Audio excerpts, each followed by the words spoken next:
Jane Eyre by Charlotte Brontë. Chapter 1. There was no possibility of taking a walk that day. We had been wandering, indeed, in the leafless shrubbery an hour in the morning, but since dinner Mrs. Reed, when there was no company, dined early. The cold winter wind had brought with it clouds so sombre, and a rain so penetrating, that further outdoor exercise was now out of the question. I was glad of it. I never liked long walks, especially on chilly afternoons. Dreadful to me was the coming home in the raw twilight, with nipped fingers and toes, and a heart saddened by the chidings of Bessie, the nurse, and humbled by the consciousness of my physical inferiority to Eliza, John, and Georgiana Reed. The said Eliza, John, and Georgiana were now clustered round their mamma in the drawing-room. She lay reclined on a sofa by the fireside, and with her darlings about her, for the time neither quarrelling nor crying, looked perfectly happy. Me she had dispensed from joining the group, saying, she regretted to be under the necessity of keeping me at a distance, but that until she heard from Bessie, and could discover by her own observation that I was endeavouring in good earnest to acquire a more sociable and childlike disposition, a more attractive and sprightly manner, something lighter, franker, more natural, as it were, she really must exclude me from privileges intended only for contented, happy little children. "What does Bessie say I have done?" I asked. "Jane, I don't like cavillers or questioners. Besides, there is something truly forbidding in a child taking up her elders in that manner. Be seated somewhere, and until you can speak pleasantly, remain silent." A breakfast room adjoined the drawing room. I slipped in there. It contained a bookcase. I soon possessed myself of a volume, taking care that it should be one stored with pictures. I mounted into the window seat. Gathering up my feet, I sat cross-legged, like a Turk, and having drawn the red moreen curtain nearly close, I was shrined in double retirement. Folds of scarlet drapery shut in my view to the right hand. To the left were clear panes of glass, protecting but not separating me from the drear November day. At intervals, while turning over the leaves of my book, I studied the aspect of that winter afternoon. Afar, it offered a pale blank of mist and cloud; near, a scene of wet lawn and storm-beat shrub, with ceaseless rains sweeping away wildly before a long and lamentable blast. I returned to my book. Bewick's History of British Birds.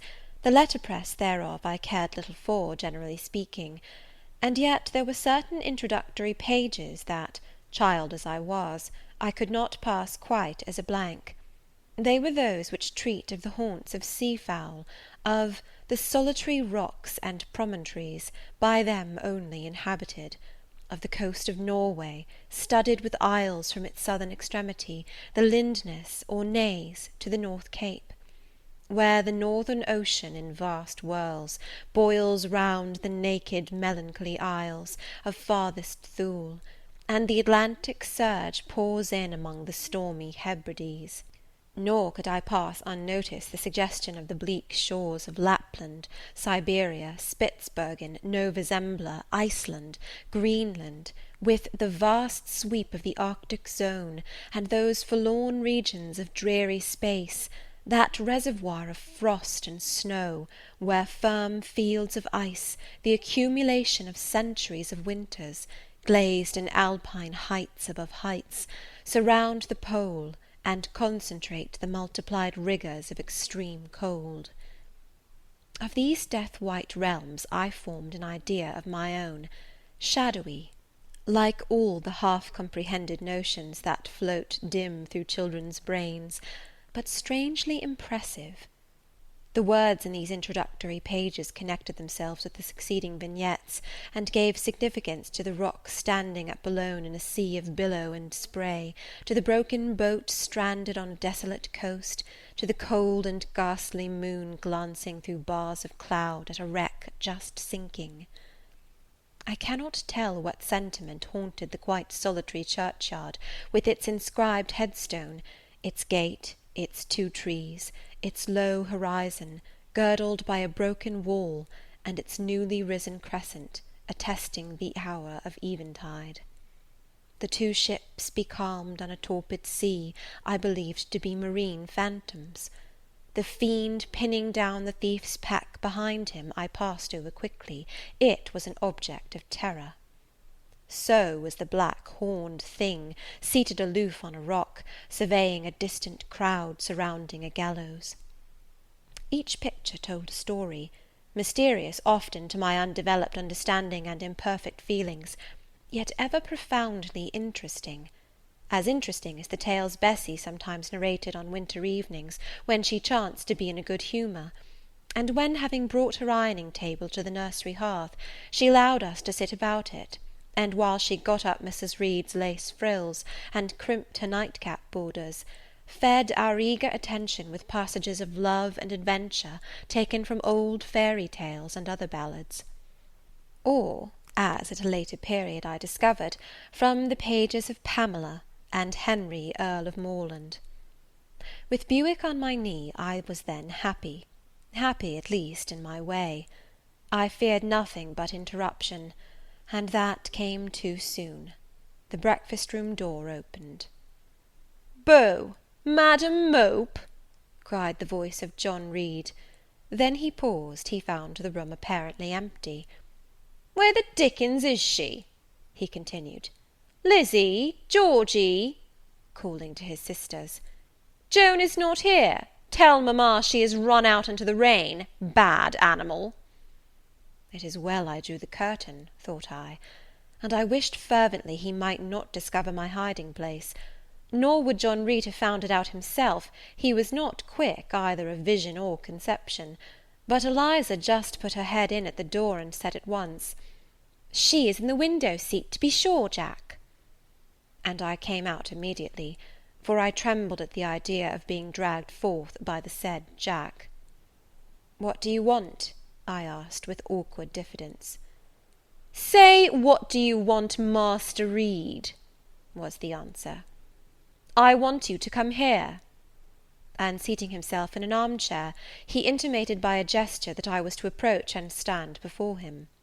John Reed was a schoolboy of 14 years old, 4 years older than I, for I was but 10, large and stout for his age, with a dingy and unwholesome skin, thick lineaments in a spacious visage, heavy limbs, and large extremities.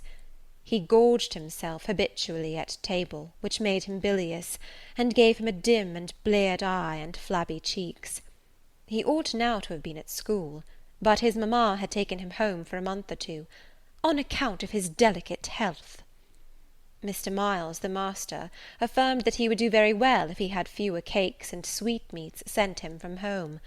But the mother's heart turned from an opinion so harsh, and inclined rather to the more refined idea that John's sallowness was owing to over-application, and perhaps to pining after home.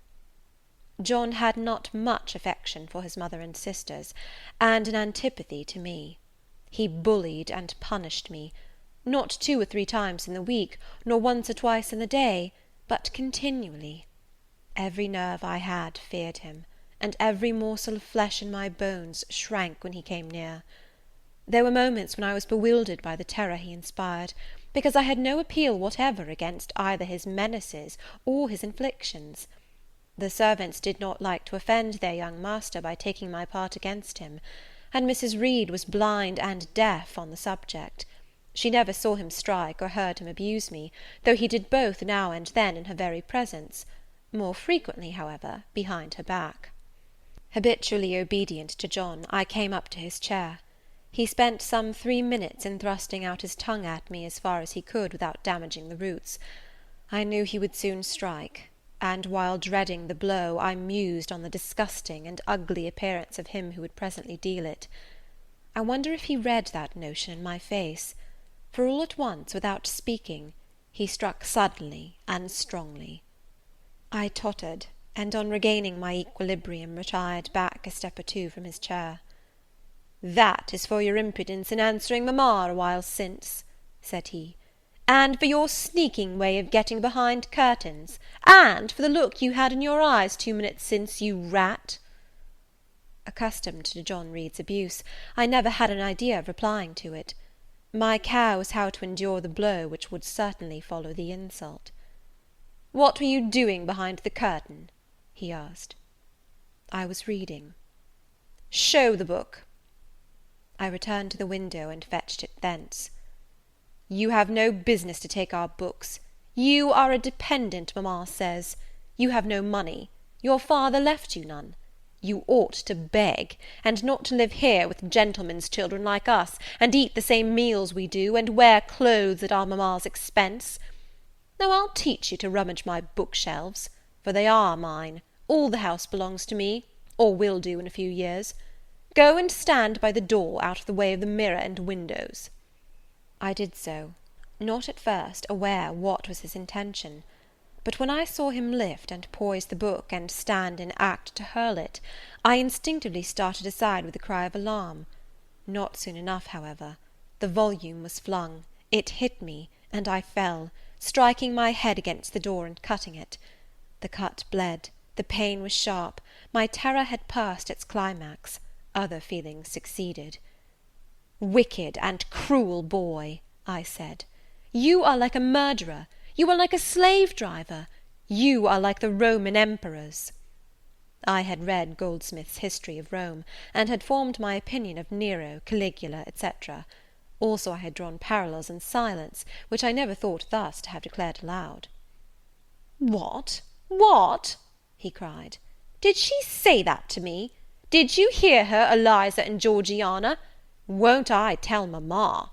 But first—" He ran headlong at me. I felt him grasp my hair and my shoulder. He had closed with a desperate thing. I really saw in him a tyrant, a murderer. I felt a drop or two of blood from my head trickle down my neck, and was sensible of somewhat pungent suffering. These sensations for the time predominated over fear, and I received him in frantic sort. I don't very well know what I did with my hands, but he called me "Rat! Rat!" and bellowed out aloud. Aid was near him. Eliza and Georgiana had run for Mrs. Reed, who was gone upstairs.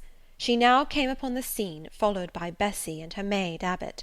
We were parted. I heard the words, "Dear, dear, what a fury to fly at Master John! Did ever anybody see such a picture of passion?" Then Mrs. Reed subjoined, "Take her away to the Red Room, and lock her in there." 4 hands were immediately laid upon me, and I was borne upstairs. End of Chapter 1. Chapter 2. I resisted all the way, a new thing for me, and a circumstance which greatly strengthened the bad opinion Bessie and Miss Abbot were disposed to entertain of me. The fact is, I was a trifle beside myself, or rather out of myself, as the French would say. I was conscious that a moment's mutiny had already rendered me liable to strange penalties, and, like any other rebel slave, I felt resolved in my desperation to go all lengths. "Hold her arms, Miss Abbot, she's like a mad cat." For shame, cried the lady's maid. "What shocking conduct, Miss Eyre, to strike a young gentleman, your benefactress's son, your young master." "Master? How is he my master? Am I a servant?" "No, you are less than a servant, for you do nothing for your keep. There, sit down, and think over your wickedness." They had got me by this time into the apartment indicated by Mrs. Reed, and had thrust me upon a stool. My impulse was to rise from it like a spring. Their 2 pair of hands arrested me instantly. "If you don't sit still, you must be tied down," said Bessie. "Miss Abbot, lend me your garters. She would break mine directly." Miss Abbot turned to divest a stout leg of the necessary ligature. This preparation for bonds, and the additional ignominy it inferred, took a little of the excitement out of me. "Don't take them off," I cried. "I will not stir." In guarantee whereof I attached myself to my seat by my hands. "Mind you don't," said Bessie; and when she had ascertained that I was really subsiding, she loosened her hold of me. Then she and Miss Abbot stood with folded arms, looking darkly and doubtfully on my face, as incredulous of my sanity. "She never did so before," at last said Bessie, turning to Abigail. "But it was always in her," was the reply. "I've told Mrs. often my opinion about the child, and Mrs. agreed with me. She's an underhand little thing. I never saw a girl of her age with so much cover." Bessie answered not, but ere long addressing me, she said, "You ought to be aware, miss, that you are under obligations to Mrs. Reed. She keeps you. If she were to turn you off, you would have to go to the poor-house." I had nothing to say to these words. They were not new to me. My very first recollections of existence included hints of the same kind. This reproach of my dependence had become a vague sing-song in my ear, very painful and crushing, but only half intelligible. Miss Abbot joined in. "And you ought not to think yourself on an equality with the Mrs. Reed and Master Reed, because Mrs. kindly allows you to be brought up with them. They will have a great deal of money, and you will have none. It is your place to be humble, and to try to make yourself agreeable to them." "What we tell you is for your good," added Bessie in no harsh voice. "You should try to be useful and pleasant, then perhaps you would have a home here. But if you become passionate and rude, Mrs. will send you away, I am sure." "Besides," said Miss Abbot, "God will punish her. He might strike her dead in the midst of her tantrums, and then where would she go? Come, Bessie, we will leave her. I wouldn't have her heart for anything.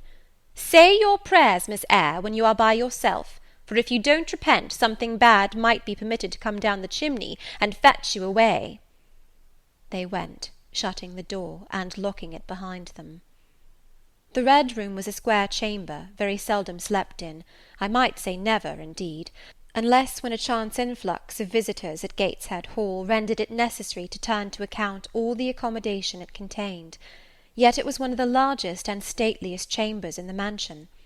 A bed supported on massive pillars of mahogany, hung with curtains of deep red damask, stood out like a tabernacle in the centre.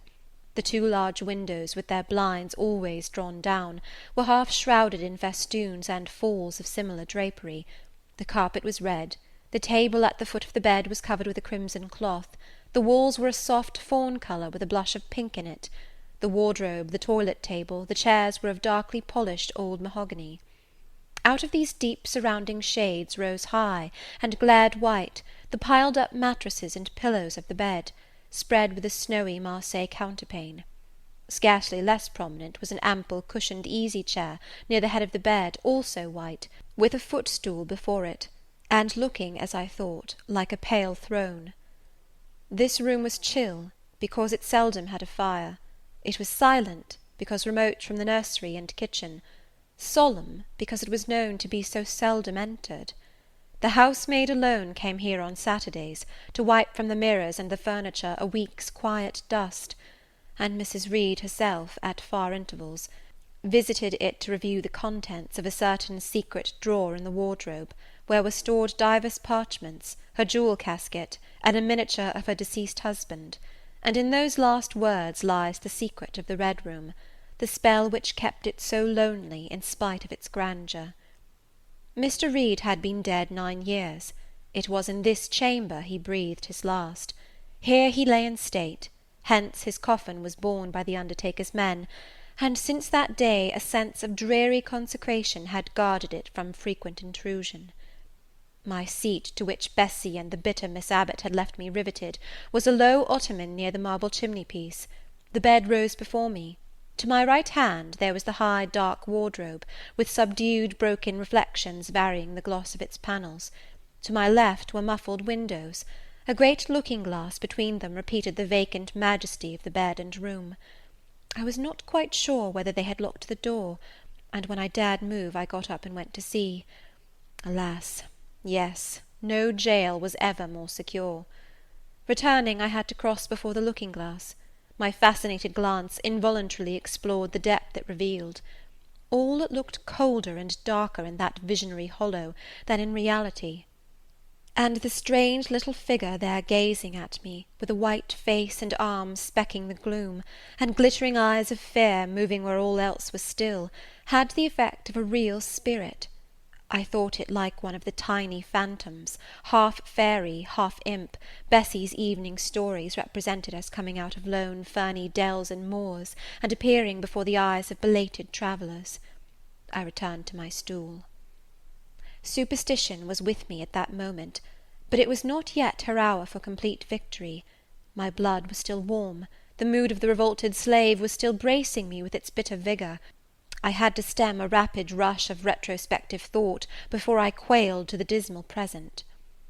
All John Reed's violent tyrannies, all his sister's proud indifference, all his mother's aversion, all the servants' partiality, turned up in my disturbed mind like a dark deposit in a turbid well. Why was I always suffering, always browbeaten, always accused, for ever condemned? Why could I never please? Why was it useless to try to win any one's favour? Eliza, who was headstrong and selfish, was respected. Georgiana, who had a spoiled temper, a very acrid spite, a captious and insolent carriage, was universally indulged. Her beauty, her pink cheeks and golden curls, seemed to give delight to all who looked at her, and to purchase indemnity for every fault. John no one thwarted, much less punished, though he twisted the necks of the pigeons, killed the little pea-chicks, set the dogs at the sheep, stripped the hothouse vines of their fruit, and broke the buds off the choicest plants in the conservatory. He called his mother old girl, too, sometimes reviled her for her dark skin, similar to his own, bluntly disregarded her wishes, not unfrequently tore and spoiled her silk attire, and he was still her own darling. I dared commit no fault, I strove to fulfil every duty, and I was termed naughty and tiresome, sullen and sneaking, from morning to noon, and from noon to night.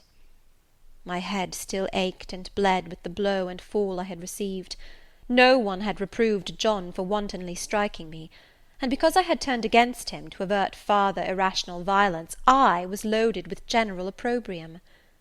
Unjust, unjust, said my reason, forced by the agonizing stimulus into precocious though transitory power; and resolve, equally wrought up, instigated some strange expedient to achieve escape from insupportable oppression, as running away, or, if that could not be effected, never eating or drinking more, and letting myself die. What a consternation of soul was mine that dreary afternoon! How all my brain was in tumult, and all my heart in insurrection! Yet in what darkness, what dense ignorance, was the mental battle fought! I could not answer the ceaseless inward question, why I thus suffered, now at the distance of, I will not say how many years. I see it clearly. I was a discord in Gateshead Hall.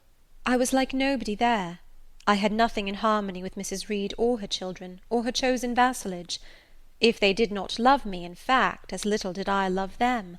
They were not bound to regard with affection a thing that could not sympathize with one amongst them, a heterogeneous thing, opposed to them in temperament, in capacity, in propensities, a useless thing, incapable of serving their interest or adding to their pleasure, a noxious thing, cherishing the germs of indignation at their treatment, of contempt of their judgment. I know that had I been a sanguine, brilliant, careless, exacting, handsome, romping child, though equally dependent and friendless, Mrs. Reed would have endured my presence more complacently. Her children would have entertained for me more of the cordiality of fellow-feeling, the servants would have been less prone to make me the scapegoat of the nursery. Daylight began to forsake the Red Room. It was past 4 o'clock, and the beclouded afternoon was tending to drear twilight. I heard the rain still beating continuously on the staircase window, and the wind howling in the grove behind the hall. I grew by degrees cold as a stone, and then my courage sank. My habitual mood of humiliation, self-doubt, forlorn depression, fell damp on the embers of my decaying ire. All said I was wicked, and perhaps I might be so. What thought had I been but just conceiving of starving myself to death? That certainly was a crime, and was I fit to die? Or was the vault under the chancel of Gateshead Church an inviting bourne? In such vault, I had been told, did Mr. Reed lie buried, and, led by this thought to recall his idea, I dwelt on it with gathering dread. I could not remember him, but I knew that he was my own uncle, my mother's brother, that he had taken me when a parentless infant to his home, and that in his last moments he had required a promise of Mrs. Reed that she would rear and maintain me as one of her own children. Mrs. Reed probably considered she had kept this promise, and so she had, I dare say, as well as her nature would permit her. But how could she really like an interloper not of her race, and unconnected with her, after her husband's death, by any tie? It must have been most irksome to find herself bound by a hard-wrung pledge to stand in the stead of a parent to a strange child she could not love, and see an uncongenial alien permanently intruded on her own family group. A singular notion dawned upon me.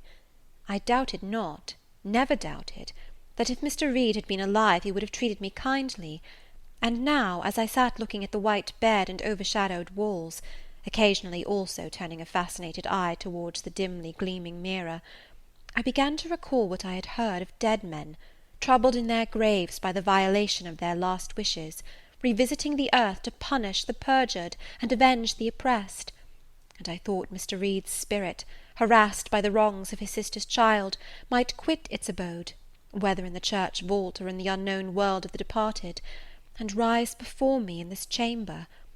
I wiped my tears and hushed my sobs, fearful lest any sign of violent grief might waken a preternatural voice to comfort me, or elicit from the gloom some haloed face, bending over me with strange pity.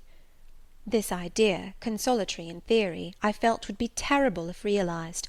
With all my might I endeavoured to stifle it, I endeavoured to be firm.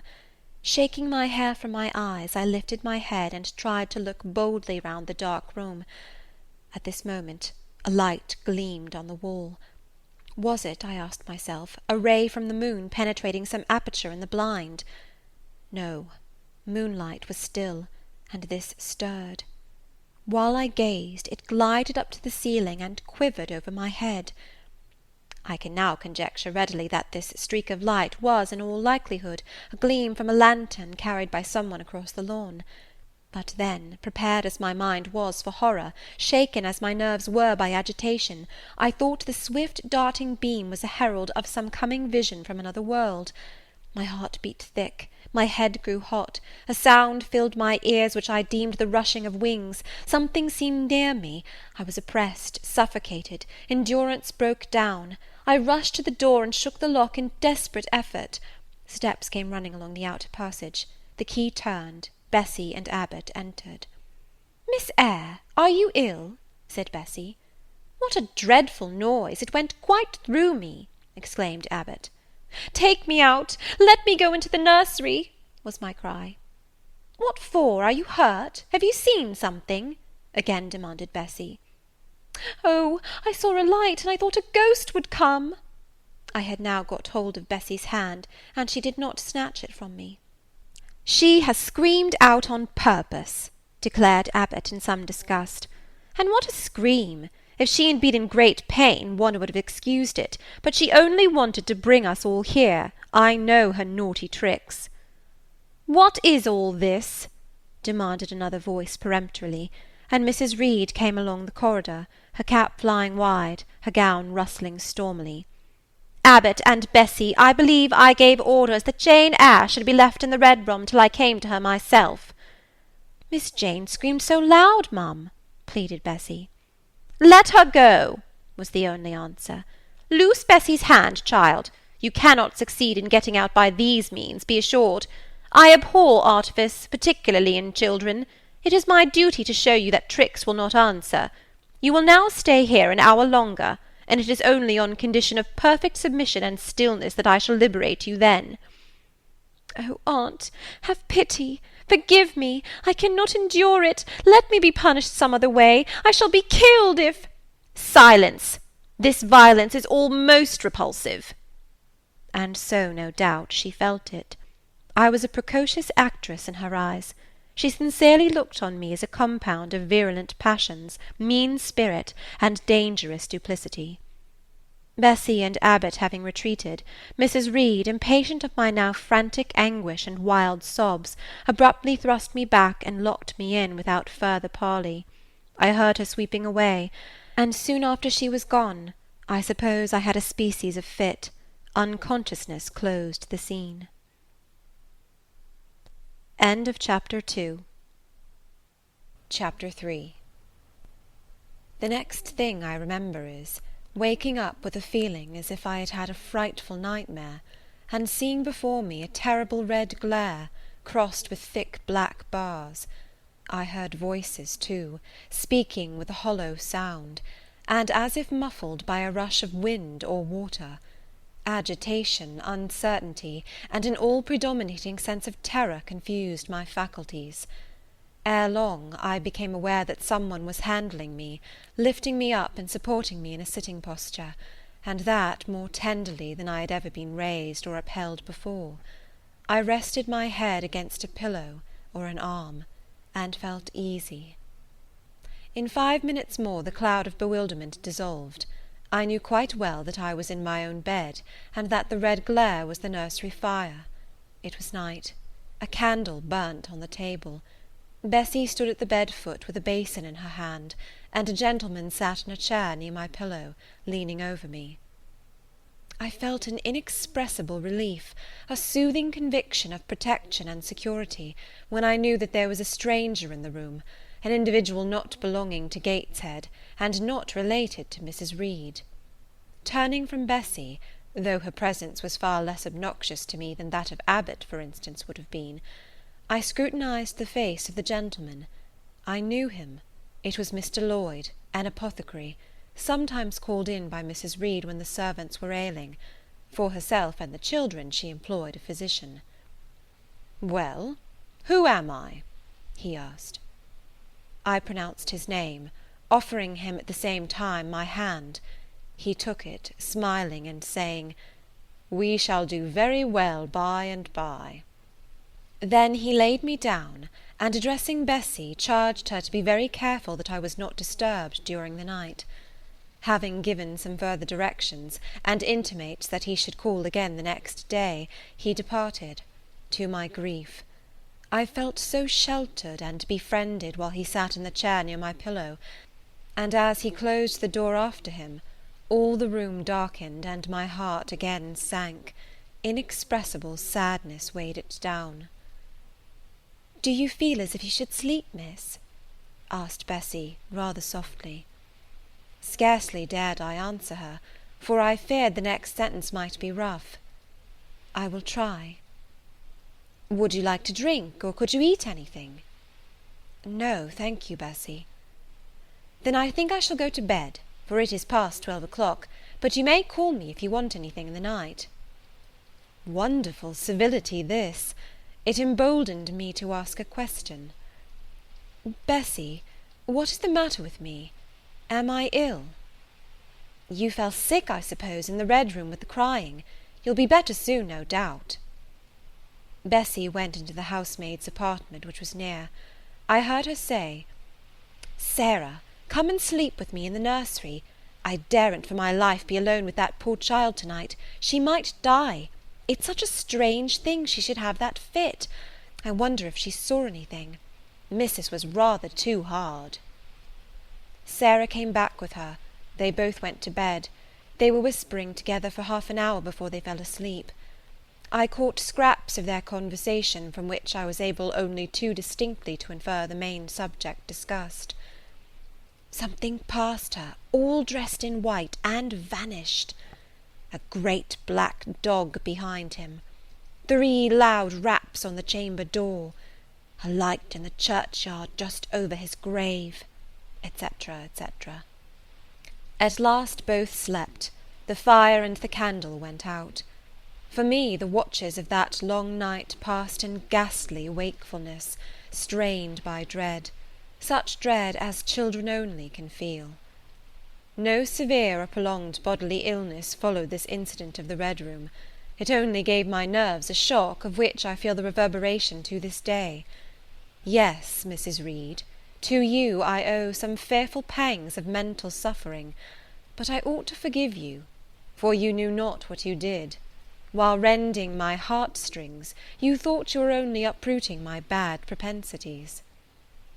Next day by noon I was up and dressed, and sat wrapped in a shawl by the nursery hearth.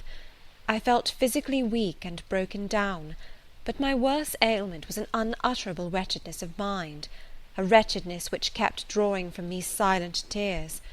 No sooner had I wiped one salt drop from my cheek than another followed. Yet, I thought, I ought to have been happy, for none of the Reeds were there. They were all gone out in the carriage with their mamma. Abbot, too, was sewing in another room, and Bessie, as she moved hither and thither, putting away toys and arranging drawers, addressed to me every now and then a word of unwonted kindness. This state of things should have been to me a paradise of peace, accustomed as I was to a life of ceaseless reprimand and thankless fagging. But in fact my racked nerves were now in such a state that no calm could soothe, and no pleasure excite them agreeably. Bessie had been down into the kitchen, and she brought up with her a tart on a certain brightly painted china plate, whose bird of paradise, nestling in a wreath of convolvuli and rosebuds, had been wont to stir in me a most enthusiastic sense of admiration, and which plate I had often petitioned to be allowed to take in my hand in order to examine it more closely, but had always hitherto been deemed unworthy of such a privilege. This precious vessel was now placed on my knee, and I was cordially invited to eat the circlet of delicate pastry upon it. Vain favour! Coming, like most other favours, long deferred, and often wished for, too late. I could not eat the tart, and the plumage of the bird, the tints of the flowers, seemed strangely faded. I put both plate and tart away. Bessie asked if I would have a book. The word book acted as a transient stimulus, and I begged her to fetch Gulliver's Travels from the library. This book I had again and again perused with delight. I considered it a narrative of facts, and discovered in it a vein of interest deeper than what I found in fairy tales. For as to the elves, having sought them in vain among foxglove leaves and bells, under mushrooms, and beneath the ground ivy mantling old wall-nooks, I had at length made up my mind to the sad truth, that they were all gone out of England to some savage country, where the woods were wilder and thicker, and the population more scant. Whereas Lilliput and Brobdignag being, in my creed, solid parts of the earth's surface, I doubted not that I might one day, by taking a long voyage, see with my own eyes the little fields, houses, and trees, the diminutive people, the tiny cows, sheep, and birds of the one realm, and the cornfields forest high, the mighty mastiffs, the monster cats, the tower-like men and women of the other. Yet, when this cherished volume was now placed in my hand, when I turned over its leaves and sought in its marvellous pictures the charm I had, till now, never failed to find, all was eerie and dreary. The giants were gaunt goblins, the pygmies malevolent and fearful imps, Gulliver a most desolate wanderer in most dread and dangerous regions. I closed the book, which I dared no longer peruse, and put it on the table beside the untasted tart.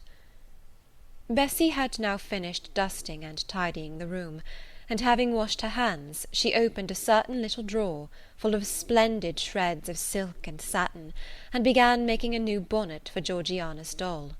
Meantime she sang.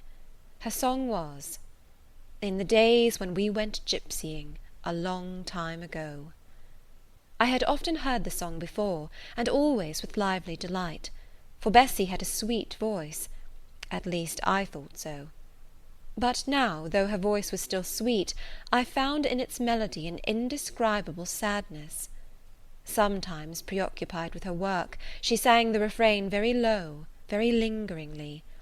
"A long time ago" came out like the saddest cadence of a funeral hymn. She passed into another ballad, this time a really doleful one. "My feet they are sore, and my limbs they are weary. Long is the way, and the mountains are wild. Soon will the twilight close moonless and dreary over the path of the poor orphan child. Why did they send me so far and so lonely, up where the moors spread and grey rocks are piled? Men are hard-hearted, and kind angels only watch o'er the steps of a poor orphan child. Yet distant and soft the night breeze is blowing, clouds there are none, and clear stars beam mild. God in his mercy protection is showing, comfort and hope to the poor orphan child. Even should I fall o'er the broken bridge passing, or stray in the marshes by false lights beguiled, still will my Father with promise and blessing take to his bosom the poor orphan child. There is a thought that for strength should avail me, though both of shelter and kindred despoiled. Heaven is a home, and a rest will not fail me. God is a friend to the poor orphan child. "Come, Miss Jane, don't cry," said Bessie as she finished. She might as well have said to the fire, "Don't burn," but how could she divine the morbid suffering to which I was a prey? In the course of the morning Mr. Lloyd came again. "What, already up?" said he, as he entered the nursery. "Well, nurse, how is she?" Bessie answered that I was doing very well. "Then she ought to look more cheerful. Come here, Miss Jane. Your name is Jane, is it not?" "Yes, sir, Jane Eyre." "Well, you have been crying, Miss Jane Eyre. Can you tell me what about? Have you any pain?" "No, sir." "Oh, I dare say she is crying because she could not go out with Missis in the carriage," interposed Bessie. "Surely not. Why, she is too old for such pettishness." I thought so too, and my self-esteem being wounded by the false charge, I answered promptly, "I never cried for such a thing in my life. I hate going out in the carriage. I cry because I am miserable." "Oh, fie, miss," said Bessie. The good apothecary appeared a little puzzled. I was standing before him. He fixed his eyes on me very steadily. His eyes were small and grey, not very bright, but I dare say I should think them shrewd now. He had a hard-featured, yet good-natured looking face. Having considered me at leisure, he said, "What made you ill yesterday?"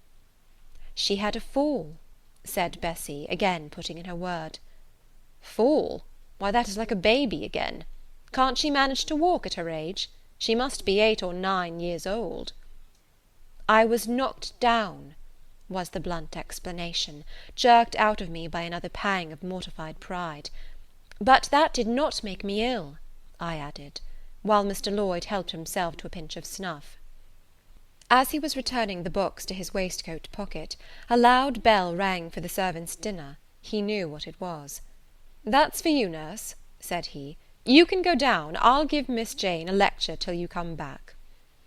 Bessie would rather have stayed, but she was obliged to go, because punctuality at meals was rigidly enforced at Gateshead Hall. "The fall did not make you ill. What did then?" pursued Mr. Lloyd when Bessie was gone. "I was shut up in a room where there is a ghost till after dark." I saw Mr. Lloyd smile and frown at the same time. "Ghost? What, you are a baby after all? You are afraid of ghosts?" "Of Mr. Reed's ghost I am. He died in that room, and was laid out there. Neither Bessie nor any one else will go into it at night if they can help it, and it was cruel to shut me up alone without a candle. So cruel, I think I shall never forget it." "Nonsense! And is it that makes you so miserable? Are you afraid now in daylight?" "No, but night will come again before long, and besides, I am unhappy, very unhappy, for other things." "What other things? Can you tell me some of them?" How much I wished to reply fully to this question! How difficult it was to frame any answer! Children can feel, but they cannot analyse their feelings, and if the analysis is partially effected in thought, they know not how to express the result of the process in words. Fearful, however, of losing this first and only opportunity of relieving my grief by imparting it, I, after a disturbed pause, contrived to frame a meagre, though, as far as it went, true response. "For one thing, I have no father or mother, brothers or sisters." "You have a kind aunt and cousins." Again I paused, then bunglingly announced, "But John Reed knocked me down, and my aunt shut me up in the Red Room." Mr. Lloyd second time produced his snuff-box. "Don't you think Gateshead Hall a very beautiful house?" asked he. "Are you not very thankful to have such a fine place to live at?" "It is not my house, sir, and Abbot says I have less right to be here than a servant." "Pooh! You can't be silly enough to wish to leave such a splendid place." "If I had anywhere else to go, I should be glad to leave it, but I can never get away from Gateshead till I am a woman." "Perhaps you may. Who knows? Have you any relations besides Mrs. Reed?" "I think not, sir." "None belonging to your father?" "I don't know. I asked Aunt Reed once, and she said possibly I might have some poor, low relations called Eyre, but she knew nothing about them." "If you had such, would you like to go to them?" I reflected. Poverty looks grim to grown people, still more so to children. They have not much idea of industrious, working, respectable poverty. They think of the word only as connected with ragged clothes, scanty food, fireless grates, rude manners, and debasing vices. Poverty for me was synonymous with degradation. "No, I should not like to belong to poor people," was my reply. "Not even if they were kind to you?" I shook my head. I could not see how poor people had the means of being kind. And then to learn to speak like them, to adopt their manners, to be uneducated, to grow up like one of the poor women I saw sometimes nursing their children or washing their clothes at the cottage doors of the village of Gateshead. No, I was not heroic enough to purchase liberty at the price of caste. "But are your relatives so very poor? Are they working people?" "I cannot tell. Aunt Reed says if I have any they must be a beggarly set. I should not like to go a-begging." "Would you like to go to school?" Again I reflected. I scarcely knew what school was.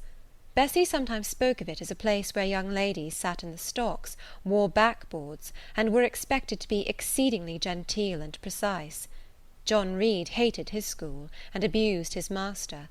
But John Reed's tastes were no rule for mine, and if Bessie's accounts of school discipline, gathered from the young ladies of a family where she had lived before coming to Gateshead, were somewhat appalling, her details of certain accomplishments attained by these same young ladies were, I thought, equally attractive.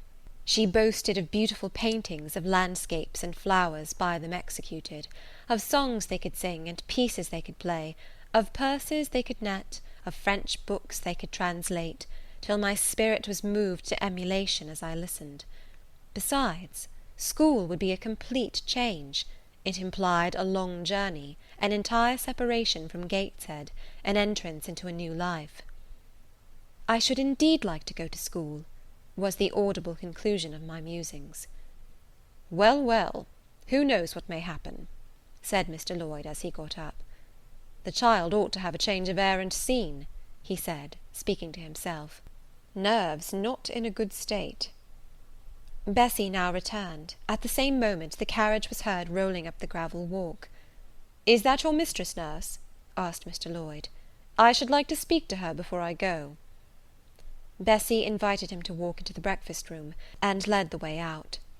In the interview which followed between him and Mrs. Reed, I presume, from after occurrences, that the apothecary ventured to recommend my being sent to school, and the recommendation was no doubt readily enough adopted; for, as Abbot said, in discussing the subject with Bessie, when both sat sewing in the nursery one night, after I was in bed, and, as they thought, asleep, Mrs. was, she dared say, glad enough to get rid of such a tiresome, ill-conditioned child, who always looked as if she were watching everybody, and scheming plots underhand. Abbot, I think, gave me credit for being a sort of infantine Guy Fawkes. On that same occasion I learned, for the first time, from Miss Abbot's communications to Bessie, that my father had been a poor clergyman, that my mother had married him against the wishes of her friends, who considered the match beneath her, that my grandfather Reed was so irritated at her disobedience, he cut her off without a shilling, that after my mother and father had been married a year, the latter caught the typhus fever while visiting among the poor of a large manufacturing town where his curacy was situated, and where that disease was then prevalent, that my mother took the infection from him, and both died within a month of each other. Bessie, when she heard this narrative, sighed and said, "Poor Miss Jane is to be pitied too, Abbot." "Yes," responded Abbot, "if she were a nice pretty child, one might compassionate her forlornness; but one really cannot care for such a little toad as that." "Not a great deal, to be sure," agreed Bessie. "At any rate, a beauty like Miss Georgiana would be more moving in the same condition." "Oh, yes, I dote on Miss Georgiana," cried the fervent Abbot. "Little darling! With her long curls and her blue eyes, and such a sweet colour as she has, just as if she were painted. Bessie, I could fancy a Welsh rabbit for supper." "So could I, with a roast onion. Come, we'll go down." They went. End of Chapter 3. Chapter 4. From my discourse with Mr. Lloyd, and from the above reported conference between Bessie and Abbot, I gathered enough of hope to suffice as a motive for wishing to get well. A change seemed near. I desired and waited it in silence. It tarried, however. Days and weeks passed. I had regained my normal state of health, but no new allusion was made to the subject over which I brooded. Mrs. Reed surveyed me at times with a severe eye, but seldom addressed me. Since my illness she had drawn a more marked line of separation than ever between me and her own children, appointing me a small closet to sleep in by myself, condemning me to take my meals alone, and pass all my time in the nursery, while my cousins were constantly in the drawing-room. Not a hint, however, did she drop about sending me to school. Still I felt an instinctive certainty that she would not long endure me under the same roof with her; for her glance, now more than ever, when turned on me, expressed an insuperable and rooted aversion.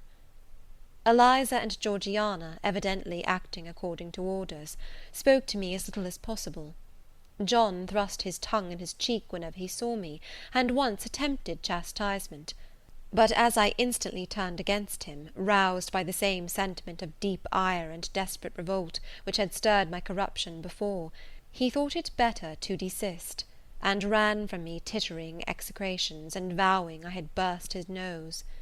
I had, indeed, levelled at that prominent feature as hard a blow as my knuckles could inflict, and when I saw that either that or my look daunted him, I had the greatest inclination to follow up my advantage to purpose; but he was already with his mamma. I heard him in a blubbering tone commence the tale of how "that nasty Jane Eyre" had flown at him like a mad cat. He was stopped rather harshly. "Don't talk to me about her, John. I told you not to go near her. She is not worthy of notice. I do not choose that either you or your sisters should associate with her." Here, leaning over the banister, I cried out suddenly, and without at all deliberating on my words, "They are not fit to associate with me." Mrs. Reed was rather a stout woman, but on hearing this strange and audacious declaration, she ran nimbly up the stair, swept me like a whirlwind into the nursery, and crushing me down on the edge of my crib, dared me in an emphatic voice to rise from that place, or utter one syllable during the remainder of the day. "What would Uncle Reed say to you if he were alive?" was my scarcely voluntary demand. I say scarcely voluntary, for it seemed as if my tongue pronounced words without my will consenting to their utterance. Something spoke out of me over which I had no control. "What?" said Mrs. Reed under her breath. Her usually cold, composed grey eye became troubled with a look like fear. She took her hand from my arm, and gazed at me as if she really did not know whether I were child or fiend. I was now in for it. "My Uncle Reed is in heaven, and can see all you do and think, and so can papa and mamma. They know how you shut me up all day long, and how you wish me dead." Mrs. Reed soon rallied her spirits. She shook me most soundly, she boxed both my ears, and then left me without a word. Bessie supplied the hiatus by a homily of an hour's length, in which she proved, beyond a doubt, I was the most wicked and abandoned child ever reared under a roof. I half believed her, for I felt indeed only bad feelings surging in my breast. November, December, and half of January passed away. Christmas and the New Year had been celebrated at Gateshead with the usual festive cheer. Presents had been interchanged, dinners and evening parties given. From every enjoyment I was, of course, excluded. My share of the gaiety consisted in witnessing the daily apparelling of Eliza and Georgiana, and seeing them descend to the drawing-room, dressed out in thin muslin frocks and scarlet sashes, with hair elaborately ringleted, and afterwards in listening to the sound of the piano or the harp played below, to the passing to and fro of the butler and footman, to the jingling of glass and china as refreshments were handed, to the broken hum of conversation as the drawing-room door opened and closed. When tired of this occupation, I would retire from the stair-head to the solitary and silent nursery. There, though somewhat sad, I was not miserable. To speak truth, I had not the least wish to go into company, for in company I was very rarely noticed, and if Bessie had but been kind and companionable, I should have deemed it a treat to spend the evenings quietly with her, instead of passing them under the formidable eyes of Mrs. Reed, in a room full of ladies and gentlemen. But Bessie, as soon as she had dressed her young ladies, used to take herself off to the lively regions of the kitchen and the housekeeper's room, generally bearing the candle along with her. I then sat with my doll on my knee till the fire got low, glancing round occasionally to make sure that nothing worse than myself haunted the shadowy room, and when the embers sank to a dull red, I undressed hastily, tugging at knots and strings as I best might, and sought shelter from cold and darkness in my crib. To this crib I always took my doll. Human beings must love something, and in the dearth of worthier objects of affection, I contrived to find a pleasure in loving and cherishing a faded graven image, shabby as a miniature scarecrow. It puzzles me now to remember with what absurd sincerity I doted on this little toy, half fancying it alive and capable of sensation. I could not sleep unless it was folded in my night-gown, and when it lay there safe and warm, I was comparatively happy, believing it to be happy likewise. Long did the hours seem while I waited the departure of the company, and listened for the sound of Bessie's step on the stairs. Sometimes she would come up in the interval to seek her thimble or her scissors, or perhaps to bring me something by way of supper, a bun or a cheesecake. Then she would sit on the bed while I ate it, and when I had finished, she would tuck the clothes round me, and twice she kissed me and said, "Good night, Miss Jane." When thus gentle, Bessie seemed to me the best, prettiest, kindest being in the world, and I wished most intensely that she would be always so pleasant and amiable, and never push me about, or scold, or task me unreasonably, as she was too often wont to do. Bessie Lee must, I think, have been a girl of good natural capacity, for she was smart in all she did, and had a remarkable knack of narrative. So, at least, I judge from the impression made on me by her nursery tales. She was pretty, too, if my recollections of her face in person are correct. I remember her as a slim young woman, with black hair, dark eyes, very nice features, and good clear complexion. But she had a capricious and a hasty temper, and indifferent ideas of principle or justice. Still, such as she was, I preferred her to any one else at Gateshead Hall. It was the 15th of January, about 9 o'clock in the morning. Bessie was gone down to breakfast. My cousins had not yet been summoned to their mamma.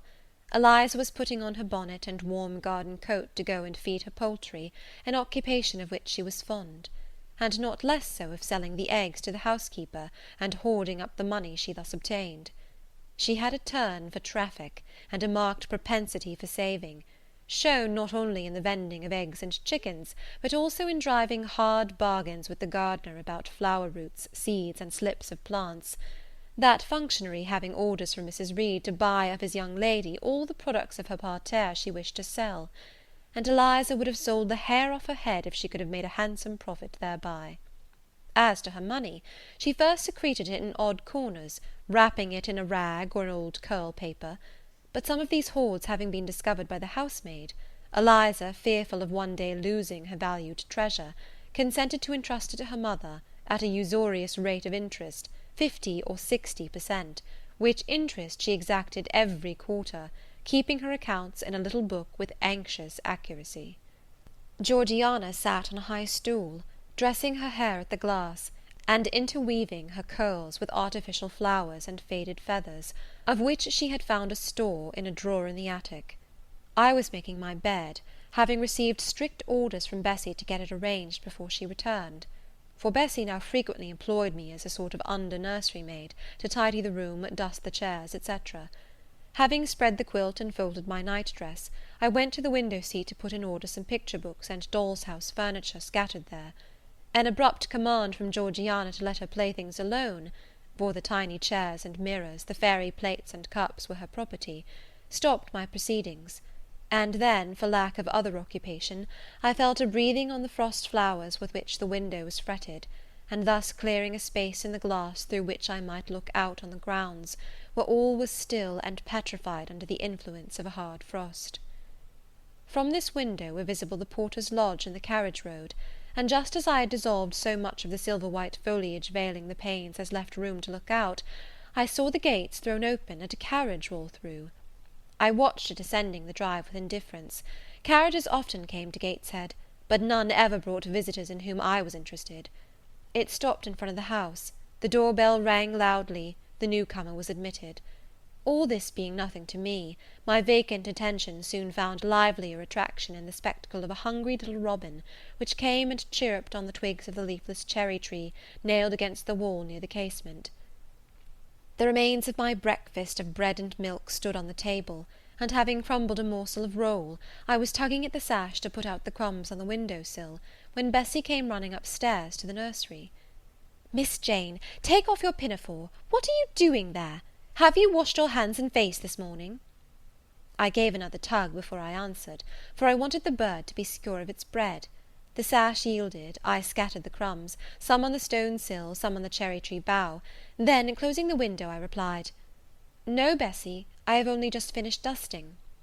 "Oh, troublesome, careless child! And what are you doing now? You look quite red, as if you had been about some mischief. What were you opening the window for?" I was spared the trouble of answering, for Bessy seemed in too great a hurry to listen to explanations. She hauled me to the washstand, inflicted a merciless but happily brief scrub on my face and hands with soap, water, and a coarse towel, disciplined my head with a bristly brush, denuded me of my pinafore, and then, hurrying me to the top of the stairs, bid me go down directly, as I was wanted in the breakfast-room. I would have asked who wanted me. I would have demanded if Mrs. Reed was there, but Bessy was already gone, and had closed the nursery door upon me. I slowly descended. For nearly 3 months I had never been called to Mrs. Reed's presence. Restricted so long to the nursery, the breakfast, dining, and drawing-rooms were become for me awful regions, on which it dismayed me to intrude. I now stood in the empty hall; before me was the breakfast-room door, and I stopped, intimidated and trembling. What a miserable little poltroon had fear, engendered of unjust punishment, made of me in those days! I feared to return to the nursery, and feared to go forward to the parlour. 10 minutes I stood in agitated hesitation. The vehement ringing of the breakfast-room bell decided me. I must enter. Who could want me? I asked inwardly, as with both hands I turned the stiff door-handle, which for a second or two resisted my efforts. What should I see besides Aunt Reed in this apartment? A man or a woman? The handle turned, the door unclosed, and passing through and curtsying low, I looked up at a black pillar. Such, at least, appeared to me at first sight the straight, narrow, sable-clad shape standing erect on the rug. The grim face at the top was like a carved mask, placed above the shaft by way of capital.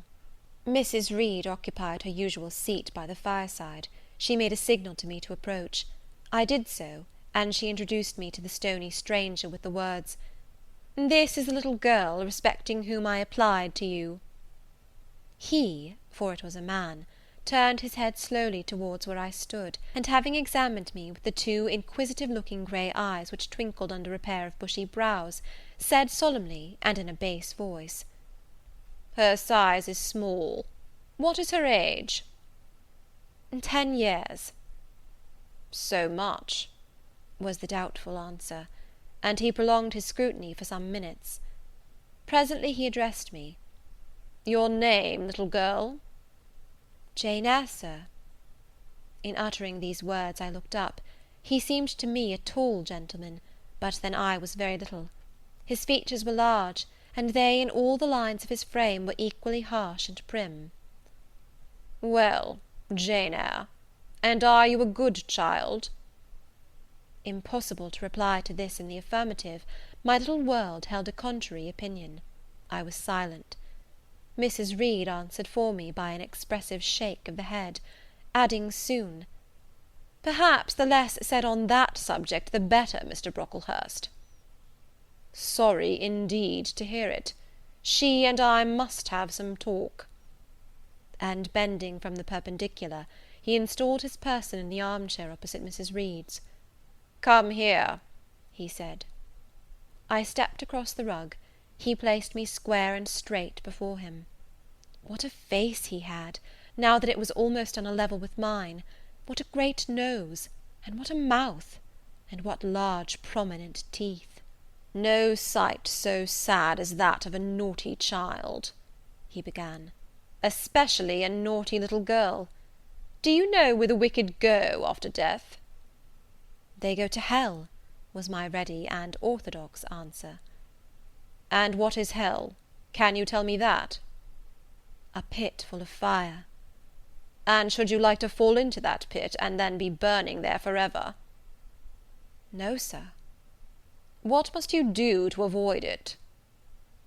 I deliberated a moment. My answer, when it did come, was objectionable. "I must keep in good health, and not die." "How can you keep in good health? Children younger than you die daily. I buried a little child of 5 years old only a day or two since, a good little child, whose soul is now in heaven. It is to be feared the same could not be said of you, were you to be called hence." Not being in a condition to remove his doubt, I only cast my eyes down on the 2 large feet planted on the rug, and sighed, wishing myself far enough away. "I hope that sigh is from the heart, and that you repent of ever having been the occasion of discomfort to your excellent benefactress." "Benefactress, benefactress," said I, inwardly. "They all call Mrs. Reed my benefactress.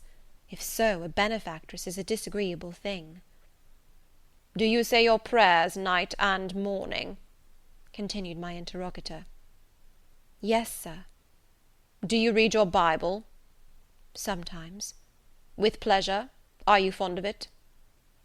"I like Revelations, and the book of Daniel, and Genesis and Samuel, and a little bit of Exodus, and some parts of Kings and Chronicles, and Job and Jonah."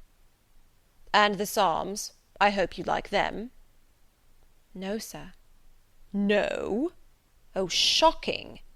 I have a little boy younger than you who knows 6 Psalms by heart, and when you ask him which he would rather have, a gingerbread nut to eat, or a verse of Psalm to learn, he says, 'Oh, the verse of a Psalm! Angels sing Psalms,' says he.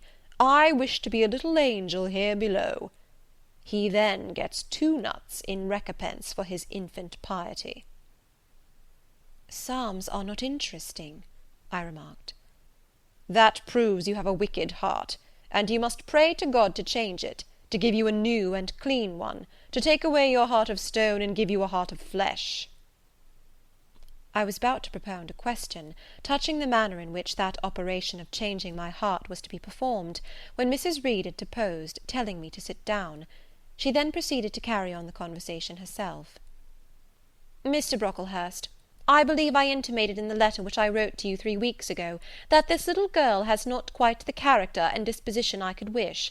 Should you admit her into Lowood School, I should be glad if the superintendent and teachers were requested to keep a strict eye on her, and above all to guard her against her worst fault, a tendency to deceit.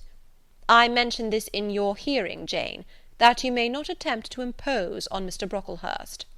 Well might I dread, well might I dislike Mrs. Reed, for it was her nature to wound me cruelly. Never was I happy in her presence. However carefully I obeyed, however strenuously I strove to please her, my efforts were still repulsed and repaid by such sentences as the above.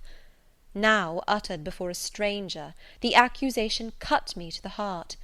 I dimly perceived that she was already obliterating hope from the new phase of existence which she destined me to enter.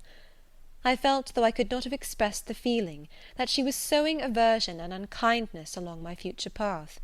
I saw myself transformed under Mr. Brocklehurst's eye into an artful, noxious child. and what could I do to remedy the injury? Nothing indeed, thought I, as I struggled to repress a sob, and hastily wiped away some tears, the impotent evidences of my anguish. Deceit is indeed a sad fault in a child, said Mr. Brocklehurst.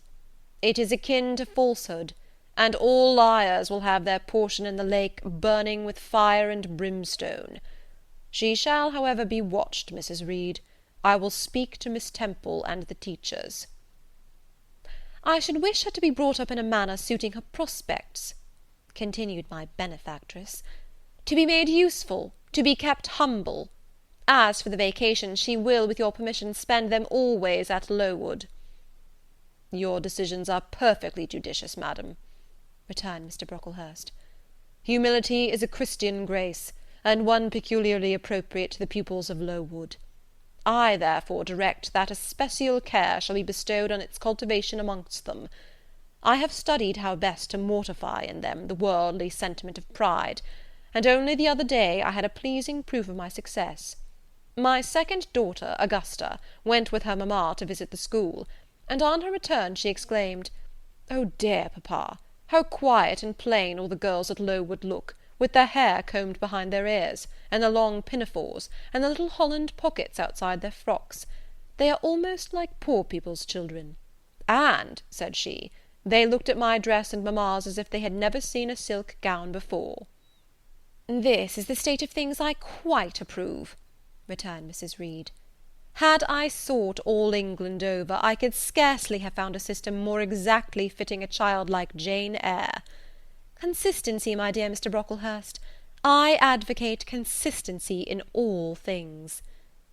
"Consistency, madam, is the first of Christian duties, and it has been observed in every arrangement connected with the establishment of Lowood. Plain fare, simple attire, unsophisticated accommodations, hardy and active habits. Such is the order of the day in the house and its inhabitants." "Quite right, sir. I may then depend upon this child being received as a pupil at Lowood, and there being trained in conformity to her position and prospects?" "Madam, you may. She shall be placed in that nursery of chosen plants, and I trust she will show herself grateful for the inestimable privilege of her election." "I will send to them as soon as possible, Mr. Brocklehurst, for I assure you I feel anxious to be relieved of a responsibility that was becoming too irksome." No doubt, madam. And now I wish you good morning. I shall return to Brocklehurst Hall in the course of a week or two. My good friend, the Archdeacon, will not permit me to leave him sooner. I shall send Miss Temple notice that she is to expect a new girl, so that there will be no difficulty about receiving her. Good-bye." "Good-bye, Mr. Brocklehurst. Remember me to Mrs. and Miss Brocklehurst, and to Augusta and Theodore, and Master Broughton Brocklehurst." "I will, madam. Little girl, here is a book entitled The Child's Guide. Read it with prayer, especially that part containing an account of the awfully sudden death of Martha G., a naughty child addicted to falsehood and deceit." With these words, Mr. Brocklehurst put into my hand a thin pamphlet sewn in a cover, and having rung for his carriage, he departed. Mrs. Reed and I were left alone. Some minutes passed in silence. She was sewing. I was watching her. Mrs. Reed might be at that time some 6 or 7 and 30. She was a woman of robust frame, square-shouldered and strong-limbed, not tall, and though stout, not obese. She had a somewhat large face, the under-jaw being much developed and very solid. Her brow was low, her chin large and prominent, mouth and nose sufficiently regular. Under her light eyebrows glimmered an eye devoid of ruth. Her skin was dark and opaque, her hair nearly flaxen. Her constitution was sound as a bell. Illness never came near her. She was an exact, clever manager. Her household and tenantry were thoroughly under her control. Her children only at times defied her authority and laughed to scorn. She dressed well, and had a presence and port calculated to set off handsome attire. Sitting on a low stool a few yards from her armchair, I examined her figure. I perused her features. In my hand I held the tract containing the sudden death of the liar, to which narrative my attention had been pointed as to an appropriate warning. What had just passed? What Mrs. Reed had said concerning me to Mr. Brocklehurst, the whole tenor of their conversation, was recent, raw, and stinging in my mind. I had felt every word as acutely as I had heard it plainly, and a passion of resentment fermented now within me. Mrs. Reed looked up from her work, her eye settled on mine, her fingers at the same time suspended their nimble movements. "Go out of the room, return to the nursery," was her mandate. My look, or something else, must have struck her as offensive, for she spoke with extreme though suppressed irritation.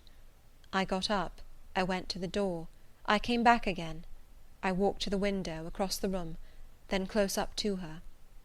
Speak I must. I had been trodden on severely, and must turn. But how? What strength had I to dart retaliation at my antagonist? I gathered my energies, and launched them in this blunt sentence. I am not deceitful. If I were, I should say I loved you. But I declare I do not love you. I dislike you the worst of anybody in the world except John Reed. And this book about the liar you may give to your girl, Georgiana, for it is she who tells lies, and not I." Mrs. Reed's hands still lay on her work inactive. Her eye of ice continued to dwell freezingly on mine. "What more have you to say?" she asked, rather in the tone in which a person might address an opponent of adult age than such as ordinarily used to a child. That eye of hers, that voice, stirred every antipathy I had. Shaking from head to foot, thrilled with ungovernable excitement, I continued, "I am glad you are no relation of mine. I will never call you aunt again as long as I live. I will never come to see you when I am grown up, and if any one asks me how I liked you, and how you treated me, I will say the very thought of you makes me sick, and that you treated me with miserable cruelty." "How dare you affirm that, Jane Eyre?" "How dare I, Mrs. Reed? How dare I? Because it is the truth.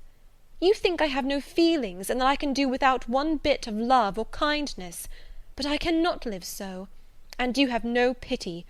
I shall remember how you thrust me back, roughly and violently thrust me back, into the Red Room, and locked me up there to my dying day, though I was in agony, though I cried out, while suffocating with distress, have mercy, Aunt Reed! And that punishment you made me suffer because your wicked boy struck me, knocked me down for nothing. I will tell anybody who asks me questions this exact tale. People think you a good woman, but you are bad, hard-hearted. You are deceitful." Ere I had finished this reply, my soul began to expand, to exult, with the strangest sense of freedom, of triumph, I ever felt. It seemed as if an invisible bond had burst, and that I had struggled out into unhoped-for liberty. Not without cause with this sentiment. Mrs. Reed looked frightened. Her work had slipped from her knee. She was lifting up her hands, rocking herself to and fro, and even twisting her face as if she would cry. "Jane, you are under a mistake. What is the matter with you? Why do you tremble so violently? Would you like to drink some water?" "No, Mrs. Reed." "Is there anything else you wish for, Jane? I assure you I desire to be your friend." "Not you. You told Mr. Brocklehurst I had a bad character, a deceitful disposition, and I'll let everybody at Lowood know what you are, and what you have done." "Jane, you don't understand these things. Children must be corrected for their faults." "Deceit is not my fault," I cried out in a high, savage voice. "But you are passionate, Jane, that you must allow. And now return to the nursery, there's a dear, and lie down a little." "I am not your dear. I cannot lie down. Send me to school soon, Mrs. Reed, for I hate to live here." "I will indeed send her to school soon," murmured Mrs. Reed sotto voce, and gathering up her work, she abruptly quitted the apartment. I was left there alone, winner of the field. It was the hardest battle I had fought, and the first victory I had gained. I stood a while on the rug where Mr. Brocklehurst had stood, and I enjoyed my conqueror's solitude. First I smiled to myself and felt elated, but this fierce pleasure subsided in me as fast as did the accelerated throb of my pulses. A child cannot quarrel with its elders as I had done. cannot give its furious feelings uncontrolled play, as I had given mine, without experiencing afterwards the pang of remorse, and the chill of reaction. A ridge of lighted heath, alive, glancing, devouring, would have been a meet emblem of my mind when I accused and menaced Mrs. Reed. The same ridge, black and blasted after the flames are dead, would have represented as meetly my subsequent condition, when half an hour's silence and reflection had shown me the madness of my conduct, and the dreariness of my hated and hating position. Something of vengeance I had tasted for the first time. As aromatic wine it seemed, on swallowing, warm and racy. Its after flavour, metallic and corroding, gave me a sensation as if I had been poisoned. Willingly would I now have gone and asked Mrs. Reed's pardon; but I knew, partly from experience and partly from instinct, that was the way to make her repulse me with double scorn, thereby re-exciting every turbulent impulse of my nature. I would fain exercise some better faculty than that of fierce speaking, fain find nourishment for some less fiendish feeling than that of sombre indignation. I took a book, some Arabian Tales. I sat down and endeavoured to read. I could make no sense of the subject. My own thoughts swam always between me and the page I had usually found fascinating. I opened the glass door in the breakfast room. The shrubbery was quite still. The black frost reigned, unbroken by sun or breeze, through the grounds. I covered my head and arms with the skirt of my frock, and went out to walk in part of the plantation which was quite sequestered; but I found no pleasure in the silent trees, the falling fir cones, the congealed relics of autumn, russet leaves, swept by past winds in heaps, and now stiffened together. I leaned against a gate, and looked into an empty field where no sheep were feeding, where the short grass was nipped and blanched. It was a very grey day, a most opaque sky, onding on snaw, canopied all. Thence flakes fell in intervals, which settled on the hard path and on the hoary lea without melting. I stood, a wretched child enough, whispering to myself over and over again, "What shall I do? What shall I do?" All at once I heard a clear voice call, "Miss Jane, where are you? Come to lunch." It was Bessie, I knew well enough, but I did not stir. Her light step came tripping down the path. "You naughty little thing," she said, "why don't you come when you are called?" Bessie's presence, compared with the thoughts over which I had been brooding, seemed cheerful, even though, as usual, she was somewhat cross.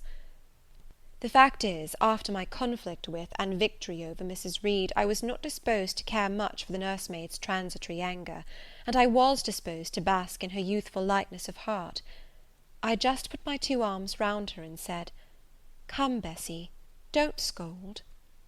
The action was more frank and fearless than any I was habituated to indulge in. Somehow it pleased her. "You are a strange child, Miss Jane," she said, as she looked down at me. "A little roving, solitary thing. And you are going to school, I suppose?" I nodded. "And won't you be sorry to leave poor Bessie?"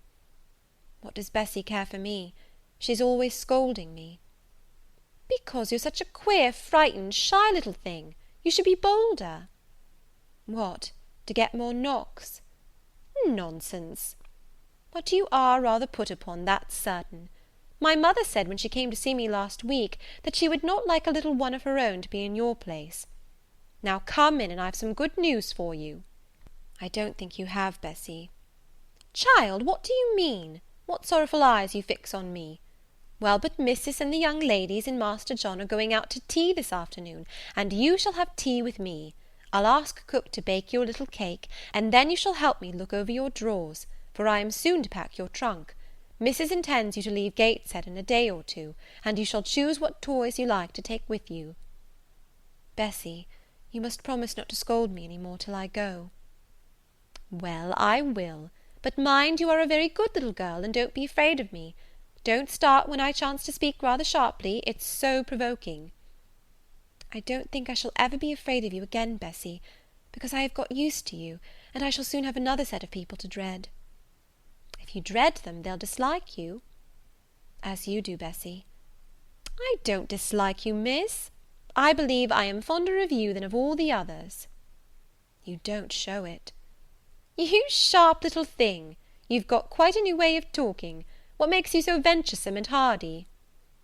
"Why, I shall soon be away from you, and besides—" I was going to say something about what had passed between me and Mrs. Reed, but on second thoughts I considered it better to remain silent on that head.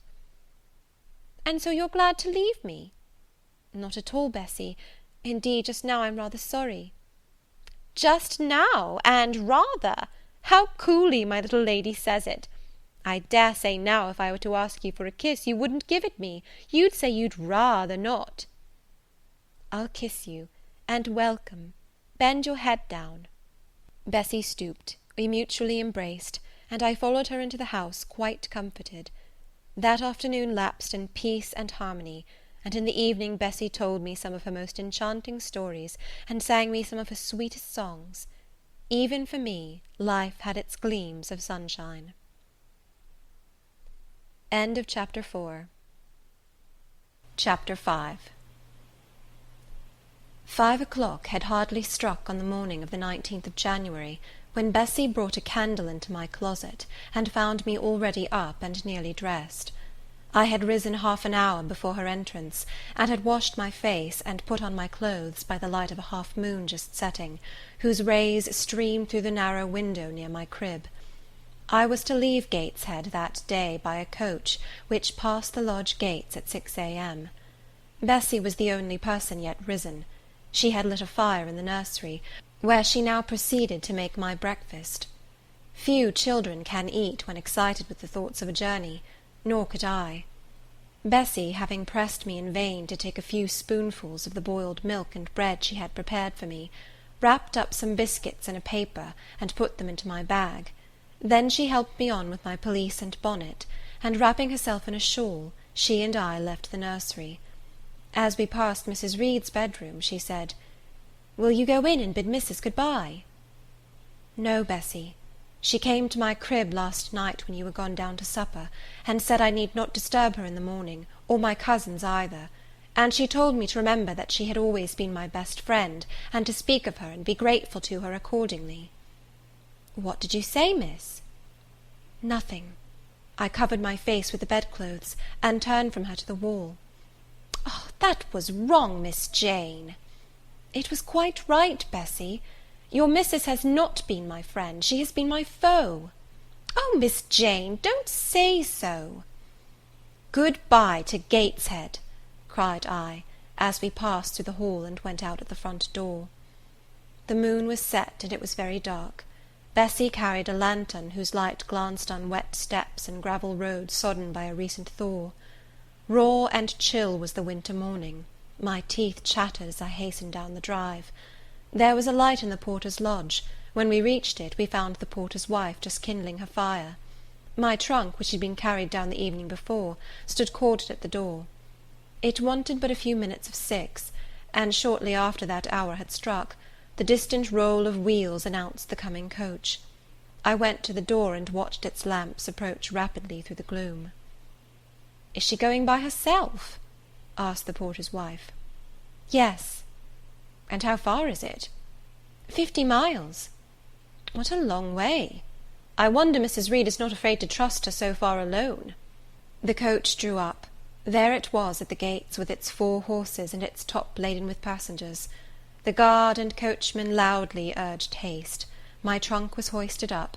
I was taken from Bessy's neck, to which I clung with kisses. "Be sure and take good care of her," cried she to the guard, as he lifted me into the inside. "Aye, aye," was the answer. The door was slapped to. A voice exclaimed, "All right," and on we drove. Thus was I severed from Bessy and Gateshead, thus whirled away to unknown, and, as I then deemed, remote and mysterious regions. I remember but little of the journey. I only know that the day seemed to me of a preternatural length, and that we appeared to travel over hundreds of miles of road. We passed through several towns, and in one, a very large one, the coach stopped. The horses were taken out, and the passengers alighted to dine. I was carried into an inn, where the guard wanted me to have some dinner, but as I had no appetite, He left me in an immense room with a fireplace at each end, a chandelier pendant from the ceiling, and a little red gallery high up against the wall filled with musical instruments. Here I walked about for a long time, feeling very strange, and mortally apprehensive of some one coming in and kidnapping me, for I believed in kidnappers, their exploits having frequently figured in Bessie's fireside chronicles. At last the guard returned. Once more I was stowed away in the coach. My protector mounted his own seat, sounded his hollow horn, and away we rattled over the stony street of L. The afternoon came on wet and somewhat misty. As it waned into dusk, I began to feel that we were getting very far indeed from Gateshead. We ceased to pass through towns, the country changed, great grey hills heaved up round the horizon. As twilight deepened, we descended a valley dark with wood, and long after night had overclouded the prospect, I heard a wild wind rushing amongst trees. Lulled by the sound, I at last dropped asleep. I had not long slumbered when the sudden cessation of motion awoke me.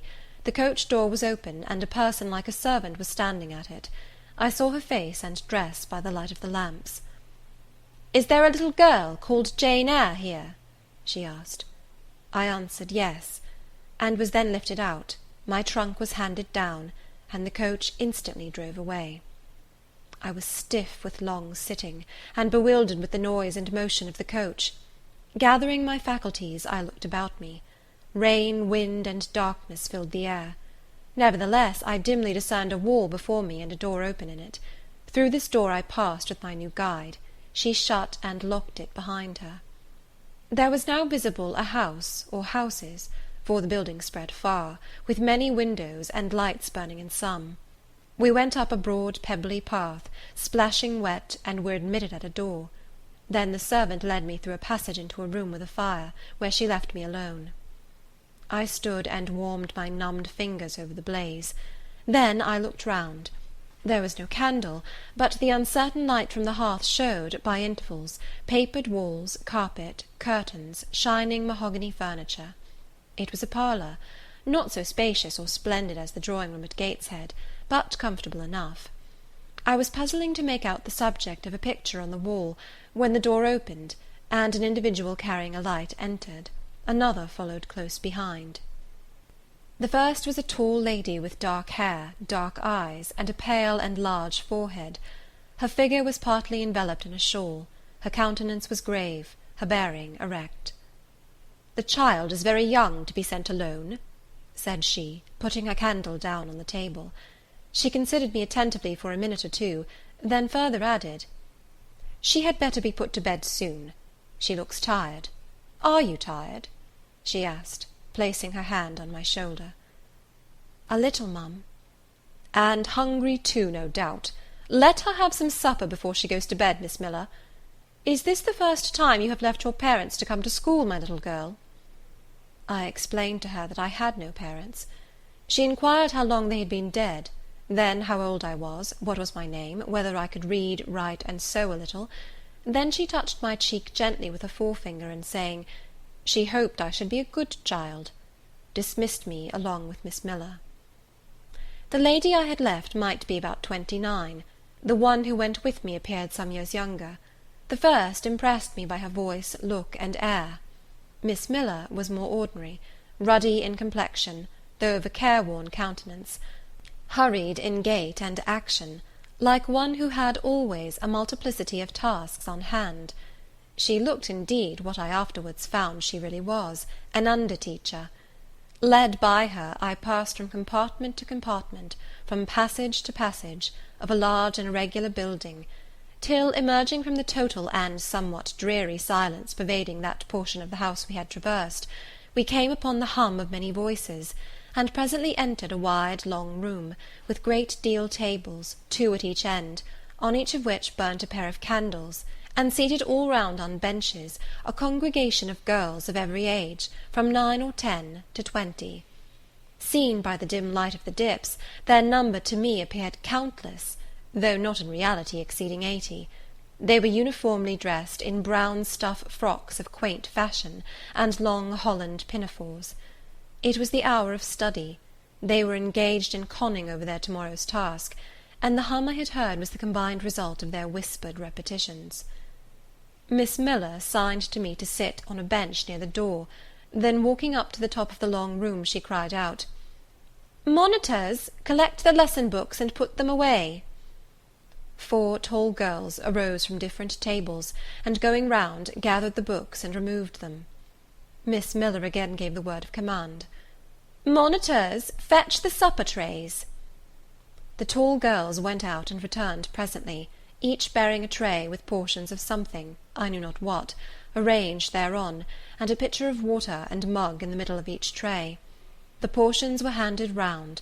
Those who liked took a draught of the water, the mug being common to all. When it came to my turn, I drank, for I was thirsty, but did not touch the food, excitement and fatigue rendering me incapable of eating. I now saw, however, that it was a thin oaten cake shared into fragments.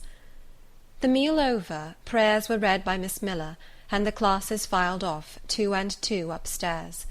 Overpowered by this time with weariness, I scarcely noticed what sort of a place the bedroom was, except that, like the schoolroom, I saw it was very long. To-night I was to be Miss Miller's bedfellow. She helped me to undress. When laid down, I glanced at the long rows of beds, each of which was quickly filled with 2 occupants. In 10 minutes the single light was extinguished, and amidst silence and complete darkness I fell asleep. The night passed rapidly.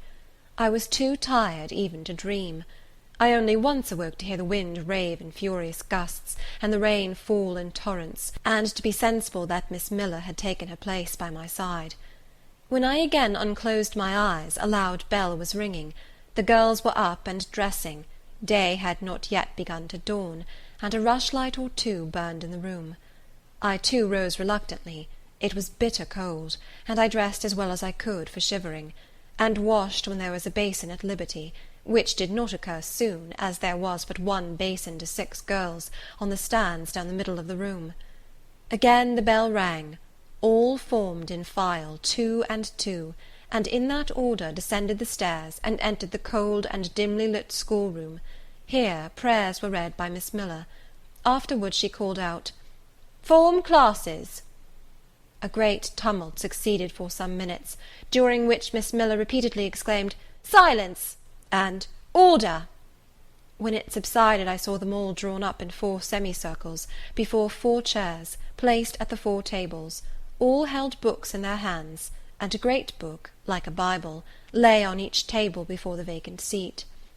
A pause of some seconds succeeded, filled up by the low, vague hum of numbers. Miss Miller walked from class to class, hushing this indefinite sound. A distant bell tinkled. Immediately 3 ladies entered the room. Each walked to a table and took her seat. Miss Miller assumed the 4th vacant chair, which was that nearest the door, and around which the smallest of the children were assembled. To this inferior class I was called, and placed at the bottom of it. Business now began. The day's collect was repeated, then certain texts of Scripture were said, and to these succeeded a protracted reading of chapters in the Bible, which lasted an hour. By the time that exercise was terminated, day had fully dawned. The indefatigable bell now sounded for the 4th time. The classes were marshalled and marched into another room to breakfast. How glad I was to behold a prospect of getting something to eat! I was now nearly sick from inanition, having taken so little of the day before. The refectory was a great, low-ceiled, gloomy room. On 2 low tables smoked basins of something hot, which, however, to my dismay, sent forth an odour far from inviting. I saw a universal manifestation of discontent when the fumes of the repast met the nostrils of those destined to swallow it. From the van of the procession, the tall girls of the 1st class, rose the whispered words, "Disgusting! The porridge is burnt again!" "Silence!" ejaculated a voice, but not that of Miss Miller, but one of the upper teachers, a little and dark personage, smartly dressed, but of somewhat morose aspect, who installed herself at the top of one table, while a more buxom lady presided at the other. I looked in vain for her I had first seen the night before. She was not visible. Miss Miller occupied the foot of the table where I sat, and a strange, foreign-looking, elderly lady, the French teacher, as I afterwards found, took the corresponding seat at the other board. A long grace was said, and a hymn sung. Then a servant brought in some tea for the teachers, and the meal began.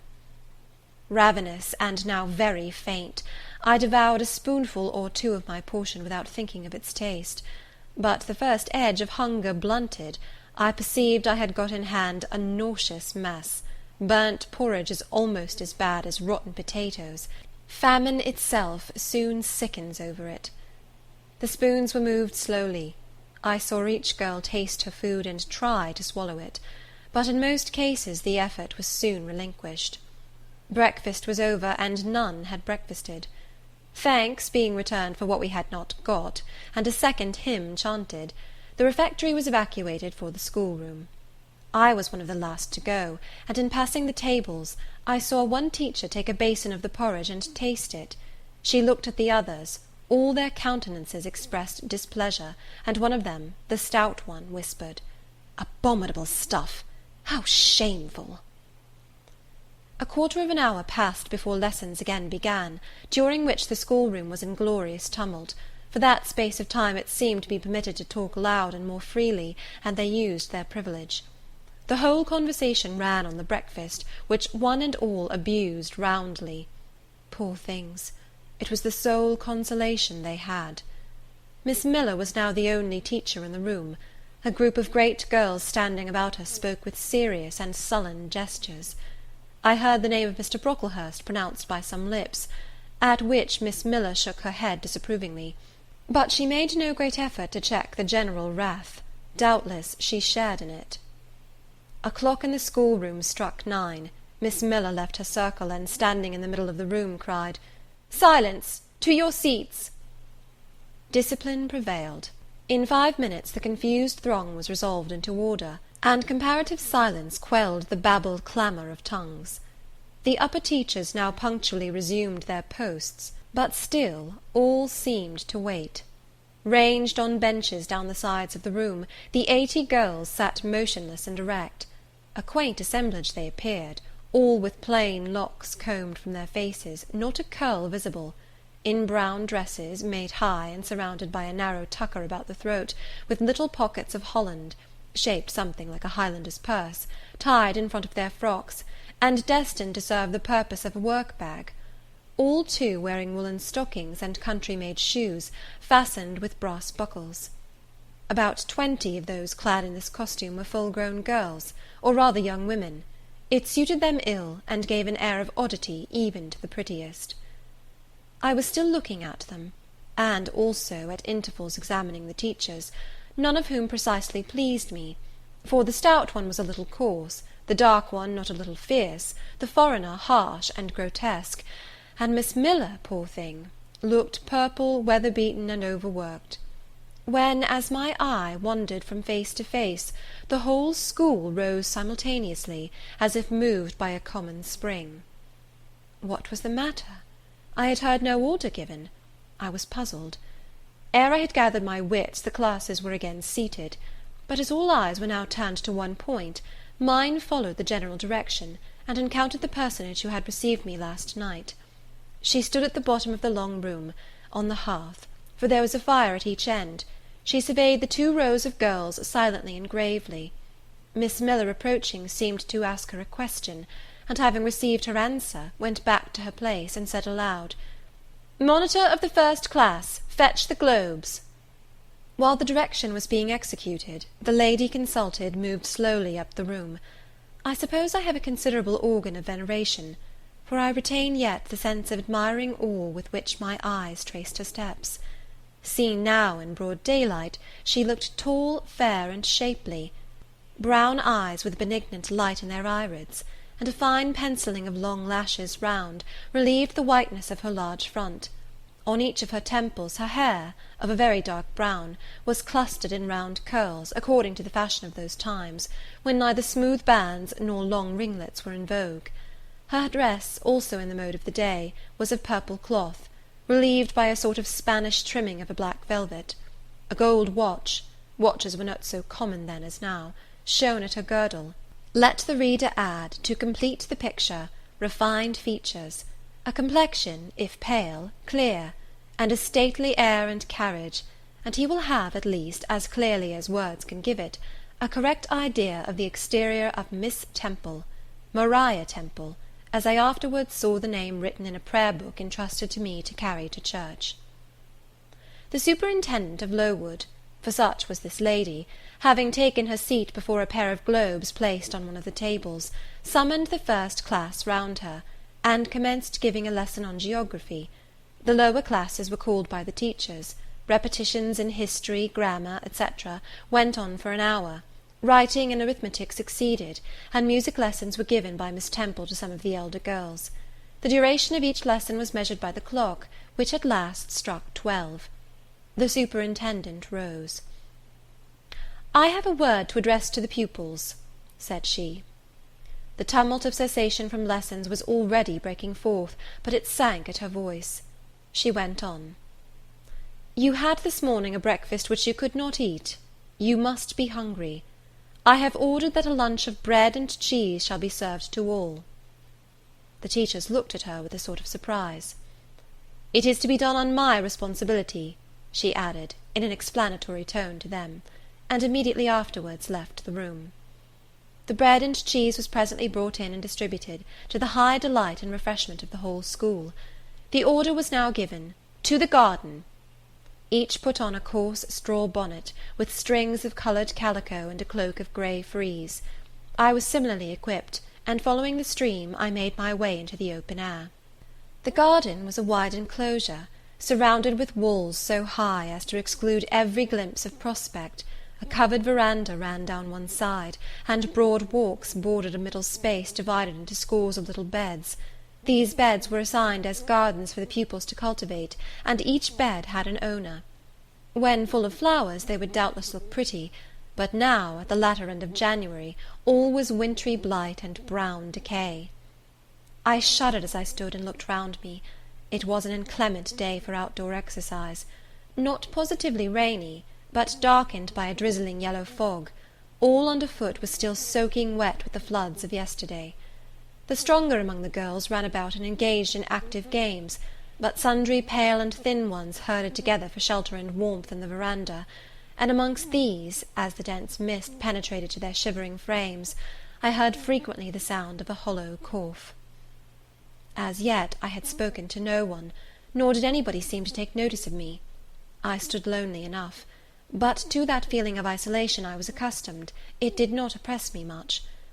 I leant against a pillar of the veranda, drew my grey mantle close about me, and trying to forget the cold which nipped me without, and the unsatisfied hunger which gnawed me within, delivered myself up to the employment of watching and thinking. My reflections were too undefined and fragmentary to merit record. I hardly yet knew where I was. Gateshead and my past life seemed floated away to an immeasurable distance. The present was vague and strange, and of the future I could form no conjecture.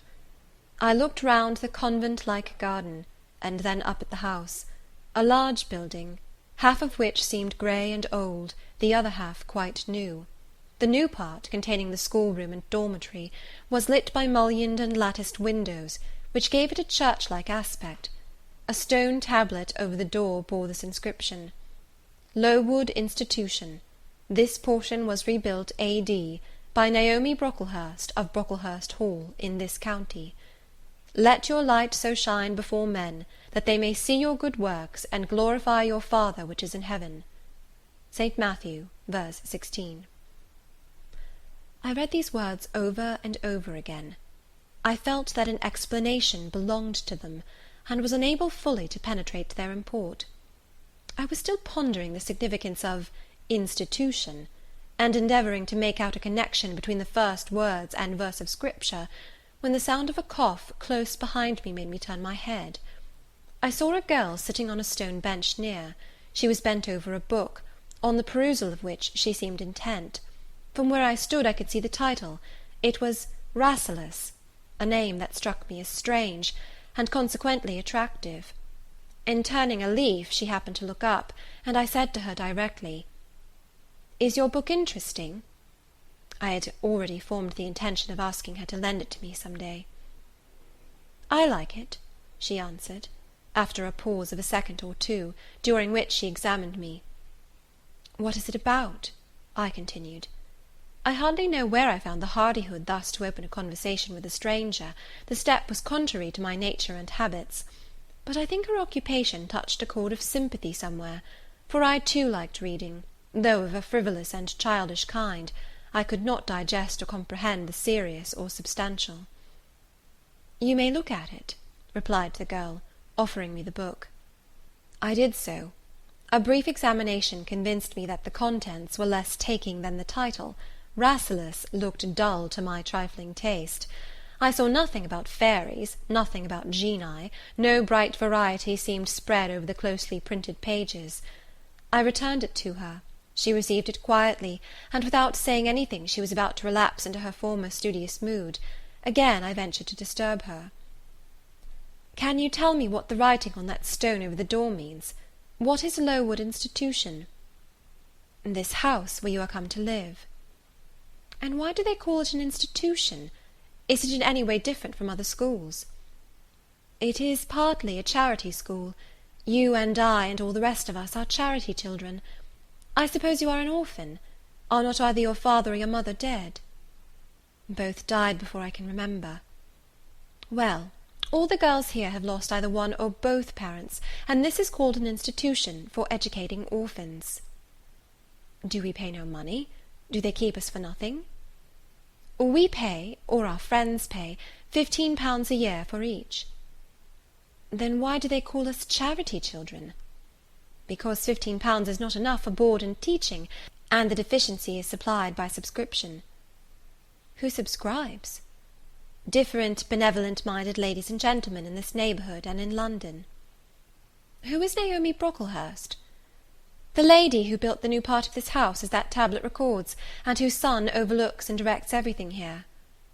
"Why?" "Because he is treasurer and manager of the establishment." "Then this house does not belong to that tall lady who wears a watch, and who said we were to have some bread and cheese?" "To Miss Temple? Oh, no, I wish it did. She has to answer to Mr. Brocklehurst for all she does. Mr. Brocklehurst buys all our food and all our clothes." "Does he live here?" "No, 2 miles off at a large hall." "Is he a good man?" "He is a clergyman, and is said to do a great deal of good." "Did you say that tall lady was called Miss Temple?" "Yes." "And what are the other teachers called?" "The one with red cheeks is called Miss Smith. She attends to the work, and cuts out, for we make our own clothes, our frocks and pelisses, and everything. And the little one with black hair is Miss Scatcherd. She teaches history and grammar, and hears the second-class repetitions. And the one who wears a shawl, and has a pocket-handkerchief tied to her side with a yellow ribbon, is Madame Pirot.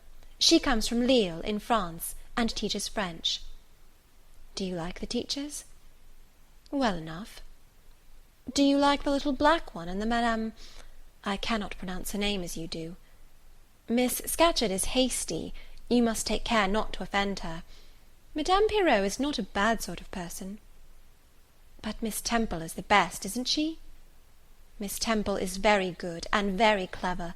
She is above the rest, because she knows far more than they do." "Have you been long here?" 2 years. "Are you an orphan?"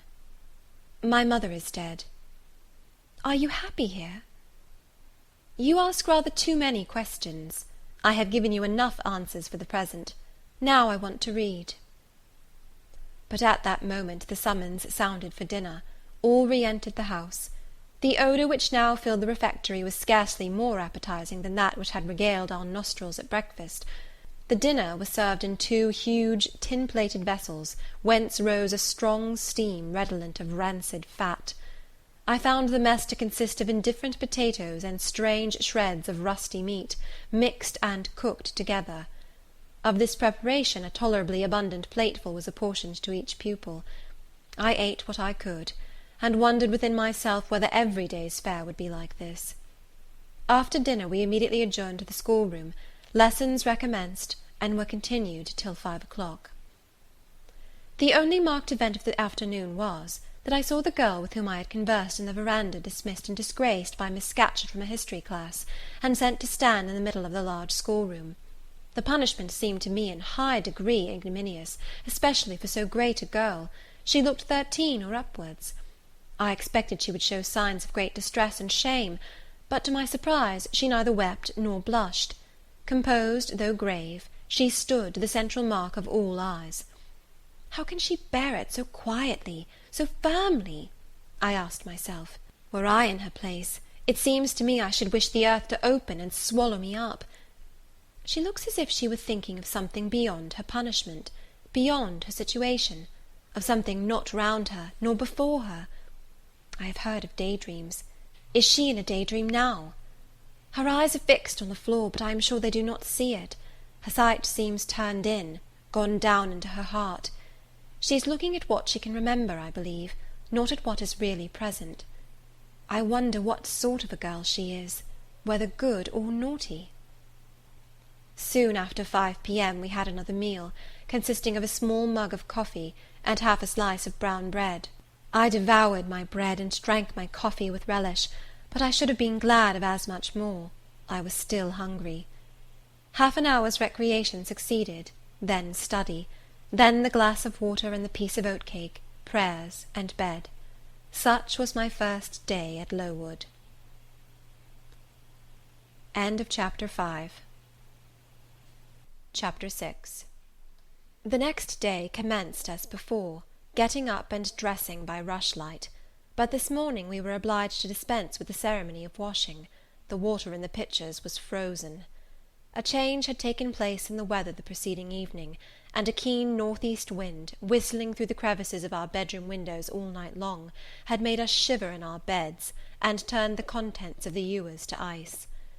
Before the long hour and a half of prayers and Bible reading was over, I felt ready to perish with cold.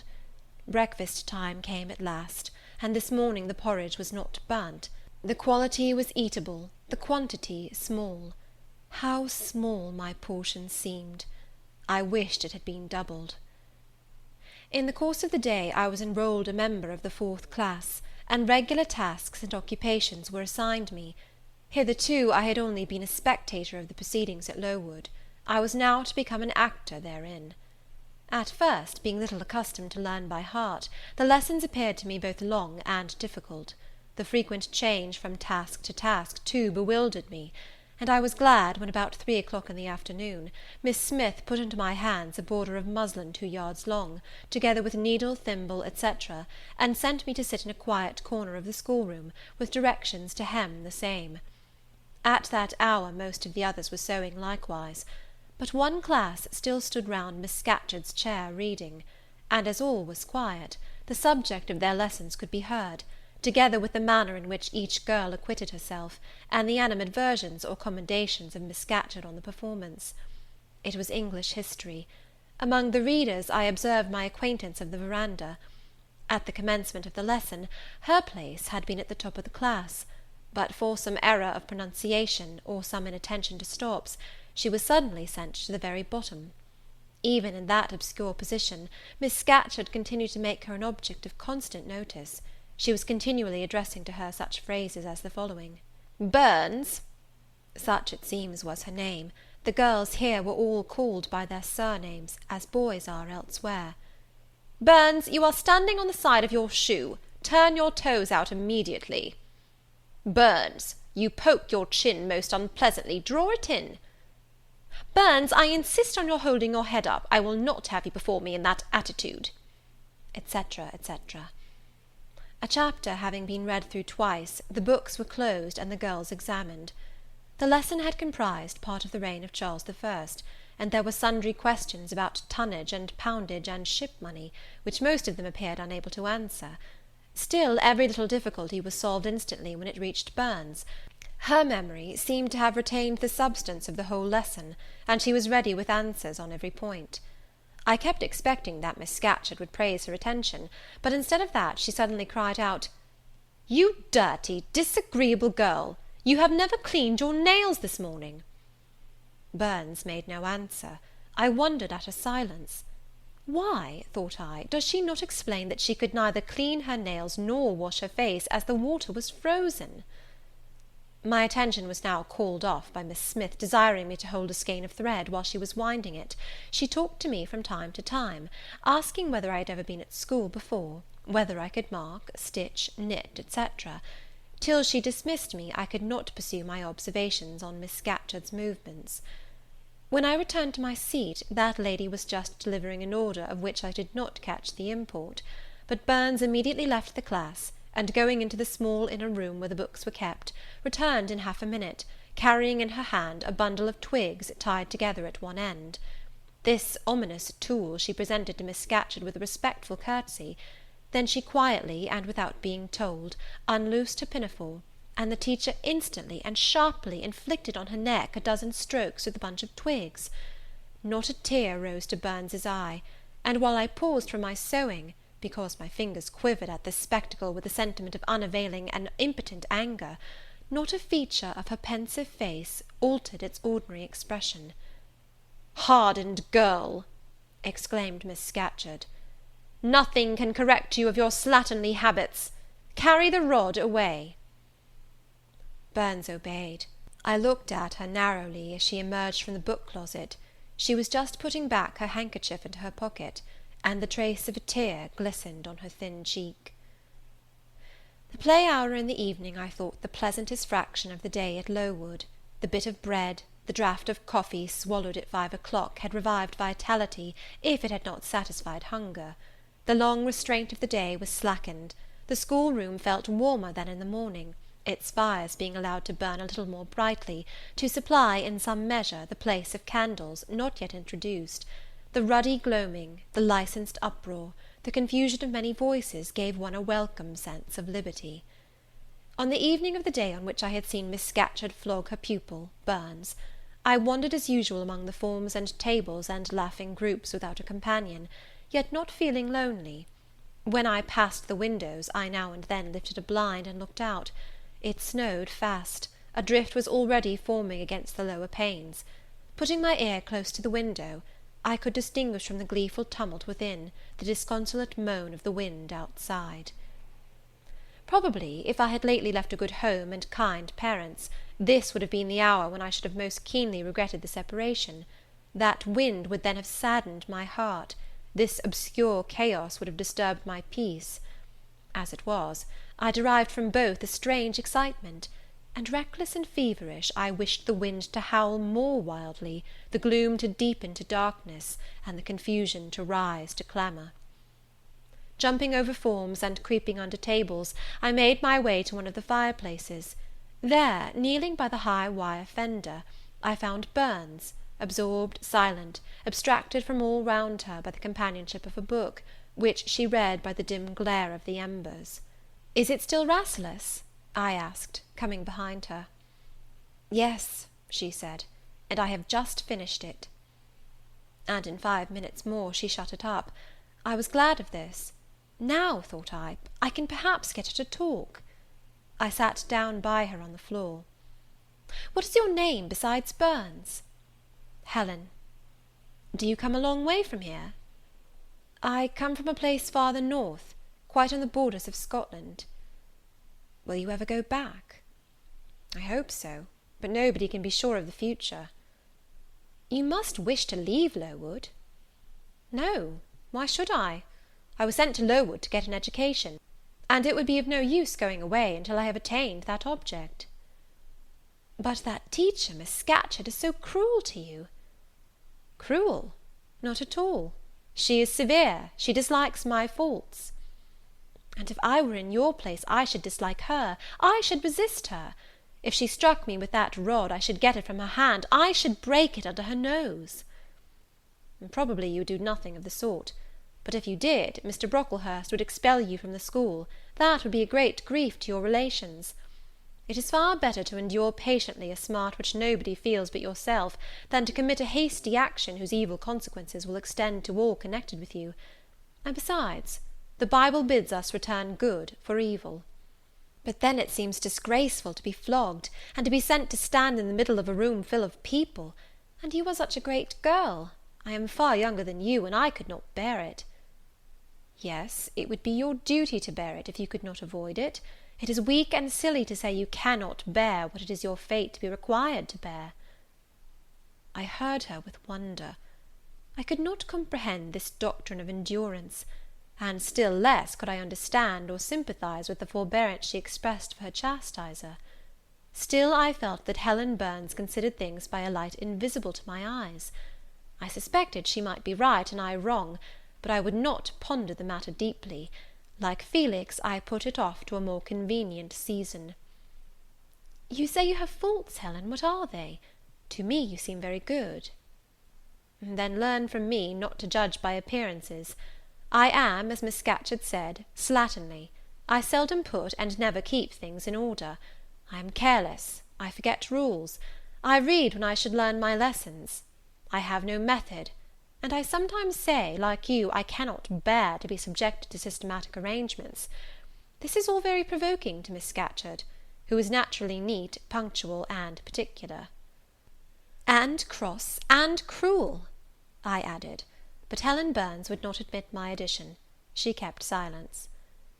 "Is Miss Temple as severe to you as Miss Scatcherd?" At the utterance of Miss Temple's name a soft smile flitted over her grave face. "Miss Temple is full of goodness. It pains her to be severe to any one, even the worst in the school. She sees my errors, and tells me of them gently, and if I do anything worthy of praise, she gives me my meed liberally. One strong proof of my wretchedly defective nature is, that even her expostulations, so mild, so rational, have not influence to cure me of my faults, and even her praise, though I value it most highly, cannot stimulate me to continued care and foresight." "That is curious," said I. "It is so easy to be careful." "For you, I have no doubt it is. I observed you in your class this morning, and saw you were closely attentive. Your thoughts never seemed to wander while Miss Miller explained the lesson and questioned you. Now mine continually rove away. When I should be listening to Miss Scatcherd and collecting all she says with assiduity, often I lose the very sound of her voice. I fall into a sort of dream. Sometimes I think I am in Northumberland, and that the noises I hear round me are the bubbling of a little brook which runs through Deepton near our house. Then, when it comes to my turn to reply, I have to be awakened, and having heard nothing of what was read for listening to the visionary brook, I have no answer ready." "Yet how well you replied this afternoon!" "It was mere chance. The subject on which we had been reading had interested me. This afternoon, instead of dreaming of Deepton, I was wondering how a man who wished to do right could act so unjustly and unwisely as Charles I sometimes did, and I thought what a pity it was that, with his integrity and conscientiousness, he could see no farther than the prerogatives of the crown. If he had but been able to look to a distance, and see how what they call the spirit of the age was tending. Still, I like Charles. I respect him. I pity him, poor murdered king. Yes, his enemies were the worst. They shed blood they had no right to shed. How dared they kill him?" Helen was talking to herself now. She had forgotten I could not very well understand her, that I was ignorant, or nearly so, of the subject she discussed. I recalled her to my level. "And when Miss Temple teaches you, do your thoughts wander then?" "No, certainly, not often. Because Miss Temple has generally something to say which is newer than my own reflections, her language is singularly agreeable to me, and the information she communicates is often just what I wish to gain." "Well, then, with Miss Temple you are good." "Yes, in a passive way. I make no effort. I follow as inclination guides me. There is no merit in such goodness." "A great deal. You are good to those who are good to you. It is all I ever desire to be. If people were always kind and obedient to those who are cruel and unjust, the wicked people would have it all their own way. They would never feel afraid, and so they would never alter, but would grow worse and worse. When we are struck at without a reason, we should strike back again very hard. I am sure we should, so hard as to teach the person who struck us never to do it again." "You will change your mind, I hope, when you grow older. As yet you are but a little untaught girl." "But I feel this, Helen.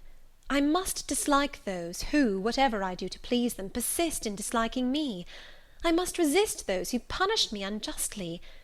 It is as natural as that I should love those who show me affection, or submit to punishment when I feel it is deserved." Heathens and savage tribes hold that doctrine, but Christians and civilized nations disown it." "How? I don't understand." "It is not violence that best overcomes hate, nor vengeance that most certainly heals injury." "What then?" "Read the New Testament, and observe what Christ says, and how he acts. Make his word your rule, and his conduct your example." "What does he say?" "Love your enemies, bless them that curse you, do good to them that hate you and despitefully use you." "Then I should love Mrs. Reed, which I cannot do. I should bless her son John, which is impossible." In her turn, Helen Burns asked me to explain, and I proceeded forthwith to pour out in my own way the tale of my sufferings and resentments. Bitter and truculent when excited, I spoke as I felt, without reserve or softening. Helen heard me patiently to the end. I expected she would then make a remark, but she said nothing. "Well," I asked impatiently, "is not Mrs. Reed a hard-hearted, bad woman?" "She has been unkind to you, no doubt, because, you see, she dislikes your cast of character, as Miss Scatcherd does mine. But how minutely you remember all she has done and said to you! What a singularly deep impression her injustice seems to have made on your heart! No ill usage so brands its record on my feelings. Would you not be happier if you tried to forget her severity, together with the passionate emotions it excited? Life appears to me too short to be spent in nursing animosity or registering wrongs. We are, and must be, one and all, burdened with faults in this world; but the time will soon come, when, I trust, we shall put them off in putting off our corruptible bodies, when debasement and sin will fall from us with this cumbrous frame of flesh, and only the spark of the spirit will remain, the impalpable principle of light and thought, pure as when it left the Creator to inspire the creature. Whence it came, it will return, perhaps again to be communicated to some being higher than man, perhaps to pass, through gradations of glory, from the pale human soul to brighten to the seraph. Surely it will never, on the contrary, be suffered to degenerate from man to fiend. No, I cannot believe that.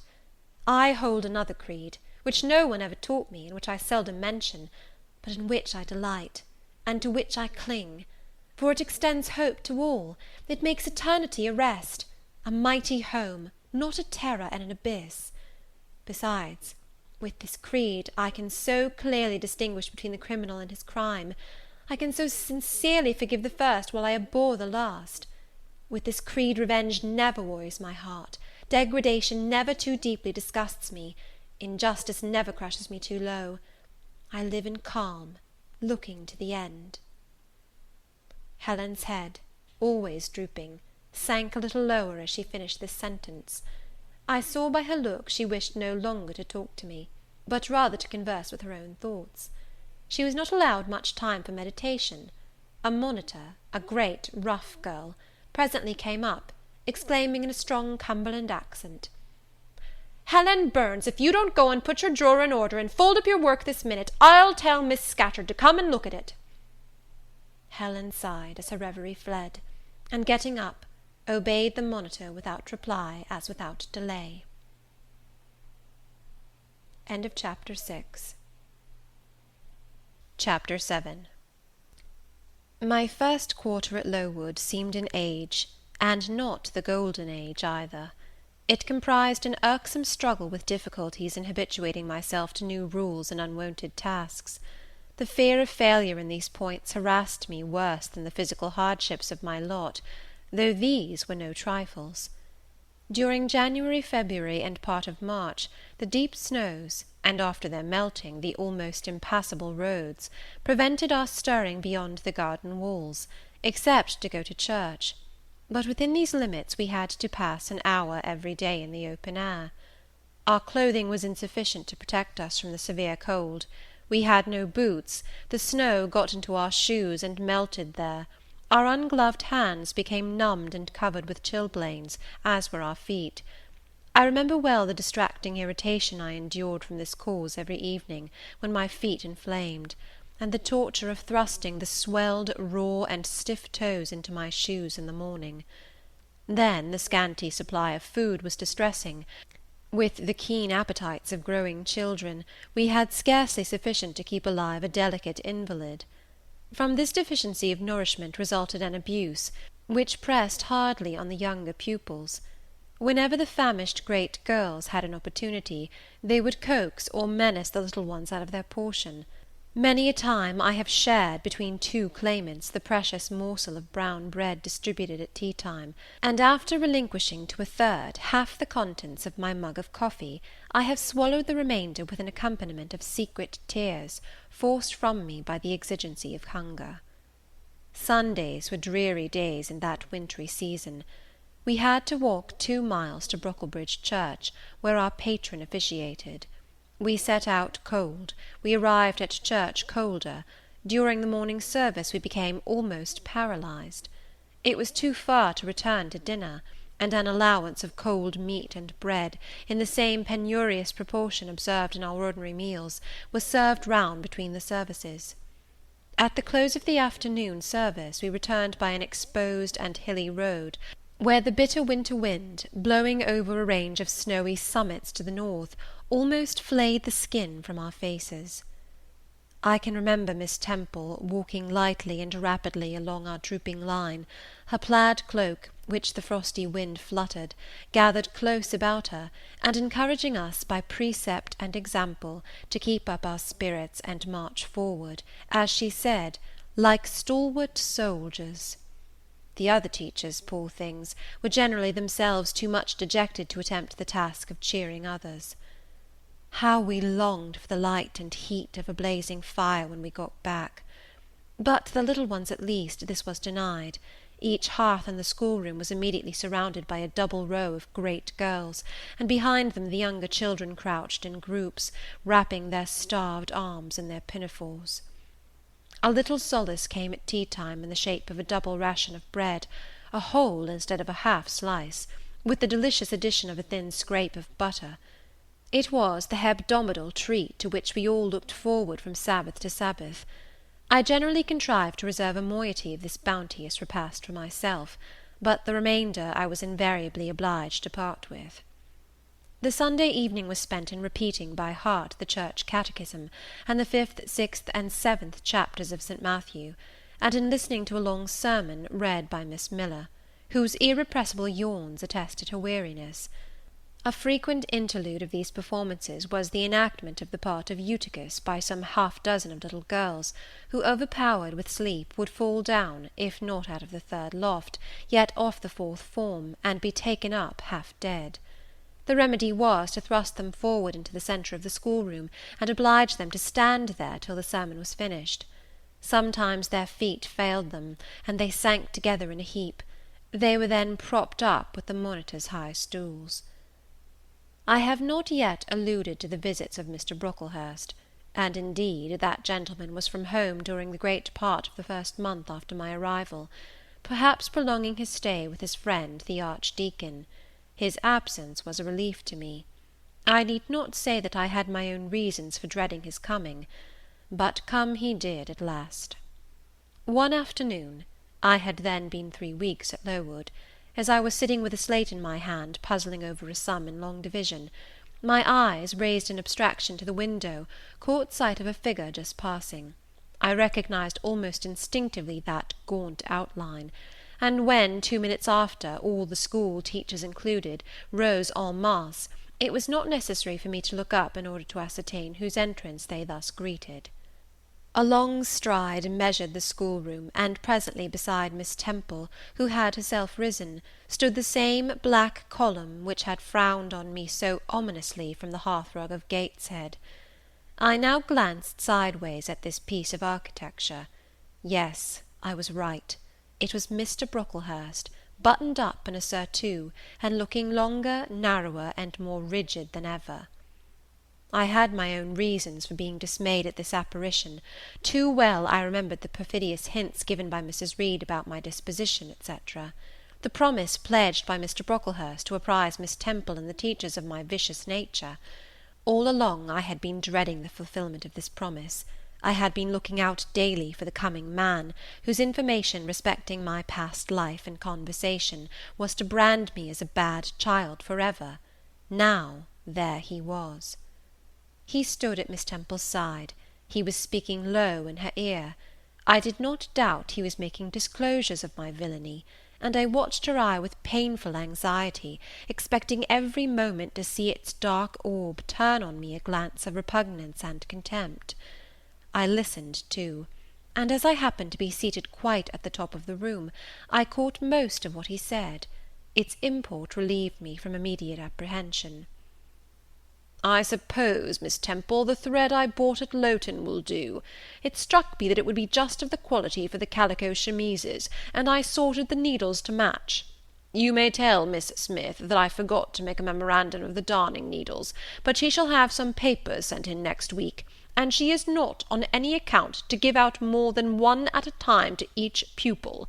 If they have more, they are apt to be careless and lose them.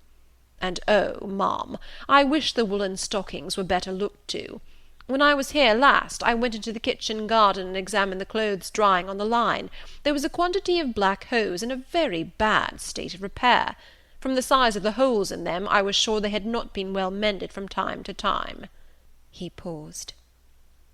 "Your directions shall be attended to, sir," said Miss Temple.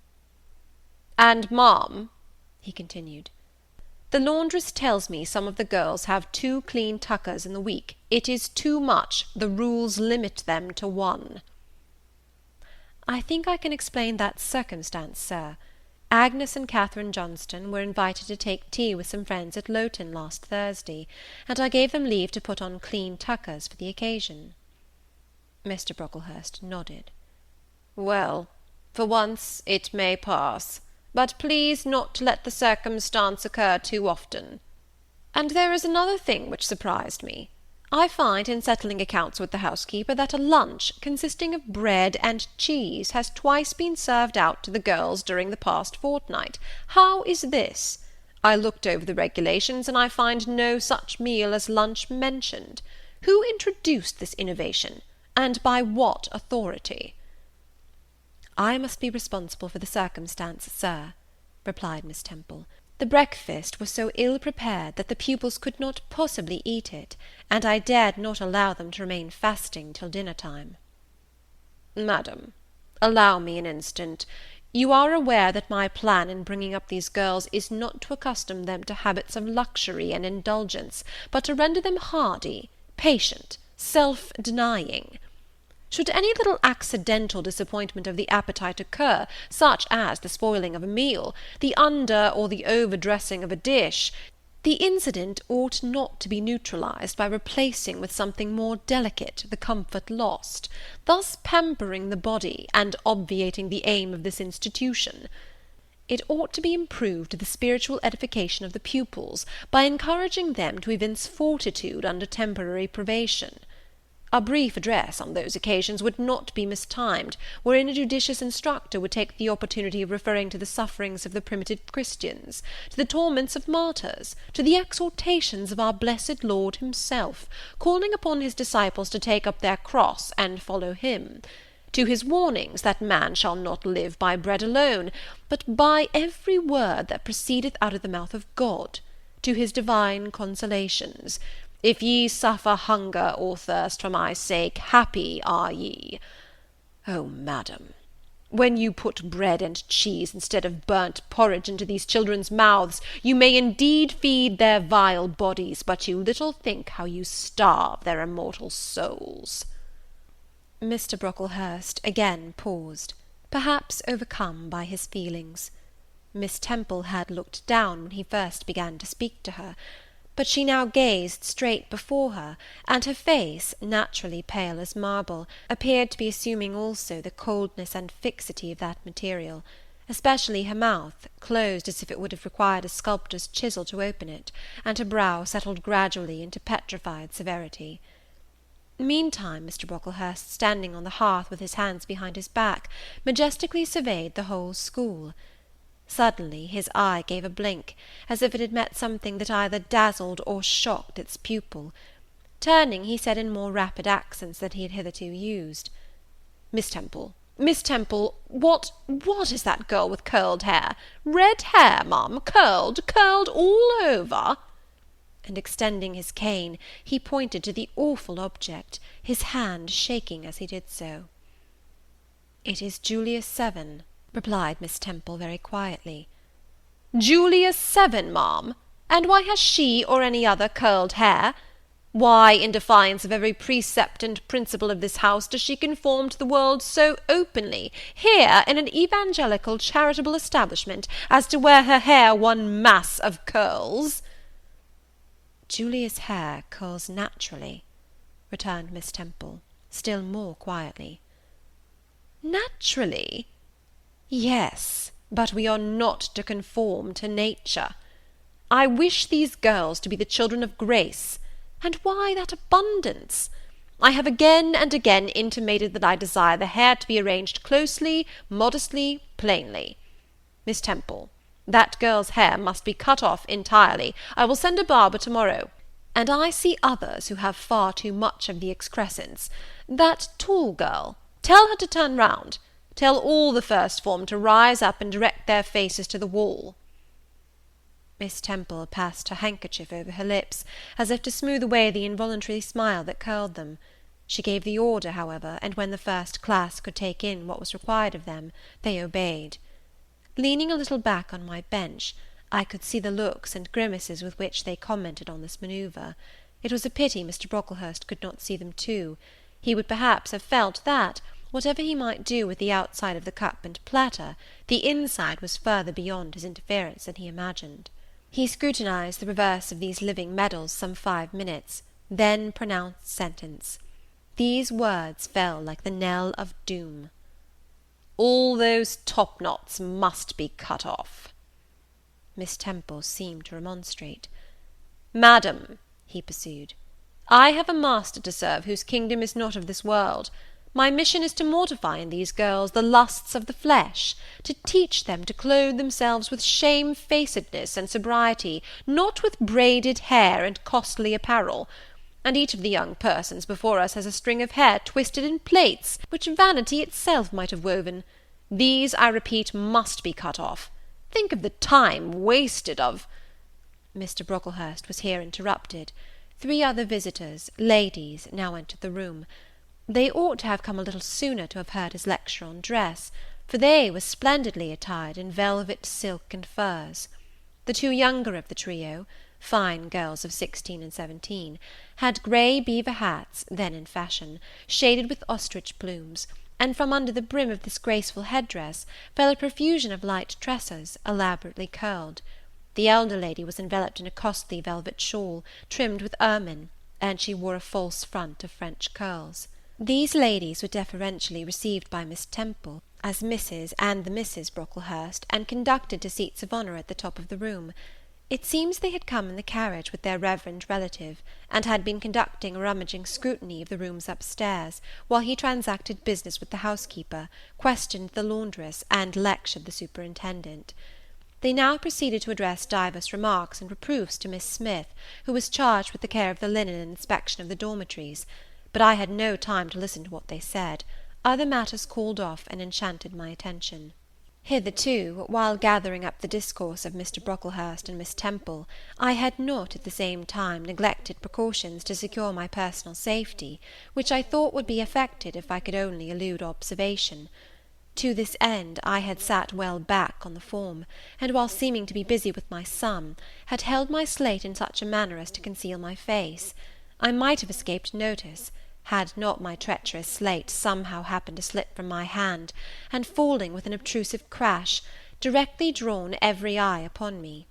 I knew it was all over now, and as I stooped to pick up the 2 fragments of slate, I rallied my forces for the worst. It came. "A careless girl," said Mr. Brocklehurst, and immediately after, "It is the new pupil, I perceive." And before I could draw breath, "I must not forget I have a word to say respecting her."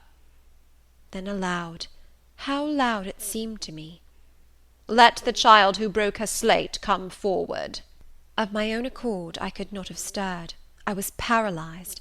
But the 2 great girls who sit on each side of me set me on my legs and pushed me towards the dread judge. And then Miss Temple gently assisted me to his very feet, and I caught her whispered counsel. Don't be afraid, Jane. I saw it was an accident. You shall not be punished." The kind whisper went to my heart like a dagger. Another minute, and she will despise me for a hypocrite, thought I; and an impulse of fury against Reed, Brocklehurst and Company bounded in my pulses at the conviction. I was no Helen Burns. "Fetch that stool," said Mr. Brocklehurst, pointing to a very high one from which a monitor had just risen. It was brought. "Place the child upon it." And I was placed there, by whom I don't know. I was in no condition to note particulars. I was only aware that they had hoisted me up to the height of Mr. Brocklehurst's nose, that he was within a yard of me, and that a spread of shot orange and purple silk pelisses, and a cloud of silvery plumage extended and waved below me. Mr. Brocklehurst hemmed. "Ladies," said he, turning to his family, "Miss Temple, teachers, and children, you all see this girl?" Of course they did, for I felt their eyes directed like burning glasses against my scorched skin. "You see she is yet young. You observe she possesses the ordinary form of childhood. God has graciously given her the shape that he has given to all of us. No signal deformity points her out as a marked character. Who would think that the evil one had already found a servant and agent in her? Yet such, I grieve to say, is the case." A pause, in which I began to steady the palsy of my nerves, and to feel that the Rubicon was passed, and that the trial no longer to be shirked must be firmly sustained. "My dear children," pursued the black marble clergyman with pathos, "this is a sad, a melancholy occasion, for it becomes my duty to warn you that this girl, who might be one of God's own lambs, is a little castaway, not a member of the true flock, but evidently an interloper and an alien. You must be on your guard against her. You must shun her example.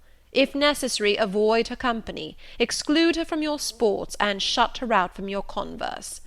Teachers, you must watch her. Keep your eyes on her movements, weigh well her words, scrutinize her actions, punish her body to save her soul, if indeed such salvation be possible, for, my tongue falters while I tell it, this girl, this child, the native of a Christian land, worse than many a little heathen who says its prayers to Brahma and kneels before Juggernaut, this girl is a liar." Now came a pause of 10 minutes, during which I, by this time in perfect possession of my wits, observed all the female Brocklehursts produce their pocket handkerchiefs, and apply them to their optics, while the elderly lady swayed herself to and fro, and the 2 younger ones whispered, "How shocking!" Mr. Brocklehurst resumed. "This I learned from her benefactress, from the pious and charitable lady who adopted her in her orphan state, reared her as her own daughter, and whose kindness, whose generosity the unhappy girl repaid by an ingratitude so bad, so dreadful, that at last her excellent patroness was obliged to separate her from her own young ones, fearful lest her vicious example should contaminate their purity. She has sent her here to be healed, even as the Jews of old sent their disease to the troubled pool of Bethesda. And teachers, superintendent, I beg of you not to allow the waters to stagnate round her." With this sublime conclusion, Mr. Brocklehurst adjusted the top button of his surtout, muttered something to his family, who rose, bowed to Miss Temple, and then all of the great people sailed in state from the room. Turning at the door, my judge said, "Let her stand half an hour longer on that stool, and let no one speak to her during the remainder of the day." There was I, then, mounted aloft. I, who had said I could not bear the shame of standing on my natural feet in the middle of the room, was now exposed to general view on a pedestal of infamy. What my sensations were, no language can describe, but just as they all rose, stifling my breath and constricting my throat, a girl came up and passed me. In passing, she lifted her eyes. What a strange light inspired them! What an extraordinary sensation that ray sent through me! How the new feeling bore me up! It was as if a martyr, a hero, had passed a slave or victim, and imparted strength in the transit. I mastered the rising hysteria, lifted up my head, and took a firm stand on the stool. Helen Burns, asked some slight question about her work of Miss Smith, was chidden for the triviality of the inquiry, returned to her place, and smiled at me again as she went by. What a smile! I remember it now, and I know that it was the effluence of fine intellect, of true courage. It lit up her marked lineaments, her thin face, her sunken grey eye, like a reflection from the aspect of an angel. Yet at that moment Helen Burns wore on her arm the untidy badge. Scarcely an hour ago I had heard her condemned by Miss Scatcherd to a dinner of bread and water on the morrow, because she had blotted an exercise in copying it out. Such is the imperfect nature of man. Such spots are there on the disk of the clearest planet, and eyes like Miss Scatcherd's can only see those minute defects, and are blind to the full brightness of the orb. End of Chapter 7. Chapter 8. Ere the half-hour ended, 5 o'clock struck. School was dismissed, and all were gone into the refectory to tea. I now ventured to descend. It was deep dusk. I retired into a corner, and sat down on the floor. The spell by which I had been so far supported began to dissolve. Reaction took place, and soon so overwhelming was the grief that seized me, I sank prostrate with my face to the ground. Now I wept. Helen Burns was not here. Nothing sustained me. Left to myself, I abandoned myself, and my tears watered the boards. I had meant to be so good, and to do so much at Lowood, to make so many friends, to earn respect, and win affection. Already I had made visible progress. That very morning I had reached the head of my class. Miss Miller had praised me warmly, Miss Temple had smiled approbation. She had promised to teach me drawing, and to let me learn French, if I continued to make similar improvement 2 months longer. And then I was well received by my fellow pupils, treated as an equal by those of my own age, and not molested by any. Now, here I lay again, crushed and trodden on, and could I ever rise more? Never, I thought, and ardently I wished to die. While sobbing out this wish in broken accents, some one approached. I started up. Again Helen Burns was near me. The fading fires just showed her coming up the long vacant room. She brought my coffee and bread. "Come, eat something," she said. But I put both away from me, feeling as if a drop or a crumb would have choked me in my present condition. Helen regarded me, probably with surprise.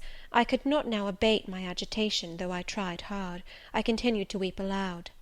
She sat down on the ground near me, embraced her knees with her arms, and rested her head upon them. In that attitude she remained silent as an Indian. I was the first who spoke. "Helen, why do you stay with a girl whom everybody believes to be a liar?" "Everybody, Jane? Why, there are only 80 people who have heard you called so, and the world contains hundreds of millions." "But what have I to do with millions? The 80 I know despise me." "Jane, you are mistaken. Probably not one in the school either despises or dislikes you. Many, I am sure, pity you much." "How can they pity me after what Mr. Brocklehurst has said?" "Mr. Brocklehurst is not a god, nor is he even a great and admired man. He is little liked here. He never took steps to make himself liked. Had he treated you as an especial favourite, you would have found enemies, declared or covert, all round you. As it is, the greater number would offer you sympathy if they dared. Teachers and pupils may look coldly on you for a day or two, but friendly feelings are concealed in their hearts, and if you persevere in doing well, these feelings will ere long appear so much the more evidently for their temporary suppression. Besides, Jane," she paused. "Well, Helen?" said I, putting my hand into hers. She chafed my fingers gently to warm them, and went on. "If all the world hated you, and believed you wicked, while your own conscience approved you, and absolved you from guilt, you would not be without friends." No, I know I should think well of myself, but that is not enough. If others don't love me, I would rather die than live. I cannot bear to be solitary and hated, Helen. Look here, to gain some real affection from you, or Miss Temple, or any other whom I truly love, I would willingly submit to have the bone of my arm broken, or to let a bull toss me, or to stand behind a kicking horse, and let it dash its hoof at my chest. Hush, Jane! You think too much of the love of human beings. You are too impulsive, too vehement. The sovereign hand that created your frame and put life into it, has provided you with other resources than your feeble self, or than creatures feeble as you. Besides this earth, and besides the race of men, there is an invisible world and a kingdom of spirits. That world is round us, for it is everywhere, and those spirits watch us, for they are commissioned to guard us. And if we were dying in pain and shame, if scorn smote us on all sides, and hatred crushed us, angels see our tortures, recognise our innocence, if innocent we be, as I know you are of this charge, which Mr. Brocklehurst has weakly and pompously repeated at second hand from Mrs. Reed; for I read a sincere nature in your ardent eyes, and on your clear front. And God waits only the separation of spirit from flesh to crown us with a full reward. Why then should we ever sink overwhelmed with distress, when life is so soon over, and death is so certain an entrance to happiness, to glory? I was silent. Helen had calmed me, but in the tranquillity she imparted there was an alloy of inexpressible sadness. I felt the impression of woe as she spoke, but I could not tell whence it came; and when, having done speaking, she breathed a little fast, and coughed a short cough, I momentarily forgot my own sorrows to yield to a vague concern for her. Resting my head on Helen's shoulder, I put my arms round her waist. She drew me to her, and we reposed in silence. We had not sat long thus, when another person came in. Some heavy clouds, swept from the sky by a rising wind, had left the moon bare, and her light, streaming in through a window near, shone full both on us and on the approaching figure, which we at once recognized as Miss Temple. "I came on purpose to find you, Jane Eyre," said she.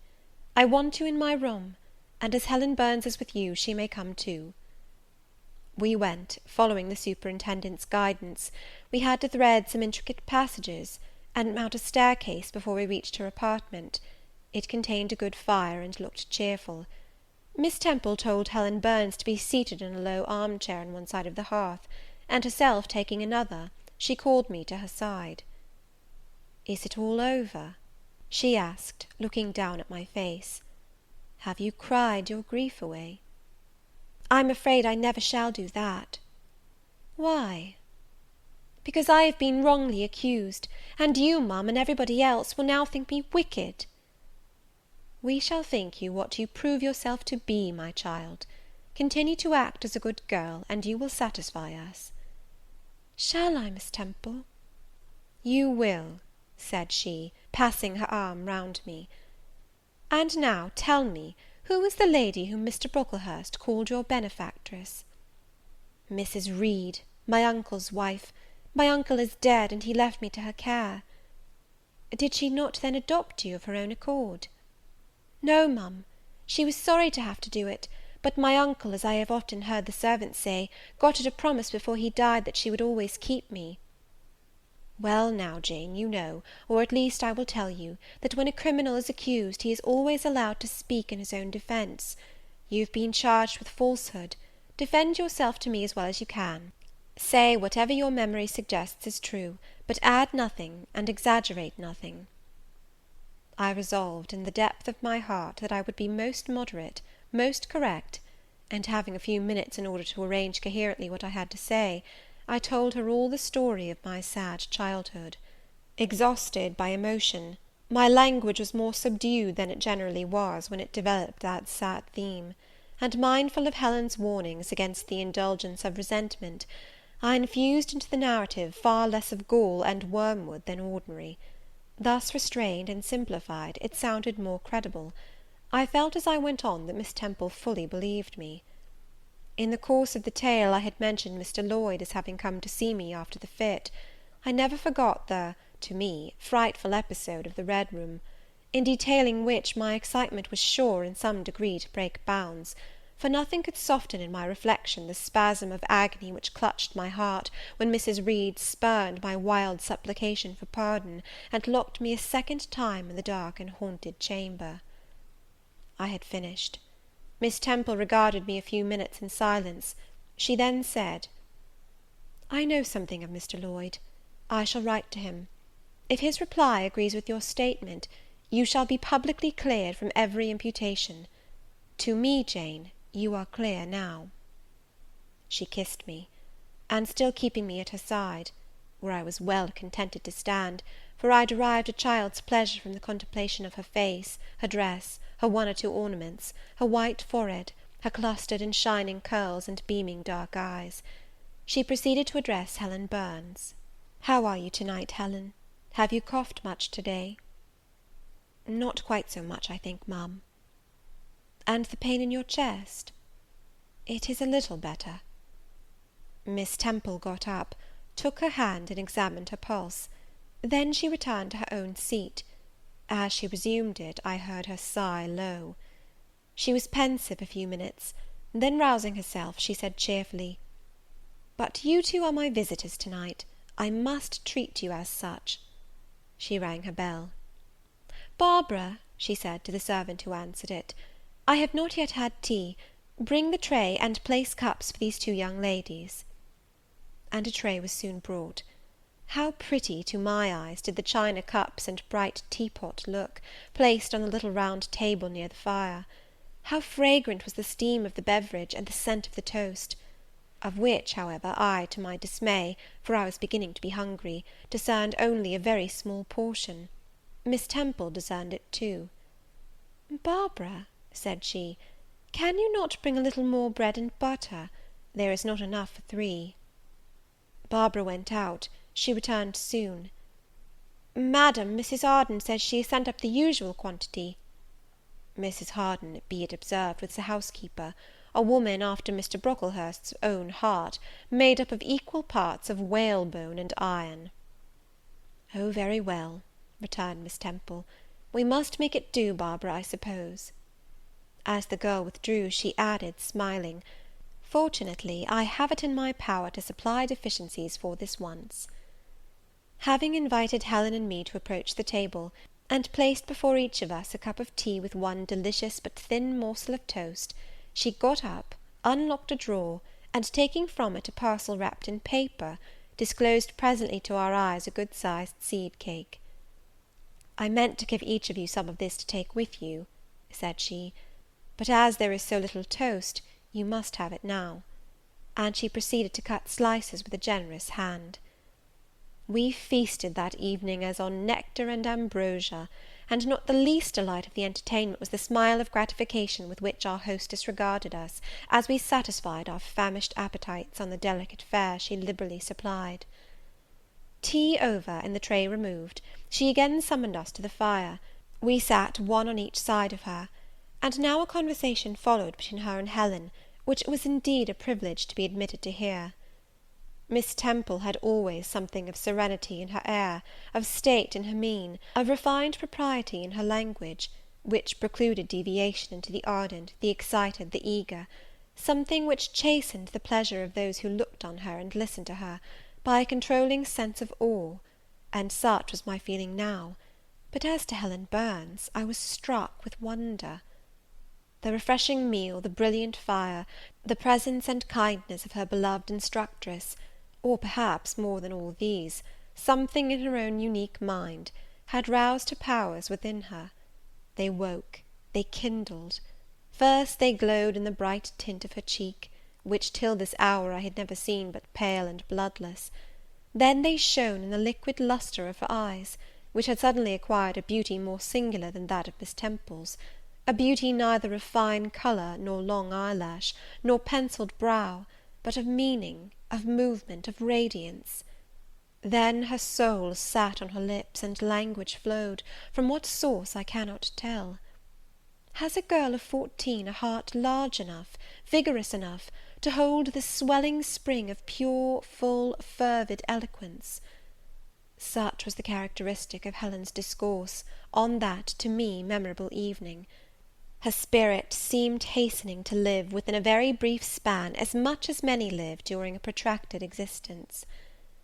They conversed of things I had never heard of nations and times past, of countries far away, of secrets of nature discovered or guessed at. They spoke of books, how many they had read, what stores of knowledge they possessed.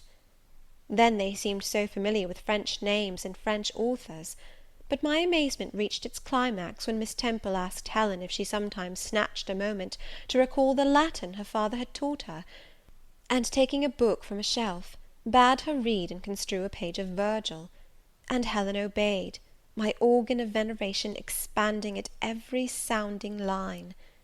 She had scarcely finished ere the bell announced bedtime. No delay could be admitted.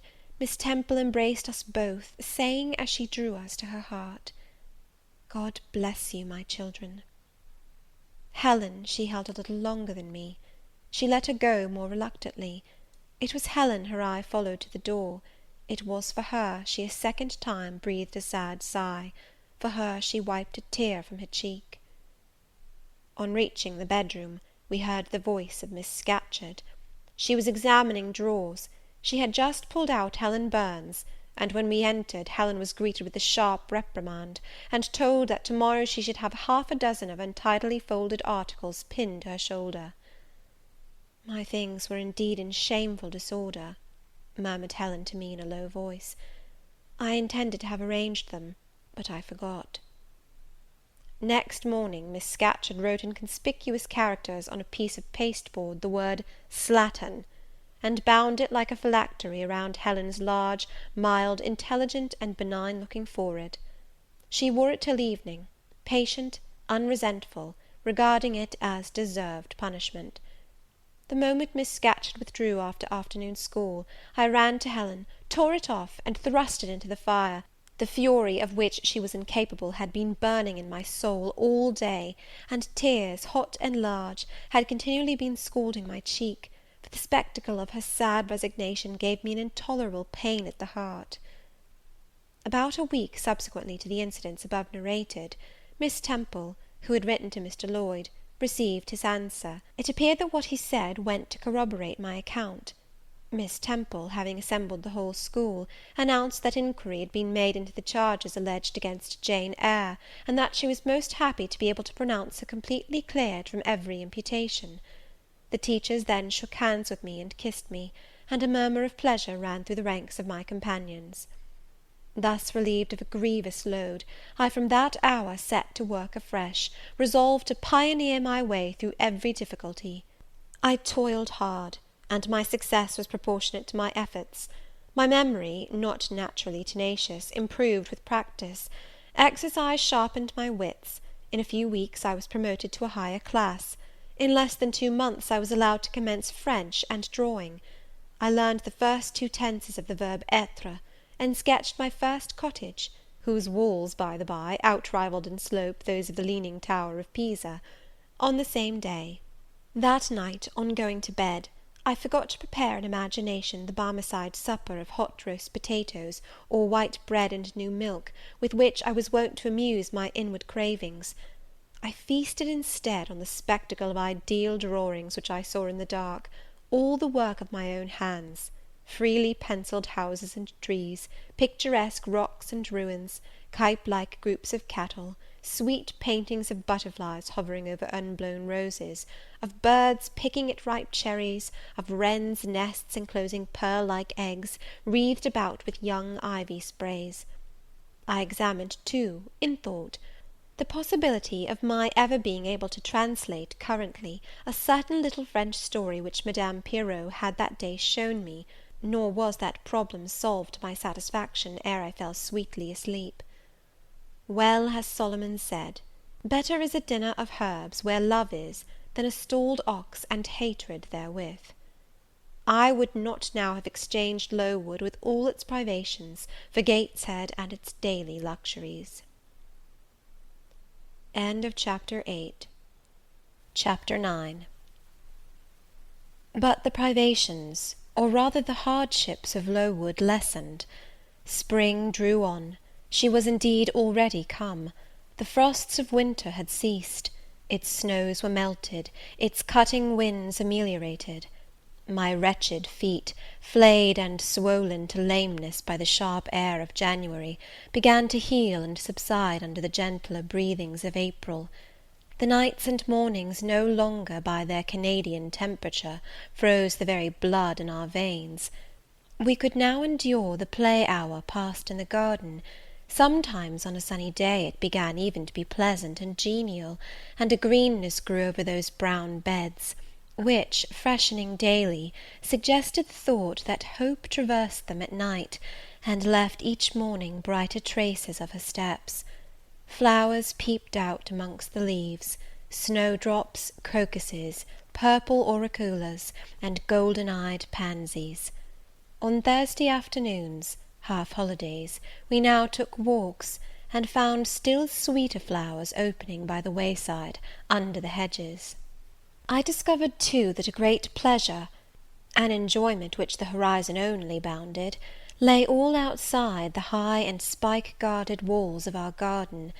This pleasure consisted in prospect of noble summits girdling a great hill hollow, rich in verdure and shadow; in a bright beck, full of dark stones and sparkling eddies. How different had this scene looked when I viewed it laid out beneath the iron sky of winter, stiffened in frost, shrouded with snow! When mists as chill as death wandered to the impulse of east winds along those purple peaks, and rolled down Ing and Holm till they blended with the frozen fog of the beck. The beck itself was then a torrent, turbid and curbless. It tore asunder the wood, and sent a raving sound through the air, often thickened with wild rain or whirling sleet; and for the forest on its banks, that showed only ranks of skeletons. April advanced to May. A bright serene May it was; days of blue sky, placid sunshine, and soft western or southern gales filled up its duration. And now vegetation matured with vigour. Lowood shook loose its tresses; it became all green, all flowery. Its great elm, ash, and oak skeletons were restored to majestic life. Woodland plants sprang up profusely in its recesses; unnumbered varieties of moss filled its hollows, and it made a strange ground sunshine out of the wealth of its wild primrose plants. I have seen their pale gold gleam in overshadowed spots, like scatterings of the sweetest lustre. All this I enjoyed often and fully, free, unwatched, and almost alone. For this unwonted liberty and pleasure there was a cause, to which it now becomes my task to advert. Have I not described a pleasant site for a dwelling, when I speak of it as bosomed in hill and wood, and rising from the verge of a stream? Assuredly pleasant enough, but whether healthy or not is another question. That forest dell, where Lowood lay, was the cradle of fog, and fog-bred pestilence, which, quickening with the quickening spring, crept into the orphan asylum, breathed typhus through its crowded schoolroom and dormitory, and ere May arrived, transformed the seminary into a hospital. Semi-starvation and neglected colds had predisposed most of the pupils to receive infection. 45 out of the 80 girls lay ill at one time. Classes were broken up, rules relaxed. The few who continued well were allowed almost unlimited license, because the medical attendant insisted on the necessity of frequent exercise to keep them in health; and had it been otherwise, no one had leisure to watch or restrain them. Miss Temple's whole attention was absorbed by the patients; she lived in the sick room, never quitting it except to snatch a few hours' rest at night. The teachers were fully occupied with packing up and making other necessary preparations for the departure of those girls who were fortunate enough to have friends and relations able and willing to remove them from the seat of contagion. Many, already smitten, went home only to die. Some died at the school, and were buried quietly and quickly, the nature of the malady forbidding delay. While disease had thus become an inhabitant of Lowood, and death its frequent visitor; while there was gloom and fear within its walls; while its rooms and passages steamed with hospital smells, the drug and the pastille striving vainly to overcome the effluvia of mortality, that bright May shone unclouded over the bold hills and beautiful woodland out of doors. Its garden, too, glowed with flowers. Hollyhocks had sprung up tall as trees, lilies had opened, tulips and roses were in bloom, the borders of the little beds were gay with pink thrift and crimson double daisies, the sweetbriars gave out, morning and evening, their scent of spice and apples; and these fragrant treasures were all useless for most of the inmates of Lowood, except to furnish now and then a handful of herbs and blossoms to put in a coffin. But I, and the rest who continued well, enjoyed fully the beauties of the scene and season. They let us ramble in the wood, like gypsies, from morning till night. We did what we liked, went where we liked. We lived better too. Mr. Brocklehurst and his family never came near Lowood now. Household matters were not scrutinized into. The cross housekeeper was gone, driven away by the fear of infection. Her successor, who had been matron at the Lowton dispensary, unused to the ways of her new abode, provided with comparative liberality. Besides, there were fewer to feed. The sick could eat little. Our breakfast basins were better filled. When there was no time to prepare a regular dinner, which happened often, she would give us a large piece of cold pie, or a thick slice of bread and cheese; and this we carried away with us to the wood, where we each chose the spot we liked best, and dined sumptuously.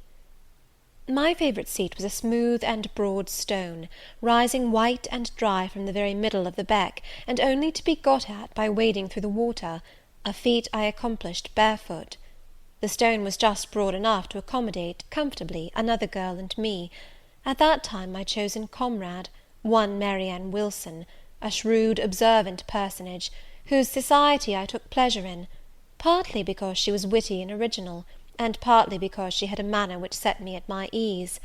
Some years older than I, she knew more of the world, and could tell me many things I liked to hear. With her my curiosity found gratification.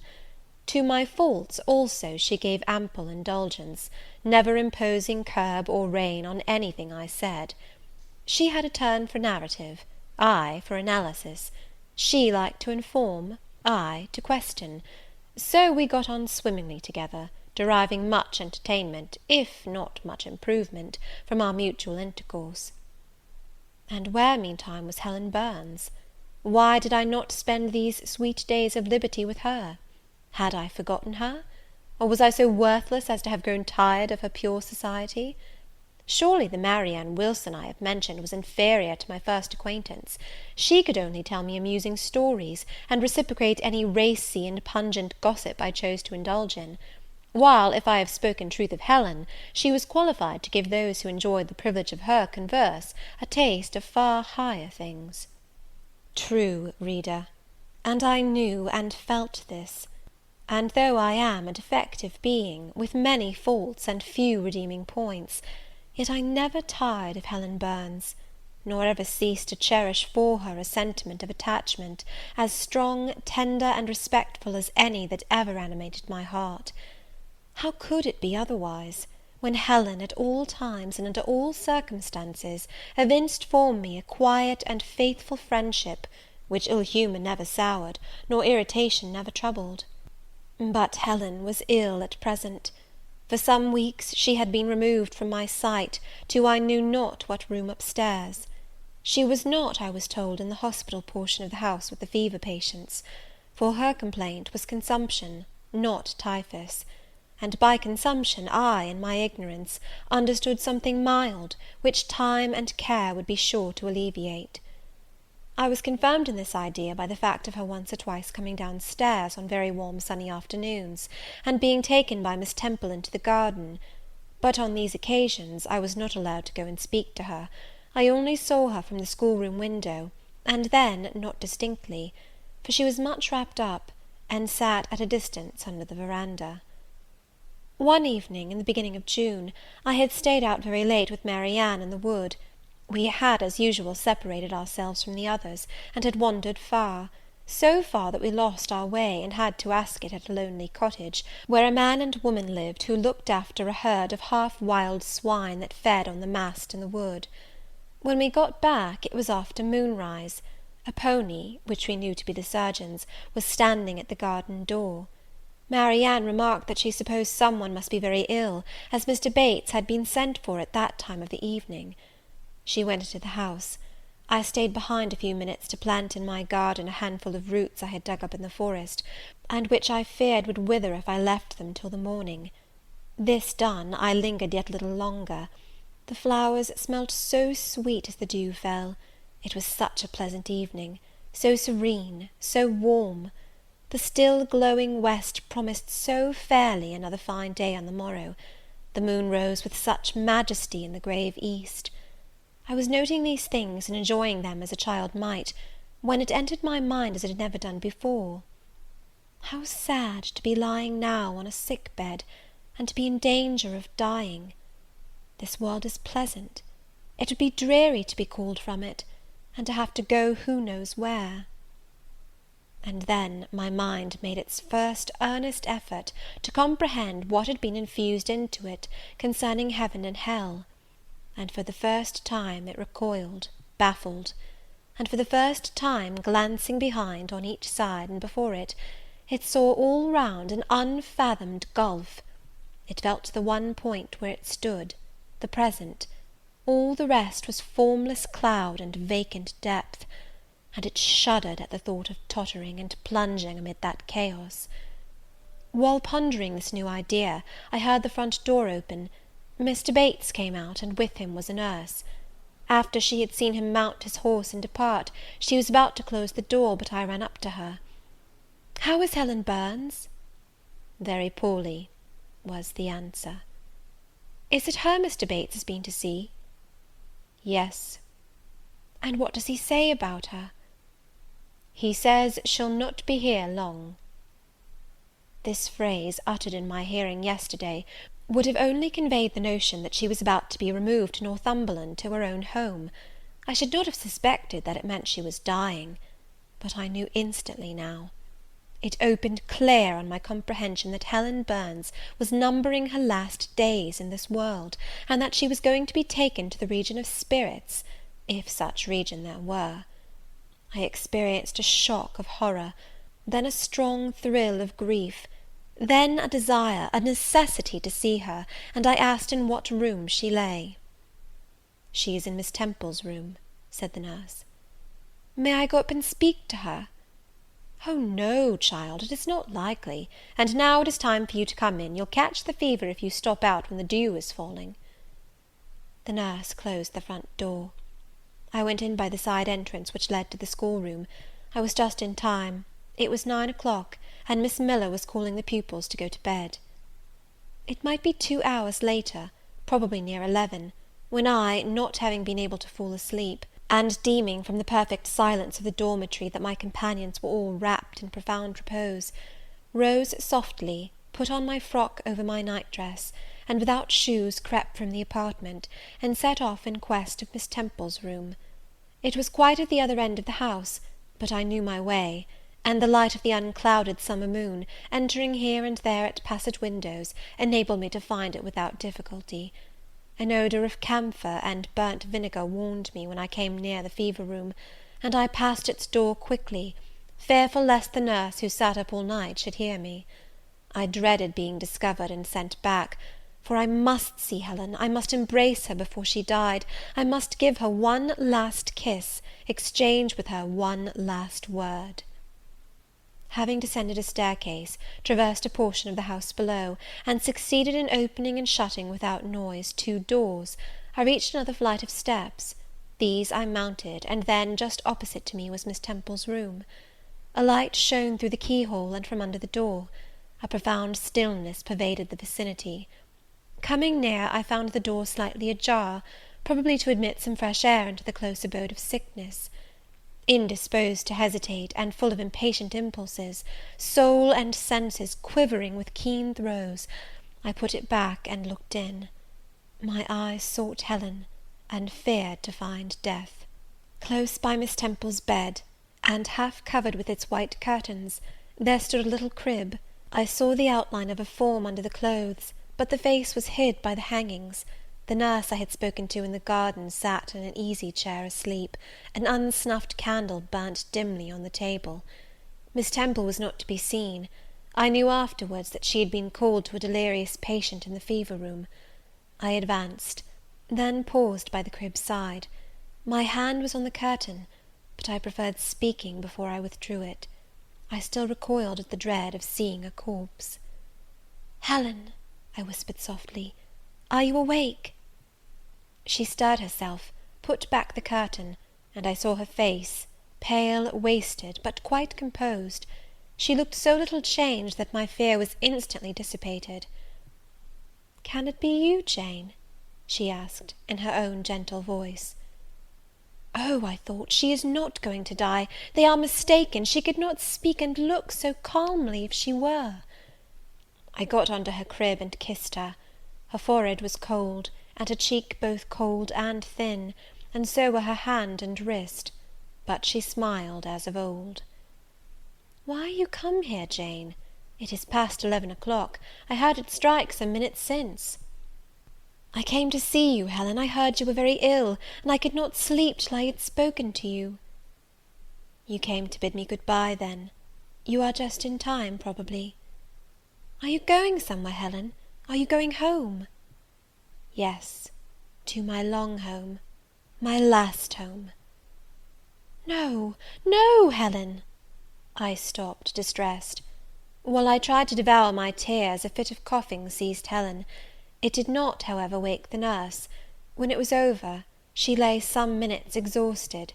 Then she whispered, "Jane, your little feet are bare. Lie down and cover yourself with my quilt." I did so. She put her arm over me, and I nestled close to her. After a long silence, she resumed, still whispering, "I am very happy, Jane, and when you hear that I am dead, you must be sure and not grieve. There is nothing to grieve about. We all must die one day, and the illness which is removing me is not painful. It is gentle and gradual. My mind is at rest. I leave no one to regret me much. I have only a father, and he is lately married and will not miss me. By dying young I shall escape great sufferings. I had not qualities or talents to make my way very well in the world. I should have been continually at fault." "But where are you going to, Helen? Can you see? Do you know?" "I believe. I have faith. I am going to God." "Where is God? What is God?" "My Maker and yours, who will never destroy what he created. I rely implicitly on his power, and confide wholly in his goodness. I count the hours till that eventful one arrives which shall restore me to him, reveal him to me."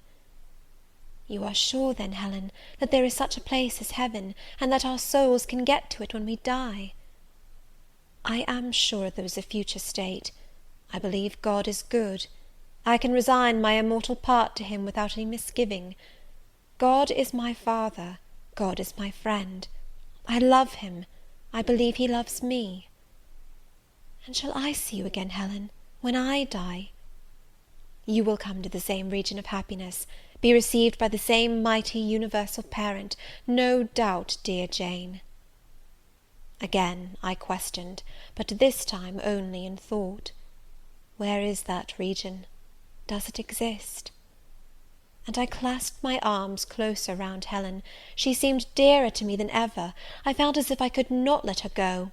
I lay with my face hidden on her neck. Presently she said, in the sweetest tone, "How comfortable I am!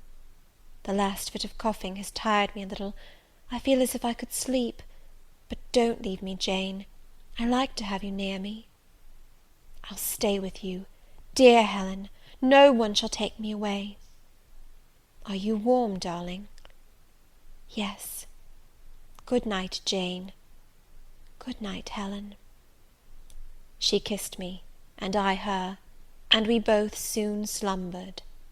When I awoke it was day, An unusual movement roused me. I looked up. I was in somebody's arms. The nurse held me. She was carrying me through the passage back to the dormitory. I was not reprimanded for leaving my bed. People had something else to think about. No explanation was afforded then to my many questions. But a day or two afterwards I learned that Miss Temple, on returning to her own room at dawn, had found me laid in the little crib, my face against Helen Burns's shoulder, my arms round her neck. I was asleep, and Helen was dead. Her grave is in Brocklebridge churchyard. For 15 years after her death it was only covered by a grassy mound, but now a grey marble tablet marks the spot, inscribed with her name and the word Resurgam. End of Chapter 9. Chapter 10. Hitherto I have recorded in detail the events of my insignificant existence. To the first 10 years of my life I have given almost as many chapters. But this is not to be a regular autobiography. I am only bound to invoke memory where I know her responses will possess some degree of interest. Therefore I now pass a space of 8 years almost in silence. A few lines only are necessary to keep up the links of connection. When the typhus fever had fulfilled its mission of devastation at Lowood, it gradually disappeared from thence, but not till its virulence and the number of its victims had drawn public attention on the school. Inquiry was made into the origin of the scourge, and by degrees various facts came out which excited public indignation in a high degree. The unhealthy nature of the sight, the quantity and quality of the children's food, the brackish, fetid water used in its preparation, the pupils' wretched clothing and accommodations, all these things were discovered, and the discovery produced a result mortifying to Mr. Brocklehurst, but beneficial to the institution. Several wealthy and benevolent individuals in the county subscribed largely for the erection of a more convenient building in a better situation. New regulations were made, improvements in diet and clothing introduced. The funds of the school were entrusted to the management of a committee. Mr. Brocklehurst, who, from his wealth and family connections, could not be overlooked, still retained the post of treasurer, but he was aided in the discharge of his duties by gentlemen of rather more enlarged and sympathizing minds. His office of inspector, too, was shared by those who knew how to combine reason with strictness, comfort with economy, compassion with uprightness. The school, thus improved, became in time a truly useful and noble institution. I remained an inmate of its walls, after its regeneration, for 8 years, 6 as a pupil and 2 as a teacher, and in both capacities I bear my testimony to its value and importance. During those 8 years my life was uniform, but not unhappy, because it was not inactive. I had the means of an excellent education placed within my reach, a fondness for some of my studies, and a desire to excel in all, together with a great delight in pleasing my teachers, especially such as I loved, urged me on. I availed myself fully of the advantages offered me. In time I rose to be the first girl of the first class. Then I was invested with the office of teacher, which I discharged with zeal for 2 years. But at the end of that time I altered. Miss Temple, through all changes, had thus far continued superintendent of the seminary. To her instruction I owed the best part of my acquirements. Her friendship and society had been my continual solace. She had stood me in the stead of mother, governess, and latterly companion. At this period she married, removed with her husband, a clergyman, an excellent man, almost worthy of such a wife, to a distant county, and consequently was lost to me. From the day she left I was no longer the same. With her was gone every settled feeling, every association that had made Lowood in some degree a home to me. I had imbibed from her something of her nature and much of her habits. More harmonious thoughts, what seemed better regulated feelings, had become the inmates of my mind. I had given an allegiance to duty and order. I was quiet. I believed I was content. To the eyes of others, usually even to my own, I appeared a disciplined and subdued character. But destiny, in the shape of the Reverend Mr. Nasmyth, came between me and Miss Temple. I saw her in her travelling dress step into a post chaise, shortly after the marriage ceremony. I watched the chaise mount the hill and disappear beyond its brow, and then retired to my own room, and there spent in solitude the greatest part of the half-holiday granted in honour of the occasion. I walked about the chamber most of the time. I imagined myself only to be regretting my loss, and thinking how to repair it; but when my reflections were concluded, and I looked up and found that the afternoon was gone, and evening far advanced, another discovery dawned on me, namely, that in the interval I had undergone a transforming process, that my mind had put off all it had borrowed of Miss Temple, or rather that she had taken with her the serene atmosphere I had been breathing in her vicinity, and that now I was left in my natural element, and beginning to feel the stirring of old emotions. It did not seem as if a prop were withdrawn, but rather as if a motive were gone. It was not the power to be tranquil which had failed me, but the reason for tranquillity was no more. My world had for some years been in Lowood; my experience had been of its rules and systems. Now I remembered that the real world was wide, and that a varied field of hopes and fears, of sensations and excitements, awaited those who had courage to go forth into its expanse, to seek real knowledge of life amidst its perils. I went to my window, opened it, and looked out. There were the two wings of the building, there was the garden, there were the skirts of Lowood, there was the hilly horizon. My eye passed all other objects to rest on those most remote, the blue peaks. It was those I longed to surmount. All within their boundary of rock and heath seemed prison ground, exile limits. I traced the white road, winding round the base of one mountain, and vanishing in a gorge between two. How I longed to follow it farther! I recalled the time when I had travelled that very road in a coach. I remembered descending that hill at twilight. An age seemed to have elapsed since the day which brought me first to Lowood, and I had never quitted it since. My vacations had been all spent at school. Mrs. Reed had never sent for me to Gateshead; neither she nor any of her family had ever been to visit me. I had had no communication by letter or message with the outer world. School rules, school duties, school habits and notions, and voices and faces and phrases and costumes, and preferences and antipathies, such was what I knew of existence. And now I felt that it was not enough. I tired of the routine of 8 years in one afternoon. I desired liberty. For liberty I gasped, for liberty I uttered a prayer. It seemed scattered on the wind, then faintly blowing. I abandoned it, and framed a humbler supplication, for change, stimulus. That petition, too, seemed swept off into vague space. Then, cried I, half desperate, grant me at least a new servitude. Here a bell ringing the hour of supper called me down stairs. I was not free to resume the interrupted chain of my reflections till bedtime. Even then, a teacher who occupied the same room with me kept me from the subject to which I longed to recur, by a prolonged effusion of small talk. How I wished sleep would silence her! It seemed as if, could I but go back to the idea which had last entered my mind as I stood by the window, some inventive suggestion would rise for my relief. Miss Gryce snored at last. She was a heavy Welshwoman, and till now her habitual nasal strains had never been regarded by me in any other light than as a nuisance. To-night I hailed the first deep notes with satisfaction. I was debarrassed of interruption; my half-effaced thought instantly revived.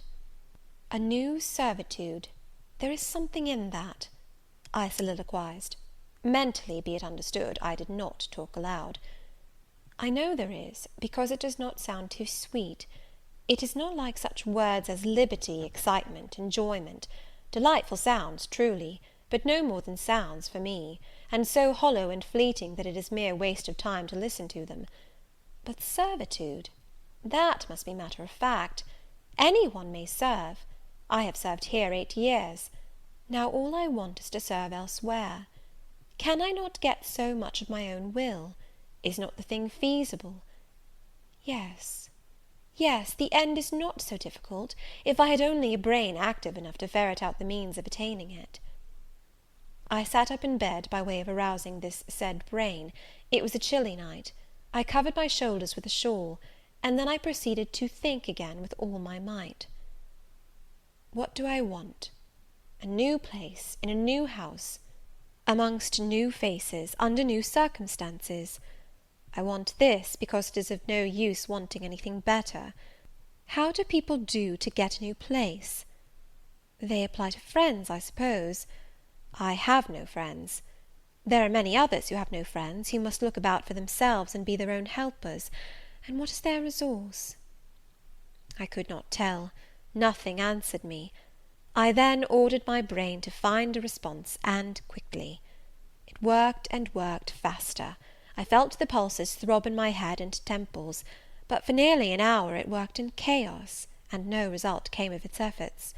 Feverish with vain labour, I got up and took a turn in the room, undrew the curtains, noted a star or two, shivered with cold, and again crept to bed. A kind fairy, in my absence, had surely dropped the required suggestion on my pillow, for as I lay down it came quietly and naturally to my mind. Those who want situations advertise. You must advertise in the shire Herald. How? I know nothing about advertising. Replies rose smooth and prompt now. You must enclose the advertisement and the money to pay for it under a cover directed to the editor of the Herald. You must put it, the first opportunity you have, into the post at Lowton. Answers must be addressed to J.E. at the post office there. You can go and inquire in about a week after you send your letter, if any are come, and act accordingly. This scheme I went over twice, thrice. It was then digested in my mind. I had it in a clear, practical form. I felt satisfied, and fell asleep. With earliest day I was up. I had my advertisement written, enclosed, and directed before the bell rang to rouse the school. It ran thus: A young lady accustomed to tuition, had I not been a teacher 2 years, is desirous of meeting with a situation in a private family where the children are under 14. I thought that as I was barely 18, it would not do to undertake the guidance of pupils nearer my own age. She is qualified to teach the usual branches of a good English education, together with French, drawing, and music. In those days, reader, this now narrow catalogue of accomplishments would have been held tolerably comprehensive. Address, J.E., Post Office, Lowton, shire. This document remained locked in my drawer all day. After tea, I asked leave of the new superintendent to go to Lowton, in order to perform some small commissions for myself and 1 or 2 of my fellow teachers. Permission was readily granted. I went. It was a walk of 2 miles, and the evening was wet, but the days were still long.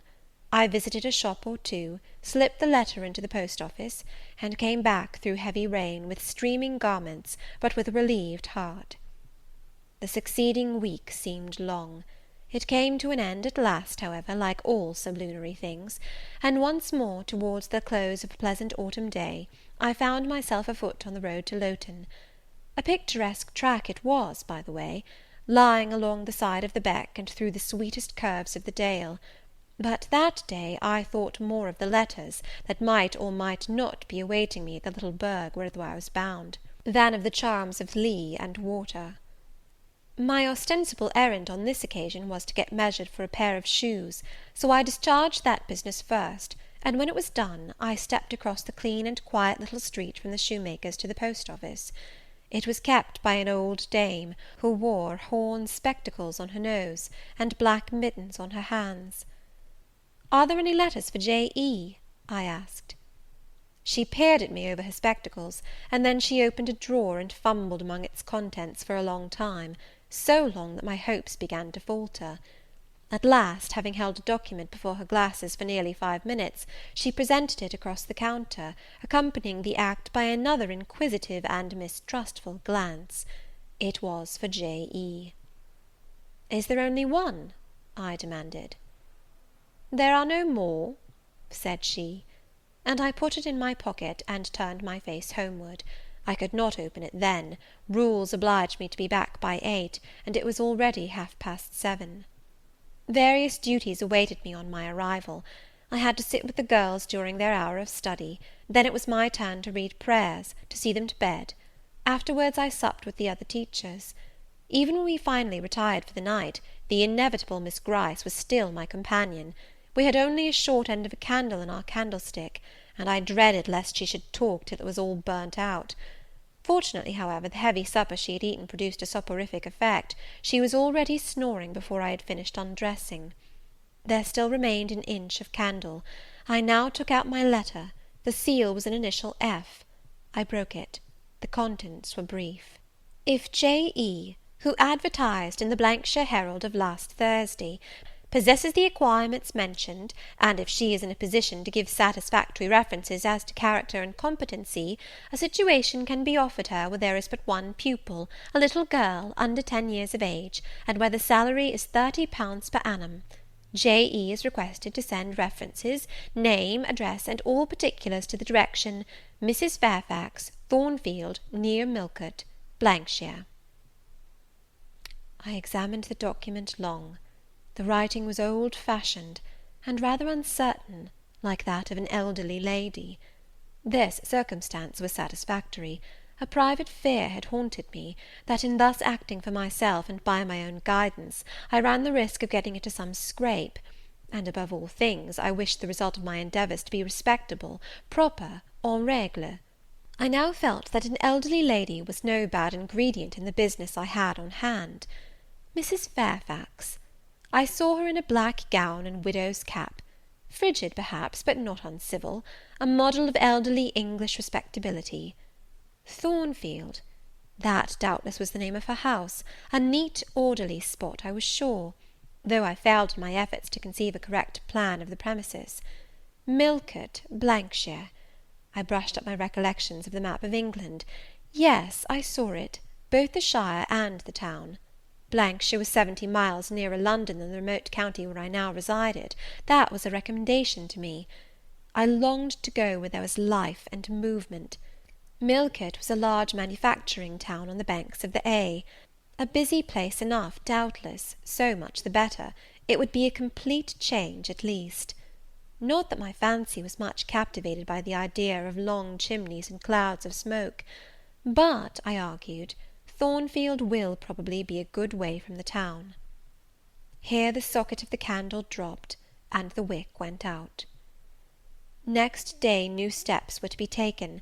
My plans could no longer be confined to my own breast; I must impart them in order to achieve their success. Having sought and obtained an audience of the superintendent during the noontide recreation, I told her I had a prospect of getting a new situation, where the salary would be double what I now received, for at Lowood I only got £15 per annum, and requested she would break the matter for me to Mr. Brocklehurst, or some of the committee, and ascertain whether they would permit me to mention them as references. She obligingly consented to act as mediatrix in the matter. The next day she laid the affair before Mr. Brocklehurst, who said that Mrs. Reed must be written to, as she was my natural guardian. A note was accordingly addressed to the lady, who returned for answer that I might do as I pleased; she had long relinquished all interference in my affairs. This note went the round of the committee, and at last, after what appeared to me most tedious delay, formal leave was given me to better my condition if I could, and an assurance added, that as I had always conducted myself well, both as teacher and pupil, at Lowood, a testimonial of character and capacity, signed by the inspectors of that institution, should forthwith be furnished me. This testimonial I accordingly received in about a month, forwarded a copy of it to Mrs. Fairfax, got that lady's reply, stating that she was satisfied, and fixing that day fortnight as the period for my assuming the post of governess in her house. I now busied myself in preparations. The fortnight passed rapidly. I had not a very large wardrobe, though it was adequate to my wants, and the last day sufficed to pack my trunk, the same I had brought with me 8 years ago from Gateshead. The box was corded, the card nailed on. In half an hour the carrier was to call for it to take it to Lowton, whither I myself was to repair at an early hour the next morning to meet the coach. I had brushed my black stuff travelling dress, prepared my bonnet, gloves, and muff, sought in all my drawers to see that no article was left behind, and now, having nothing more to do, I sat down and tried to rest. I could not. Though I had been on foot all day, I could not now repose an instant. I was much too excited. A phase of my life was closing to-night, a new one opening to-morrow. Impossible to slumber in the interval. I must watch feverishly while the change was being accomplished. "Miss," said a servant who met me in the lobby, where I was wandering like a troubled spirit, "a person below wishes to see you." The carrier, no doubt, I thought, and ran downstairs without inquiry.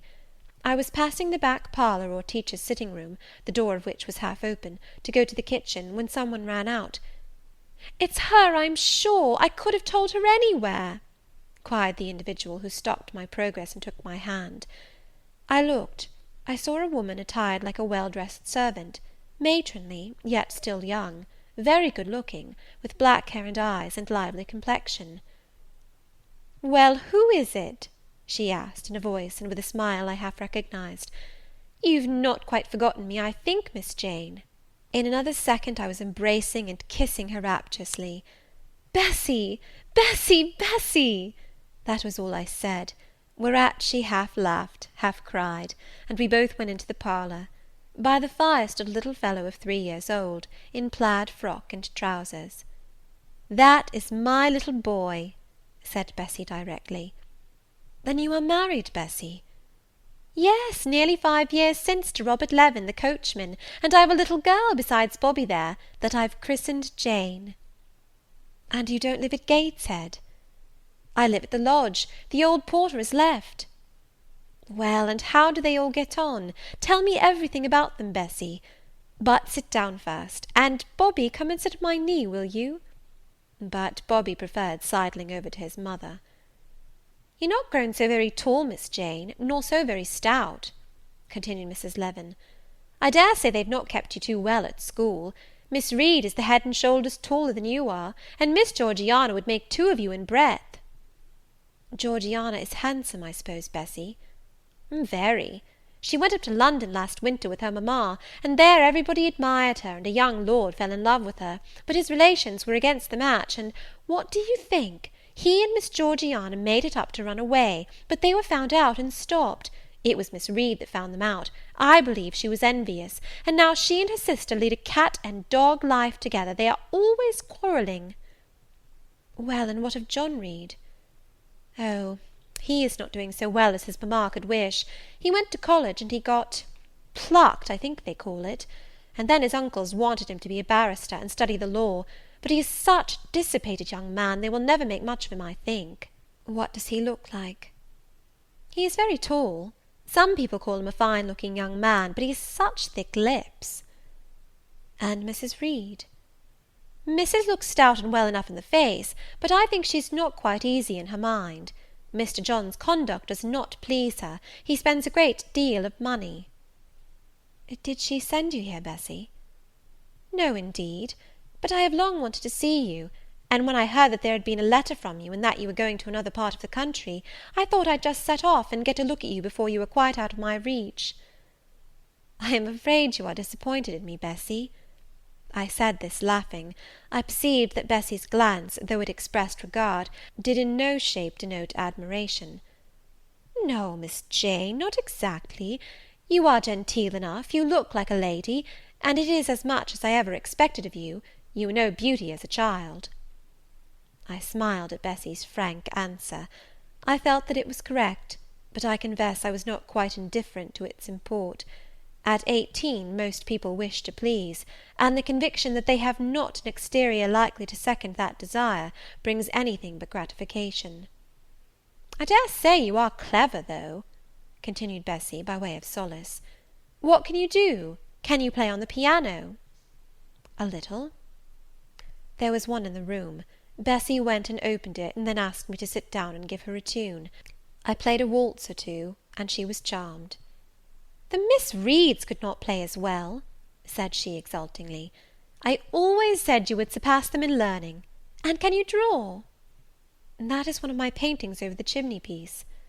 It was a landscape in water-colours, of which I had made a present to the superintendent, in acknowledgment of her obliging mediation with the committee on my behalf, and which she had framed and glazed. "Well, that is beautiful, Miss Jane! It is as fine a picture as any Miss Reed's drawing master could paint, let alone the young ladies themselves, who could not come near it. And have you learnt French?" "Yes, Bessy, I can both read it and speak it."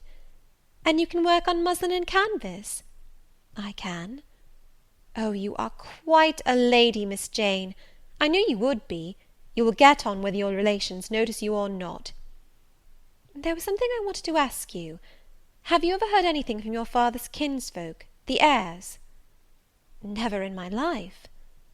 "Well, you know Missus always said they were poor and quite despicable; and they may be poor, but I believe they are as much gentry as the Reeds are; for one day, nearly 7 years ago, a Mr. Eyre came to Gateshead and wanted to see you. Missus said you were at school 50 miles off. He seemed so much disappointed, for he could not stay. He was going on a voyage to a foreign country, and the ship was to sail from London in a day or two. He looked quite a gentleman, and I believe he was your father's brother." "What foreign country was he going to, Bessy?" "An island thousands of miles off, where they make wine. The butler did tell me." "Madeira?" I suggested. "Yes, that is it, the very word." "So he went?" "Yes, he did not stay many minutes in the house. Missus was very high with him. She called him afterwards a sneaking tradesman. My Robert believes he was a wine merchant." "Very likely," I returned; "or perhaps clerk or agent to a wine merchant." Bessy and I conversed about old times an hour longer, and then she was obliged to leave me. I saw her again for a few minutes the next morning at Lowton, while I was waiting for the coach. We parted finally at the door of the Brocklehurst Arms there. Each went her separate way.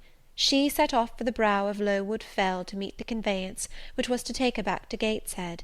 I mounted the vehicle which was to bear me to new duties and a new life in the unknown environs of Millcote. End of Chapter 10. Chapter 11.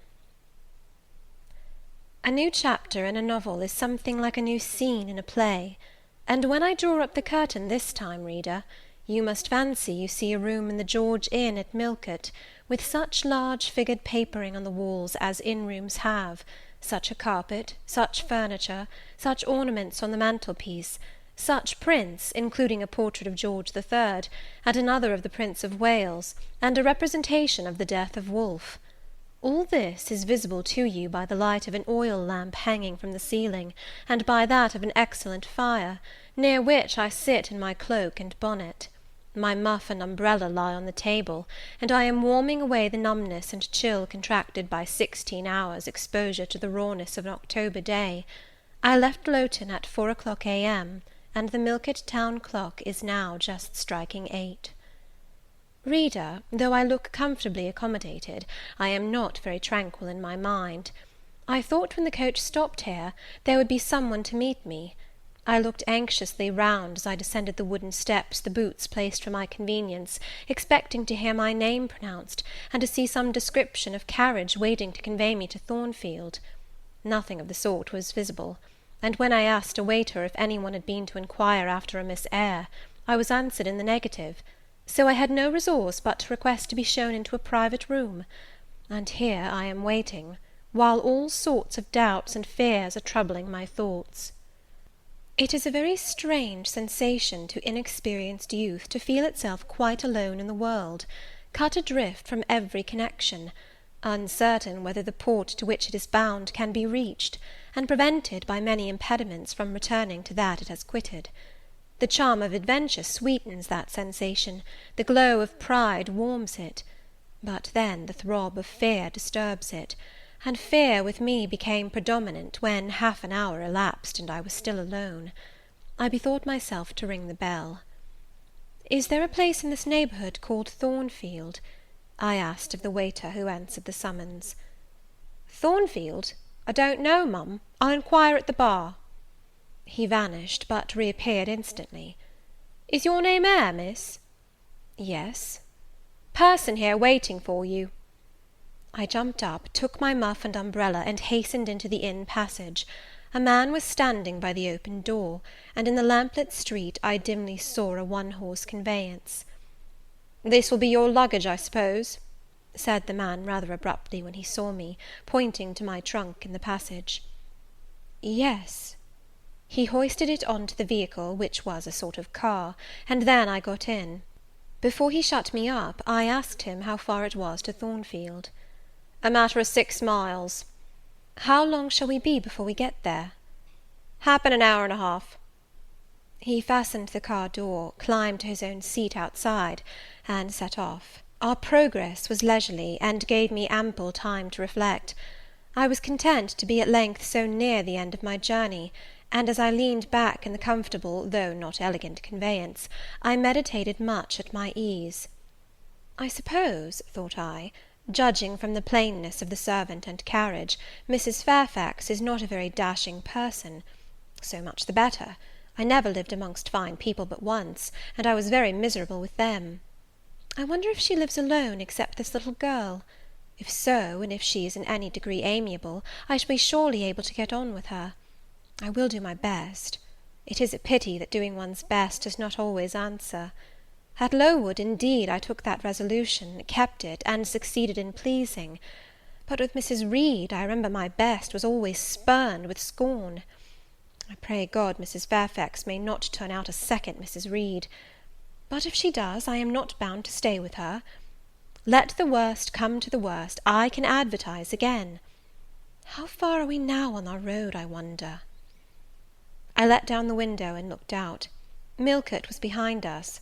Judging by the number of its lights, it seemed a place of considerable magnitude, much larger than Lowton. We were now, as far as I could see, on a sort of common, but there were houses scattered all over the district. I felt we were in a different region to Lowood, more populous, less picturesque, more stirring, less romantic. The roads were heavy, the night misty. My conductor let his horse walk all the way, and the hour and a half extended, I verily believe, to 2 hours. At last he turned in his seat and said, "You're known so far for Thornfield now." Again I looked out. We were passing a church. I saw its low, broad tower against the sky, and its bell was tolling a quarter. I saw a narrow galaxy of lights, too, on a hillside, marking a village or hamlet. About 10 minutes after, the driver got down and opened a pair of gates. We passed through, and they clashed to behind us. We now slowly ascended a drive, and came upon the long front of a house. Candlelight gleamed from one curtained bow window, all the rest were dark. The car stopped at the front door. It was opened by a maidservant. I alighted and went in. "Will you walk this way, ma'am?" said the girl, and I followed her across a square hall with high doors all round. She ushered me into a room whose double illumination of fire and candle at first dazzled me, contrasting as it did with the darkness to which my eyes had been for 2 hours inured. When I could see, however, a cosy and agreeable picture presented itself to my view. A snug, small room, a round table by a cheerful fire, an arm-chair high-backed and old-fashioned, wherein sat the neatest imaginable little elderly lady, in widow's cap, black silk gown, and snowy muslin apron, exactly like what I had fancied Mrs. Fairfax, only less stately and milder looking. She was occupied in knitting. A large cat sat demurely at her feet. Nothing, in short, was wanting to complete the beau ideal of domestic comfort. A more reassuring introduction for a new governess could scarcely be conceived. There was no grandeur to overwhelm, no stateliness to embarrass, and then, as I entered, the old lady got up, and promptly and kindly came forward to meet me. "How do you do, my dear? I'm afraid you have had a tedious ride. John drives so slowly. You must be cold. Come to the fire." "Mrs. Fairfax, I suppose?" said I. "Yes, you are right. Do sit down."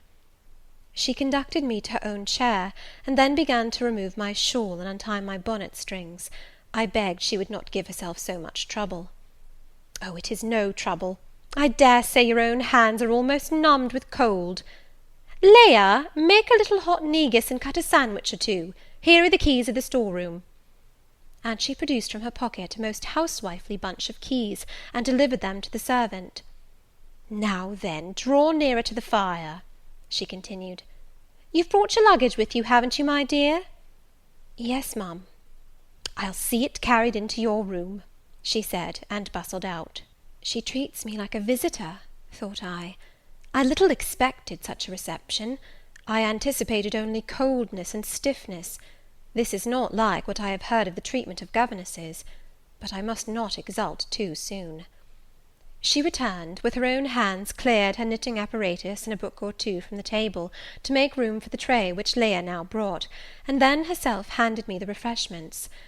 I felt rather confused at being the object of more attention than I had ever before received, and that, too, shown by my employer and superior; but as she did not seem herself to consider she was doing anything out of her place, I thought it better to take her civilities quietly. "Shall I have the pleasure of seeing Miss Fairfax to-night?" I asked, when I had partaken of what she offered me. "What did you say, my dear? I am a little deaf," returned the good lady, approaching her ear to my mouth. I repeated the question more distinctly. "Miss Fairfax?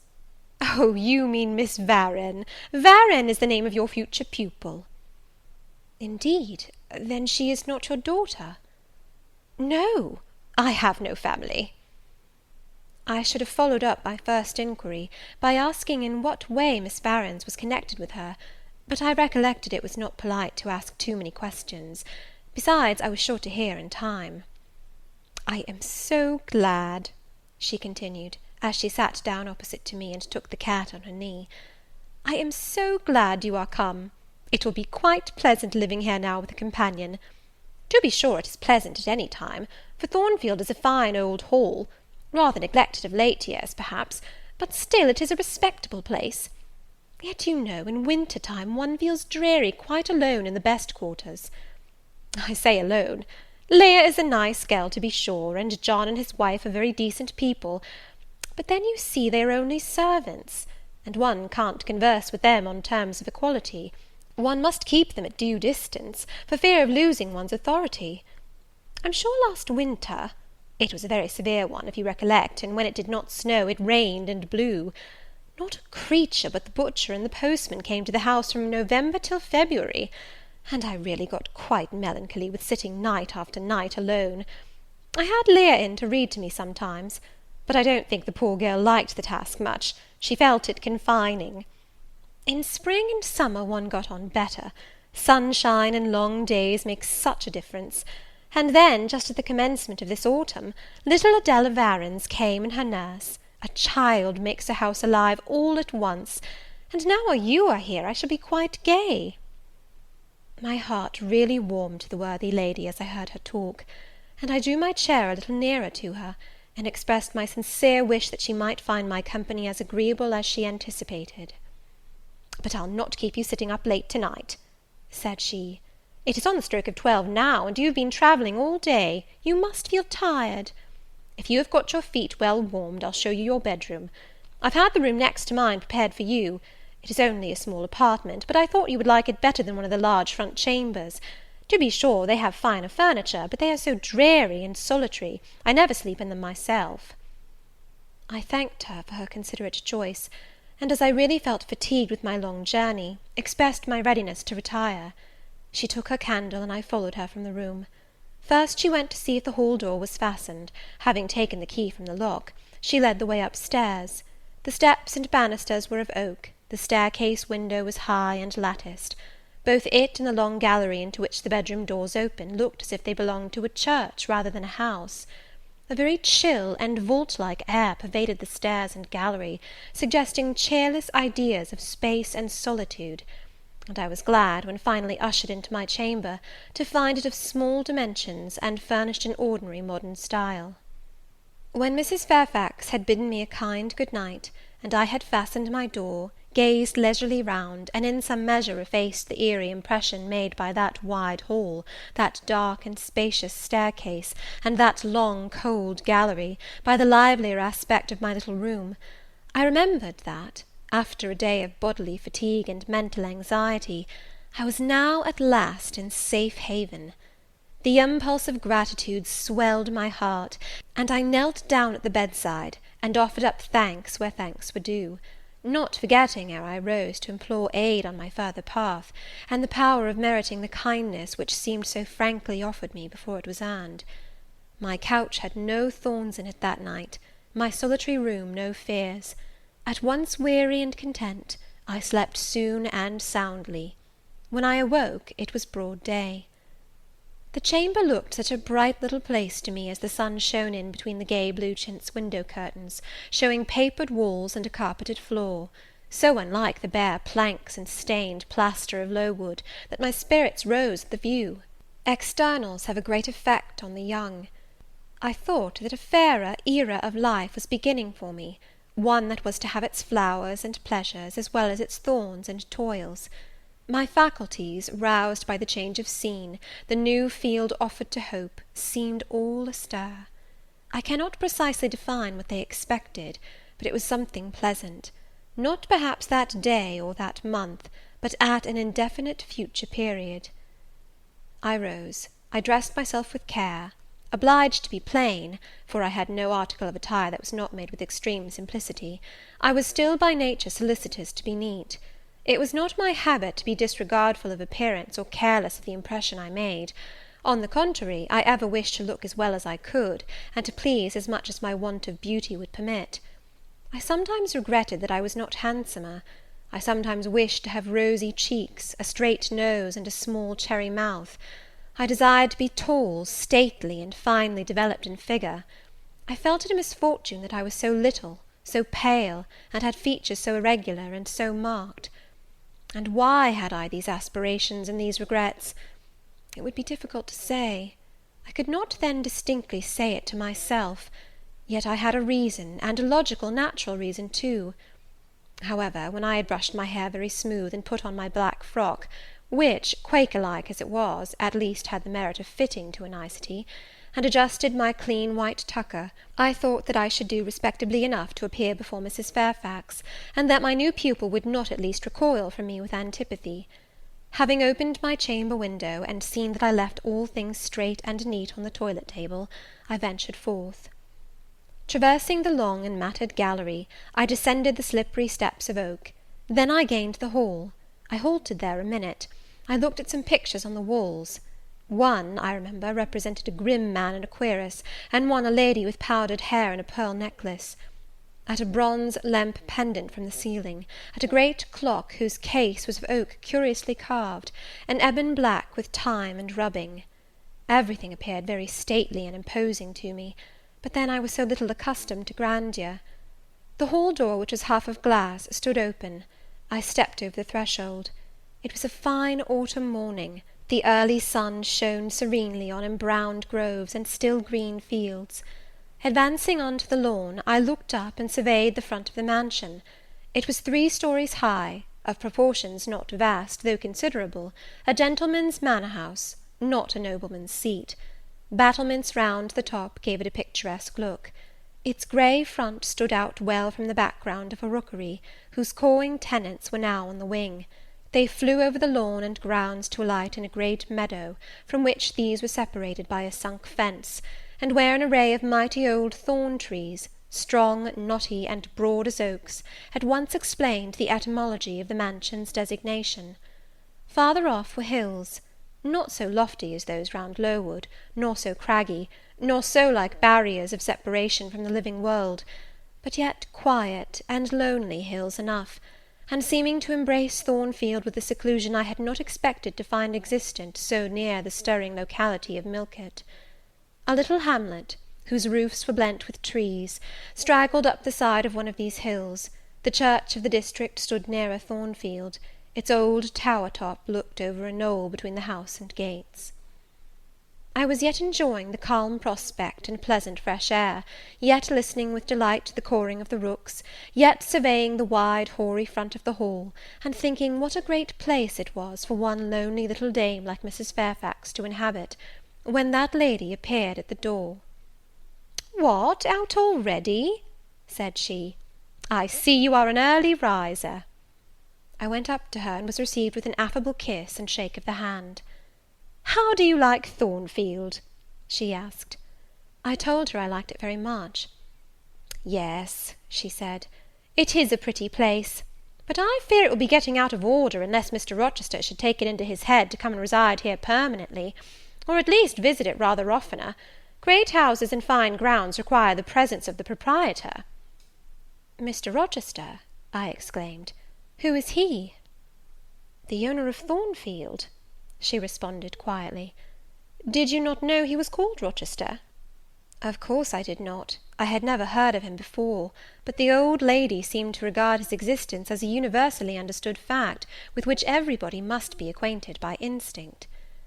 "I thought," I continued, "Thornfield belonged to you." "To me! Bless you, child, what an idea! To me! I am only the housekeeper, the manager. To be sure, I am distantly related to the Rochesters by the mother's side, or at least my husband was. He was a clergyman, incumbent of Hay, that little village yonder on the hill, and that church near the gates was his. The present Mr. Rochester's mother was a Fairfax, and second cousin to my husband. But I never presume on the connection; in fact, it is nothing to me. I consider myself quite in the light of an ordinary housekeeper. My employer is always civil, and I expect nothing more." "And the little girl, my pupil?" "She is Mr. Rochester's ward. He commissioned me to find a governess for her. He intended to have her brought up in Blankshire, I believe. Here she comes, with her bonne, as she calls her nurse." The enigma then was explained. This affable and kind little widow was no great dame, but a dependent like myself. I did not like her the worse for that. On the contrary, I felt better pleased than ever. The equality between her and me was real, not the mere result of condescension on her part. So much the better, my position was all the freer. As I was meditating on this discovery, a little girl, followed by her attendant, came running up the lawn. I looked to my pupil, who did not at first appear to notice me. She was quite a child, perhaps 7 or 8 years old, slightly built, with a pale, small-featured face, and a redundancy of hair falling in curls to her waist. "Good morning, Miss Adela," said Mrs. Fairfax. "Come and speak to the lady who is to teach you, and to make you a clever woman some day." She approached. "C'est là ma gouvernante," said she, pointing to me, and addressing her nurse, who answered, "Mais oui, certainement." "Are they foreigners?" I inquired, amazed at hearing the French language. "The nurse is a foreigner, and Adela was born on the continent, and I believe never left it until within 6 months ago. When she first came here she could speak no English. Now she can make shift to talk it a little. I don't understand her, she mixes it so with French, but you will make out her meaning very well, I dare say."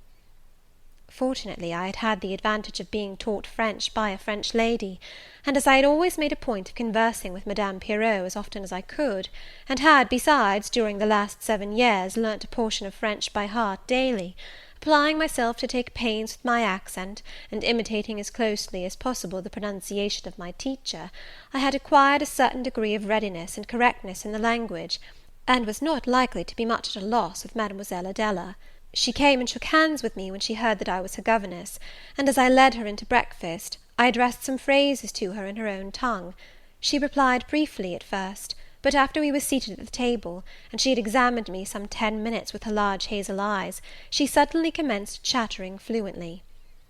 "Ah," cried she in French, "you speak my language as well as Mr. Rochester does. I can talk to you as I can to him, and so can Sophie. She will be glad. Nobody here understands her. Madame Fairfax is all English. Sophie is my nurse. She came with me over the sea in a great ship with a chimney that smoked. How it did smoke! And I was sick, and so was Sophie, and so was Mr. Rochester. Mr. Rochester lay down on a sofa in a pretty room called the salon, and Sophie and I had little beds in another place. I nearly fell out of mine, it was like a shelf, and Mademoiselle, what is your name?" "Eyre, Jane Eyre." "Eyre? Bah, I cannot say it. Well, our ship stopped in the morning, before it was quite daylight, at a great city, a huge city, with very dark houses, and all smoky, not at all like the pretty clean town I came from.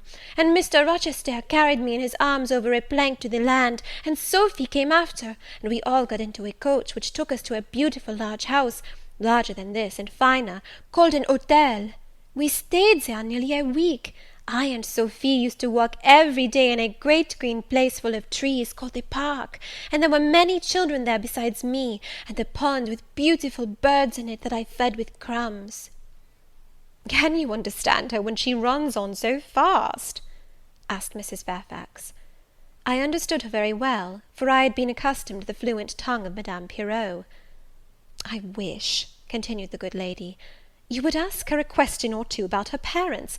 I wonder if she remembers them." "Adèle," I inquired, "with whom did you live when you were in that pretty clean town you spoke of?"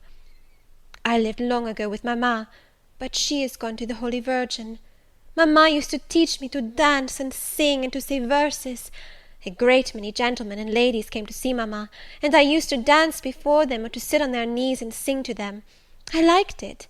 Shall I let you hear me sing now?" She had finished her breakfast, so I permitted her to give a specimen of her accomplishments. Descending from her chair, she came and placed herself on my knee. Then, folding her little hands demurely before her, shaking back her curls, and lifting her eyes to the ceiling, she commenced singing a song from some opera. It was the strain of a forsaken lady, who, after bewailing the perfidy of her lover, calls pride to her aid, desires her attendant to deck her in her brightest jewels and richest robes, and resolves to meet the false one that night at a ball, and prove to him, by the gaiety of her demeanour, how little his desertion has affected her. The subject seems strangely chosen for an infant singer, but I suppose the point of the exhibition lay in hearing the notes of love and jealousy warbled with the lisp of childhood, and in very bad taste that point was. At least I thought so. Adèle sang the canzonette tunefully enough, and with the naïveté of her age. This achieved, she jumped from my knee, and said, "Now, mademoiselle, I will repeat you some poetry." Assuming an attitude, she began La Ligue des Rats, Fable de La Fontaine. She then declaimed the little piece with an attention to punctuation and emphasis, a flexibility of voice, and an appropriateness of gesture, very unusual indeed at her age, and which proved she had been very carefully trained. "Was it your mamma who taught you that piece?" I asked. "Yes, and she just used to say it in this way: Qu'avez-vous donc? Lui dit un de ces rats, parlez! She made me lift my hand so, to remind me to raise my voice at the question. Now shall I dance for you?" "No, that will do. But after your mamma went to the Holy Virgin, as you say, with whom did you live then?" "With Madame Frederic and her husband. She took care of me, but she is nothing related to me. I think she is poor, for she had not so fine a house as mamma. I was not long there. Mr. Rochester asked me if I would like to go and live with him in England, and I said yes, for I knew Mr. Rochester before I knew Madame Frederic, and he was always kind to me, and gave me pretty dresses and toys. But you see, he has not kept his word, for he has brought me to England, and now he is gone back again himself, and I never see him." After breakfast, Adèle and I withdrew to the library, which room, it appears, Mr. Rochester had directed should be used as the schoolroom. Most of the books were locked up behind glass doors, but there was one bookcase left open, containing everything that could be needed in the way of elementary works, and several volumes of light literature, poetry, biography, travels, a few romances, etc. I suppose he had considered that these were all the governess would require for her private perusal, and indeed they contented me amply for the present. Compared with the scanty pickings I had now and then been able to glean at Lowood, they seemed to offer an abundant harvest of entertainment and information. In this room, too, there was a cabinet piano, quite new and of superior tone, also an easel for painting, and a pair of globes. I found my pupil sufficiently docile, though disinclined to apply. She had not been used to regular occupation of any kind. I felt it would be injudicious to confine her too much at first; so, when I had talked to her a great deal, and got her to learn a little, and when the morning had advanced to noon, I allowed her to return to her nurse. I then proposed to occupy myself till dinner time in drawing some little sketches for her use. As I was going upstairs to fetch my portfolio and pencils, Mrs. Fairfax called to me. "Your morning school hours are over now, I suppose?" said she.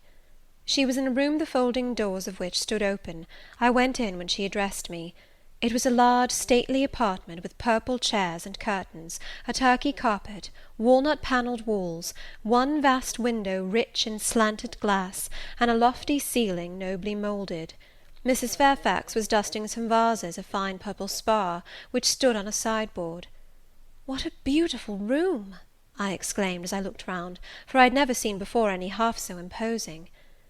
"Yes, this is the dining-room. I have just opened the window to let in a little air and sunshine, for everything gets so damp in apartments that are seldom inhabited.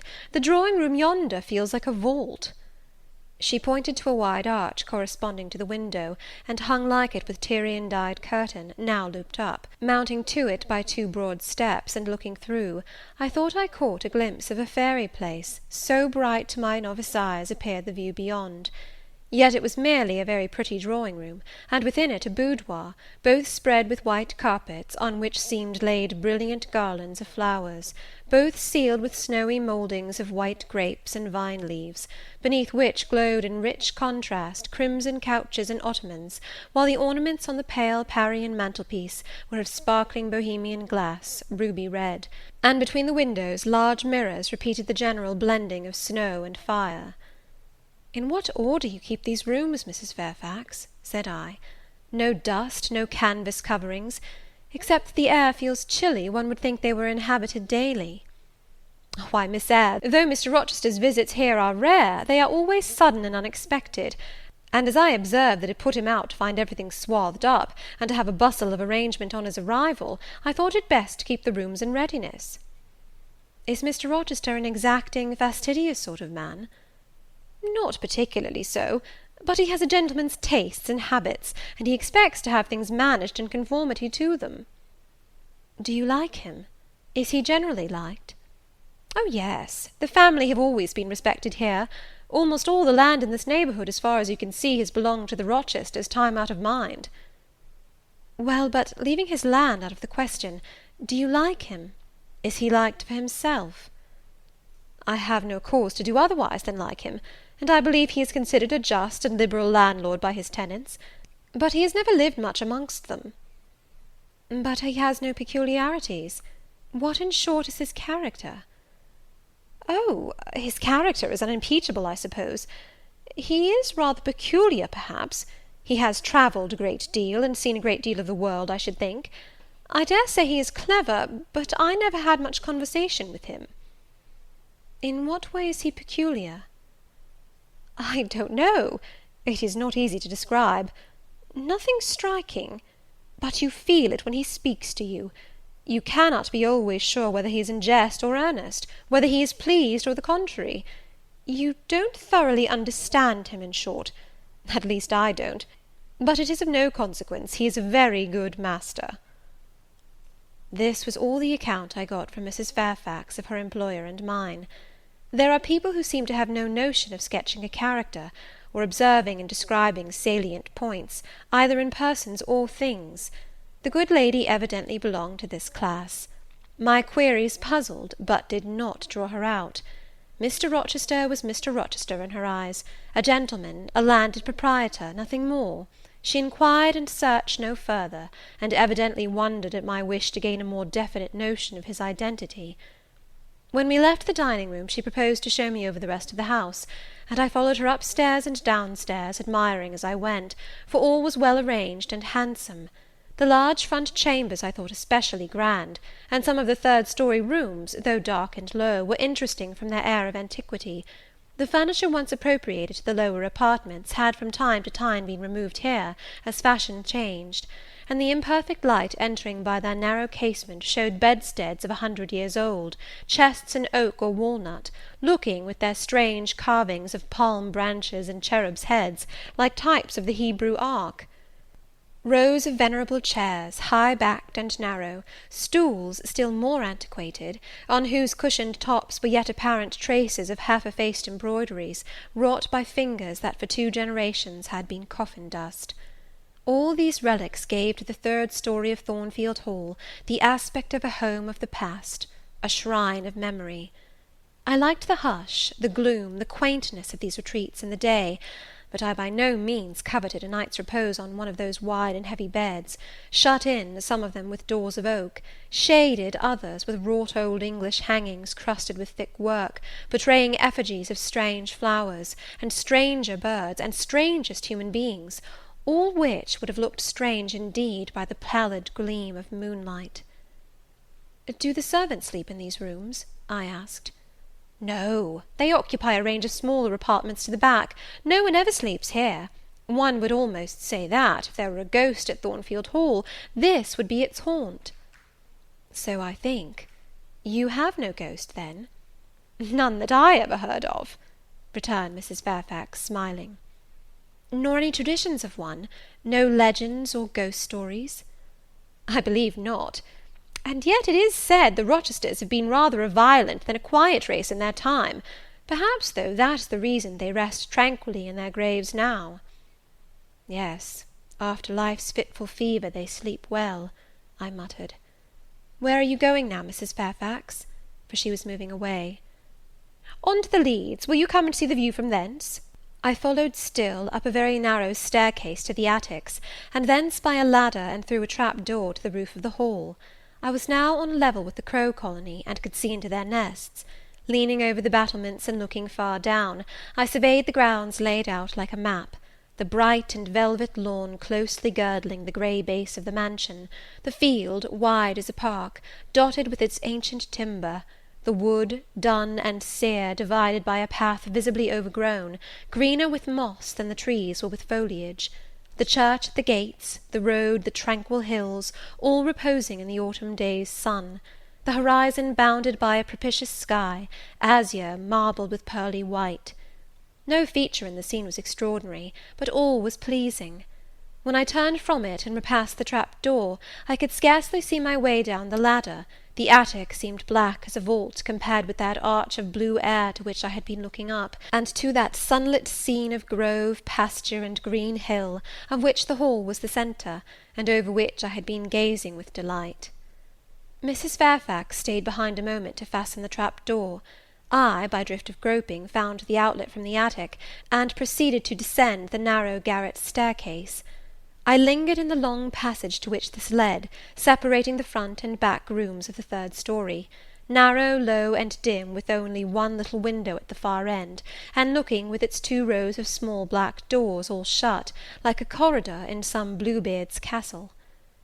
While I paced softly on, the last sound I expected to hear in so still a region, a laugh, struck my ear. It was a curious laugh, distinct, formal, mirthless. I stopped. The sound ceased, only for an instant. It began again, louder; for at first, though distinct, it was very low. It passed off in a clamorous peal that seemed to wake an echo in every lonely chamber, though it originated but in one, and I could have pointed out the door from which the accents issued. "Mrs. Fairfax," I called out, for now I heard her descending the great stairs, "did you hear that loud laugh? Who is it?" "Some of the servants, very likely," she answered. "Perhaps Grace Poole." "Did you hear it?" I again inquired. "Yes, plainly. I often hear her. She sews in one of these rooms. Sometimes Leah is with her. They are frequently noisy together." The laugh was repeated in its low syllabic tone, and terminated in an odd murmur. "Grace!" exclaimed Mrs. Fairfax. I really did not expect any Grace to answer, for though the laugh was as tragic, as preternatural a laugh as any I have heard, and but that it was high noon, and that no circumstance of ghostliness accompanied the curious cachinnation, but that neither scene nor season favoured fear, I should have been superstitiously afraid. However, the event showed me I was a fool for entertaining a sense even of surprise. The door nearest me opened, and a servant came out, a woman of between 30 and 40, a set, square-made figure, red-haired, and with a hard, plain face. Any apparition less romantic or less ghostly could scarcely be conceived. "Too much noise, Grace," said Mrs. Fairfax. "Remember directions." Grace curtsied silently and went in. "She is a person we have to sew and assist Leah in her housemaid's work," continued the widow. Not altogether unobjectionable in some points, but she does well enough. By the by, how have you got on with your new pupil this morning?" The conversation, thus turned on Adele, continued till we reached the light and cheerful region below. Adele came running to meet us in the hall, exclaiming, "Mesdames, vous êtes servies!" adding, "J'ai bien faim, moi!" We found dinner ready, and waiting for us in Mrs. Fairfax's room. Chapter 12.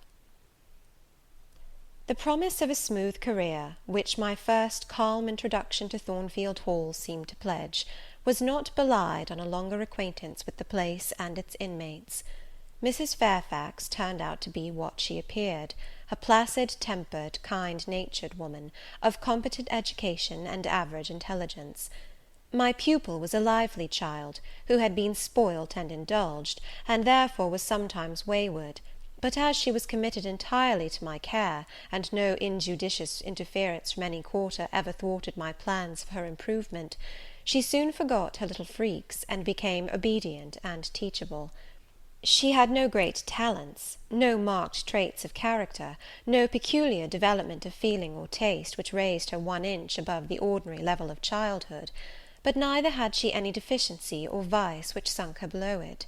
She made reasonable progress, entertained for me a vivacious, though perhaps not very profound affection, and by her simplicity, gay prattle, and efforts to please, inspired me, in return, with a degree of attachment sufficient to make us both content in each other's society. This, par parenthèse, will be thought cool language by persons who entertain solemn doctrines about the angelic nature of children, and the duty of those charged with their education to conceive for them an idolatrous devotion.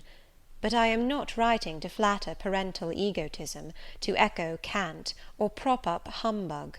I am merely telling the truth.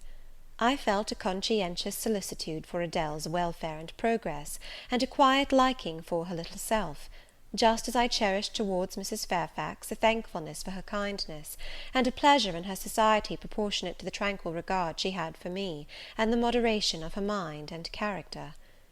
Anybody may blame me who likes, when I add further, that now and then, when I took a walk by myself in the grounds, when I went down to the gates and looked through them along the road, or when, while Adele played with her nurse, and Mrs. Fairfax made jellies in the store-room, I climbed the 3 staircases, raised the trap-door of the attic, and having reached the leads, looked out afar over sequestered field and hill and long dim sky-line, that then I longed for a power of vision which might overpass that limit, which might reach the busy world, towns, regions full of life I had heard of but never seen; that then I desired more of practical experience than I possessed, more of intercourse with my kind, of acquaintance with variety of character, than was here within my reach. I valued what was good in Mrs. Fairfax, and what was good in Adele; but I believed in the existence of other and more vivid kinds of goodness, and what I believed in I wished to behold. Who blames me? Many, no doubt, and I shall be called discontented.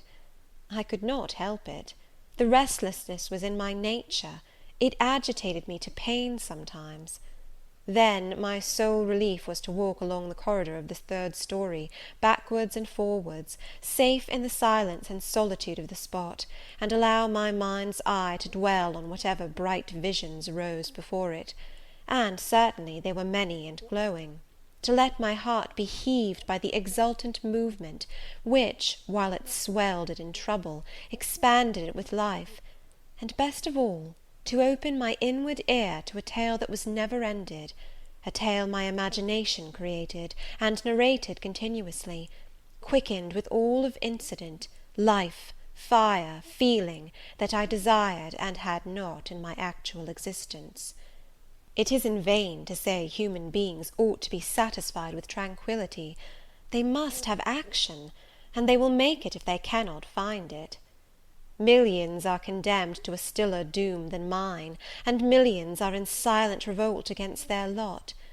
Nobody knows how many rebellions, besides political rebellions, ferment in the masses of life which people earth. Women are supposed to be very calm generally, but women feel just as men feel.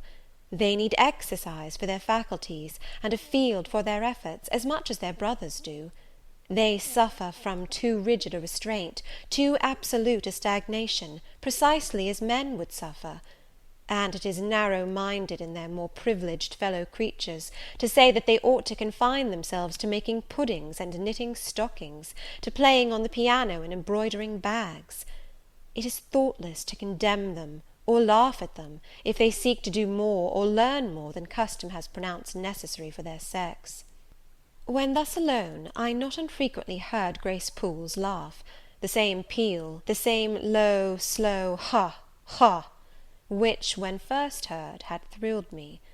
I heard, too, her eccentric murmurs, stranger than her laugh. There were days when she was quite silent, but there were others when I could not account for the sounds she made. Sometimes I saw her. She would come out of her room with a basin, or a plate, or a tray in her hand, go down to the kitchen, and shortly return, generally, oh, romantic reader, forgive me for telling the plain truth, bearing a pot of porter. Her appearance always acted as a damper to the curiosity raised by her oral oddities. Hard-featured and staid, she had no point to which interest could attach. I made some attempts to draw her into conversation, but she seemed a person of few words.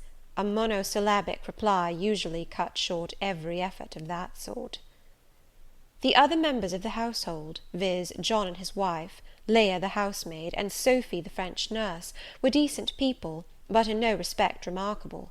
With Sophy I used to talk French, and sometimes I asked her questions about her native country, but she was not of a descriptive or narrative turn, and generally gave such vapid and confused answers as were calculated rather to check than encourage inquiry.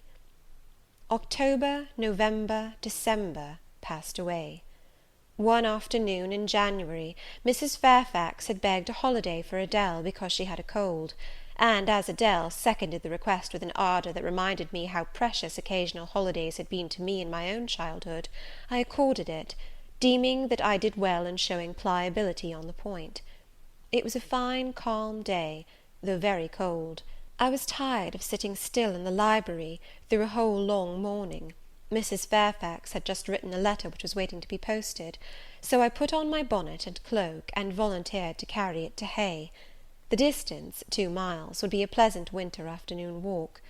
Having seen Adele comfortably seated in her little chair by Mrs. Fairfax's parlour fireside, and given her best wax doll, which I usually kept enveloped in a silver paper in a drawer, to play with, and a story-book for change of amusement, and having replied to her, "Revenez bientôt, mon bon ami, ma chère Mademoiselle Jeannette," with a kiss, I set out. The ground was hard, the air was still, my road was lonely. I walked fast till I got warm, and then I walked slowly to enjoy and analyze the species of pleasure brooding for me in the hour and situation. It was 3 o'clock. The church bell tolled as I passed under the belfry. The charm of the hour lay in its approaching dimness, in the low gliding and pale beaming sun. I was a mile from Thornfield, in a lane noted for wild roses in summer, for nuts and blackberries in autumn, and even now possessing a few coral treasures and hips and haws, but whose best winter delight lay in its utter solitude and leafless repose. If a breath of air stirred, it made no sound here, for there was not a holly, not an evergreen to rustle, and the stripped hawthorn and hazel bushes were as still as the white, worn stones which causewayed the middle of the path. Far and wide, on each side, there were only fields, where no cattle now browsed, and the little brown birds, which stirred occasionally in the hedge, looked like single russet leaves that had forgotten to drop. This lane inclined uphill all the way to Hay. Having reached the middle, I sat down on a stile which led thence into a field. Gathering my mantle about me, and sheltering my hands in my muff, I did not feel the cold, though it froze keenly, as was attested by a sheet of ice covering the causeway, where a little brooklet, now congealed, had overflowed after a rapid thaw some days since. From my seat I could look down on Thornfield. The grey and battlemented hall was the principal object in the vale below me; its woods and dark rookery rose against the west. I lingered till the sun went down amongst the trees, and sank crimson and clear behind them. I then turned eastward. On the hill-top above me sat the rising moon. Pale yet as a cloud, but brightening momentarily, she looked over Hay, which, half lost in trees, sent up a blue smoke from its few chimneys. It was yet a mile distant, but in the absolute hush I could hear plainly its thin murmurs of life. My ear, too, felt the flow of currents. In what dales and depths I could not tell, but there were many hills beyond Hay, and doubtless many becks threading their passes. That evening calm betrayed alike the tinkle of the nearest streams, the sough of the most remote. A rude noise broke on these fine ripplings and whisperings, at once so far away and so clear.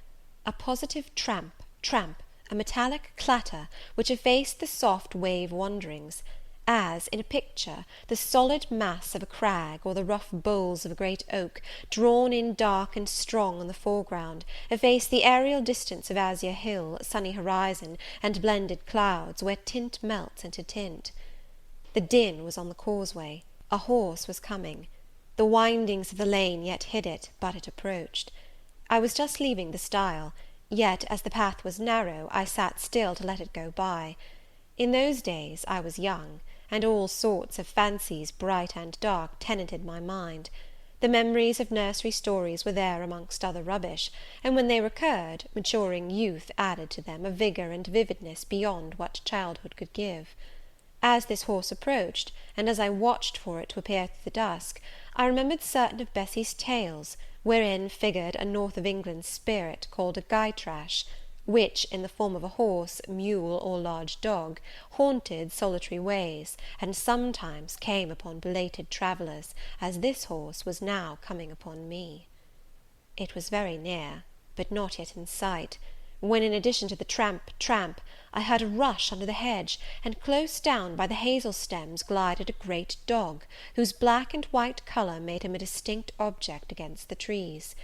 It was exactly one form of Bessie's Gytrash, a lion-like creature, with long hair and a huge head. It passed me, however, quietly enough, not staying to look up, with strange pretercanine eyes, in my face, as I half expected it would. The horse followed, a tall steed, and on its back a rider.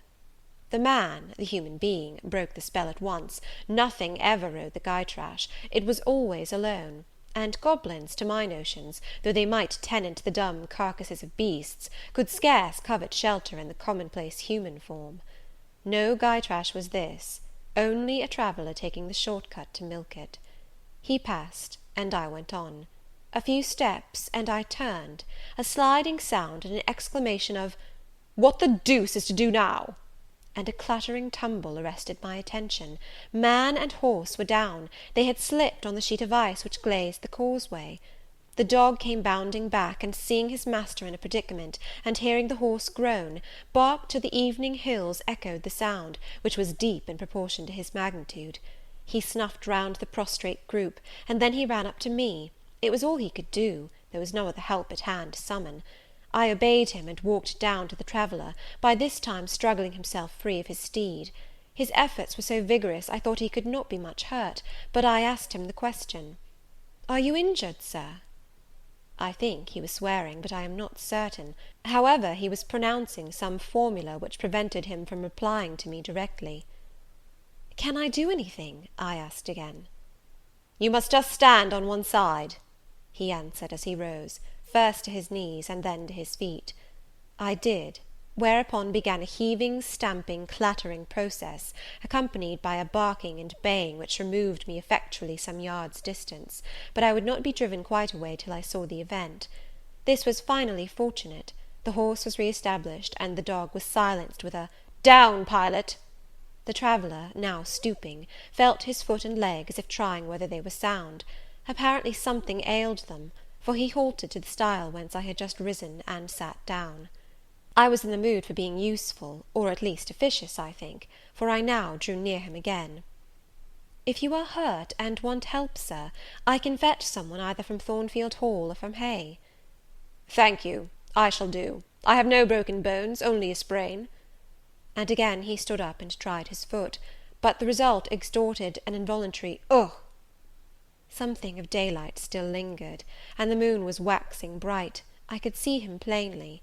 His figure was enveloped in a riding cloak, fur-collared and steel-clasped. Its details were not apparent, but I traced the general points of middle height and considerable breadth of chest. He had a dark face, with stern features and a heavy brow. His eyes and gathered eyebrows looked ireful and thwarted just now. He was past youth, but had not reached middle age. Perhaps he might be 35. I felt no fear of him, and but little shyness. Had he been a handsome, heroic-looking young gentleman, I should not have dared to stand thus questioning him against his will, and offering my services unasked.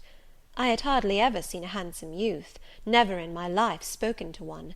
I had a theoretical reverence and homage for beauty, elegance, gallantry, fascination; but had I met those qualities incarnate in masculine shape, I should have known instinctively that they neither had nor could have sympathy with anything in me, and should have shunned them as one would fire, lightning, or anything else that is bright but antipathetic. If even the stranger had smiled and been good-humoured to me when I addressed him, if he had put off my offer with assistance gaily and with thanks, I should have gone on my way and not felt any vocation to renew inquiries; but the frown, the roughness of the traveller set me at my ease. I retained my station when he waved me to go, and announced, "I cannot think of leaving you, Sir, at so late an hour, in this solitary lane, till I see you are fit to mount your horse." He looked at me when I said this. He had hardly turned his eyes in my direction before. "I should think you ought to be at home yourself," said he, "if you have a home in this neighbourhood. Where do you come from?" "From just below, and I am not at all afraid of being out late when it is moonlight. I will run over to Hay for you with pleasure, if you wish it. Indeed, I am going there to post a letter." "You live just below? Do you mean at that house with the battlements?" pointing to Thornfield Hall, on which the moon cast a hoary gleam, bringing it out distinct and pale from the woods, that, by contrast with the western sky, now seemed one mass of shadow. "Yes, Sir." "Whose house is it?" "Mr. Rochester's." "Do you know Mr. Rochester?" "No, I have never seen him." "He is not resident, then?" "No." "Can you tell me where he is?" "I cannot."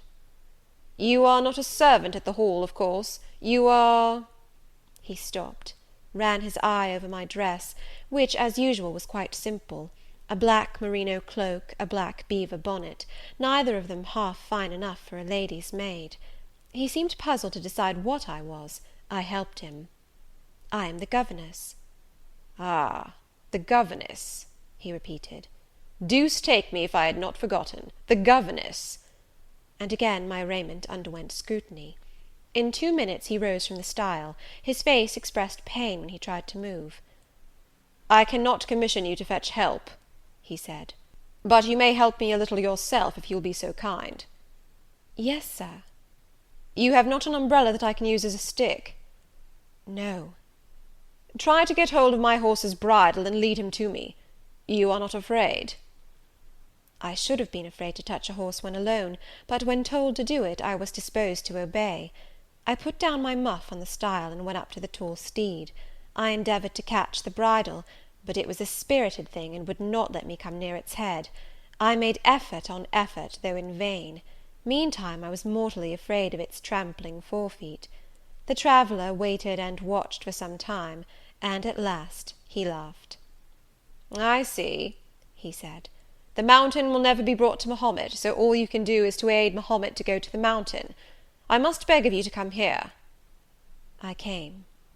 "Excuse me," he continued, "necessity compels me to make you useful." He laid a heavy hand on my shoulder, and, leaning on me with some stress, limped to his horse.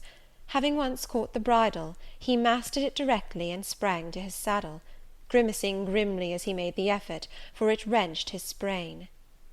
"Now," said he, releasing his under lip from a hard bite, "just hand me my whip. It lies there under the hedge." I sought it, and found it. "Thank you. Now make haste with a letter to Hay, and return as fast as you can." A touch of a spurred heel made his horse first start and rear, and then bound away. The dog rushed in his traces. All 3 vanished. like heath that in the wilderness the wild wind whirls away. I took up my muff and walked on. The incident had occurred and was gone for me. It was an incident of no moment, no romance, no interest in a sense, yet it marked with change one single hour of a monotonous life. My help had been needed and claimed. I had given it. I was pleased to have done something. Trivial, transitory though the deed was, it was yet an active thing, and I was weary of an existence all passive. The new face, too, was like a new picture introduced to the gallery of memory, and it was dissimilar to all the others hanging there, firstly, because it was masculine, and secondly, because it was dark, strong, and stern. I had it still before me when I entered Hay, and slipped the letter into the post office. I saw it as I walked fast downhill all the way home. When I came to the stile, I stopped a minute, looked round, and listened, with an idea that a horse's hoofs might ring on the causeway again, and that a rider in a cloak, and a Gytrash like Newfoundland dog might be again apparent. I saw only the hedge and a pollard willow before me, rising up still and straight to meet the moonbeams.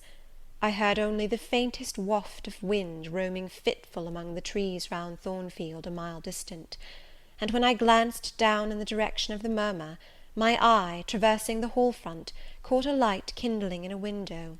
It reminded me that I was late, and I hurried on. I did not like re-entering Thornfield. To pass its threshold was to return to stagnation.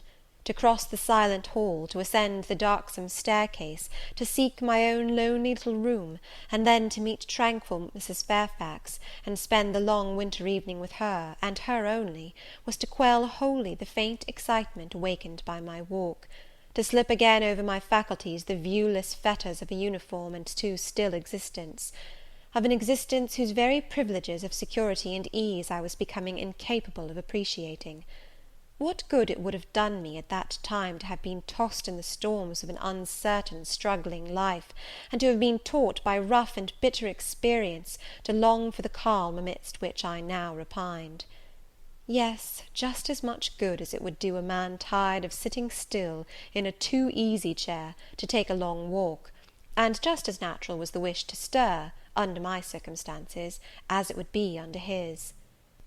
I lingered at the gates. I lingered on the lawn. I paced backwards and forwards on the pavement. The shutters of the glass door were closed. I could not see into the interior, and both my eyes and spirit seemed drawn from the gloomy house, from the grey hollow filled with rayless cells, as it appeared to me, to that sky expanded before me, a blue sea absolved from taint of cloud, the moon ascending it in solemn march, her orb seeming to look up as she left the hill-tops, from behind which she had come, far and farther below her, and aspired to the zenith, midnight dark in its fathomless depth and measureless distance; and for those trembling stars that followed her course, they made my heart tremble, my veins glow when I viewed them. Little things recall us to earth. The clock struck in the hall. That sufficed. I turned from moon and stars, opened a side door, and went in. The hall was not dark, nor yet was it lit, only by the high-hung bronze lamp. A warm glow suffused both it and the lower steps of the oak staircase. This ruddy shine issued from the great dining-room, whose two-leaved door stood open, and showed a genial fire in the grate, glancing on marble hearth and brass fire-irons, and revealing purple draperies and polished furniture, in the most pleasant radiance. It revealed, too, a group near the mantelpiece. I had scarcely caught it, and scarcely become aware of a cheerful mingling of voices, amongst which I seemed to distinguish the tones of Adele, when the door closed. I hastened to Mrs. Fairfax's room. There was a fire there too, but no candle, and no Mrs. Fairfax. Instead, all alone, sitting upright on the rug, and gazing with gravity at the blaze, I beheld a great black and white long-haired dog, just like the Gytrash of the lane. It was so like it that I went forward and said, "Pilot?" and the thing got up and came to me and snuffed me. I caressed him, and he wagged his great tail, but he looked an eerie creature to be alone with, and I could not tell whence he had come. I rang the bell, for I wanted a candle, and I wanted, too, to get an account of this visitant. Leah entered. "What dog is this?" He came with master." "With whom?" "With master, Mr. Rochester. He's just arrived." "Indeed! And is Mrs. Fairfax with him?" "Yes, and Miss Adele. They are in the dining room, and John is gone for a surgeon, for master has had an accident. His horse fell, and his ankle is sprained." "Did the horse fall in Hay Lane?" "Yes, coming down hill. It slipped on some ice." "Ah! Bring me a candle, will you, Leah?" Leah brought it. She entered, followed by Mrs. Fairfax, who repeated the news, adding that Mr. Carter the surgeon was come, and was now with Mr. Rochester. Then she hurried out to give orders about tea, and I went up stairs to take off my things. Chapter 13. Mr. Rochester, it seems, by the surgeon's orders, went to bed early that night, nor did he rise soon next morning. When he did come down, it was to attend to business. His agent and some of his tenants were arrived, and waiting to speak with him. Adele and I had now to vacate the library. It would be in daily requisition as a reception room for callers. A fire was lit in an apartment upstairs, and there I carried our books, and arranged it for the future schoolroom. I discerned in the course of the morning that Thornfield Hall was a changed place. No longer silent as a church, it echoed every hour or two to a knock at the door, or a clang of the bell. Steps, too, often traversed the hall, and new voices spoke in different keys below. A rill from the outer world was flowing through it. It had a master. For my part, I liked it better. Adele was not easy to teach that day. She could not apply. She kept running to the door, and looking over the banisters to see if she could get a glimpse of Mr. Rochester. Then she coined pretexts to go downstairs, in order, as I shrewdly suspected, to visit the library, where I knew she was not wanted. Then, when I got a little angry, and made her sit still, she continued to talk incessantly of her ami, Monsieur Edward Fairfax de Rochester, as she dubbed him. I had not before heard his praenomens, and to conjecture what presents he had brought her; for it appears he had intimated the night before, that when his luggage came from Millcote, there would be found amongst it a little box in whose contents she had an interest. "Et cela doit signifier," said she, "qu'il y aura là-dedans un cadeau pour moi, et peut-être pour vous aussi, mademoiselle. Monsieur a parlé de vous, il m'a demandé le nom de ma gouvernante, et si elle n'était pas une petite personne, assez mince, et un peu pâle. J'ai dit que oui, car c'est vrai, n'est-ce pas, mademoiselle?" I and my pupil dined as usual in Mrs. Fairfax's parlour. The afternoon was wild and snowy, and we passed it in the schoolroom. At dark I allowed Adele to put away books and work, and to run down stairs; for, from the comparative silence below, and from the cessation of appeals to the door-bell, I conjectured that Mr. Rochester was now at liberty. Left alone, I walked to the window, but nothing was to be seen thence. Twilight and snowflakes together thickened the air, and hid the very shrubs on the lawn. I let down the curtain, and went back to the fireside. In the clear embers I was tracing a view, not unlike a picture I remembered to have seen of the Castle of Heidelberg on the Rhine, when Mrs. Fairfax came in, breaking up by her entrance the fiery mosaic I had been piecing together, and scattering too some heavy unwelcome thoughts that were beginning to throng on my solitude. "Mr. Rochester would be glad if you and your pupil would take tea with him in the drawing-room this evening," said she. "He has been so much engaged all day, that he could not ask to see you before." "When is his tea time?" I inquired. "Oh, at 6 o'clock. He keeps early hours in the country. You had better change your frock now. I will go with you and fasten it. Here is a candle." "Is it necessary to change my frock?"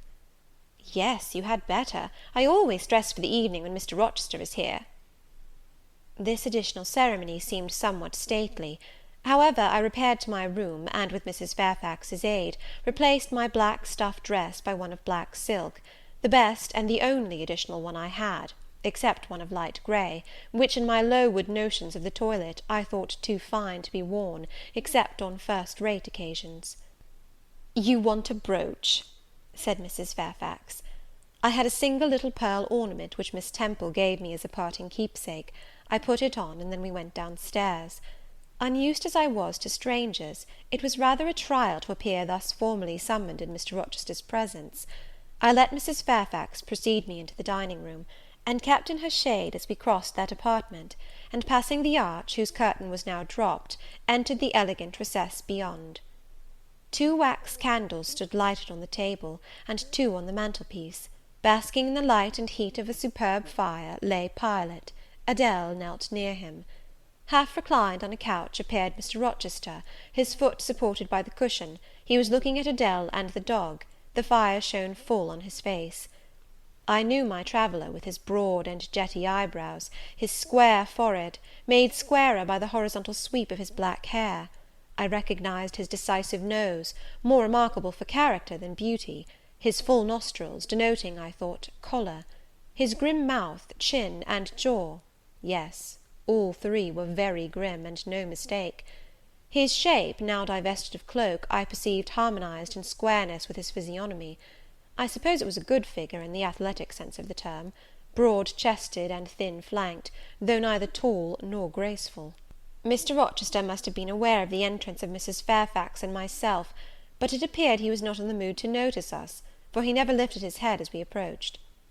"Here is Miss Eyre, sir," said Mrs. Fairfax, in her quiet way. He bowed, still not taking his eyes from the group of the dog and child. "Let Miss Eyre be seated," said he, and there was something in the forced, stiff bow, in the impatient yet formal tone, which seemed further to express, "What the deuce is it to me whether Miss Eyre is there or not? At this moment I am not disposed to accost her." I sat down quite disembarrassed. A reception of finished politeness would probably have confused me. I could not have returned or repaid it by answering grace and elegance on my part. But harsh caprice laid me under no obligation. On the contrary, a decent quiescence, under the freak of manner, gave me the advantage. Besides, the eccentricity of the proceeding was piquant. I felt interested to see how he would go on. He went on as a statue would; that is, he neither spoke nor moved. Mrs. Fairfax seemed to think it necessary that some one should be amiable, and she began to talk. Kindly, as usual, and, as usual, rather trite, she condoled with him on the pressure of business he had had all day, on the annoyance it must have been to him with that painful sprain. Then she commended his patience and perseverance in going through with it. "Madam, I should like some tea," was the sole rejoinder she got. She hastened to ring the bell, and when the tray came, she proceeded to arrange the cups, spoons, etc., with assiduous celerity. I and Adele went to the table, but the master did not leave his couch. "Will you hand Mr. Rochester's cup?" said Mrs. Fairfax to me. "Adele might perhaps spill it." I did as requested. As he took the cup from my hand, Adele, thinking the moment propitious for making a request in my favour, cried out, "N'est-ce pas, monsieur, qu'il y a un cadeau pour Mademoiselle Eyre dans votre petit coffre?" "Who talks of cadeau?" said he gruffly. "Did you expect a present, Miss Eyre? Are you fond of presents?" And he searched my face with eyes that I saw were dark, irate, and piercing. "I hardly know, sir. I have little experience of them. They are generally thought pleasant things." "Generally thought? But what do you think?" "I should be obliged to take time, sir, before I could give you an answer worthy of your acceptance. A present has many faces to it, has it not?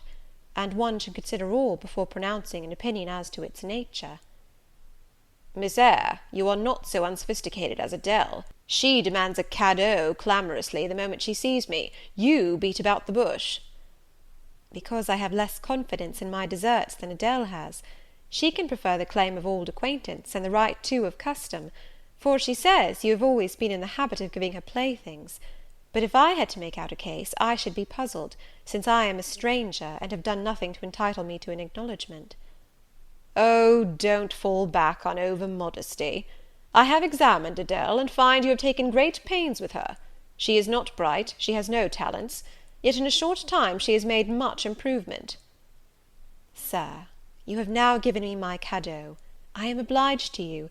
It is the meed teachers most covet, praise of their pupils' progress." "Humph," said Mr. Rochester, and he took his tea in silence. "Come to the fire," said the master, when the tray was taken away, and Mrs. Fairfax had settled into a corner with her knitting, while Adele was leading me by the hand round the room, showing me the beautiful books and ornaments on the consoles and chiffoniere.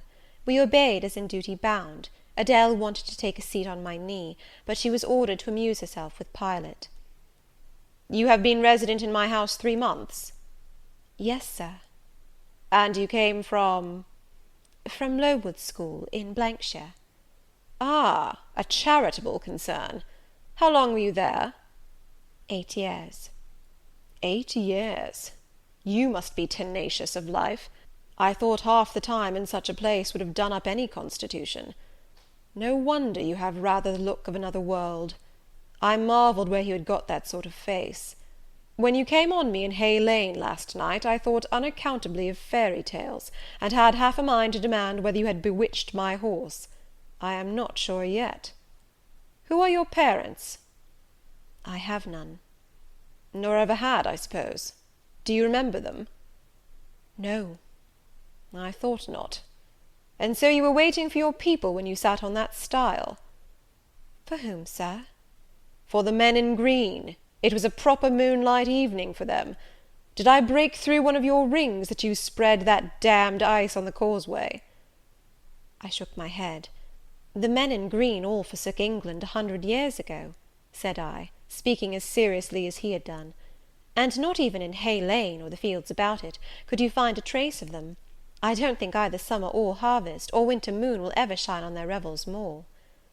Mrs. Fairfax had dropped her knitting, and, with raised eyebrows, seemed wondering what sort of talk this was. "Well," resumed Mr. Rochester, "if you disown parents, you must have some sort of kinsfolk, uncles and aunts?" "No, none that I ever saw." "And your home?" "I have none." "Where do your brothers and sisters live?" "I have no brothers or sisters." "Who recommended you to come here?" "I advertised, and Mrs. Fairfax answered my advertisement." "Yes," said the good lady, who now knew what ground we were upon, "and I am daily thankful for the choice Providence led me to make. Miss Eyre has been an invaluable companion to me, and a kind and careful teacher to Adele." "Don't trouble yourself to give her a character," returned Mr. Rochester. "Eulogiums will not bias me. I shall judge for myself. She began by felling my horse." "Sir?" said Mrs. Fairfax. "I have her to thank for this sprain." The widow looked bewildered. "Miss Eyre, have you ever lived in a town?" "No, sir." "Have you seen much society?" "None but the pupils and teachers of Lowood, and now the inmates of Thornfield." "Have you read much?" "Only such books as came in my way, and they have not been numerous or very learned." "You have lived the life of a nun. No doubt you are well drilled in religious forms. Brocklehurst, who I understand directs Lowood, is a parson, is he not?" "Yes, sir." "And you girls probably worshipped him, as a convent full of religieuses would worship their director." "Oh, no." "You are very cool. No? What? A novice not worship her priest? That sounds blasphemous." "I disliked Mr. Brocklehurst, and I was not alone in the feeling. He is a harsh man, at once pompous and meddling. He cut off our hair, and for economy's sake brought us bad needles and thread, with which we could hardly sew." "That was very false economy," remarked Mrs. Fairfax, who now again caught the drift of the dialogue. "And what was the head and front of his offending?" demanded Mr. Rochester. "He starved us when he had the sole superintendence of the provision department, before the committee was appointed, and he bored us with long lectures once a week, and with evening readings from books of his own inditing, about sudden deaths and judgments, which made us afraid to go to bed." "What age were you when you went to Lowood?" "About 10. "And you stayed there 8 years? You are now, then, 18? I assented. "Arithmetic, you see, is useful. Without its aid, I should hardly have been able to guess your age. It is a point difficult to fix where the features and countenance are so much at variance as in your case. And now what did you learn at Lowood? Can you play?" "A little." "Of course, that is the established answer. Go into the library. I mean, if you please. Excuse my tone of command. I am used to say, do this, and it is done. I cannot alter my customary habits for this one new inmate. Go then into the library, take a candle with you, leave the door open, sit down to the piano, and play a tune." I departed, obeying his directions. "Enough!" he called out in a few minutes. "You play a little, I see, like any other English schoolgirl. Perhaps rather better than some, but not well." I closed the piano and returned. Mr. Rochester continued. "Adele showed me some sketches this morning, which she said were yours. I don't know whether they were entirely of your doing. Probably a master aided you." "No, indeed," I interjected. "Ah, that pricks pride. Well, fetch me your portfolio if you can vouch for its contents being original, but don't pass your word unless you are certain. I can recognize patchwork." "Then I shall say nothing, and you shall judge for yourself, sir." I brought the portfolio from the library. "Approach the table," said he, and I wheeled it to his couch. Adele and Mrs. Fairfax drew near to see the pictures. "No crowding," said Mr. Rochester. "Take the drawings from my hand as I finish with them, but don't push your faces up to mine." He deliberately scrutinized each sketch and painting. 3 he laid aside; the others, when he examined them, he swept from him. "Take them off to the other table, Mrs. Fairfax," said he, "and look at them with Adele. You," glancing at me, "resume your seat and answer my questions. I perceive those pictures were done by one hand. Was that hand yours?" "Yes." "And when did you find time to do them? They have taken much time and some thought." "I did them in the last 2 vacations I spent at Lowood, when I had no other occupation." "Where did you get your copies?" "Out of my head." "That head I see now on your shoulders?" "Yes, sir." "Has it other furniture of the same kind within?" "I should think it may have. I should hope, better." He spread the pictures before him, and again surveyed them alternately. While he is so occupied, I will tell you, reader, what they are; and first I must premise that they are nothing wonderful. The subjects had, indeed, risen vividly on my mind. As I saw them with the spiritual eye before I attempted to embody them, they were striking; but my hand would not second my fancy, and in each case it had wrought out but a pale portrait of the thing I had conceived. These pictures were in water-colours. The first represented clouds, low and livid, rolling over a swollen sea. All the distance was in eclipse; so, too, was the foreground, or rather the nearest billows, for there was no land. One gleam of light lifted into relief a half-submerged mast, on which sat a cormorant, dark and large, with wings flecked with foam. Its beak held a gold bracelet set with gems, that I had touched with as brilliant tints as my palette could yield, and as glittering distinctness as my pencil could impart. Sinking below the bird and mast, a drowned corpse glanced through the green water. A fair arm was the only limb clearly visible, whence the bracelet had been washed or torn. The second picture contained for foreground only the dim peak of a hill, with grass and some leaves slanting as if by a breeze. Beyond and above spread an expanse of sky, dark blue as at twilight. Rising into the sky was a woman's shape to the bust, portrayed in tints as dusk and soft as I could combine. The dim forehead was crowned with a star. The lineaments below were seen as through the suffusion of vapour; the eyes shone dark and wild; the hair streamed shadowy, like a beamless cloud torn by storm or electric travail. On the neck lay a pale reflection like moonlight; the same faint lustre touched the train of thin clouds from which rose and bowed this vision of the evening star. The third showed the pinnacle of an iceberg piercing a polar wintry sky. A muster of northern lights reared their dim lances, close serried along the horizon. Throwing these into distance, rose, in the foreground, a head, a colossal head, inclined towards the iceberg and resting against it. 2 thin hands, joined under the forehead, and supporting it, drew up before the lower features a sable veil, a brow quite bloodless, white as bone, and an eye hollow and fixed, a blank of meaning, but for the glassiness of despair, alone were visible. Above the temples, amidst wreathed turban folds of black drapery, vague in its character and consistency as cloud, gleamed a ring of white flame, gemmed with sparkles of a more lurid tinge. This pale crescent was the likeness of a kingly crown; what it diademed was the shape which shape had none. "Were you happy when you painted these pictures?" asked Mr. Rochester presently. I was absorbed, sir. Yes, and I was happy. To paint them, in short, was to enjoy one of the keenest pleasures I have ever known. That is not saying much. Your pleasures, by your own account, have been few. But I dare say you did exist in a kind of artist's dreamland while you blent and arranged these strange tints. Did you sit at them long each day? I had nothing else to do, because it was the vacation, and I sat at them from morning till noon, and from noon till night. The length of the midsummer days favoured my inclination to apply.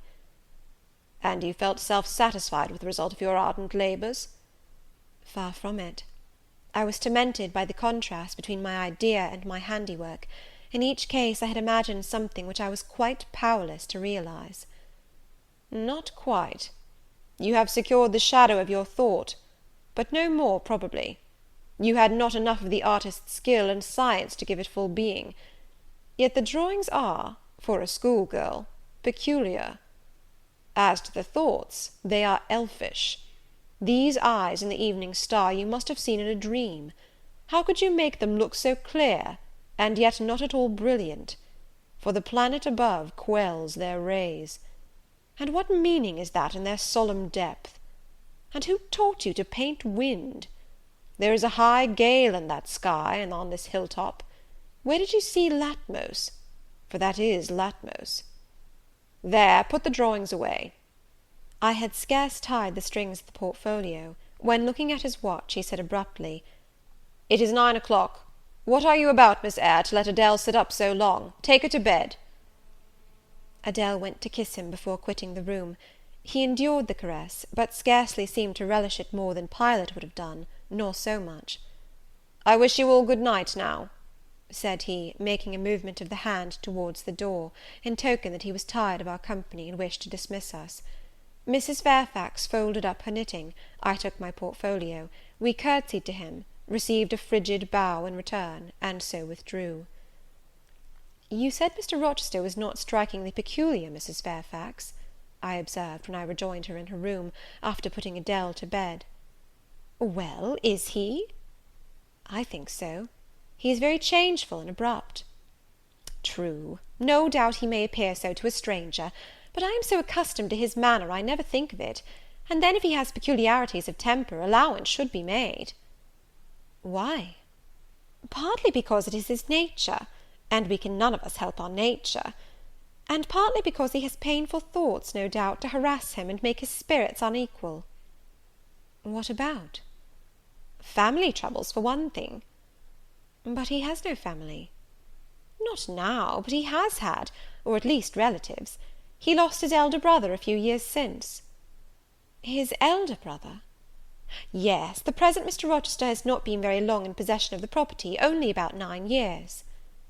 9 years is a tolerable time.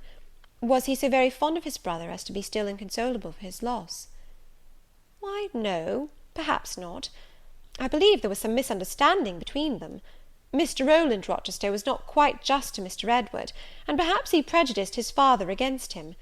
The old gentleman was fond of money, and anxious to keep the family estate together. He did not like to diminish the property by division, and yet he was anxious that Mr. Edward should have wealth too, to keep up the consequence of the name; and soon after he was of age, some steps were taken that were not quite fair, and made a great deal of mischief. Old Mr. Rochester and Mr. Rowland combined to bring Mr. Edward into what he considered a painful position, for the sake of making his fortune. What the precise nature of that position was, I never clearly knew, but his spirit could not brook what he had to suffer in it. He is not very forgiving. He broke with his family, and now for many years he has led an unsettled kind of life. I don't think he has ever been resident at Thornfield for a fortnight together, since the death of his brother without a will left him master of the estate, and indeed no wonder he shuns the old place." "Why should he shun it?" "Perhaps he thinks it gloomy." The answer was evasive. I should have liked something clearer, but Mrs. Fairfax either could not or would not give me more explicit information of the origin and nature of Mr. Rochester's trials. She averred they were a mystery to herself, and that what she knew was chiefly from conjecture. It was evident, indeed, that she wished me to drop the subject, which I did accordingly.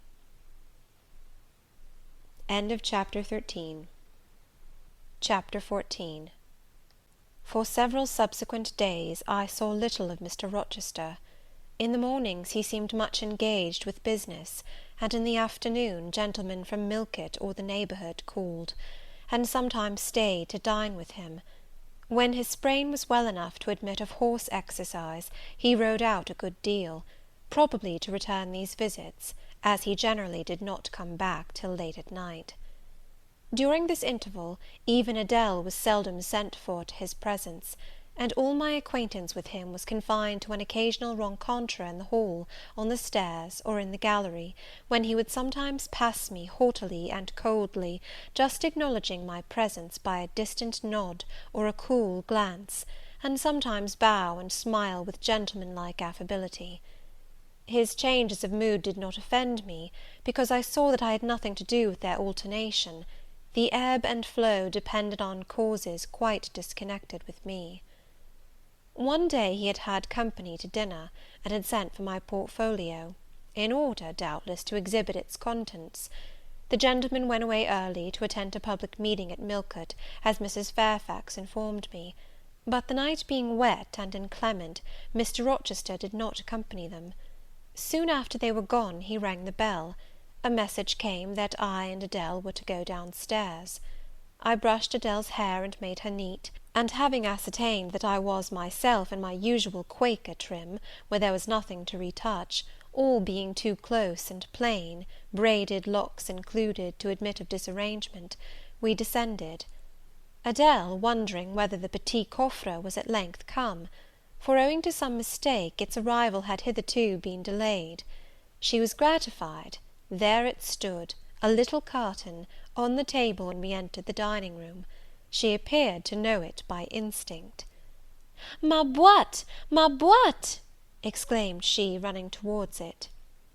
"Yes, there is your boîte at last. Take it into a corner, you genuine daughter of Paris, and amuse yourself with disemboweling it," said the deep and rather sarcastic voice of Mr. Rochester, proceeding from the depths of an immense easy-chair at the fireside.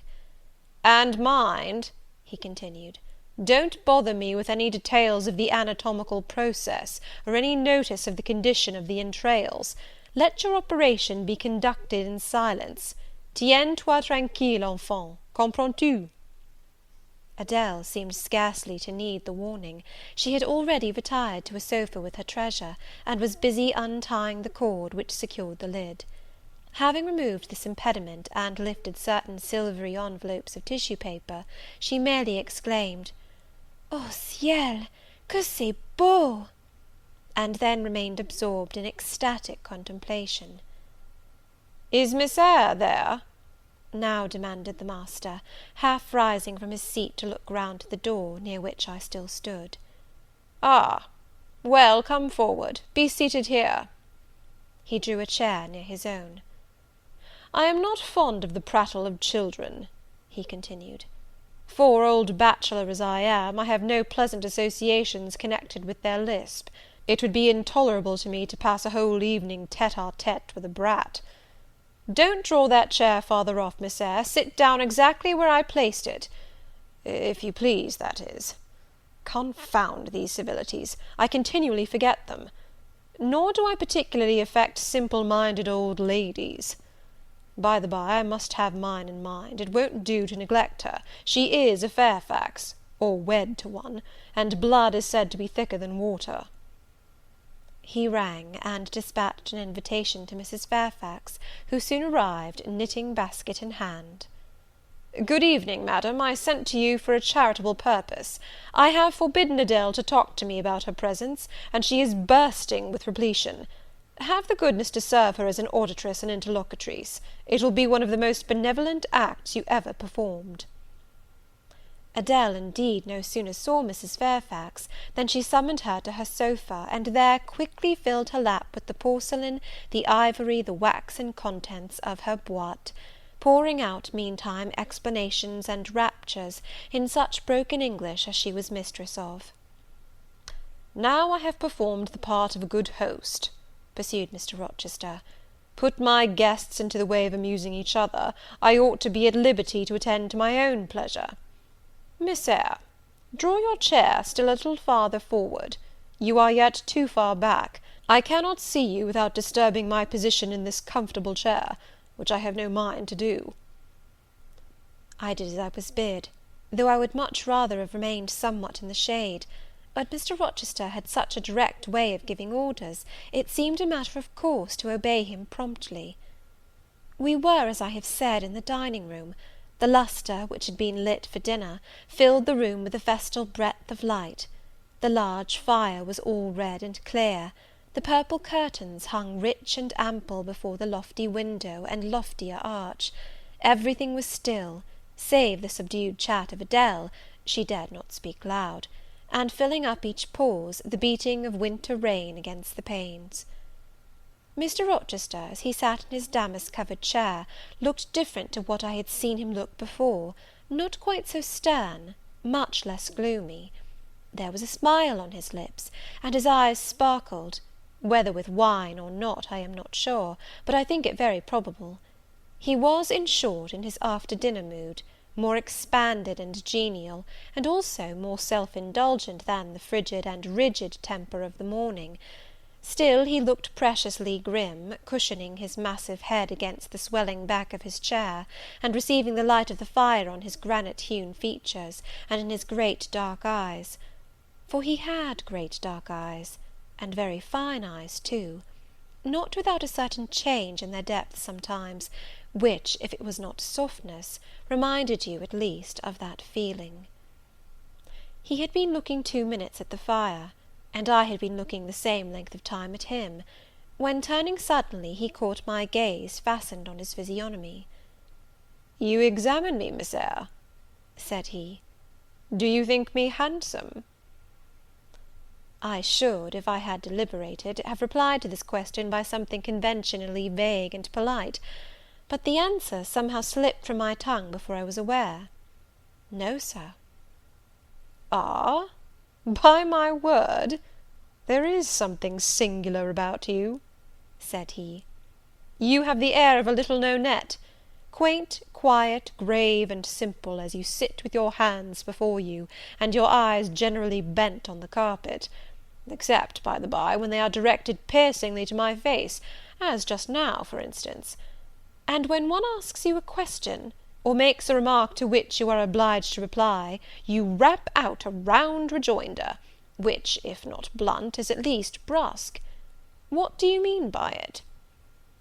"Sir, I was too plain. I beg your pardon.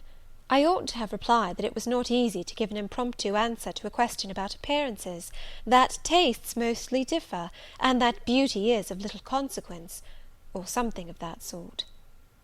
"You ought to have replied no such thing. Beauty of little consequence, indeed! And so, under pretence of softening the previous outrage, of stroking and soothing me into placidity, you stick a sly penknife under my ear.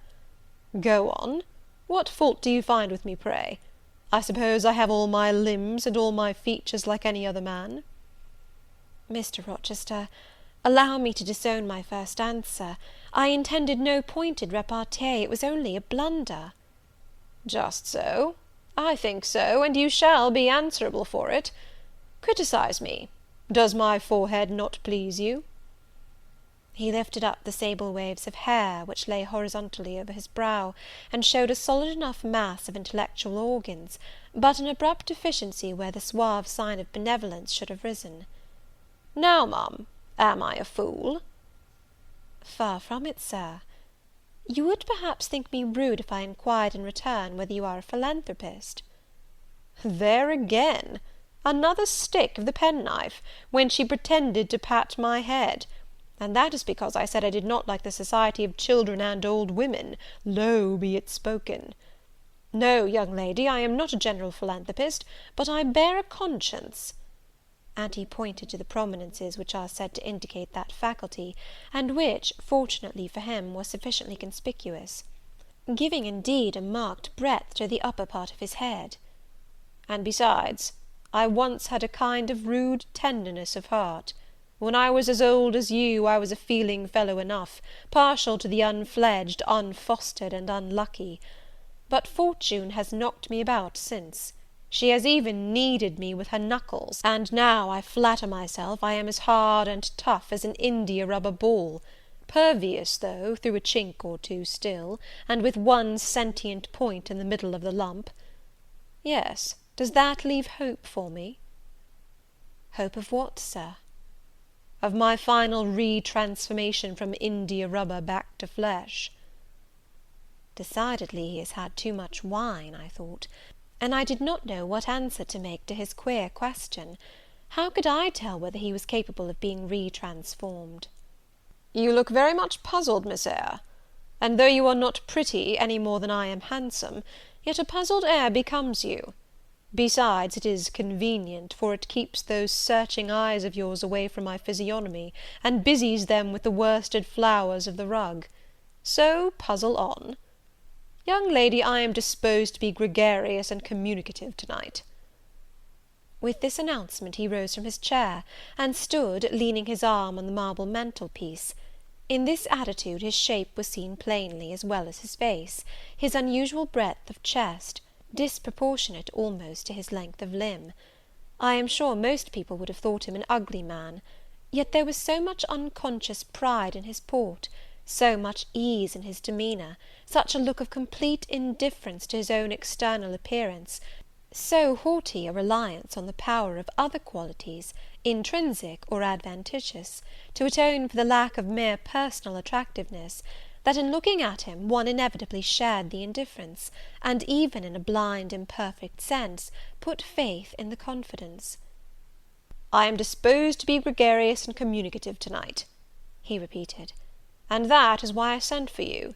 The fire and the chandelier were not sufficient company for me, nor would Pilot have been, for none of these can talk. Adele is a degree better, but still far below the mark. Mrs. Fairfax, ditto. You, I am persuaded, can suit me if you will. You puzzled me the first evening I invited you down here. I have almost forgotten you since; other ideas have driven yours from my head. But to-night I am resolved to be at ease, to dismiss what importunes and recall what pleases. It would now please me to draw you out, to learn more of you. Therefore speak." Instead of speaking, I smiled, and not a very complacent or submissive smile either. "Speak," he urged. "What about, Sir?" "Whatever you like. I leave both the choice of subject and the manner of treating it entirely to yourself."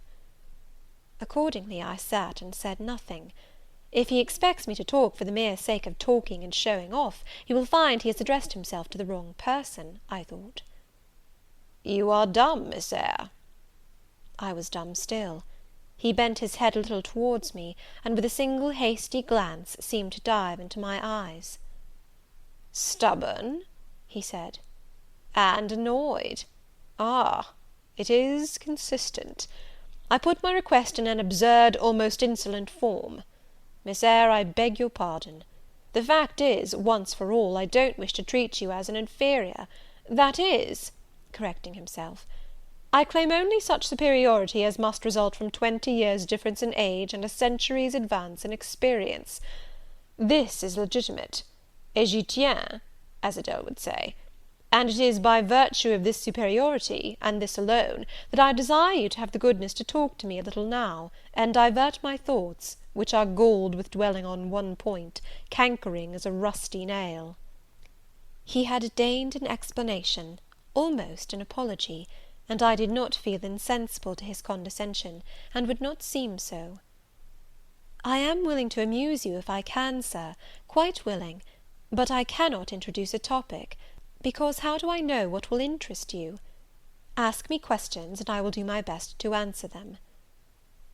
"Then, in the first place, do you agree with me that I have a right to be a little masterful, abrupt, perhaps exacting sometimes, on the grounds I stated, namely, that I am old enough to be your father, and that I have battled through a varied experience with many men of many nations, and roamed over half the globe, while you have lived quietly with one settled people in one house?" "Do as you please, Sir." "That is no answer. Or rather it is very irritating, because a very evasive one. Reply clearly." I don't think, sir, you have a right to command me, merely because you are older than I, or because you have seen more of the world than I have. Your claim to superiority depends on the use you have made of your time and experience." Promptly spoken. But I won't allow that, seeing it would never suit my case, as I have made an indifferent, not to say a bad, use of both advantages. Leaving superiority out of the question, then, you must still agree to receive my orders now and then, without being piqued or hurt by the tone of command. Will you? I smiled. I thought to myself, Mr. Rochester is peculiar. He seems to forget that he pays me £30 per annum for receiving his orders. "The smile is very well," said he, catching instantly the passing expression. "But speak too." "I was thinking, sir, that very few masters would trouble themselves to inquire whether or not their paid subordinates were piqued and hurt by their orders." "Paid subordinates? What? You are my paid subordinate, are you? Oh, yes, I had forgotten the salary. Well, then, on that mercenary ground, will you agree to let me hector a little?" "No, sir, not on that ground. But on the ground that you did forget it, and that you care whether or not a dependent is comfortable in his dependency, I agree heartily." "And will you consent to dispense with a great many conventional forms and phrases, without thinking that the omission arises from insolence?" "I am sure, sir, I should never mistake informality for insolence. One I rather like, the other nothing free-born would submit to, even for a salary." "Humbug! Most things free-born will submit to anything for a salary. Therefore keep to yourself, and don't venture on generalities of which you are intensely ignorant. However, I mentally shake hands with you for your answer, despite its inaccuracy, and as much for the manner in which it was said as for the substance of the speech. The manner was frank and sincere. One does not often see such a manner. No, on the contrary, affectation or coldness or stupid, coarse-minded misapprehension of one's meaning are the usual rewards of candour.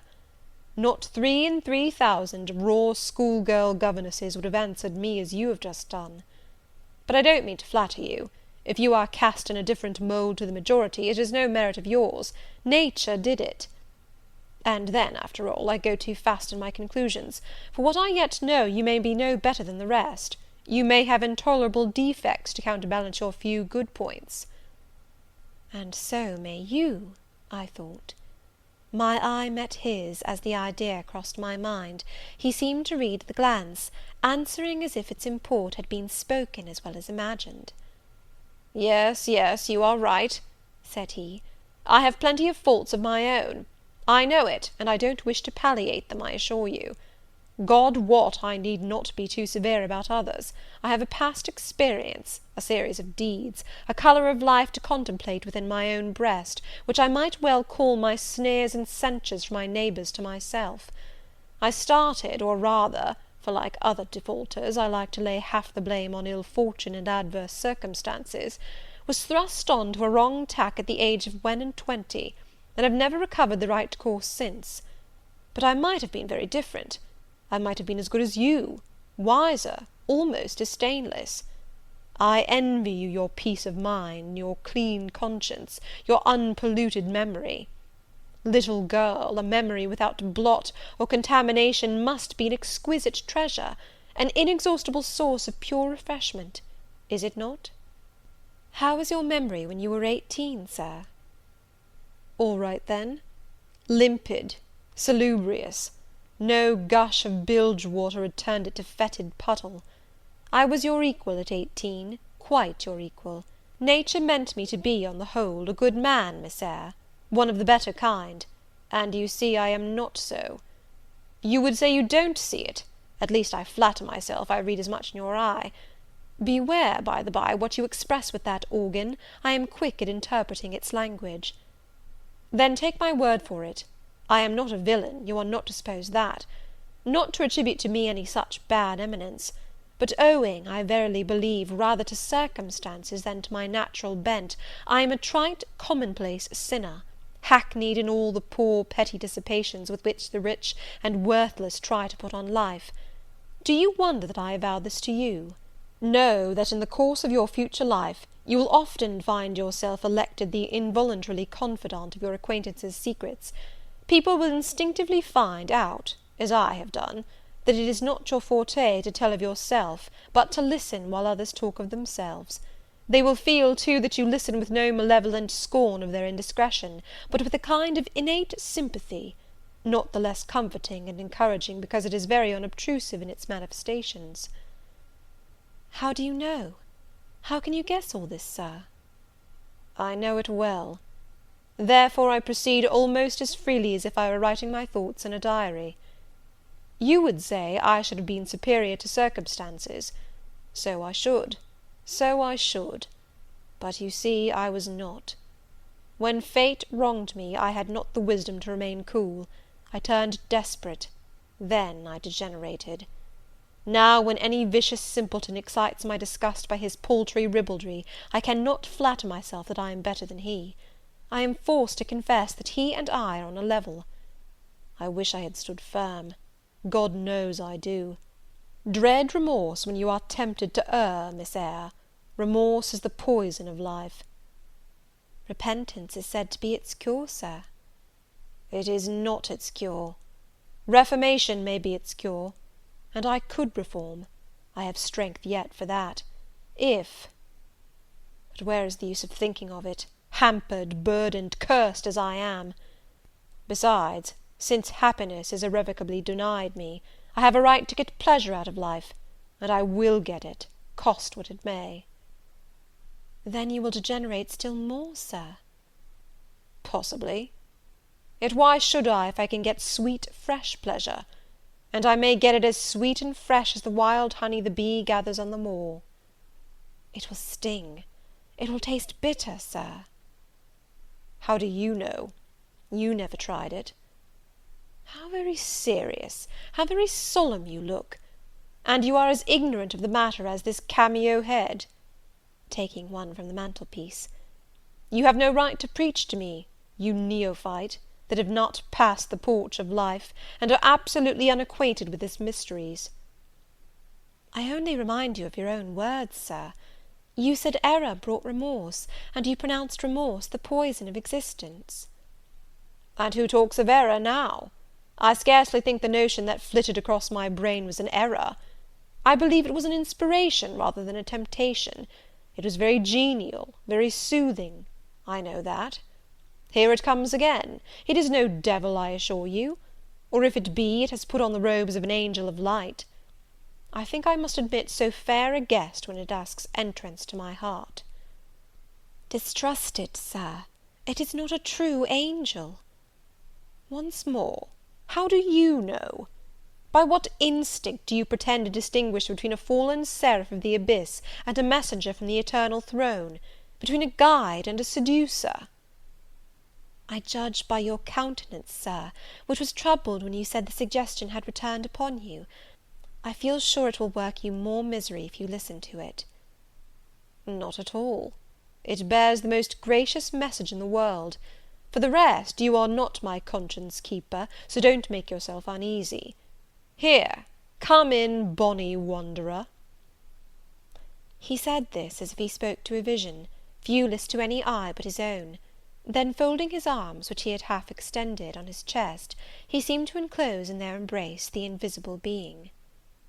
"Now," he continued, again addressing me, "I have received the pilgrim, a disguised deity, as I verily believe. Already it has done me good. My heart was a sort of charnel. It will now be a shrine."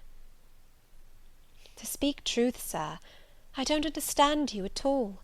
I cannot keep up the conversation because it has got out of my depth. Only one thing I know. You said you were not as good as you should like to be, and that you regretted your own imperfection. One thing I can comprehend. You intimated that to have a sullied memory was a perpetual bane.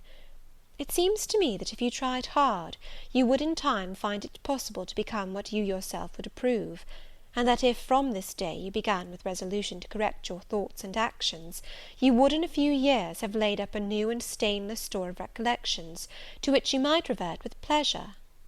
"Justly thought, rightly said, Miss Eyre, and at this moment I am paving hell with energy." sir?" "I am laying down good intentions, which I believe durable as flint. Certainly my associates and pursuits shall be other than they have been." "And better?" "And better. So much better as pure ore is than foul dross. You seem to doubt me. I don't doubt myself. I know what my aim is, what my motives are, and at this moment I pass a law, unalterable as that of the Medes and Persians, that both are right." "They cannot be, sir, if they require a new statute to legalize them." "They are, Miss Eyre, though they absolutely require a new statute. Unheard of combinations of circumstances demand unheard of rules." "That sounds a dangerous maxim, sir, because one can see at once that it is liable to abuse." "Sententious sage! So it is, but I swear by my household gods not to abuse it." "You are human and fallible." "I am. So are you. What then?" "The human and fallible should not arrogate a power with which the divine and perfect alone can be safely entrusted." "What power?" "That of saying of any strange, unsanctioned line of action, 'Let it be right.'" "Let it be right. The very words, you have pronounced them." "May it be right, then?" I said, as I rose, deeming it useless to continue a discourse which was all darkness to me, and besides, sensible that the character of my interlocutor was beyond my penetration, at least beyond its present reach, and feeling the uncertainty, the vague sense of insecurity which accompanies a conviction of ignorance. "Where are you going?" "To put Adele to bed. It is past her bed time." "You are afraid of me, because I talk like a sphinx." "Your language is enigmatical, sir, but though I am bewildered, I am certainly not afraid." "You are afraid. Your self-love dreads a blunder." "In that sense I do feel apprehensive. I have no wish to talk nonsense." "If you did, it would be in such a grave, quiet manner I should mistake it for sense. Do you never laugh, Miss Eyre? Don't trouble yourself to answer. I see you laugh rarely, but you can laugh very merrily. Believe me, you are not naturally austere, any more than I am naturally vicious. The low wood constraint still clings to you somewhat, controlling your features, muffling your voice, and restricting your limbs; and you fear in the presence of a man and a brother, or father, or master, or what you will, to smile too gaily, speak too freely, or move too quickly. But in time I think you will learn to be natural with me, as I find it impossible to be conventional with you; and then your looks and movements will have more vivacity and variety than they dare offer now. I see at intervals the glance of a curious sort of bird through the close-set bars of a cage; a vivid, restless, resolute captive is there; were it but free, it would soar cloud high. You are still bent on going?" "It has struck 9, sir." "Never mind. Wait a minute. Adele is not ready to go to bed yet. My position, Miss Eyre, with my back to the fire and my face to the room, favours observation. While talking to you, I have also occasionally watched Adele. I have my own reasons for thinking her a curious study, reasons that I may, nay, that I shall impart to you some day. She pulled out of her box about 10 minutes ago a little pink silk frock. Rapture lit her face as she unfolded it. Coquetry runs in her blood, blends with her brains, and seasons the marrow of her bones. Il faut que je sais, cried she, et à l'instant même she rushed out of the room. She is now with Sophy, undergoing a robing process. In a few minutes she will re-enter, and I know what I shall see. A miniature of Céline Varenne as she used to appear on the boards at the rising of... but never mind that. However, my tenderest feelings are about to receive a shock, such is my presentiment. Stay now to see whether it will be realized." Ere long, Adele's little foot was heard tripping across the hall. She entered, transformed as her guardian had predicted. A dress of rose-coloured satin, very short, and as full in the skirt as it could be gathered, replaced the brown frock she had previously worn. A wreath of rosebuds circled her forehead. Her feet were dressed in silk stockings and small white satin sandals. "Est-ce que ma robe va bien?" cried she, bounding forwards. "Et mes souliers, et mes bras! Tenez, je crois que je vais danser." And spreading out her dress, she chassed across the room, till, having reached Mr. Rochester, she wheeled lightly round before him on tiptoe, then dropped on one knee at his feet, exclaiming, "Monsieur, je vous remercie mille fois de votre bonté." Then rising, she added, "C'est comme cela que maman faisait, n'est-ce pas, Monsieur?" "Precisely," was the answer. "And comme cela she charmed my English gold out of my British breeches pocket. I have been green too, Miss Eyre; ay, grass green. Not a more vernal tint freshens you now than once freshened me. My spring is gone, however, but it has left me that French floweret on my hands, which in some moods I would fain be rid of, not valuing now the root whence it sprang, having found that it was of a sort which nothing but gold dust could manure. I have but half a liking to the blossom, especially when it looks so artificial as just now. I keep it and rear it rather on the Roman Catholic principle of expiating numerous sins, great or small, by one good work. I'll explain all this some day. Good night." End of Chapter 14. Chapter 15. Mr. Rochester did, on a future occasion, explain it. It was one afternoon, when he chanced to meet me and Adele in the grounds, and while she played with Pilot and her shuttlecock, he asked me to walk up and down a long beech avenue within sight of her. He then said that she was the daughter of a French opera dancer, Céline Varenne, towards whom he had once cherished what he called a grande passion. This passion Céline had professed to return with even superior ardour. He thought himself her idol, ugly as he was.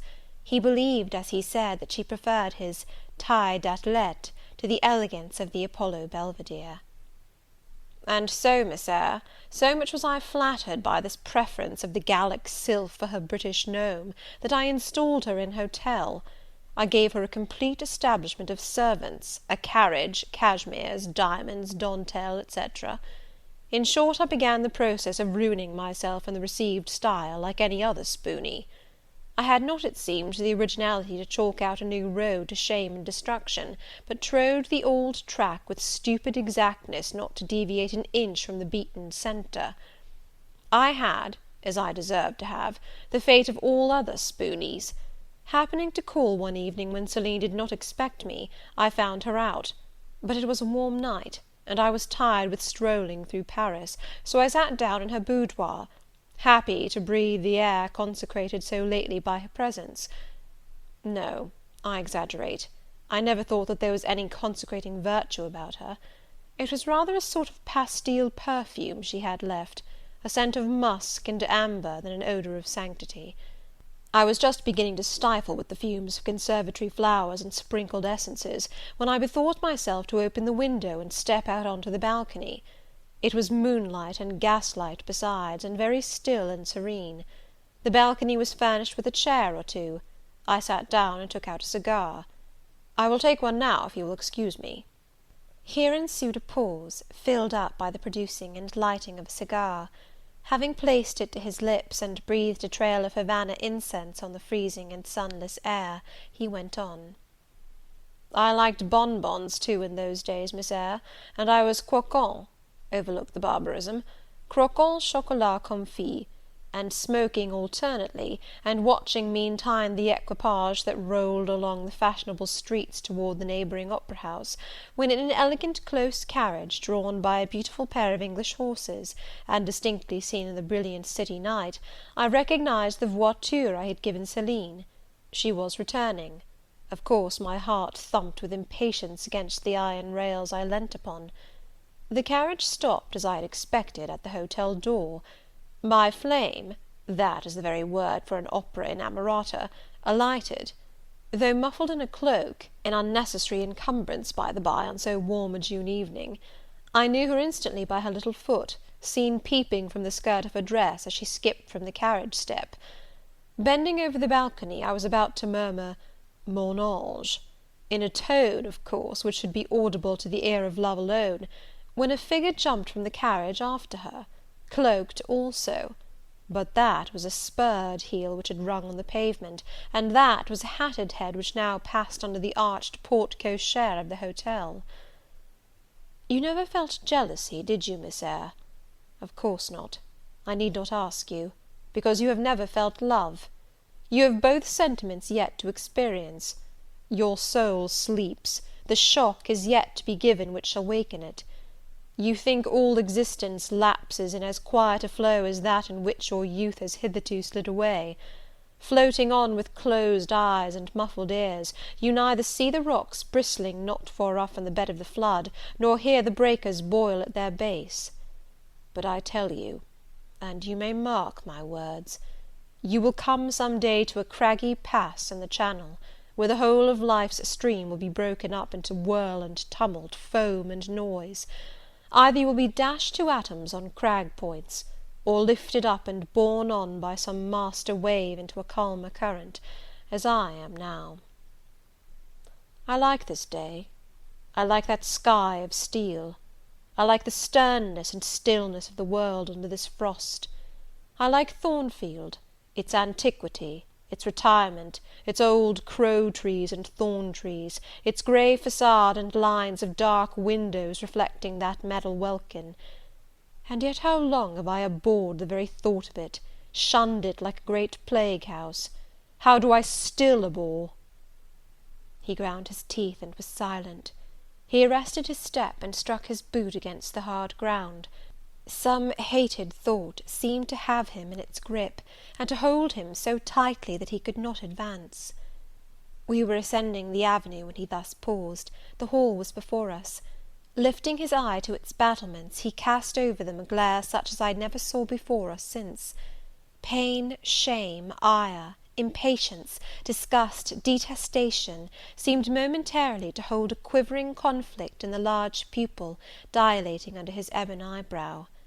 Wild was the wrestle which should be paramount, but another feeling rose and triumphed. Something hard and cynical, self-willed and resolute. It settled his passion and petrified his countenance. He went on. During the moment I was silent, Miss Eyre, I was arranging a point with my destiny. She stood there by that beech trunk, a hag like one of those who appeared to Macbeth on the heath of Forres. "You like Thornfield?" she said, lifting her finger. And then she wrote in the air a memento, which ran in lurid hieroglyphics all along the house front, between the upper and lower row of windows. "Like it if you can, like it if you dare." "I will like it," said I. "I dare like it. And," he subjoined moodily, "I will keep my word. I will break obstacles to happiness, to goodness, yes, goodness. I wish to be a better man than I have been, than I am, as Job's Leviathan broke the spear, the dart, and the habergeon, hindrances which others count as iron and brass, I will esteem but straw and rotten wood." Adele here ran before him with her shuttlecock. "Away!" he cried harshly. "Keep at a distance, child, or go in to Sophy." Continuing then to pursue his walk in silence, I ventured to recall him to the point where he had abruptly diverged. "Did you leave the balcony, Sir," I asked, "when Mademoiselle Varenne entered?" I almost expected a rebuff for this hardly well-timed question, but on the contrary, waking out of his scowling abstraction, he turned his eyes towards me, and the shade seemed to clear off his brow. "Oh, I had forgotten Celine. Well, to resume. When I saw my charmer thus come in accompanied by a cavalier, I seemed to hear a hiss, and the green snake of jealousy, rising on undulating coils from the moonlit balcony, glided within my waistcoat, and ate its way in 2 minutes to my heart's core. Strange!" he exclaimed, suddenly starting again from the point. "Strange that I should choose you for the confidant of all this, young lady. Passing strange that you should listen to me quietly. as if it were the most usual thing in the world for a man like me to tell stories of his opera mistress to a quaint, inexperienced girl like you. But the last singularity explains the first, as I intimated once before. You, with your gravity, considerateness, and caution, were made to be the recipient of secrets. Besides, I know what sort of a mind I have placed in communication with my own. I know it is one not liable to take infection. It is a peculiar mind. It is a unique one. Happily I do not mean to harm it, but if I did, it would not take harm from me. The more you and I converse, the better, for while I cannot blight you, you may refresh me." After this digression, he proceeded. I remained in the balcony. They will come to her boudoir, no doubt, thought I. Let me prepare an ambush. So putting my hand in through the open window, I drew the curtain over it, leaving only an opening through which I could take observations. Then I closed the casement, all but a chink just wide enough to furnish an outlet to lovers' whispered vows. Then I stole back to my chair, and as I resumed it, the pair came in. My eye was quickly at the aperture. Celine's chambermaid entered, lit a lamp, left it on the table, and withdrew. The couple were thus revealed to me clearly.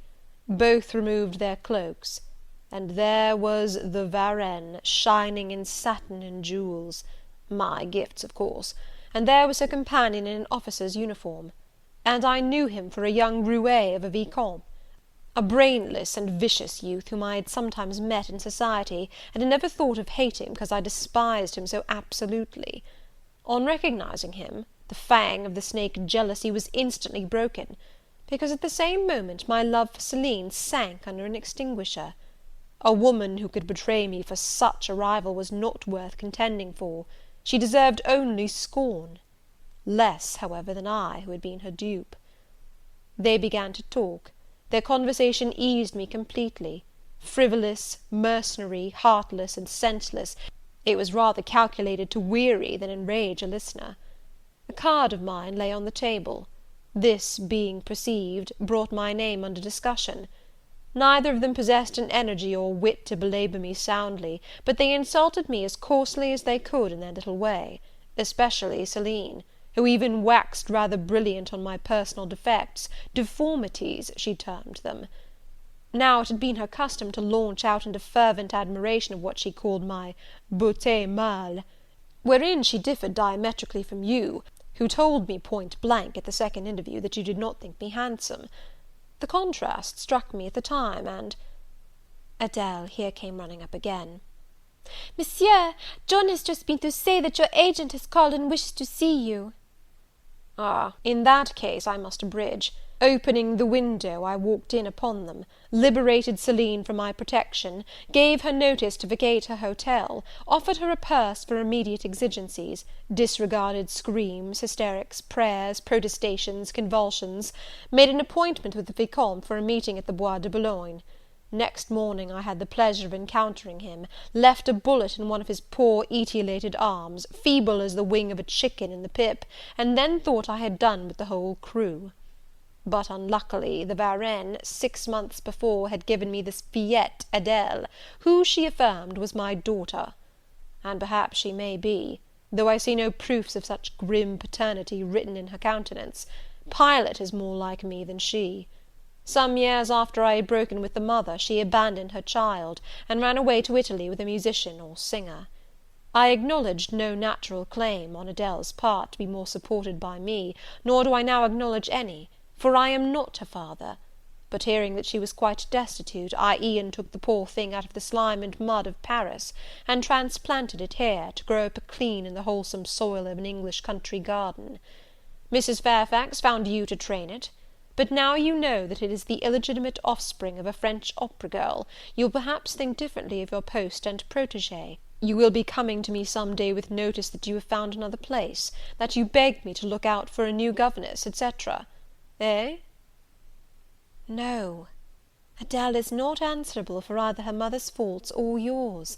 I have a regard for her, and now that I know she is, in a sense, parentless, forsaken by her mother and disowned by you, Sir, I shall cling closer to her than before. How could I possibly prefer the spoilt pet of a wealthy family, who would hate her governess as a nuisance, to a lonely little orphan, who leans towards her as a friend? Oh, that is the light in which you view it. Well, I must go in now, and you too. It darkens. But I stayed out a few minutes longer with Adele and Pilot, ran a race with her, and played a game of battledore and shuttlecock.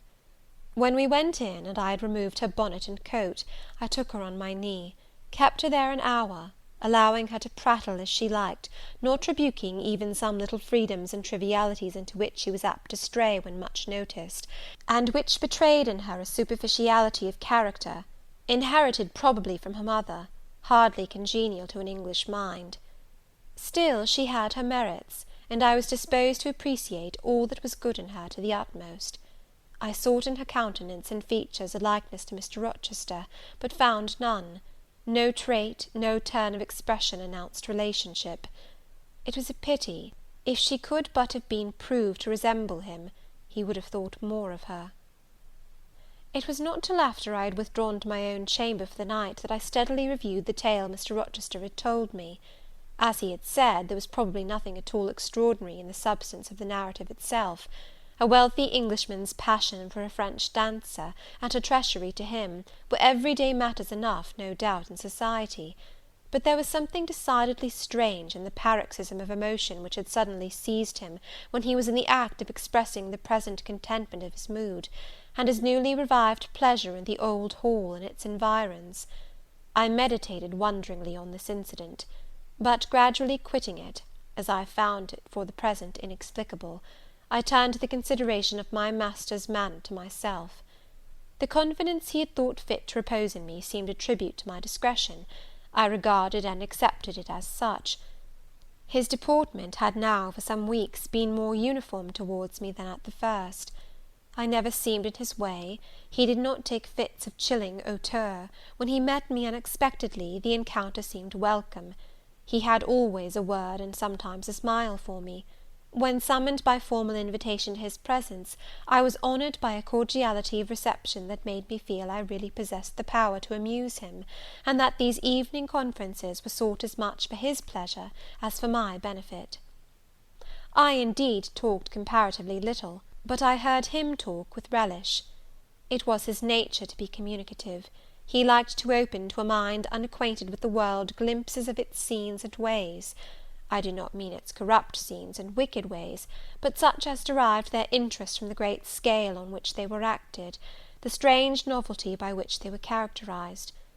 And I had a keen delight in receiving the new ideas he offered, in imagining the new pictures he portrayed, and following him in thought through the new regions he disclosed, never startled or troubled by one noxious illusion. The ease of his manner freed me from painful restraint. The friendly frankness, as correct as cordial, with which he treated me, drew me to him. I felt at times as if he were my relation rather than my master. Yet he was imperious sometimes still; but I did not mind that. I saw it was his way. So happy, so gratified did I become with this new interest added to life, that I ceased to pine after kindred. My thin crescent destiny seemed to enlarge; the blanks of existence were filled up; my bodily health improved; I gathered flesh and strength. And was Mr. Rochester now ugly in my eyes? No, reader. Gratitude and many associations, all pleasurable and genial, made his face the object I best liked to see. His presence in a room was more cheering than the brightest fire. Yet I had not forgotten his faults; indeed I could not, for he brought them frequently before me. He was proud, sardonic, harsh to inferiority of every description. In my secret soul I knew that his great kindness to me was balanced by unjust severity to many others. He was moody too, unaccountably so. I more than once, when sent for to read to him, found him sitting in his library alone, with his head bent on his folded arms; and when he looked up, a morose, almost a malignant scowl blackened his features. But I believed that his moodiness, his harshness, and his former faults of morality, I say former, for now he seemed corrected of them, had their source in some cruel cross of fate.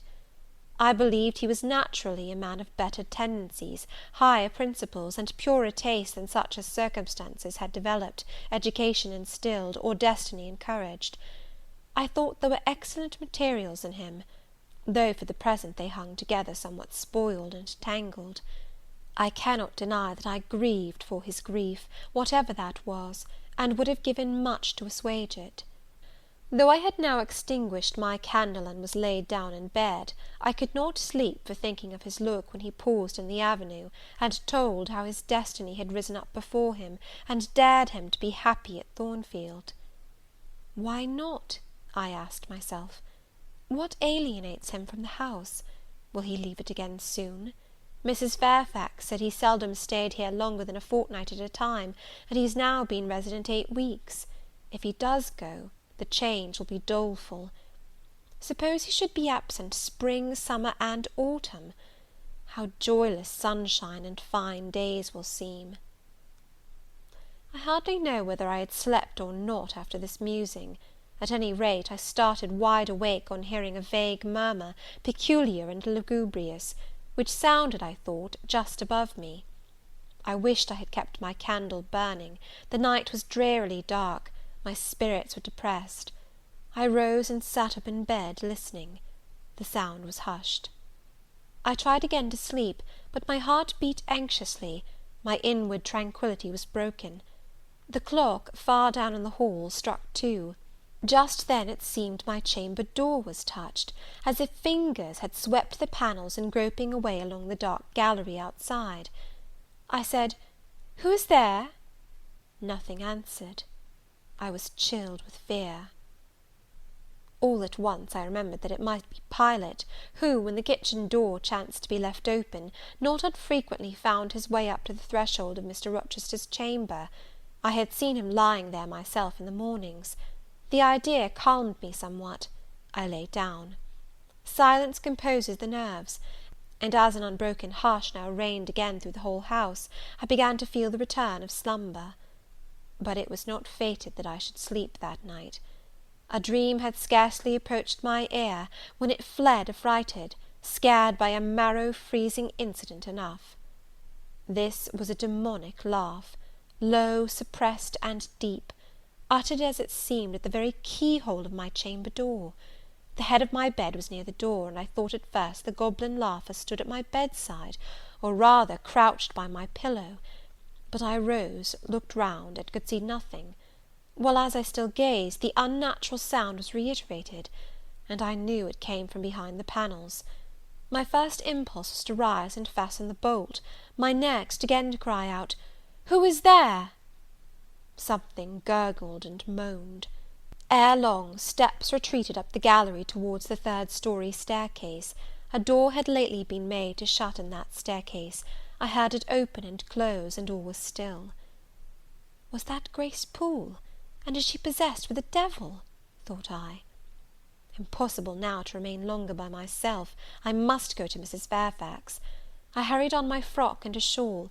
I withdrew the bolt and opened the door with a trembling hand. There was a candle burning just outside, and on the matting in the gallery. I was surprised at this circumstance, but still more was I amazed to perceive the air quite dim, as if filled with smoke; and while looking to the right hand and left, to find whence these blue wreaths issued, I became further aware of a strong smell of burning. Something creaked. It was a door ajar, and that door was Mr. Rochester's, and the smoke rushed in a cloud from thence. I thought no more of Mrs. Fairfax. I thought no more of Grace Poole or the laugh. In an instant I was within the chamber. Tongues of flame darted round the bed, the curtains were on fire. In the midst of blaze and vapour, Mr. Rochester lay stretched motionless in deep sleep. "Wake, wake!" I cried. I shook him, but he only murmured and turned. The smoke had stupefied him. Not one moment could be lost. The very sheets were kindling. I rushed to his basin and ewer. Fortunately one was wide and the other deep, and both were filled with water. I heaved them up, deluged the bed and its occupant, flew back to my own room, brought my own water jug, baptized the couch afresh, and by God's aid succeeded in extinguishing the flames which were devouring it. The hiss of the quenched element, the breakage of a pitcher which I flung from my hand when I had emptied it, and above all the splash of the shower bath I had liberally bestowed, roused Mr. Rochester at last. Though it was now dark, I knew he was awake, because I heard him fulminating strange anathemas at finding himself lying in a pool of water. "Is there a flood?" he cried. "No, Sir," I answered, "but there has been a fire. Get up, do. You are quenched now. I will fetch you a candle." "In the names of all the elves in Christendom, is that Jane Eyre?" he demanded. "What have you done with me? Witch, sorceress? Who was in the room besides you? Have you plotted to drown me?" "I will fetch you a candle, Sir, and in heaven's name get up. Somebody has plotted something. You cannot too soon find out who and what it is." "There, I am up now, but at your peril you fetch a candle yet. Wait 2 minutes till I get into some dry garments, if any dry there be. Yes, here is my dressing gown. Now run." I did run. I brought the candle which still remained in the gallery. He took it from my hand, held it up, and surveyed the bed, all blackened and scorched, the sheets drenched, the carpet round swimming in water. "What is it? And who did it?" he asked. I briefly related to him what had transpired, the strange laugh I had heard in the gallery, the step ascending to the 3rd story, the smoke, the smell of fire which had conducted me to his room, in what state I had found matters there, and how I had deluged him with all the water I could lay hands on. He listened very gravely. His face, as I went on, expressed more concern than astonishment. He did not immediately speak when I had concluded. "Shall I call Mrs. Fairfax?" I asked. "Mrs. Fairfax? No. What the deuce would you call her for? What can she do? Let her sleep unmolested." "Then I will fetch Leah, and wake John and his wife." "Not at all. Just be still. You have a shawl on. If you are not warm enough, you may take my cloak yonder. Wrap it about you, and sit down in the arm-chair. There, I will put it on. Now place your feet on the stool to keep them out of the wet. I am going to leave you a few minutes. I shall take the candle. Remain where you are till I return. Be as still as a mouse. I must pay a visit to the 2nd story. Don't move, remember, or call any one." He went. I watched the light withdraw. He passed up the gallery very softly, unclosed the staircase door with as little noise as possible, shut it after him, and the last ray vanished. I was left in total darkness. I listened for some noise, but heard nothing. A very long time elapsed. I grew weary. It was cold in spite of the cloak, and then I did not see the use of staying, as I was not to rouse the house. I was at the point of risking Mr. Rochester's displeasure by disobeying his orders, when the light once more gleamed dimly on the gallery wall, and I heard his unshod feet tread the matting. I hope it is he, thought I, and not something worse. He re-entered, pale and very gloomy. "I have found it all out," said he, setting his candle down on the washstand. "It is as I thought." "How, Sir?" He made no reply, but stood with his arms folded, looking at the ground. At the end of a few minutes he inquired in rather a peculiar tone, "I forget whether you said you saw anything when you opened your chamber door?" "No, Sir, only the candlestick on the ground." "But you heard an odd laugh? You have heard that laugh before, I should think, or something like it?"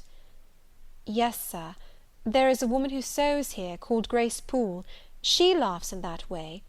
She is a singular person." "Just so. Grace Poole, you have guessed it. She is, as you say, singular, very. Well, I shall reflect on the subject.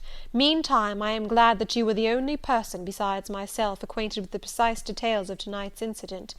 You are no talking fool. Say nothing about it. I will account for this state of affairs," pointing to the bed, "and now return to your own room.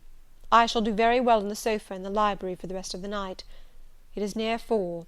In 2 hours the servants will be up."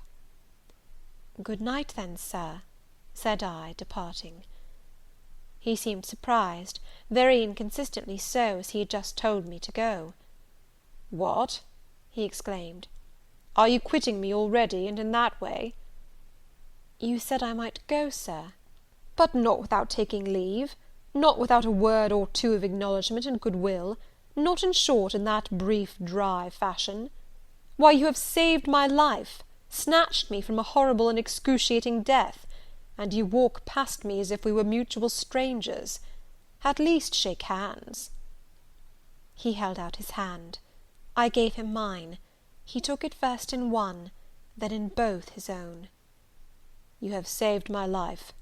I have a pleasure in owing you so immense a debt. I cannot say more.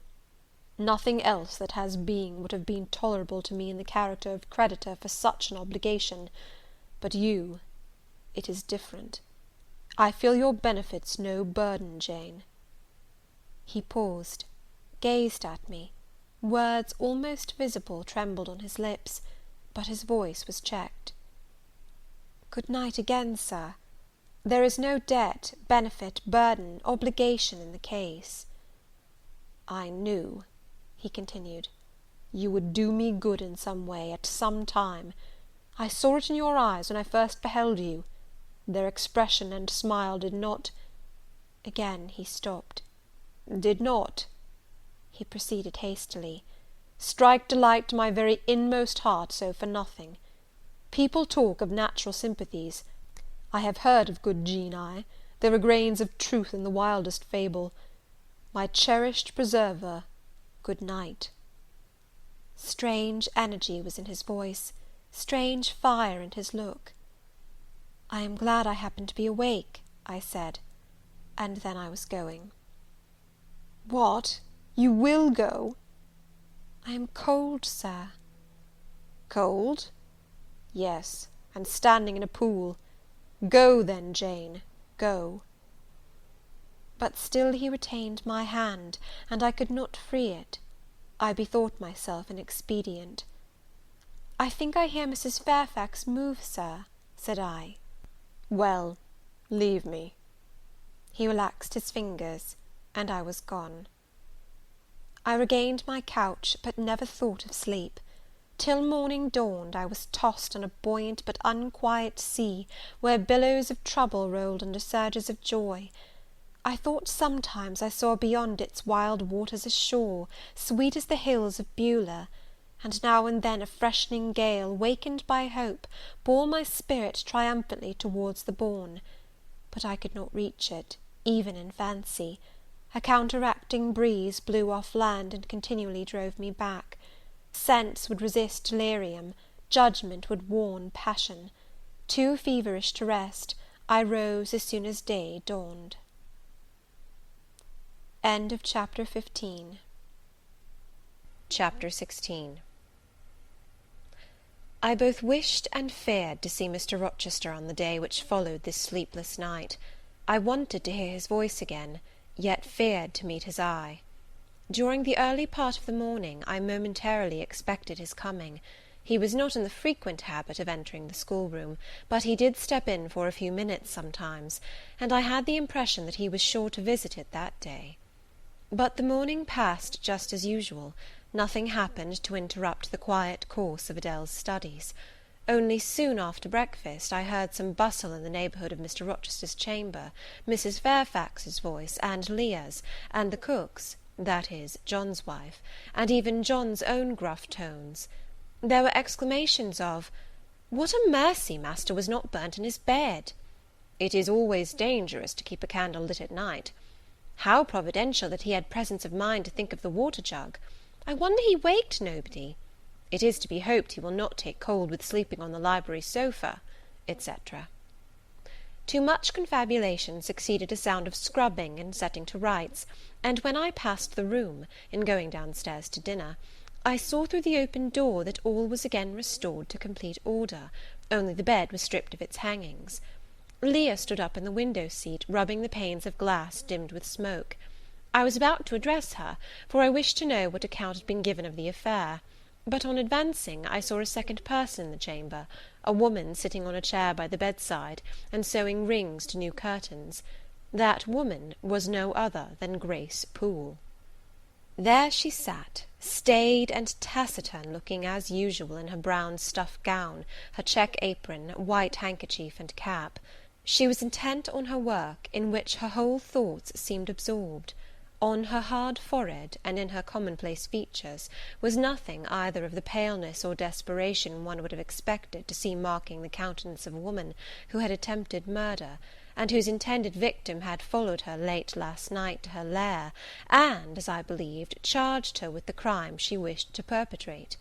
I was amazed, confounded. She looked up, while I still gazed at her. No start, no increase or failure of colour betrayed emotion, consciousness of guilt, or fear of detection.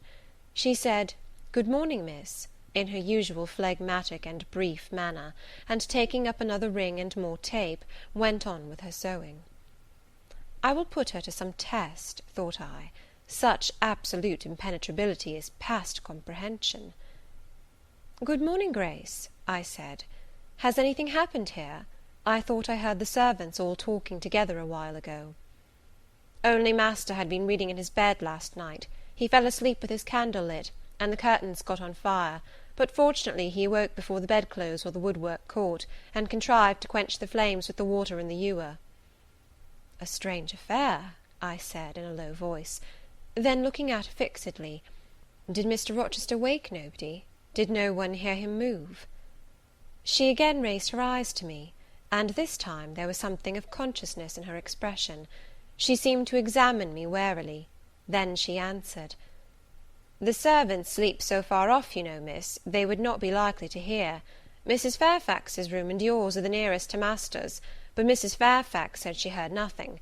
When people get elderly, they often sleep heavy."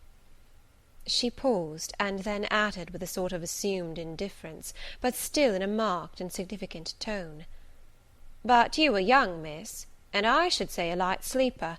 Perhaps you may have heard a noise." "I did," said I, dropping my voice, so that Leah, who was still polishing the panes, could not hear me. "And at first I thought it was Pilot. But Pilot cannot laugh, and I am certain I heard a laugh, and a strange one." She took a new needleful of thread, waxed it carefully, threaded her needle with a steady hand, and then observed, with perfect composure, "It is hardly likely master would laugh, I should think, miss, when he was in such danger. You must have been dreaming." "I was not dreaming," I said, with some warmth, for her brazen coolness provoked me. Again she looked at me, and with the same scrutinizing and conscious eye. "Have you told master that you heard a laugh?" she inquired. "I have not had the opportunity of speaking to him this morning." "You did not think of opening your door and looking out into the gallery?" she further asked. She appeared to be cross-questioning me, attempting to draw from me information unawares.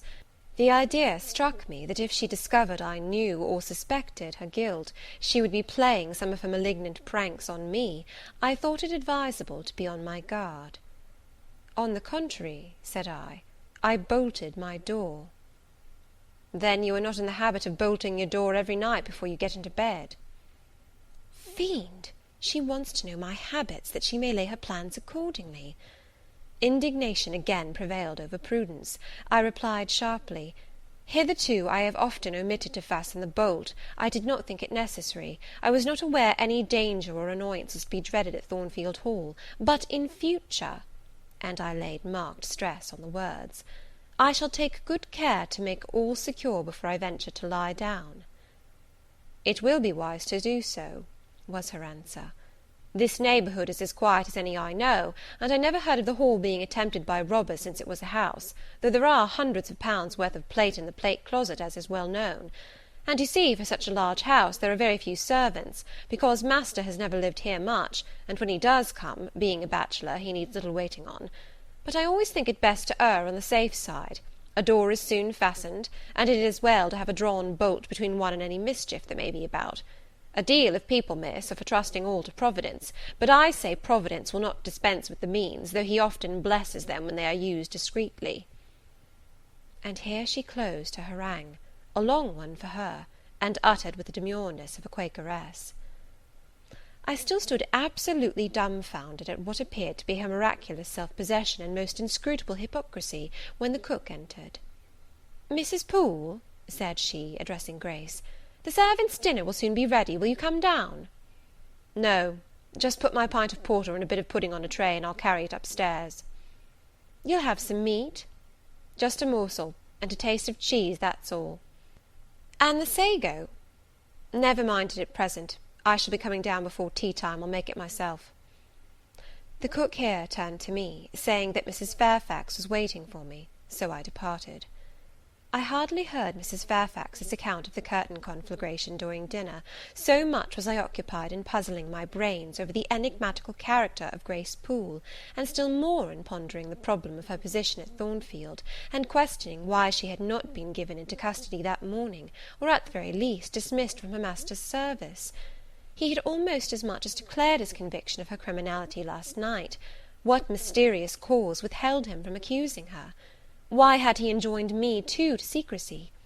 It was strange. A bold, vindictive, and haughty gentleman seemed somehow in the power of one of the meanest of his dependents; so much in her power, that even when she lifted her hand against his life, he dared not openly charge her with the attempt, much less punish her for it. Had Grace been young and handsome, I should have been tempted to think that tenderer feelings than prudence or fear influenced Mr. Rochester in her behalf; but, hard-favoured and matronly as she was, the idea could not be admitted. Yet, I reflected, she has been young once; her youth would be contemporary with her master's. Mrs. Fairfax told me once she had lived here many years. I don't think she can ever have been pretty; but for aught I know, she may possess originality and strength of character to compensate for the want of personal advantages. Mr. Rochester is an amateur of the decided and eccentric. Grace is eccentric, at least.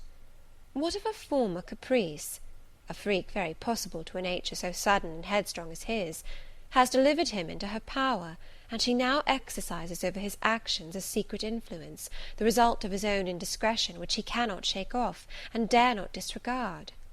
But having reached this point of conjecture, Mrs. Poole's square, flat figure, and uncommonly dry, even coarse face, recurred so distinctly to my mind's eye, that I thought, no, impossible, my supposition cannot be correct. Yet, suggested the secret voice which talks to us in our own hearts, you are not beautiful either, and perhaps Mr. Rochester approves you. At any rate, you have often felt as if he did, and last night, remember his words, remember his look, remember his voice. I well remembered all. Language, glance, and tone seemed at the moment vividly renewed. I was now in the schoolroom. Adele was drawing. I bent over her and directed her pencil. She looked up with a sort of start. "Qu'avez-vous, mademoiselle?" said she. "Vos doigts tremblent comme la feuille, et vos joues sont rouges, mais rouges comme des cerises." "I am hot, Adele, with stooping." She went on sketching. I went on thinking. I hastened to drive from my mind the hateful notion I had been conceiving respecting Grace Poole. It disgusted me. I compared myself with her, and found we were different. Bessie Leaven had said I was quite a lady, and she spoke truth. I was a lady. And now I looked much better than I did when Bessie saw me. I had more colour and more flesh, more life, more vivacity, because I had brighter hopes and keener enjoyments. "Evening approaches," said I, as I looked towards the window. I had never heard Mr. Rochester's voice or step in the house to-day, but surely I shall see him before night. I feared the meeting in the morning. Now I desire it, because expectation has been so long baffled that it has grown impatient. When dusk actually closed, and when Adele left me to go and play in the nursery with Sophie, I did most keenly desire it. I listened for the bell to ring below. I listened for Leah coming up with a message. I fancied sometimes I heard Mr. Rochester's own tread, and I turned to the door, expecting it to open and admit him. The door remained shut. Darkness only came in through the window. Still it was not late. He often sent for me at 7 and 8 o'clock, and it was yet but 6. Surely I should not be wholly disappointed to-night, when I had so many things to say to him. I wanted again to introduce the subject of Grace Poole, and to hear what he would answer. I wanted to ask him plainly if he really believed it was she who had made last night's hideous attempt, and if so, why he kept her wickedness a secret. It little mattered whether my curiosity irritated him. I knew the pleasure of vexing and soothing him by turns. It was one I chiefly delighted in, and a sure instinct always prevented me from going too far. Beyond the verge of provocation I never ventured. On the extreme brink I liked well to try my skill.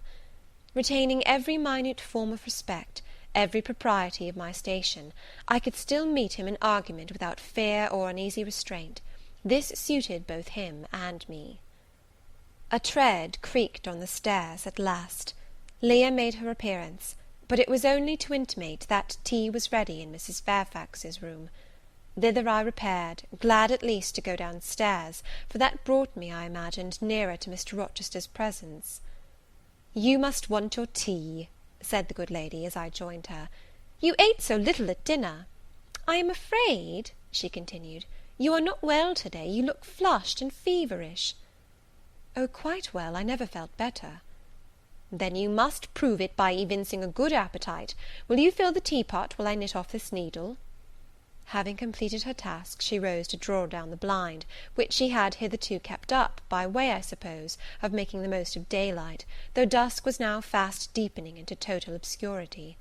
"It is fair to-night," said she, as she looked through the panes, "though not starlight. Mr. Rochester has, on the whole, had a favourable day for his journey." "Journey? Is Mr. Rochester gone anywhere? I did not know he was out." "Oh, he set off the moment he had breakfasted. He is gone to the Leas, Mr. Eshton's place, 10 miles on the other side Millcote. I believe there is quite a party assembled there. Lord Ingram, Sir George Lynn, Colonel Dent, and others." "Do you expect him back to-night?" "No, nor to-morrow either. I should think he is very likely to stay a week or more. When these fine, fashionable people get together, they are so surrounded by elegance and gaiety, so well provided with all that can please and entertain, they are in no hurry to separate. Gentlemen, especially, are often in request on such occasions, and Mr. Rochester is so talented and so lively in society, that I believe he is a general favourite. The ladies are very fond of him, though you would not think his appearance calculated to recommend him particularly in their eyes. But I suppose his acquirements and abilities, perhaps his wealth and good blood, make amends for any little fault of look." "Are there ladies at the Leas?" "There are Mrs. Eshton and her 3 daughters, very elegant young ladies indeed, and there are the Honourable Blanche and Mary Ingram, most beautiful women, I suppose. Indeed, I have seen Blanche, 6 or 7 years since, when she was a girl of 18. She came here to a Christmas ball and party Mr. Rochester gave. You should have seen the dining room that day, how richly it was decorated, how brilliantly lit up.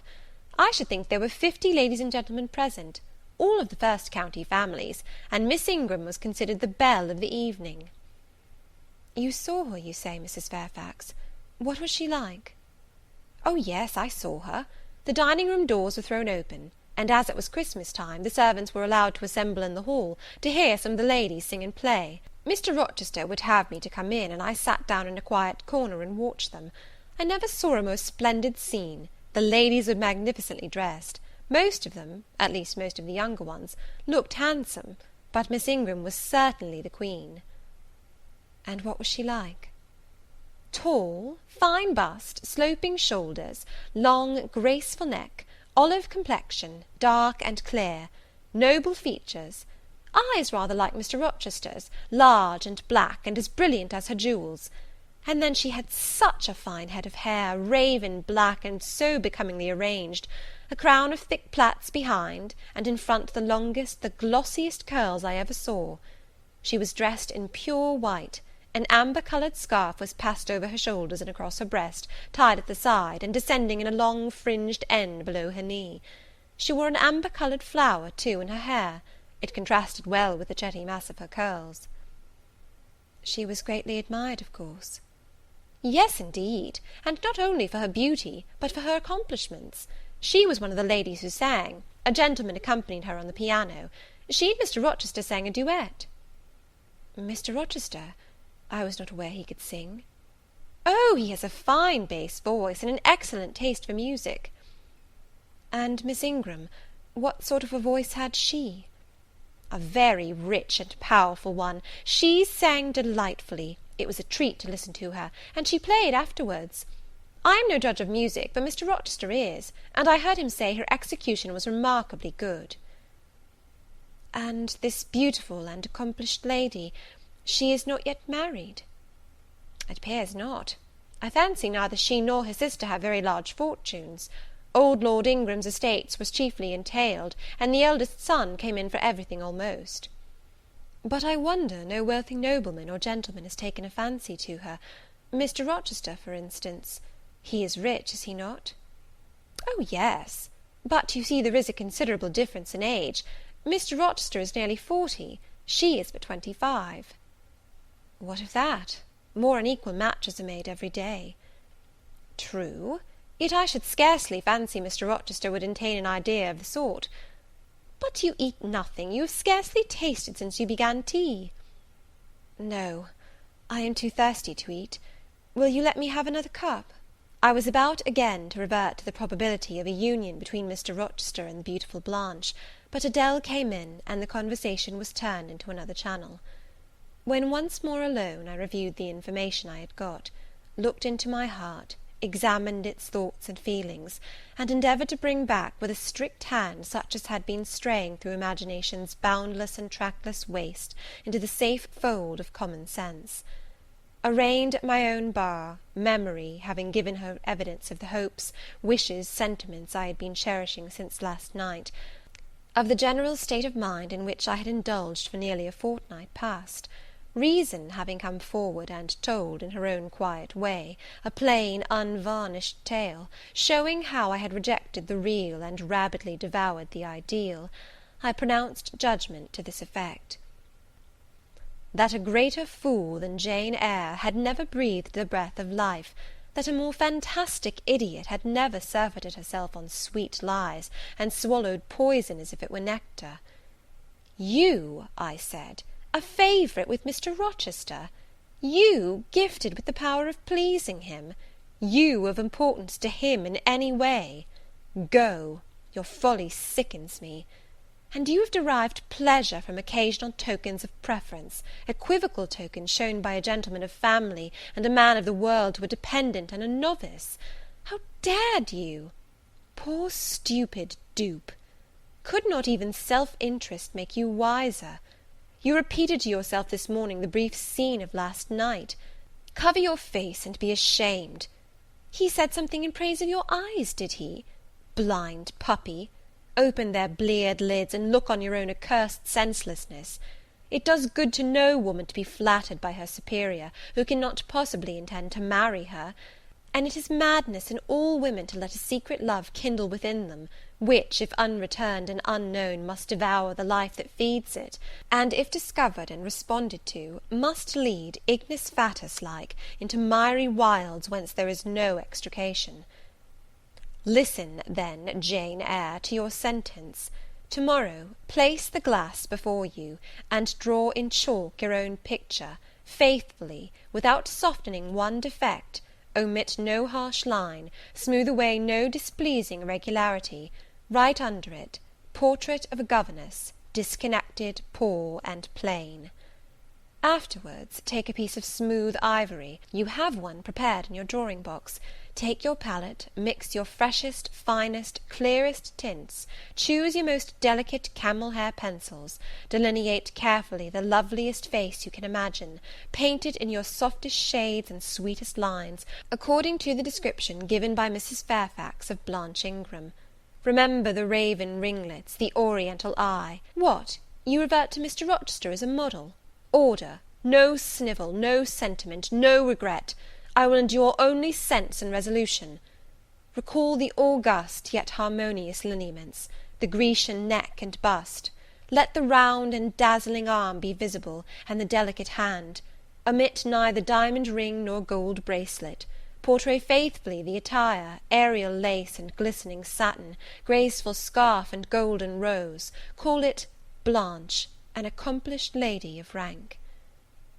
Whenever, in future, you should chance to fancy Mr. Rochester thinks well of you, take out these two pictures and compare them.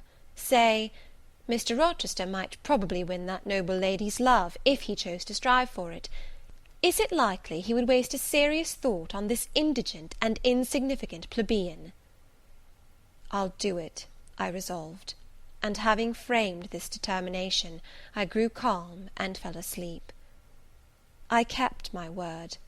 An hour or two sufficed to sketch my own portrait in crayons, and in less than a fortnight I had completed an ivory miniature of an imaginary Blanche Ingram. It looked a lovely face enough, and when compared with the real head in chalk, the contrast was as great as self-control could desire. I derived benefit from the task. It had kept my head and hands employed, and had given force and fixedness to the new impressions I wished to stamp indelibly on my heart. Ere long, I had reason to congratulate myself on the course of wholesome discipline to which I had thus forced my feelings to submit. Thanks to it, I was able to meet subsequent occurrences with a decent calm, which, had they found me unprepared, I should probably have been unequal to maintain, even externally. Chapter 17. A week passed, and no news arrived of Mr. Rochester. 10 days, and still he did not come. Mrs. Fairfax said she should not be surprised if he were to go straight from the Leas to London, and thence to the Continent, and not show his face again at Thornfield for a year to come. He had not unfrequently quitted it in a manner quite as abrupt and unexpected. When I heard this, I was beginning to feel a strange chill and failing at the heart. I was actually permitting myself to experience a sickening sense of disappointment; but rallying my wits and recollecting my principles, I at once called my sensations to order, and it was wonderful how I got over the temporary blunder, how I cleared up the mistake of supposing Mr. Rochester's movements a matter in which I had any cause to take a vital interest. Not that I humbled myself by a slavish notion of inferiority; on the contrary, I just said, "You have nothing to do with the master of Thornfield, further than to receive the salary he gives you for teaching his protégé, and to be grateful for such respectful and kind treatment as, if you do your duty, you have a right to expect at his hands. Be sure that is the only tie he seriously acknowledges between you and him, so don't make him the object of your fine feelings. Your raptures, agonies, and so forth, he is not of your order. Keep to your caste, and be too self-respecting to lavish the love of the whole heart, soul, and strength, where such a gift is not wanted and would be despised."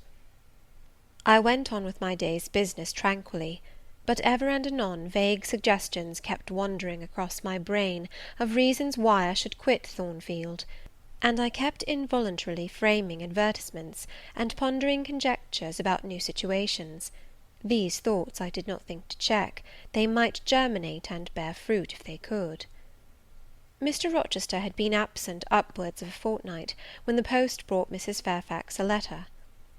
"It is from the master," said she, as she looked at the direction. "Now I suppose we shall know whether we are to expect his return or not." And while she broke the seal and perused the document, I went on taking my coffee. We were at breakfast. It was hot, and I attributed to that circumstance a fiery glow which suddenly rose to my face. Why my hand shook, and why I involuntarily spilt half the contents of my cup into my saucer, I did not choose to consider. "Well, I sometimes think we are too quiet, but we run a chance of being busy enough now, for a little while at least," said Mrs. Fairfax, still holding the note before her spectacles. Ere I permitted myself to request an explanation, I tied the string of Adele's pinafore, which happened to be loose. Having helped her also to another bun, and refilling her mug with milk, I said nonchalantly, "Mr. Rochester is not likely to return soon, I suppose?" "Indeed he is, in 3 days, he says; that will be next Thursday, and not alone either. I don't know how many of the fine people at the Leas are coming with him. He sends directions for all the best bedrooms to be prepared, and the library and drawing rooms are to be cleaned out. I am to get more kitchen hands from the George Inn at Millcote, and from wherever else I can; and the ladies will bring their maids, and gentlemen their valets, so we shall have a full house of it." And Mrs. Fairfax swallowed her breakfast, and hastened away to commence operations. The 3 days were, as she had foretold, busy enough. I had thought all the rooms at Thornfield beautifully clean and well arranged, but it appears I was mistaken. 3 women were got to help, and such scrubbing, such brushing! Such washing of paint and beating of carpets, such taking down and putting up of pictures, such polishing of mirrors and lustres, such lighting of fires in bedrooms, such airing of sheets and feather beds on hearths, I never beheld, either before or since. Adele ran quite wild in the midst of it. The preparations for company and the prospect of their arrival seemed to throw her into ecstasies. She would have Sophie to look over all her toilette, as she called frocks, to furbish up any that were passé, and to air and arrange the new. For herself, she did nothing but caper about in the front chambers, jump on and off the bedsteads, and lie on the mattresses and piled up bolsters and pillows before the enormous fires roaring in the chimneys. From school duties she was exonerated. Mrs. Fairfax had pressed me into her service, and I was all day in the store-room, helping, or hindering, her and the cook, learning to make custards and cheesecakes and French pastry, to truss game and garnish dessert dishes. The party were expected to arrive on Thursday afternoon in time for dinner at 6. During the intervening period I had no time to nurse chimeras, and I believe I was as active and gay as anybody, Adele excepted. Still, now and then, I received a damping check to my cheerfulness, and was, in spite of myself, thrown back on the region of doubts and portents, and dark conjectures. This was when I chanced to see the third-story staircase door, which of late had always been kept locked, open slowly, and give passage to the form of Grace Poole, in prim cap, white apron, and handkerchief. When I watched her glide along the gallery, her quiet tread muffled in a list slipper, when I saw her look into the bustling, topsy-turvy bedrooms, just say a word, perhaps, to the charwoman about the proper way to polish a grate, or clean a marble mantelpiece, or take stains from papered walls, and then pass on. She would thus descend to the kitchen once a day, eat her dinner, smoke a moderate pipe on the hearth, and go back, carrying her pot of porter with her, for her private solace, in her own gloomy upper haunt. Only 1 hour in 24 did she pass with her fellow servants below; all the rest of her time was spent in some low ceiled oaken chamber of the second story. There she sat and sewed, and probably laughed drearily to herself, as companionless as a prisoner in his dungeon. The strangest thing of all was, that not a soul in the house, except me, noticed her habits, or seemed to marvel at them. No one discussed her position or employment, no one pitied her solitude or isolation. I once, indeed, overheard part of a dialogue between Leah and one of the charwomen, of which Grace formed the subject. Leah had been saying something I had not caught, and the charwoman remarked, "She gets good wages, I guess." "Yes," said Leah, "I wish I had as good. Not that mine are to complain of. There's no stinginess at Thornfield, but they're not 1/5 of the sum Mrs. Poole receives. And she is laying by. She goes every quarter to the bank at Millcote. I should not wonder but she has enough saved to keep her independent if she liked to leave. But I suppose she got used to the place, and then she's not 40 yet, and strong and able for anything. It is too soon for her to give up business." "She is a good hand, I dare say," said the charwoman. "Ah, she understands what she has to do, nobody better," rejoined Leah significantly; "and it is not every one could fill her shoes, not for all the money she gets." "That it is not," was the reply. "I wonder whether the master—" The charwoman was going on, but here Leah turned and perceived me, and she instantly gave her companion a nudge. "Doesn't she know?" I heard the women whisper. Leah shook her head, and the conversation was of course dropped. All I had gathered from it amounted to this, that there was a mystery at Thornfield, and that from participation in that mystery I was purposely excluded. Thursday came. All work had been completed the previous evening. Carpets were laid down, bed-hangings festooned, radiant white counterpanes spread, toilet tables arranged, furniture rubbed, flowers piled in vases. Both chambers and saloons looked as fresh and bright as hands could make them. The hall, too, was scoured, and the great carved clock, as well as the steps and banisters of the staircase, were polished to the brightness of glass. In the dining-room the sideboard flashed resplendent with plate. In the drawing-room and boudoir, vases of exotics bloomed on all sides. Afternoon arrived. Mrs. Fairfax assumed her best black satin gown, her gloves, and her gold watch, for it was her part to receive the company, to conduct the ladies to their rooms, etc. Adele, too, would be dressed, though I thought she had little chance of being introduced to the party that day at least. However, to please her, I allowed Sophy to apparel her in one of her short, full muslin frocks. For myself, I had no need to make any change. I should not be called upon to quit my sanctum of the schoolroom, for a sanctum it was now become to me, a very pleasant refuge in time of trouble. It had been a mild, serene spring day, one of those days which, towards the end of March or the beginning of April, rise shining over the earth as heralds of summer. It was drawing to an end now, but the evening was even warm, and I sat at work in the schoolroom with the window open. "It gets late," said Mrs. Fairfax, entering in rustling state. "I am glad I ordered dinner an hour after the time Mr. Rochester mentioned, for it is past 6 now. I have sent John down to the gates to see if there is anything on the road. One can see a long way from thence in the direction of Millcote." She went to the window. "Here he is," said she. "Well, John," leaning out, "any news?" "They're coming, Ma'am," was the answer. "They'll be here in 10 minutes."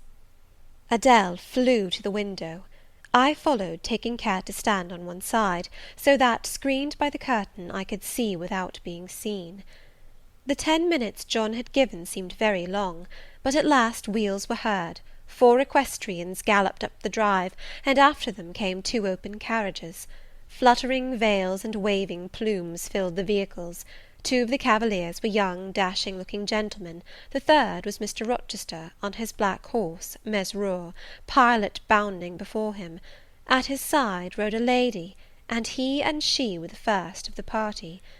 Her purple riding habit almost swept the ground, her veil streamed long on the breeze, mingling with its transparent folds, and gleaming through them shone rich raven ringlets.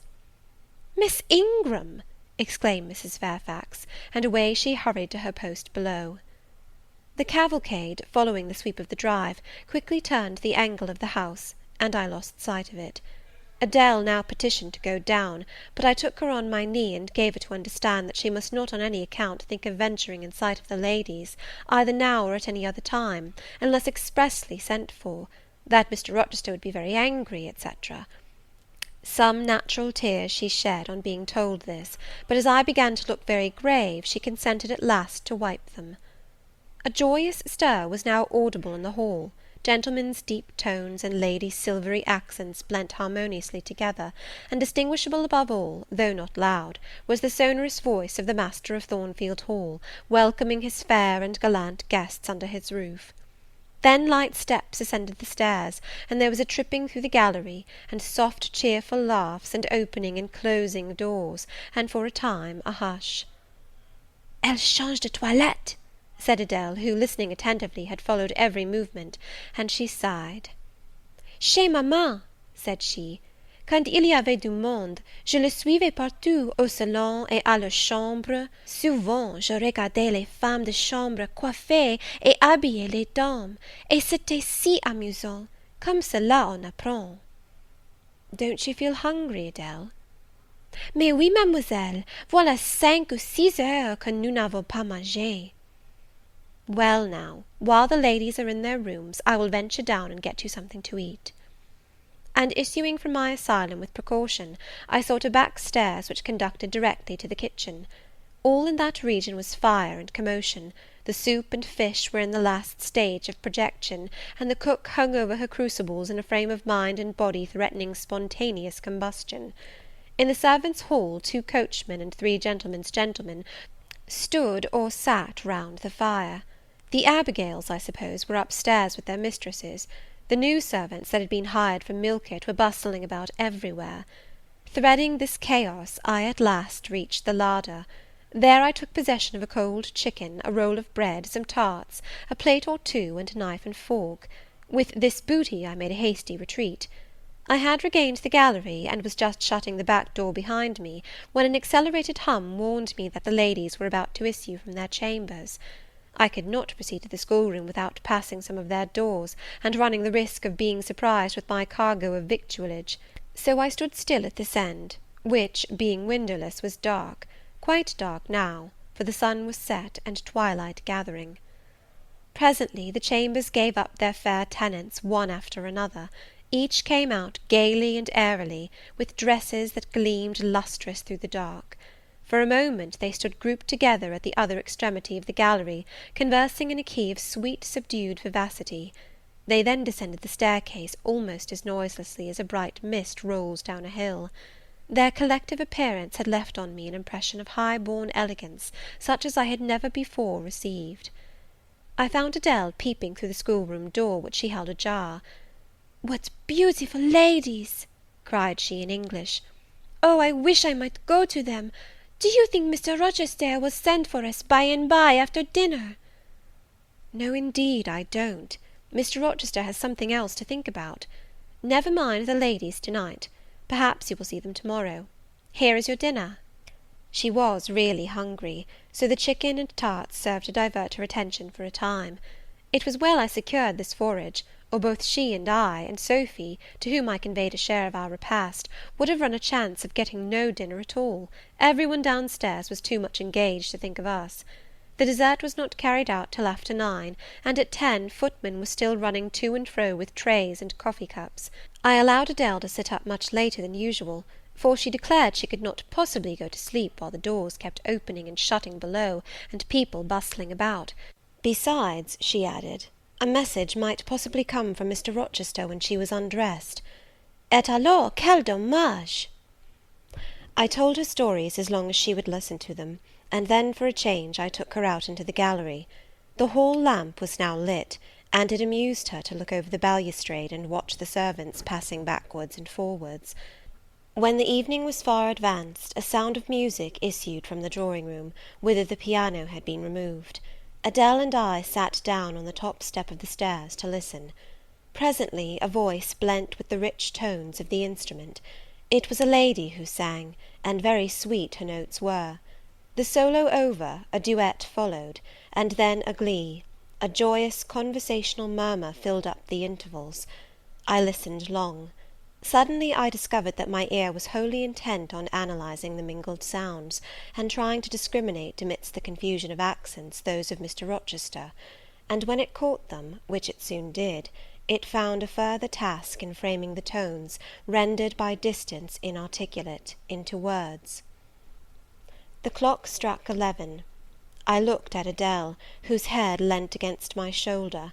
Her eyes were waxing heavy, so I took her up in my arms and carried her off to bed. It was near 1 before the gentlemen and ladies sought their chambers.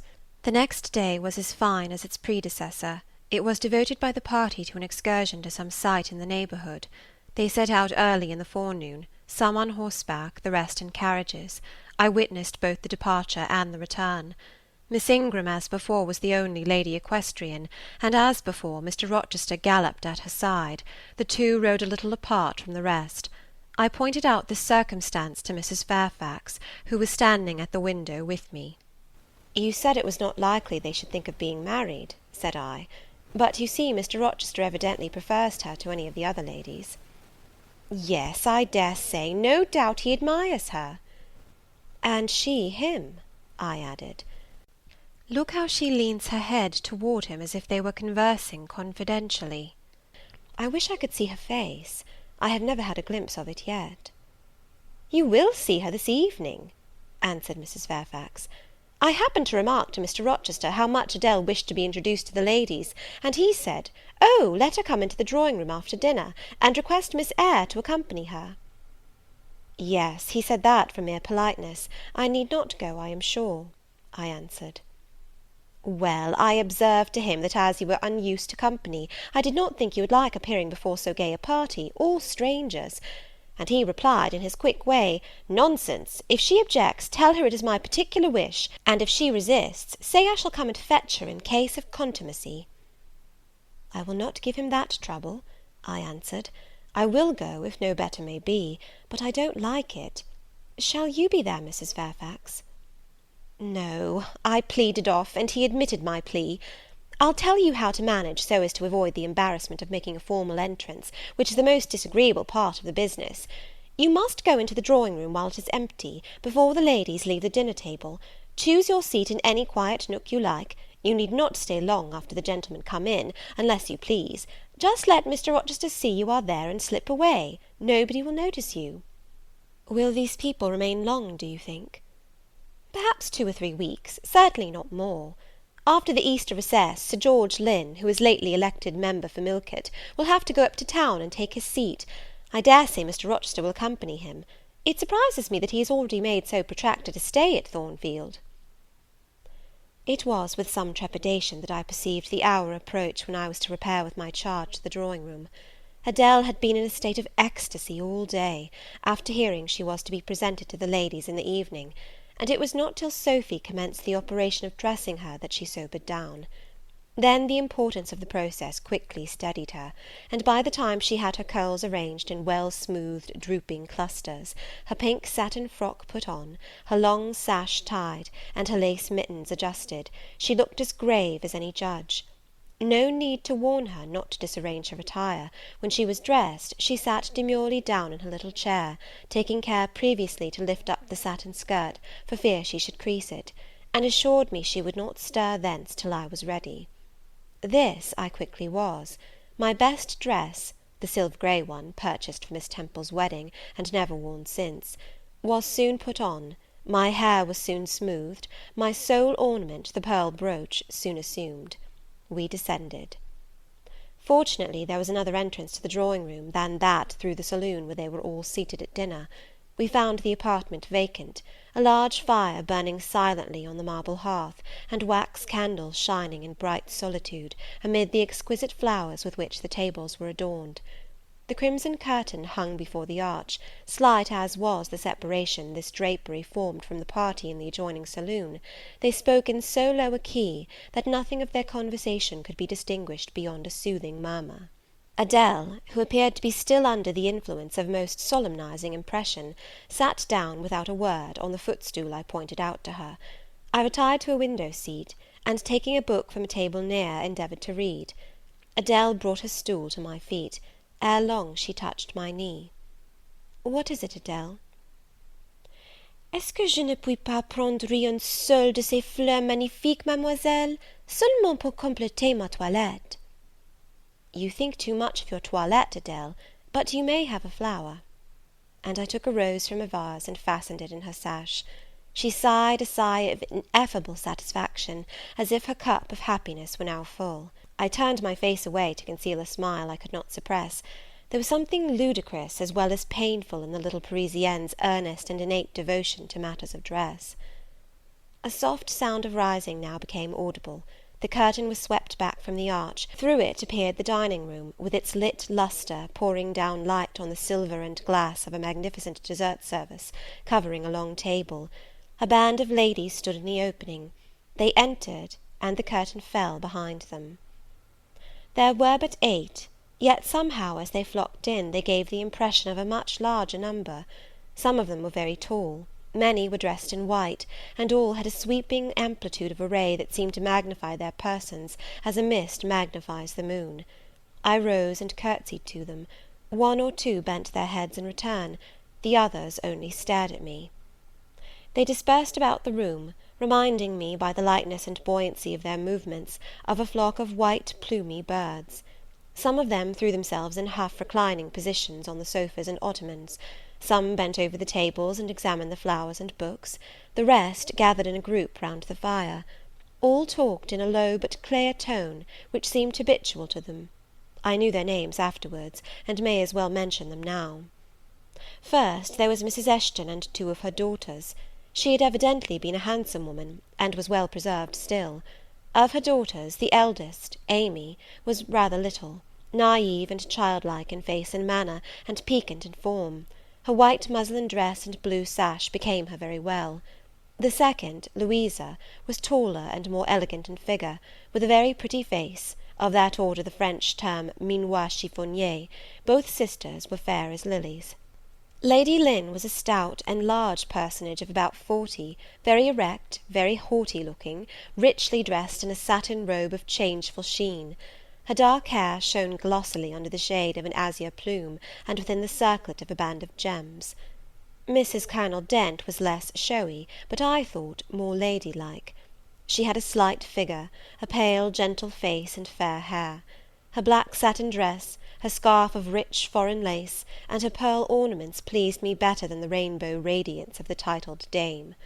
But the three most distinguished, partly perhaps because the tallest figures of the band, were the Dowager Lady Ingram and her daughters, Blanche and Mary. They were all three of the loftiest stature of women. The Dowager might be between 40 and 50, her shape was still fine, her hair, by candlelight at least, was still black, her teeth too were still apparently perfect. Most people would have termed her a splendid woman of her age, and so she was, no doubt, physically speaking.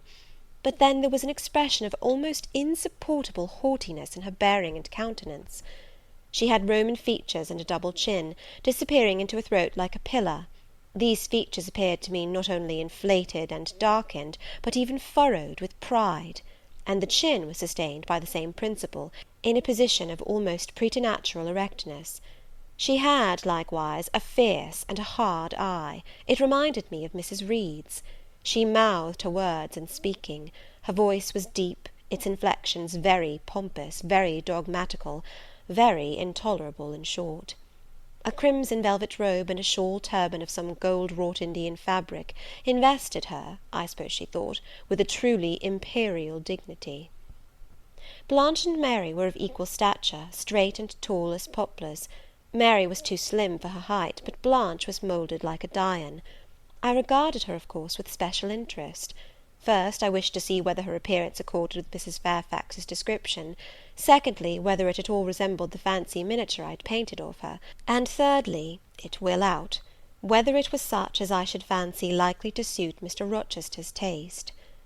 As far as person went, she answered point for point, both to my picture and Mrs. Fairfax's description. The noble bust, the sloping shoulders, the graceful neck, the dark eyes and black ringlets were all there. But her face was like her mother's, her youthful unfurrowed likeness, the same low brow, the same high features, the same pride.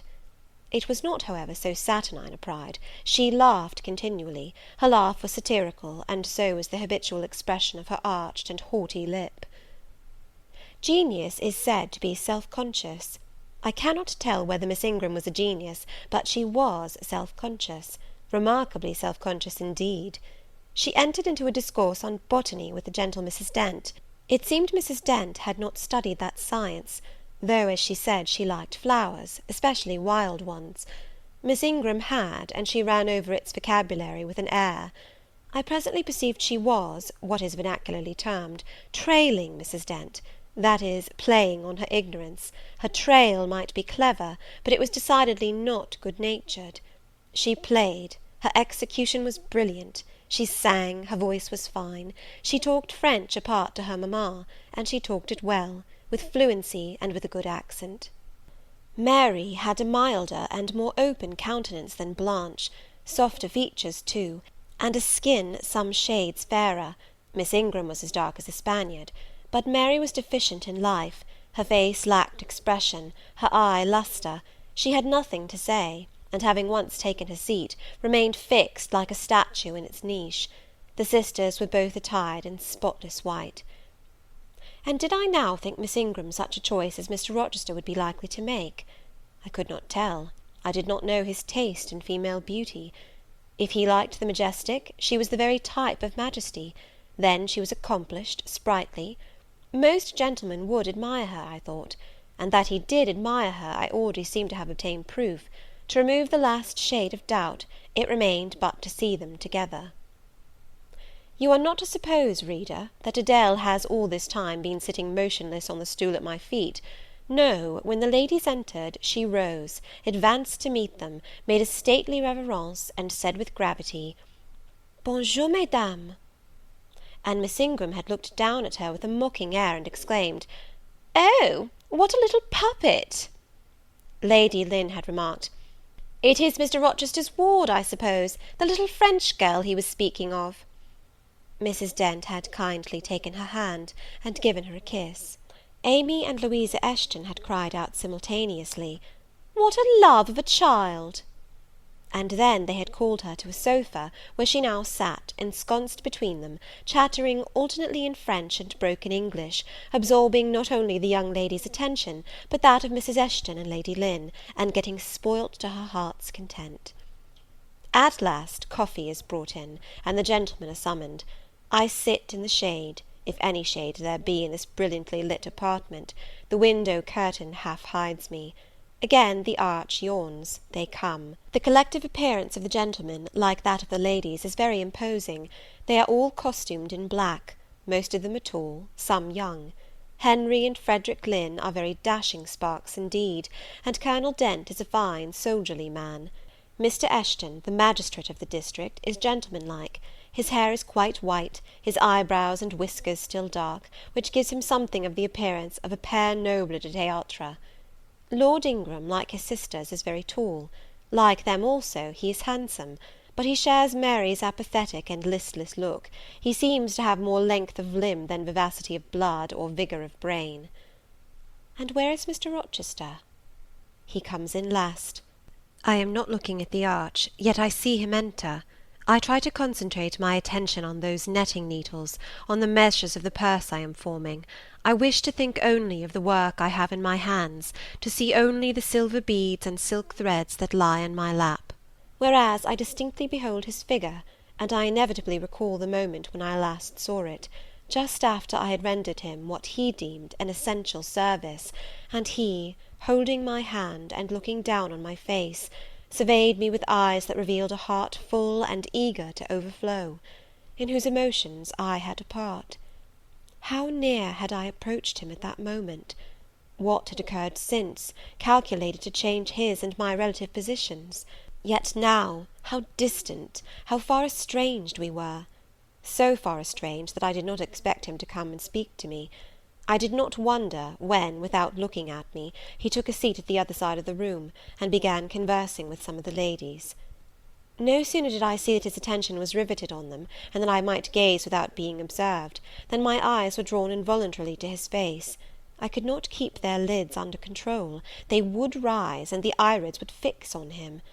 I looked, and had an acute pleasure in looking, a precious yet poignant pleasure, pure gold, with a steely point of agony, a pleasure like what the thirst perishing man might feel, who knows the well to which he has crept is poisoned, yet stoops and drinks divine draughts nevertheless.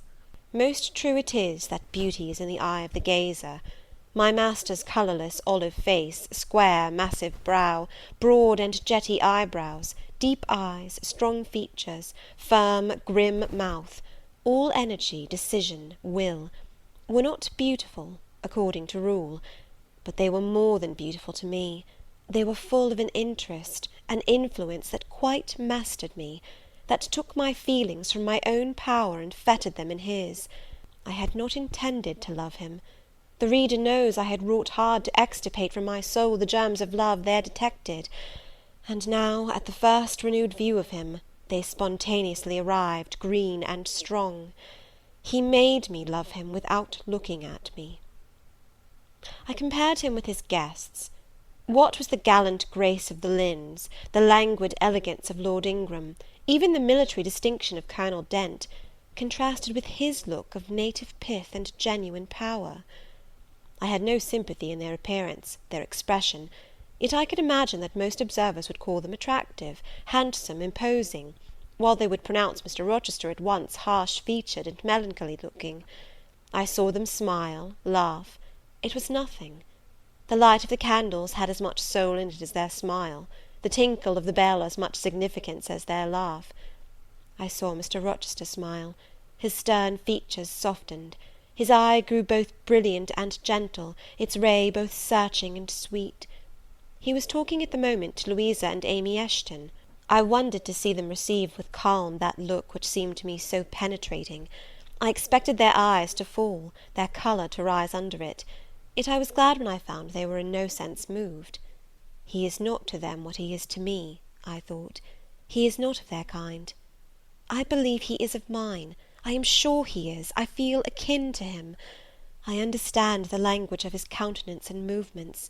Though rank and wealth sever us widely, I have something in my brain and heart, in my blood and nerves, that assimilates me mentally to him. Did I say, a few days since, that I had nothing to do with him but to receive my salary at his hands? Did I forbid myself to think of him in any other light than as a paymaster? Blasphemy against nature! Every good, true, vigorous feeling I have gathers impulsively round him. I know I must conceal my sentiments. I must smother hope. I must remember that he cannot care much for me. For when I say that I am of his kind, I do not mean that I have his force to influence and his spell to attract. I mean only that I have certain tastes and feelings in common with him. I must then repeat continually that we are forever sundered. And yet, while I breathe and think, I must love him. Coffee is handed. The ladies, since the gentlemen entered, have become lively as larks. Conversation waxes brisk and merry.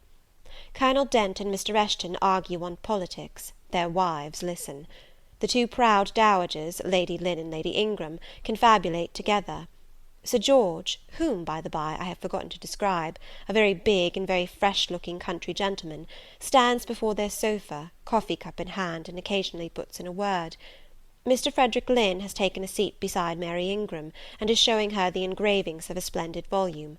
She looks, smiles now and then, but apparently says little. The tall and phlegmatic Lord Ingram leans with folded arms on the chair-back of the little and lively Amy Eshton. She glances up at him, and chatters like a wren. She likes him better than she does Mr. Rochester. Henry Lynn has taken possession of an ottoman at the feet of Louisa. Adele shares it with him. He is trying to talk French with her, and Louisa laughs at his blunders. With whom will Blanche Ingram pair? She is standing alone at the table, bending gracefully over an album. She seems waiting to be sought, but she will not wait too long. She herself selects a mate. Mr. Rochester, having quitted the Eshtons, stands on the hearth as solitary as she stands by the table. She confronts him, taking her station on the opposite side of the mantelpiece. "Mr. Rochester, I thought you were not fond of children." "Nor am I." "Then what induced you to take charge of such a little doll as that?" pointing to Adele. "Where did you pick her up?" "I did not pick her up. She was left on my hands." "You should have sent her to school." "I could not afford it. Schools are so dear." "Why, I suppose you have a governess for her. I saw a person with her just now. Is she gone? Oh, no, there she is still, behind the window curtain. You pay her, of course. I should think it quite as expensive, more so, for you have them both to keep in addition." I feared, or should I say hoped, the allusion to me would make Mr. Rochester glance my way, and I involuntarily shrank further into the shade, but he never turned his eyes. "I have not considered the subject," said he indifferently, looking straight before him. "No, you men never do consider economy and common sense. You should hear mamma on the chapter of governesses. Mary and I have had, I should think, a dozen at least in our day, half of them detestable, and the rest ridiculous, and all incubi. Were they not, mamma?" "Did you speak my own?" The young lady, thus claimed as the dowager's special property, reiterated her question with an explanation. "My dearest, don't mention governesses. The word makes me nervous. I have suffered a martyrdom from their incompetency and caprice. I thank Heaven I have now done with them." Mrs. Dent here bent over to the pious lady, and whispered something in her ear. I suppose, from the answer elicited, it was a reminder that one of the anathematized race was present. "Tant pis," said her ladyship, "I hope it may do her good."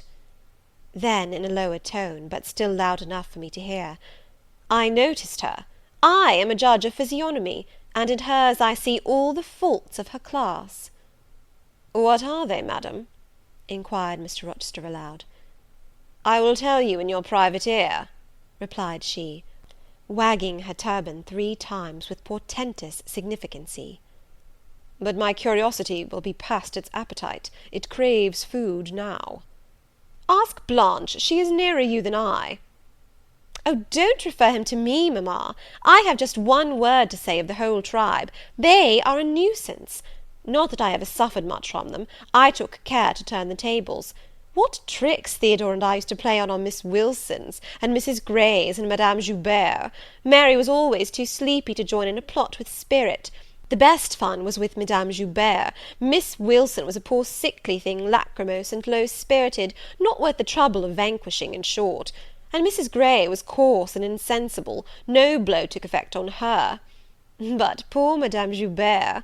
I see her yet in her raging passions, when we had driven her to extremities, spilt our tea, crumbled our bread and butter, tossed our books up to the ceiling, and played a charivari with the ruler and desk, the fender and fire-irons. Theodore, do you remember those merry days?"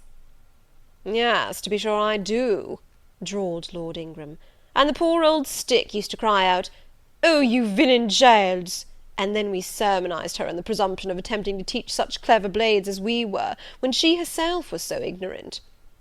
"We did; and Teddo, you know, I helped you in prosecuting, or persecuting, your tutor, whey-faced Mr. Vining, the parson in the pip, as we used to call him.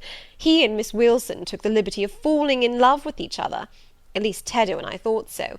We surprised sundry tender glances and sighs, which we interpreted as tokens of la belle passion, and I promise you the public soon had the benefit of our discovery.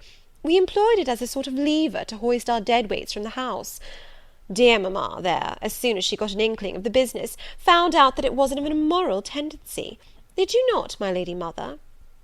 "Certainly, my best, and I was quite right. Depend on that. There are 1,000 reasons why liaison between governesses and tutors should never be tolerated a moment in any well-regulated house. Firstly—" "Oh, gracious, mamma, spare us the enumeration. Au reste, we all know them. Danger of bad example to innocence of childhood, distractions and consequent neglect of duty on the part of the attached, mutual alliance and reliance, confidence thence resulting, insolence accompanying, mutiny, and general blow-up. Am I right, Baroness Ingram, of Ingram Park?" "My lily flower, you are right now, as always." "Then no more need be said. Change the subject." Amy Eshton, not hearing or not heeding this dictum, joined in with her soft infantine tone. "Louisa and I used to quiz our governess too, but she was such a good creature, she would bear anything, nothing put her out. She was never cross with us, was she, Louisa?"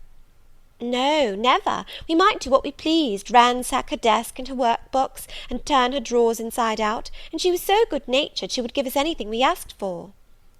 "I suppose now," said Miss Ingram, curling her lip sarcastically, "we shall have an abstract of the memoirs of all the governesses extant. In order to avert such a visitation, I again move the introduction of a new topic. Mr. Rochester, do you second my motion?" "Madam, I support you on this point, as on every other." "Then on me be the onus of bringing it forward. Signor Edoardo, are you in voice to-night?" "Donna Bianca, if you command it, I will be." "Then, Signor, I lay on you my sovereign behest to furbish up your lungs and other vocal organs, as they will be wanted on my royal service." "Who would not be the Rizzio of so divine a Mary?" "A fig for Rizzio!" cried she, tossing her head with all its curls as she moved to the piano. "It is my opinion the fiddler David must have been an insipid sort of fellow. I like Black Bothwell better. To my mind, a man is nothing without a spice of the devil in him; and history may say what it will of James Hepburn, but I have a notion he was just the sort of wild, fierce, bandit hero whom I could have consented to gift with my hand." "Gentlemen, you hear. Now which of you most resembles Bothwell?" cried Mr. Rochester. "I should say the preference lies with you," responded Colonel Dent.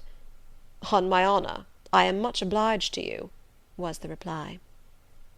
Miss Ingram, who had now seated herself with proud grace at the piano, spreading out her snowy robes in queenly amplitude, commenced a brilliant prelude, talking meantime.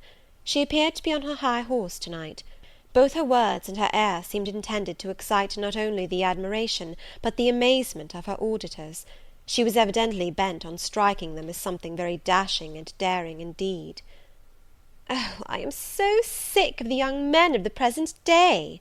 exclaimed she, rattling away at the instrument. "Poor puny things, not fit to stir a step beyond papa's park gates, nor to go even so far without mamma's permission and guardianship. Creatures so absorbed in care about their pretty faces, and their white hands, and their small feet, as if a man had anything to do with beauty, as if loveliness were not the special prerogative of woman, her legitimate appanage and heritage.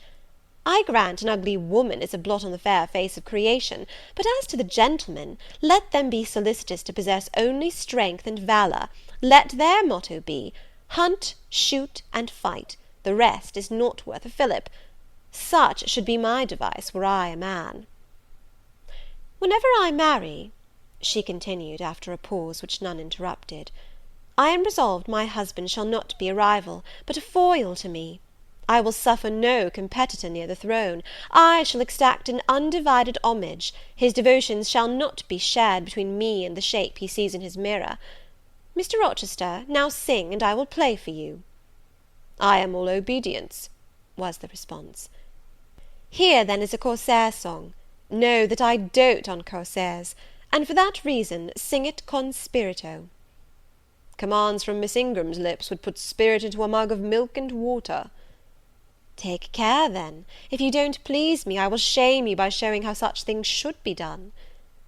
That is offering a premium on incapacity. I shall now endeavour to fail. Gardez-vous-en bien. If you err willingly, I shall devise a proportionate punishment. Miss Ingram ought to be clement, for she has it in her power to inflict a chastisement beyond mortal endurance. Ha! Explain, commanded the lady.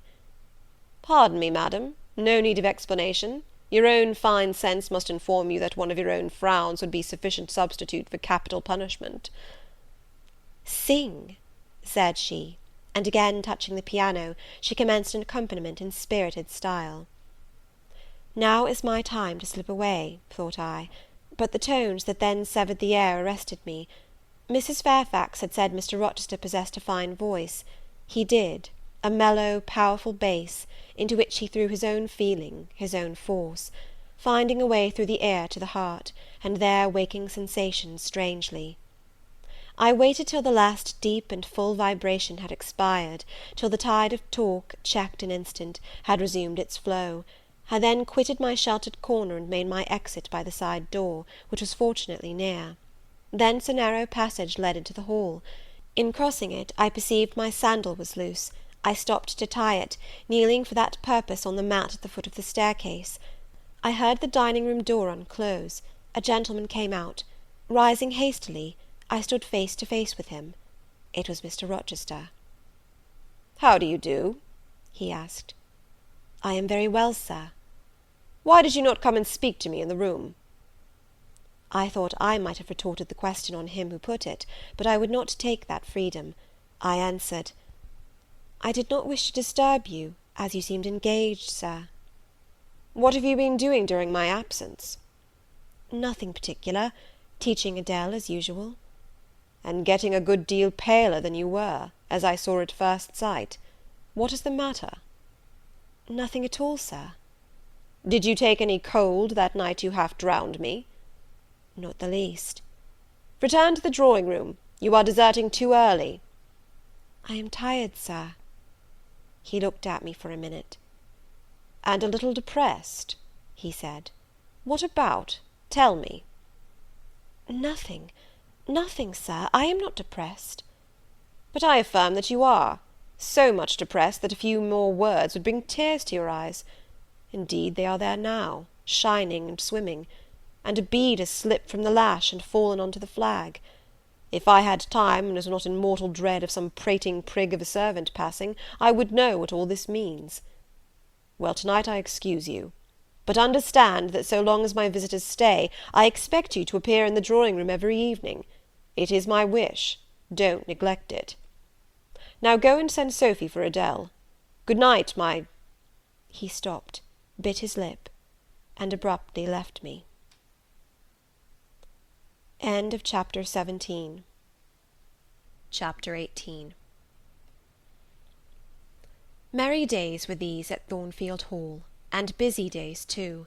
How different from the first 3 months of stillness, monotony, and solitude I had passed beneath its roof! All sad feelings seemed now driven from the house, all gloomy associations forgotten.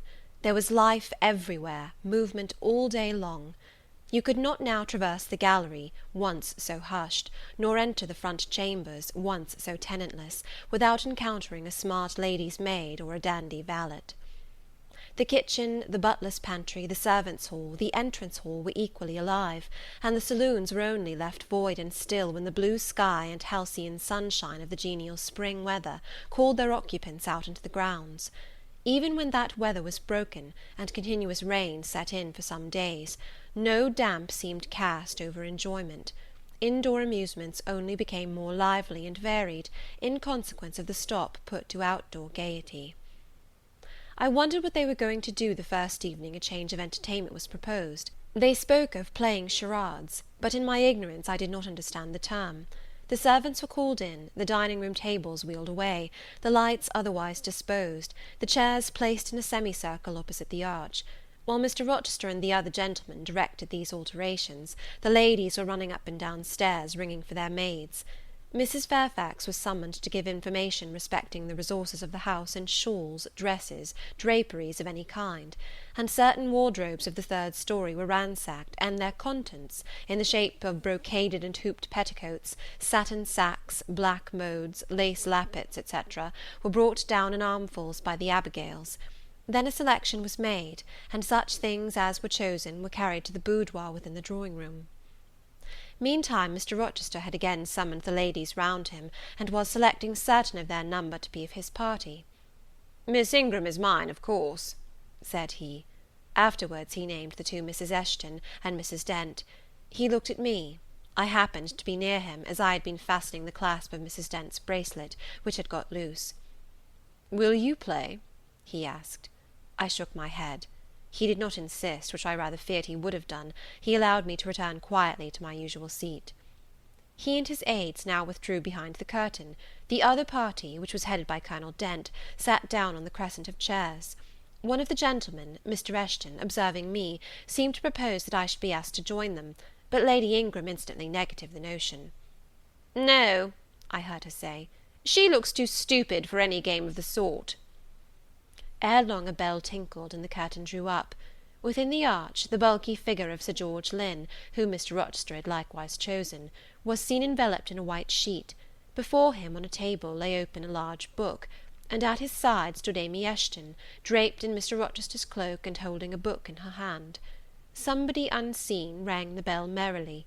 Then Adele, who had insisted on being one of her guardian's party, bounded forward, scattering round her the contents of a basket of flowers she carried on her arm. Then appeared the magnificent figure of Miss Ingram, clad in white, with a long veil on her head, and a wreath of roses round her brow. By her side walked Mr. Rochester, and together they drew near the table. They knelt, while Mrs. Dent and Louisa Eshton, dressed also in white, took up their stations behind them. A ceremony followed in dumb show, in which it was easy to recognise the pantomime of a marriage. At its termination, Colonel Dent and his party consulted in whispers for 2 minutes. Then the Colonel called out, "Bride!" Mr. Rochester bowed, and the curtain fell. A considerable interval elapsed before it again rose. Its second rising displayed a more elaborately prepared scene than the last. The drawing-room, as I have observed before, was raised 2 steps above the dining-room, and on the top of the upper step, placed a yard or 2 back within the room, appeared a large marble basin, which I recognized as an ornament of the conservatory, where it usually stood, surrounded by exotics and tenanted by goldfish, and whence it must have been transported with some trouble, on account of its size and weight. Seated on the carpet, by the side of this basin, was seen Mr. Rochester, costumed in shawls, with a turban on his head. His dark eyes and swarthy skin and Paynim features suited the costume exactly. He looked the very model of an Eastern emir, an agent or a victim of the bowstring. Presently advanced into view Miss Ingram. She too was attired in oriental fashion, a crimson scarf tied sash-like round the waist, an embroidered handkerchief knotted about her temples, her beautifully moulded arms bare, one of them upraised in the act of supporting a pitcher, poised gracefully on her head. Both her cast of form and feature, her complexion and general air, suggested the idea of some Israelitish princess of the patriarchal days, and such was doubtless the character she intended to represent. She approached the basin, and bent over it as if to fill her pitcher. She again lifted it to her head. The personage on the well brink now seemed to accost her, to make some request. She hasted, let down her pitcher on her hand, and gave him to drink. From the bosom of his robe he then produced a casket, opened it, and showed magnificent bracelets and earrings. She acted astonishment and admiration. Kneeling, he laid the treasure at her feet. Incredulity and delight were expressed by her looks and gestures. The stranger fastened the bracelets on her arms, and the rings in her ears. It was Eliza and Rebecca; the camels only were wanting. The divining party again laid their heads together. Apparently they could not agree about the word or syllable the scene illustrated. Colonel Dent, their spokesman, demanded the tableau of the whole, whereupon the curtain again descended. On its third rising only a portion of the drawing-room was disclosed, the rest being concealed by a screen, hung with some sort of dark and coarse drapery. The marble basin was removed. In its place stood a deal table and a kitchen chair. These objects were visible by a very dim light proceeding from a horn lantern, the wax candles being all extinguished. Amidst this sordid scene sat a man with his clenched hands resting on his knees, and his eyes bent on the ground. I knew Mr. Rochester, though the begrimed face, the disordered dress, his coat hanging loose from one arm, as if it had been almost torn from his back in a scuffle, the desperate and scowling countenance, the rough, bristling hair might well have disguised him. As he moved, a chain clanked. To his wrists were attached fetters.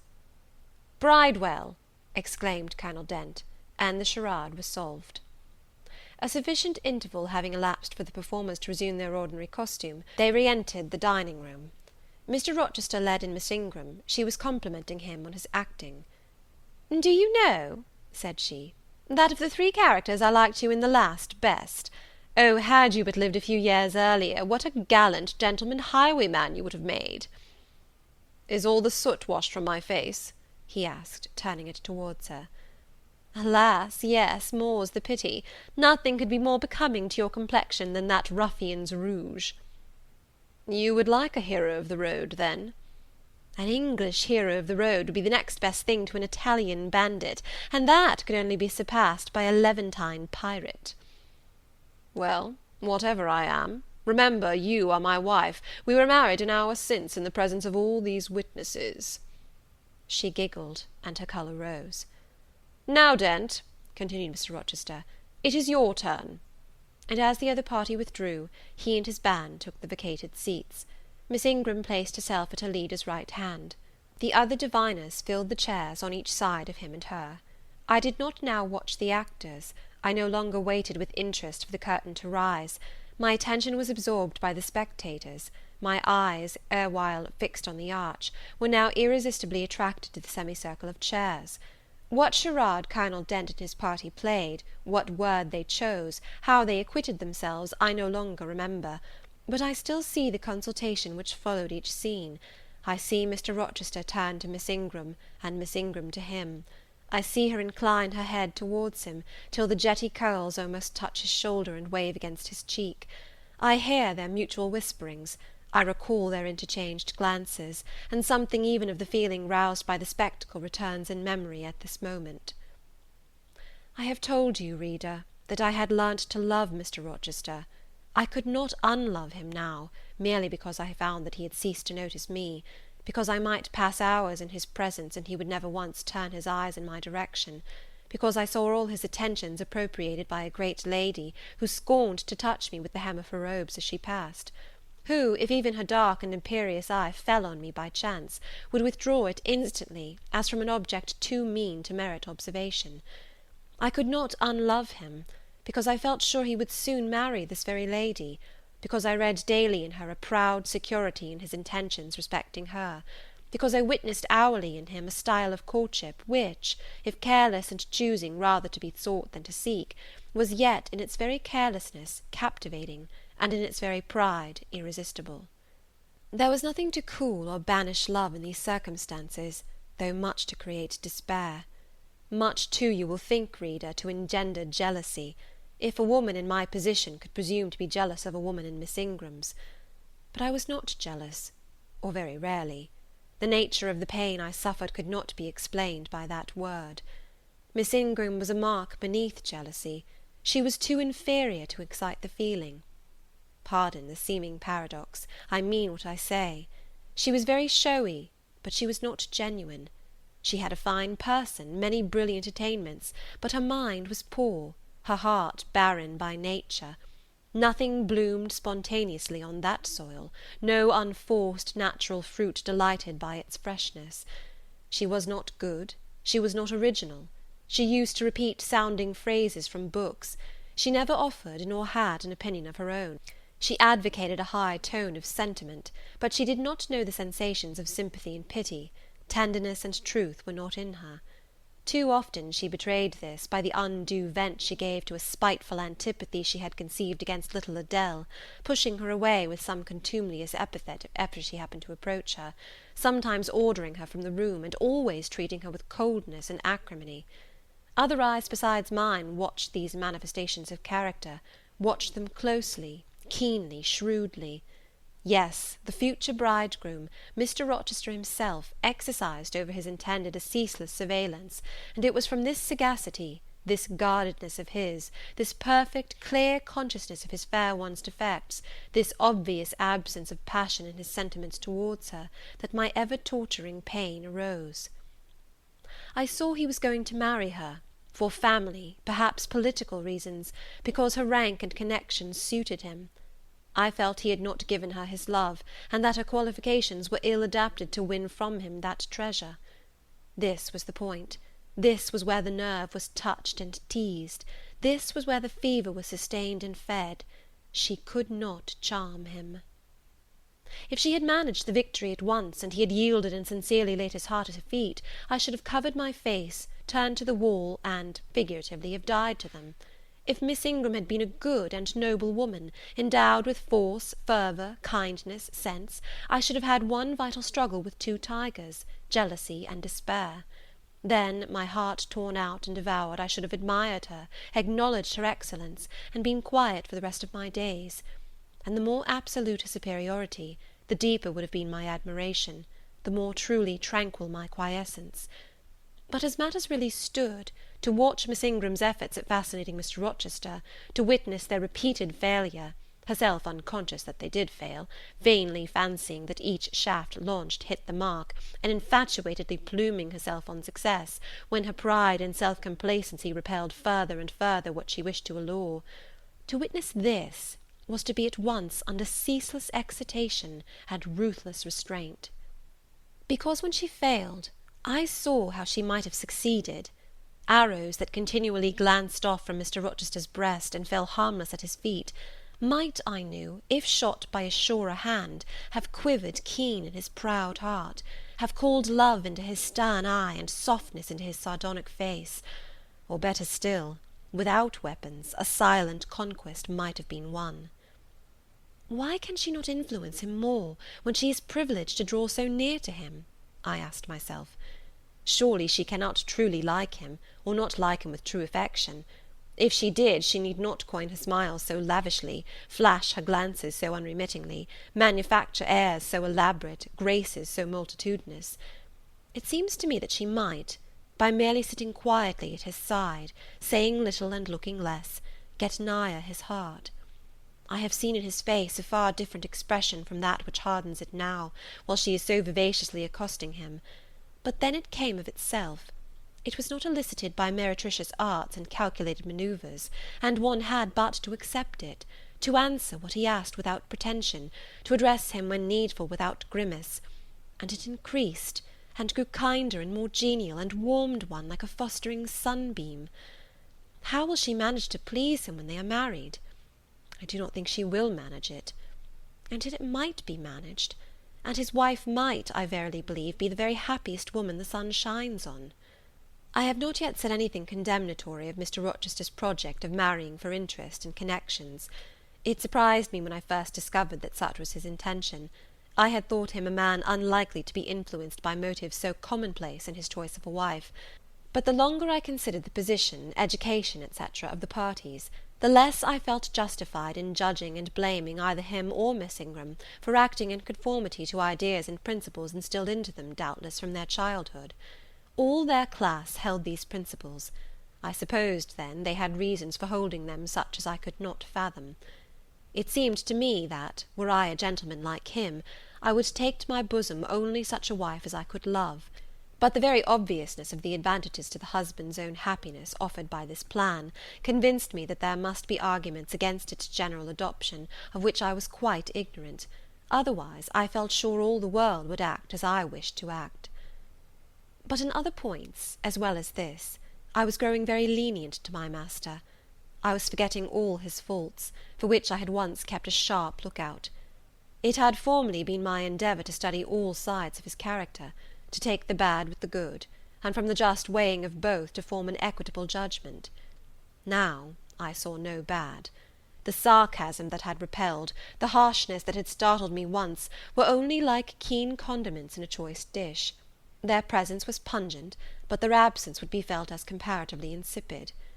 And as for the vague something, was it a sinister or a sorrowful, a designing or a desponding expression, that opened upon a careful observer now and then in his eye, and closed again before one could fathom the strange depth partially disclosed, that something which used to make me fear and shrink, as if I had been wandering amongst volcanic-looking hills, and had suddenly felt the ground quiver and seen it gape, that something I at intervals beheld still, and with throbbing heart, but not with palsied nerves.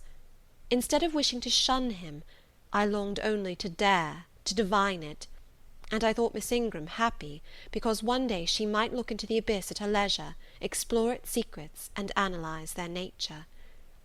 Meantime, while I thought only of my master and his future bride, saw only them, heard only their discourse, and considered only their movements of importance, the rest of the party were occupied with their own separate interests and pleasures. The ladies Lynn and Ingram continued to consort in solemn conferences, where they nodded their 2 turbans at each other, and held up their 4 hands in confronting gestures of surprise, or mystery, or horror, according to the theme on which their gossip ran, like a pair of magnified puppets. Mild Mrs. Dent talked with good-natured Mrs. Eshton, and the two sometimes bestowed a courteous word or smile on me. Sir George Lynn, Colonel Dent, and Mr. Eshton discussed politics, or county affairs, or justice business. Lord Ingram flirted with Amy Eshton, Louisa played and sang to and with one of the Messrs. Lynn, and Mary Ingram listened languidly to the gallant speeches of the other. Sometimes all, as with one consent, suspended their by-play to observe and listen to the principal actors, for after all Mr. Rochester, and, because closely connected with him, Miss Ingram, were the life and soul of the party. If he was absent from the room an hour, a perceptible dullness seemed to steal over the spirits of his guests, and his re-entrance was sure to give a fresh impulse to the vivacity of conversation. The want of his animating influence appeared to be peculiarly felt one day that he had been summoned to Millcote on business, and was not likely to return till late. The afternoon was wet. A walk the party had proposed to take to see a gipsy camp, lately pitched on a common beyond Hay, was consequently deferred. Some of the gentlemen were gone to the stables; the younger ones, together with the younger ladies, were playing billiards in the billiard-room.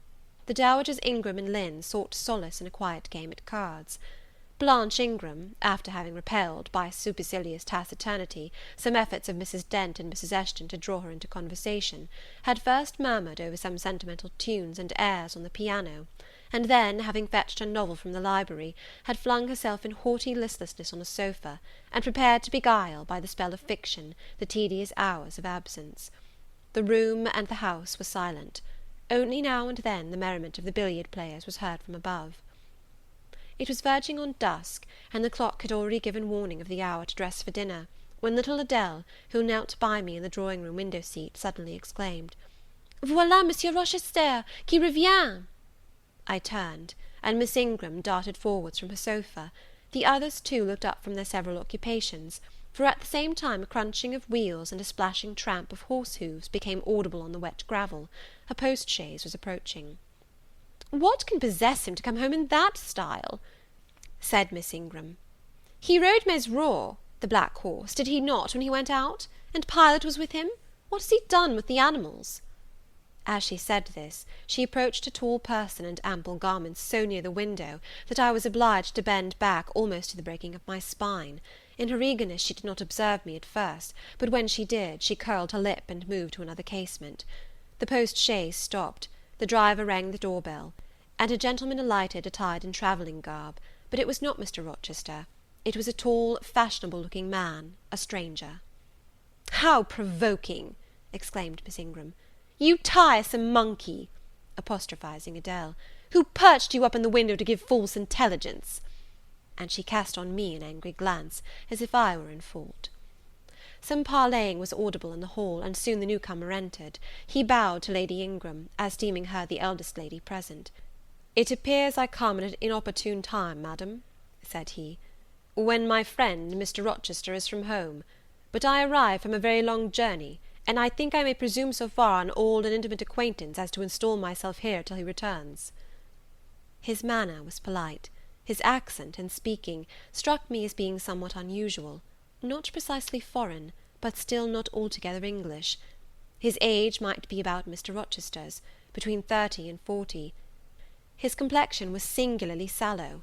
Otherwise he was a fine-looking man, at first sight especially. On closer examination, you detected something in his face that displeased, or rather that failed to please. His features were regular, but too relaxed.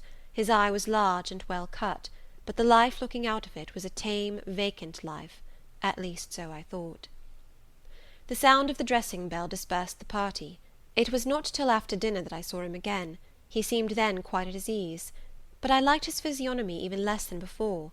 It struck me as being at the same time unsettled and inanimate. His eye wandered, and had no meaning in its wandering. This gave him an odd look, such as I never remembered to have seen. For a handsome and not unamiable-looking man, he repelled me exceedingly. There was no power in that smooth-skinned face of a full oval shape, no firmness in that aquiline nose and small cherry mouth. There was no thought on the low, even forehead, no command in that blank brown eye. As I sat in my usual nook, and looked at him with the light of the girandole on the mantelpiece beaming full over him, for he occupied an armchair drawn close to the fire, and kept shrinking still nearer, as if he were cold, I compared him with Mr. Rochester. I think, with deference be it spoken, the contrast could not be much greater between a sleek gander and a fierce falcon, between a meek sheep and the rough-coated, keen-eyed dog, its guardian. He had spoken of Mr. Rochester as an old friend. A curious friendship theirs must have been, a pointed illustration indeed of the old adage that extremes meet. 2 or 3 of the gentlemen sat near him, and I caught at times scraps of their conversation across the room. At first I could not make much sense of what I had heard, for the discourse of Louisa Eshton and Mary Ingram, who sat nearer to me, confused the fragmentary sentences that reached me at intervals. These last were discussing the stranger. They both called him a beautiful man. Louisa said he was a love of a creature, and she adored him, and Mary instanced his pretty little mouth and nice nose, as her ideal of the charming. "And what a sweet-tempered forehead he has!" cried Louisa. "So smooth, none of those frowning irregularities I dislike so much, and such a placid eye and smile." And then, to my great relief, Mr. Henry Lynn summoned them to the other side of the room, to settle some point about the deferred excursion to Hay Common. I was now able to concentrate my attention on the group by the fire, and I presently gathered that the newcomer was called Mr. Mason. Then I learned that he was but just arrived in England, and that he came from some hot country, which was the reason, doubtless, his face was so sallow, and that he sat so near the hearth, and wore a surtout in the house. Presently the words Jamaica, Kingston, Spanish Town, indicated the West Indies as his residence, and it was with no little surprise I gathered, ere long, that he had there first seen and become acquainted with Mr. Rochester. He spoke of his friend's dislike of the burning heats, the hurricanes, and rainy seasons of that region. I knew Mr. Rochester had been a traveller, Mrs. Fairfax had said so, but I thought the continent of Europe had bounded his wanderings. Till now I had never heard a hint given of visits to more distant shores. I was pondering these things, when an incident, and a somewhat unexpected one, broke the thread of my musings. Mr. Mason, shivering as some one chanced to open the door, asked for more coal to be put on the fire, which had burnt out its flame, though its mass of cinder still shone quite hot and red. The footman, who brought the coal, in going out, stopped near Mr. Eshton's chair, and said something to him in a low voice, of which I heard only the words, "old woman," quite troublesome. "Tell her she shall be put in the stocks if she does not take herself off," replied the magistrate. "No, stop," interrupted Colonel Dent. "Don't send her away, Eshton. We might turn the thing to account. Better consult the ladies." And speaking aloud, he continued, Ladies, you talked of going to Hay Common to visit the gipsy camp. Sam here says that one of the old Mother Bunches is in the servants' hall at this moment, and insists upon being brought in before the quality to tell them their fortunes. Would you like to see her?" "Surely, Colonel," cried Lady Ingram, "you would not encourage such a low impostor. Dismiss her by all means at once." "But I cannot persuade her to go away, my lady," said the footman, "nor can any of the servants. Mrs. Fairfax is with her just now, entreating her to be gone, but she has taken a chair in the chimney corner, and says nothing shall stir her from it till she gets leave to come in here." "What does she want?" asked Mrs. Eshton. "To tell the gentry their fortune, she says, ma'am, and she swears she must and will do it." "What is she like?" inquired the Mrs. Eshton in a breath. "A shockingly ugly old creature, miss, almost as black as a crock." "Why, she's a real sorceress," cried Frederick Lynn. "Let us have her in, of course." "To be sure," rejoined his brother, "it would be 1,000 pities to throw away such a chance of fun." "My dear boys, what are you thinking about?" exclaimed Mrs. Lynn. "I cannot possibly countenance any such inconsistent proceeding," chimed in the Dowager Ingram. "Indeed, mamma, but you can and will," pronounced the haughty voice of Blanche, as she turned round on the piano stool, where till now she had sat silent, apparently examining sundry sheets of music. "I have a curiosity to hear my fortune told, therefore, Sam, order the beldam forward." "My darling Blanche, recollect—" "I do. I recollect all you can suggest, and I must have my will. Quick, Sam." "Yes, yes, yes," cried all the juveniles, both ladies and gentlemen. "Let her come, it will be excellent sport." The footman still lingered. "She looks such a rough one," said he. "Go!" ejaculated Miss Ingram, and the man went. Excitement instantly seized the whole party. A running fire of raillery and jest was proceeding when Sam returned. "She won't come now," said he. "She says it's not her mission to appear before the vulgar herd, them's her words. I must show her into a room by herself, and then those who wish to consult her must go to her one by one." "You see now, my queenly Blanche," began Lady Ingram, "she encroaches. Be advised, my angel girl, and—" "Show her into the library, of course," cut in the angel girl. "It is not my mission to listen to her before the vulgar herd either. I mean to have her all to myself.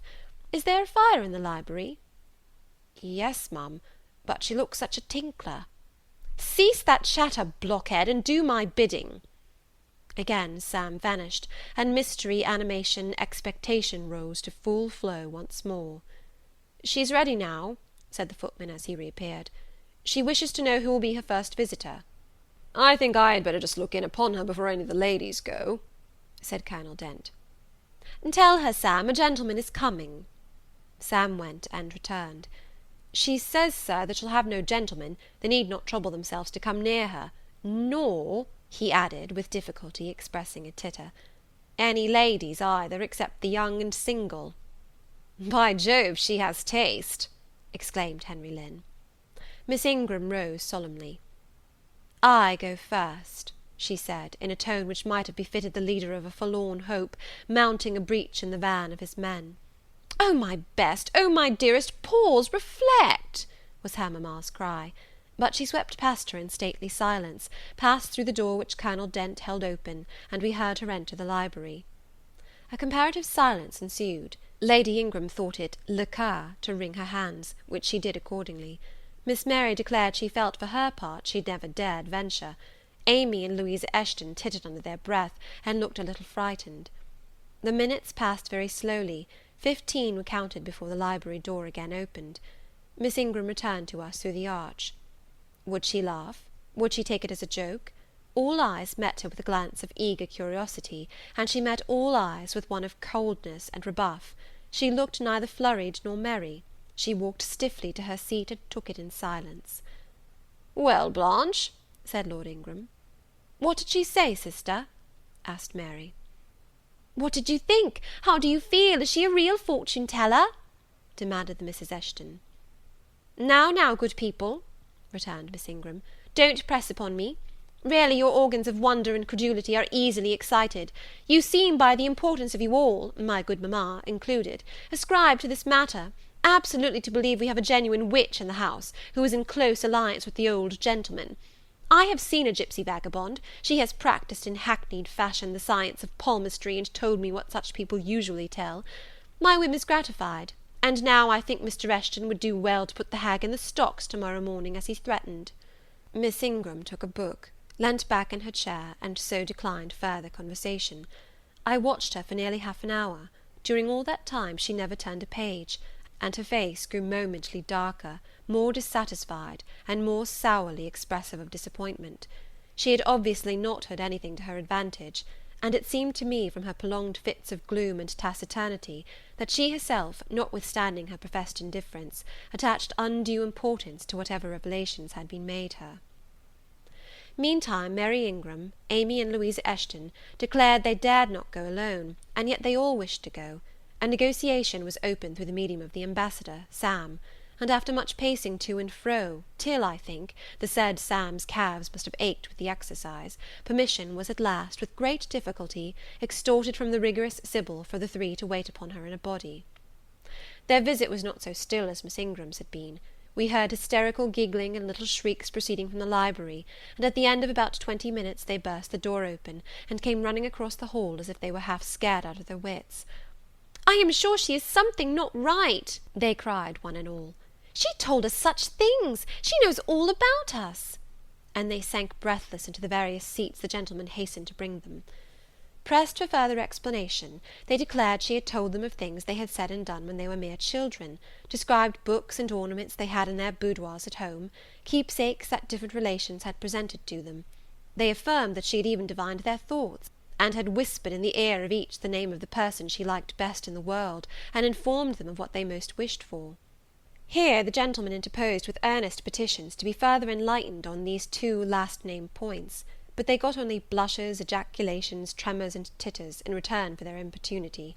The matrons, meantime, offered vinaigrettes and wielded fans, and again reiterated the expression of their concern that their warning had not been taken in time, and the elder gentlemen laughed, and the younger urged their services on the agitated fair ones.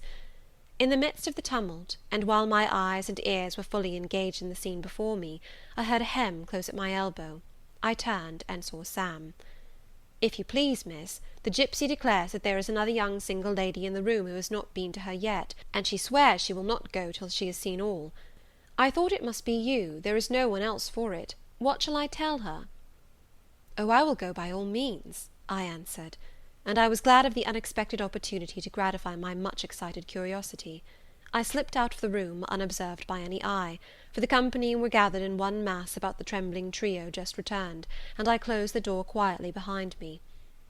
"If you like, miss," said Sam, "I'll wait in the hall for you, and if she frightens you, just call and I'll come in." "No, Sam, return to the kitchen. I am not in the least afraid." Nor was I, but I was a good deal interested and excited. End of Chapter 18. Chapter 19. The library looked tranquil enough as I entered it, and the Sybil, if Sybil she were, was seated snugly enough in an easy-chair at the chimney-corner. She had on a red cloak and a black bonnet, or rather a broad-brimmed gipsy hat, tied down with a striped handkerchief under her chin. An extinguished candle stood on the table. She was bending over the fire, and seemed reading in a little black book, like a prayer-book, by the light of the blaze. She muttered the words to herself, as most old women do while she read. She did not desist immediately on my entrance. It appeared she wished to finish a paragraph. I stood on the rug and warmed my hands, which were rather cold with sitting at a distance from the drawing-room fire. I felt now as composed as ever I did in my life. There was nothing, indeed, in the gipsy's appearance to trouble one's calm. She shut her book and looked slowly up.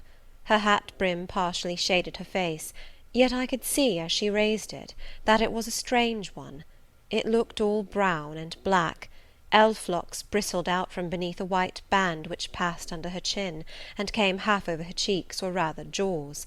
Her eye confronted me at once with a bold and direct gaze. "Well, and you want your fortune told?"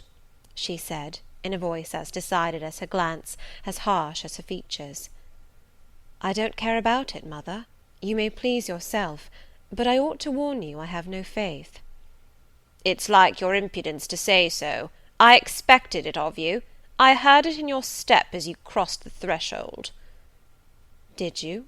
You've a quick ear." "I have, and a quick eye, and a quick brain." "You need them all in your trade." "I do, especially when I've customers like you to deal with. Why don't you tremble?" "I'm not cold." "Why don't you turn pale?" "I am not sick." "Why don't you consult my art?" "I'm not silly." The old crone knitted a laugh under her bonnet and bandage. She then drew out a short black pipe, and lighting it, began to smoke. Having indulged a while in this sedative, she raised her bent body, took the pipe from her lips, and while gazing steadily at the fire, said very deliberately, "You are cold, you are sick, and you are silly." "Prove it," I rejoined. "I will, in a few words. You are cold because you are alone. No contact strikes the fire from you that is in you.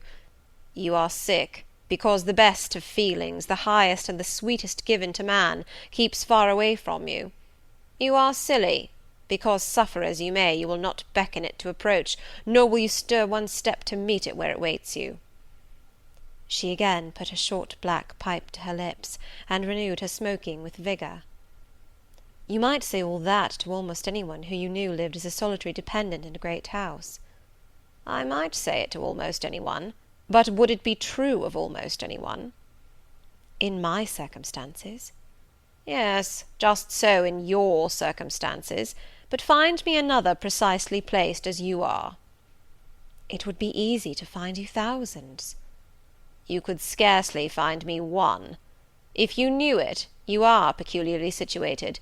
Very near happiness, yes, within reach of it. The materials are all prepared. There only wants a movement to combine them. Chance laid them somewhat apart. Let them be once approached, and bliss results." "I don't understand enigmas. I never could guess a riddle in my life." "If you wish me to speak more plainly, show me your palm." "And I must cross it with silver, I suppose?" "To be sure." I gave her a shilling. She put it into an old stocking foot which she took out of her pocket, and having tied it round and returned it, she told me to hold out my hand. I did. She approached her face to the palm, and pored over it without touching it. "It is too fine," said she. "I can make nothing of such a hand as that, almost without lines. Besides, what is in a palm? Destiny is not written there." "I believe you," I said. "No," she continued, "it is in the face, on the forehead, about the eyes, in the lines of the mouth. Kneel and lift up your head." "Ah, now you are coming to reality," I said as I obeyed her. "I shall begin to put some faith in you presently." I knelt within half a yard of her. She stirred the fire so that a ripple of light broke from the disturbed coal. The glare, however, as she sat, only threw her face into deeper shadow. Mine it illuminated. "I wonder with what feelings you came to me to-night," she said, when she had examined me a little. "I wonder what thoughts are busy in your heart during all the hours you sit in yonder room with the fine people flitting before you like shapes in a magic lantern, just as little sympathetic communion passing between you and them, as if they really were mere shadows of human forms, and not the actual substance." "I feel tired often, sleepy sometimes, but seldom sad." "Then you have some secret hope to buoy you up and please you with whispers of the future?" "Not I. The utmost I hope is, to save money enough out of my earnings to set up a school some day in a little house rented by myself." "A mean nutriment for the spirit to exist on, and sitting in that window seat, you see I know your habits." "You have learned them from the servants." "Ah, you think yourself sharp? Well, perhaps I have. To speak truth, I have an acquaintance with one of them, Mrs. Poole." I started to my feet when I heard the name. "You have you?" thought I. "There is diablerie in the business after all, then." "Don't be alarmed," continued the strange being. "She's a safe hand, is Mrs. Poole, close and quiet. Any one may repose confidence in her. But as I was saying, sitting in that window seat, Do you think of nothing but your future school? Have you no present interest in any of the company who occupy the sofas and chairs before you? Is there not one face you study, one figure whose movements you follow with the least curiosity?" "I like to observe all the faces and all the figures." "But do you never single one out from the rest? Or it may be two?" "I do, frequently. When the gestures or looks of a pair seem telling a tale, it amuses me to watch them." "What tale do you like best to hear?" "Oh, I have not much choice. They generally run on the same theme, courtship, and promise to end in the same catastrophe, marriage." "And do you like that monotonous theme?" "Positively I don't care about it. It is nothing to me." "Nothing to you? When a lady, young and full of life and health, charming with beauty and endowed with the gifts of rank and fortune, sits and smiles in the eyes of a gentleman you—" "I what?" "You know, and perhaps think well of." "I don't know the gentlemen here. I have scarcely interchanged a syllable with one of them, and as to thinking well of them, I consider some respectable, and stately and middle-aged, and others young, dashing, handsome, and lively; but certainly they are all at liberty to be the recipients of whose smiles they please, without my feeling disposed to consider the transaction of any moment to me." "You don't know the gentlemen here? You have not exchanged a syllable with one of them? Will you say that of the master of the house?" "He is not at home." "A profound remark! A most ingenious quibble! He went to Milket this morning, and will be back here to-night or to-morrow. Does that circumstance exclude him from the list of your acquaintance, blot him, as it were, out of existence?" "No, but I can scarcely see what Mr. Rochester has to do with the theme you had introduced." "I was talking of ladies smiling in the eyes of gentlemen; and of late so many smiles have been shed into Mr. Rochester's eyes, that they overflow like two cups filled above the brim. Have you never remarked that?"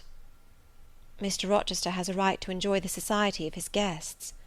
"No question about his right. But have you never observed that, of all the tales told here about matrimony, Mr. Rochester has been favoured with the most lively and the most continuous?" The eagerness of a listener quickens the tongue of a narrator. I said this rather to myself than to the gipsy, whose strange talk, voice, manner, had by this time wrapped me in a kind of dream. One unexpected sentence came from her lips after another, till I got involved in a web of mystification, and wondered what unseen spirit had been sitting for weeks by my heart, watching its workings, and taking record of every pulse. "Eagerness of a listener!" repeated she. "Yes, Mr. Rochester has sat by the hour, his ear inclined to the fascinating lips that took such delight in their task of communicating, and Mr. Rochester was so willing to receive, and looked so grateful for the pastime given him. You have noticed this?" "Grateful? I cannot remember detecting gratitude in his face." "Detecting? You have analysed, then? And what did you detect, if not gratitude?" I said nothing. "You have seen love, have you not? And looking forward, you have seen him married, and beheld his bride happy?" Not exactly. Your witch's skill is rather at fault sometimes." "What the devil have you seen, then?" "Never mind. I came here to inquire, not to confess. Is it known that Mr. Rochester is to be married?" "Yes, and to the beautiful Miss Ingram." "Shortly?" "Appearances would warrant that conclusion, and no doubt, though with an audacity that wants chastising out of you, you seem to question it, they will be a superlatively happy pair. He must love such a handsome, noble, witty, accomplished lady, and probably she loves him, or if not his person, at least his purse. I know she considers the Rochester estate eligible to the last degree, though, God pardon me, I told her something on that point about an hour ago which made her look wondrous grave. The corners of her mouth fell half an inch. I would advise her blackavist suitor to look out. If another comes with a longer or clearer rent-roll, he's dished." "But, mother, I did not come to hear Mr. Rochester's fortune. I came to hear my own, and you have told me nothing of it." "Your fortune is yet doubtful. When I examined your face, one trait contradicted another. Chance has meted you a measure of happiness, that I know. I knew it before I came here this evening. She has laid it carefully on one side for you. I saw her do it. It depends on yourself to stretch out your hand and take it up, but whether you will do so is the problem I study. Kneel again on the rug." Don't keep me long, the fire scorches me." I knelt. She did not stoop towards me, but only gazed, leaning back in her chair. She began muttering. "The flame flickers in the eye. The eye shines like dew. It looks soft and full of feeling. It smiles at my jargon. It is susceptible. Impression follows impression through its clear sphere. Where it ceases to smile, it is sad. An unconscious lassitude weighs on the lid. That signifies melancholy resulting from loneliness. It turns from me, it will not suffer further scrutiny. It seems to deny by a mocking glance the truth of the discoveries I have already made, to disown the charge of both sensibility and chagrin. Its pride and reserve only confirm me in my opinion. The eye is favourable. As to the mouth, it delights at times in laughter. It is disposed to impart all that the brain conceives, though I dare say it would be silent on much the heart experiences. Mobile and flexible, it was never intended to be compressed in the eternal silence of solitude. It is a mouth which should speak much and smile often, and have human affection for its interlocutor. That feature, too, is propitious. I see no enemy to a fortunate issue but in the brow, and that brow professes to say, I can live alone if self-respect and circumstances require me to do so. I need not sell my soul to buy bliss. I have an inward treasure born with me, which can keep me alive if all extraneous delight should be withheld, or offered only at a price I cannot afford to give. The forehead declares, reason sits firm and holds the reins, and she will not let the feelings burst away and hurry her to wild chasms. The passions may rage furiously, like true heathens as they are, and the desires may imagine all sorts of vain things, but judgment still shall have the last word in every argument, and the casting vote in every decision. Strong wind, earthquake, shock, and fire may pass by, but I shall follow the guiding of that still small voice which interprets the dictates of conscience. Well said, forehead. Your declaration shall be respected. I have formed my plans. Right plans I deem them, and in them I have attended to the claims of conscience, the counsels of reason. I know how soon youth would fade and bloom perish, if in the cup of bliss offered but one dreg of shame or one flavour of remorse were detected, and I do not want sacrifice, sorrow, dissolution. Such is not my taste. I wish to foster, not to blight, to earn gratitude, not to wring tears of blood, no, nor of brine. My harvest must be in smiles, in endearments, in sweet— That will do. I think I rave in a kind of exquisite delirium. I should wish now to protract this moment ad infinitum, but I dare not. So far I have governed myself thoroughly. I have acted as I inwardly swore I would act, but further might try me beyond my strength. Rise, Miss Eyre. Leave me. The play is played out. Where was I? Did I wake or sleep? Had I been dreaming? Did I dream still? The old woman's voice had changed. Her accent, her gesture, and all were familiar to me as my own face in a glass, as the speech of my own tongue. I got up, but did not go. I looked, I stirred the fire, and I looked again. But she drew her bonnet and her bandage closer about her face, and again beckoned me to depart. The flame illuminated her hand stretched out. Roused now, and on the alert for discoveries, I at once noticed that hand. It was no more the withered limb of eld than my own. It was a round, supple member, with smooth fingers symmetrically turned. A broad ring flashed on the little finger, and stooping forward, I looked at it, and saw a gem I had seen 100 times before. Again I looked at the face, which was no longer turned from me. On the contrary, the bonnet was doffed, the bandage displaced, the head advanced. "Well, Jane, do you know me?" asked the familiar voice. "Only take off the red cloak, sir, and then—" "But the string is in a knot. Help me." "Break it, sir." "There, then. Off, ye lendings!" And Mr. Rochester stepped out of his disguise. "Now, sir, what a strange idea!" "But well carried out, eh? Don't you think so?" "With the ladies you must have managed well." "But not with you." "You did not act the character of a gipsy with me." "What character did I act? My own?" "No, some unaccountable one. In short, I believe you have been trying to draw me out, or in. You have been talking nonsense to make me talk nonsense. It is scarcely fair, sir." "Do you forgive me, Jane?" "I cannot tell till I have thought it all over. If, on reflection, I find I have fallen into no great absurdity, I shall try to forgive you. But it was not right." "Oh, you have been very correct, very careful, very sensible." I reflected, and thought, on the whole, I had. It was a comfort. But indeed I had been on my guard almost from the beginning of the interview. Something of masquerade I suspected. I knew gypsies and fortune-tellers did not express themselves as this seeming old woman had expressed herself. Besides, I had noted her feigned voice, her anxiety to conceal her features. But my mind had been running on Grace Poole, that living enigma, that mystery of mysteries, as I considered her. I had never thought of Mr. Rochester. "Well," said he, "what are you musing about? What does that grave smile signify?" "Wonder and self-congratulation, sir. I have your permission to retire now, I suppose?" "No, stay a moment, and tell me what the people in the drawing-room yonder are doing." "Discussing the gypsy, I dare say." "Sit down. Let me hear what they have said about me." "I had better not stay long, sir. It must be near 11 o'clock. Oh, are you aware, Mr. Rochester, that a stranger has arrived here since you left this morning?" "A stranger? No. Who can it be? I expected no one. Is he gone?" "No. He said he had known you long, and that he could take the liberty of installing himself here till you returned." "The devil he did!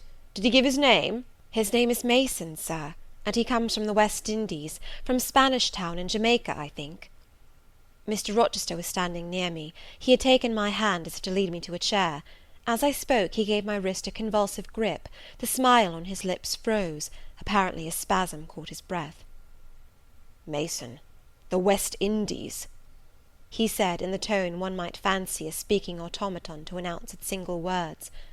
"Mason, the West Indies," he reiterated, and he went over the syllables 3 times, growing in the intervals of speaking whiter than ashes. He hardly seemed to know what he was doing.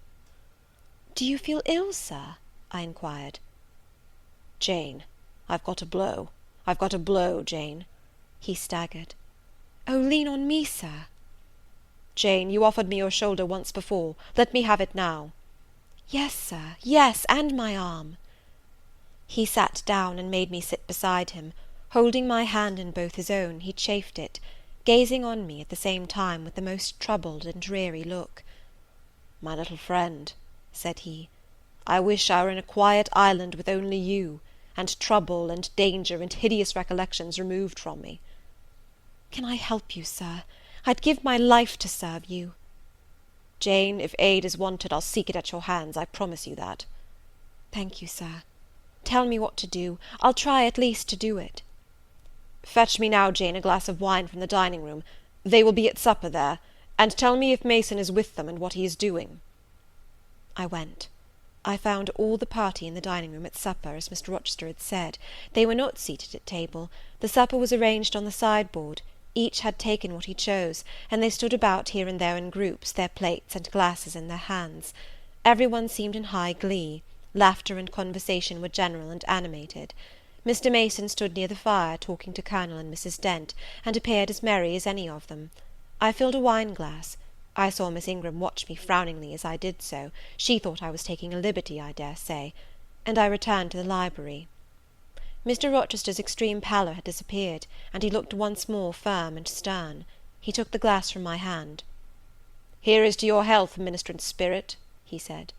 He swallowed the contents and returned it to me. "What are they doing, Jane?" "Laughing and talking, sir."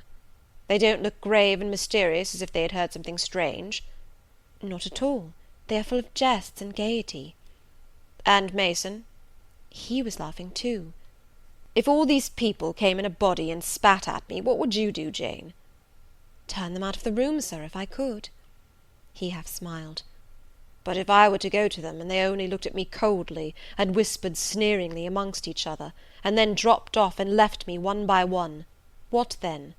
Would you go with them?" "I rather think not, sir. I should have more pleasure in staying with you."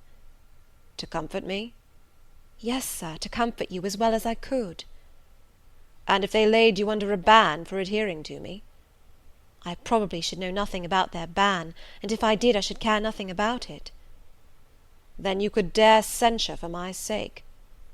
"I could dare it for the sake of any friend who deserved my adherence, as you, I am sure, do." "Go back now into the room. Step quietly up to Mason, and whisper in his ear that Mr. Rochester is come, and wishes to see him. Show him in here, and then leave me." "Yes, sir." I did his behest. The company all stared at me as I passed straight among them. I sought Mr. Mason, delivered the message, and preceded him from the room. I ushered him into the library, and then I went upstairs. At a late hour, after I had been in bed some time, I heard the visitors repair to their chambers. I distinguished Mr. Rochester's voice, and heard him say, "This way, Mason. This is your room." He spoke cheerfully. The gay tones set my heart at ease. I was soon asleep. End of Chapter 19.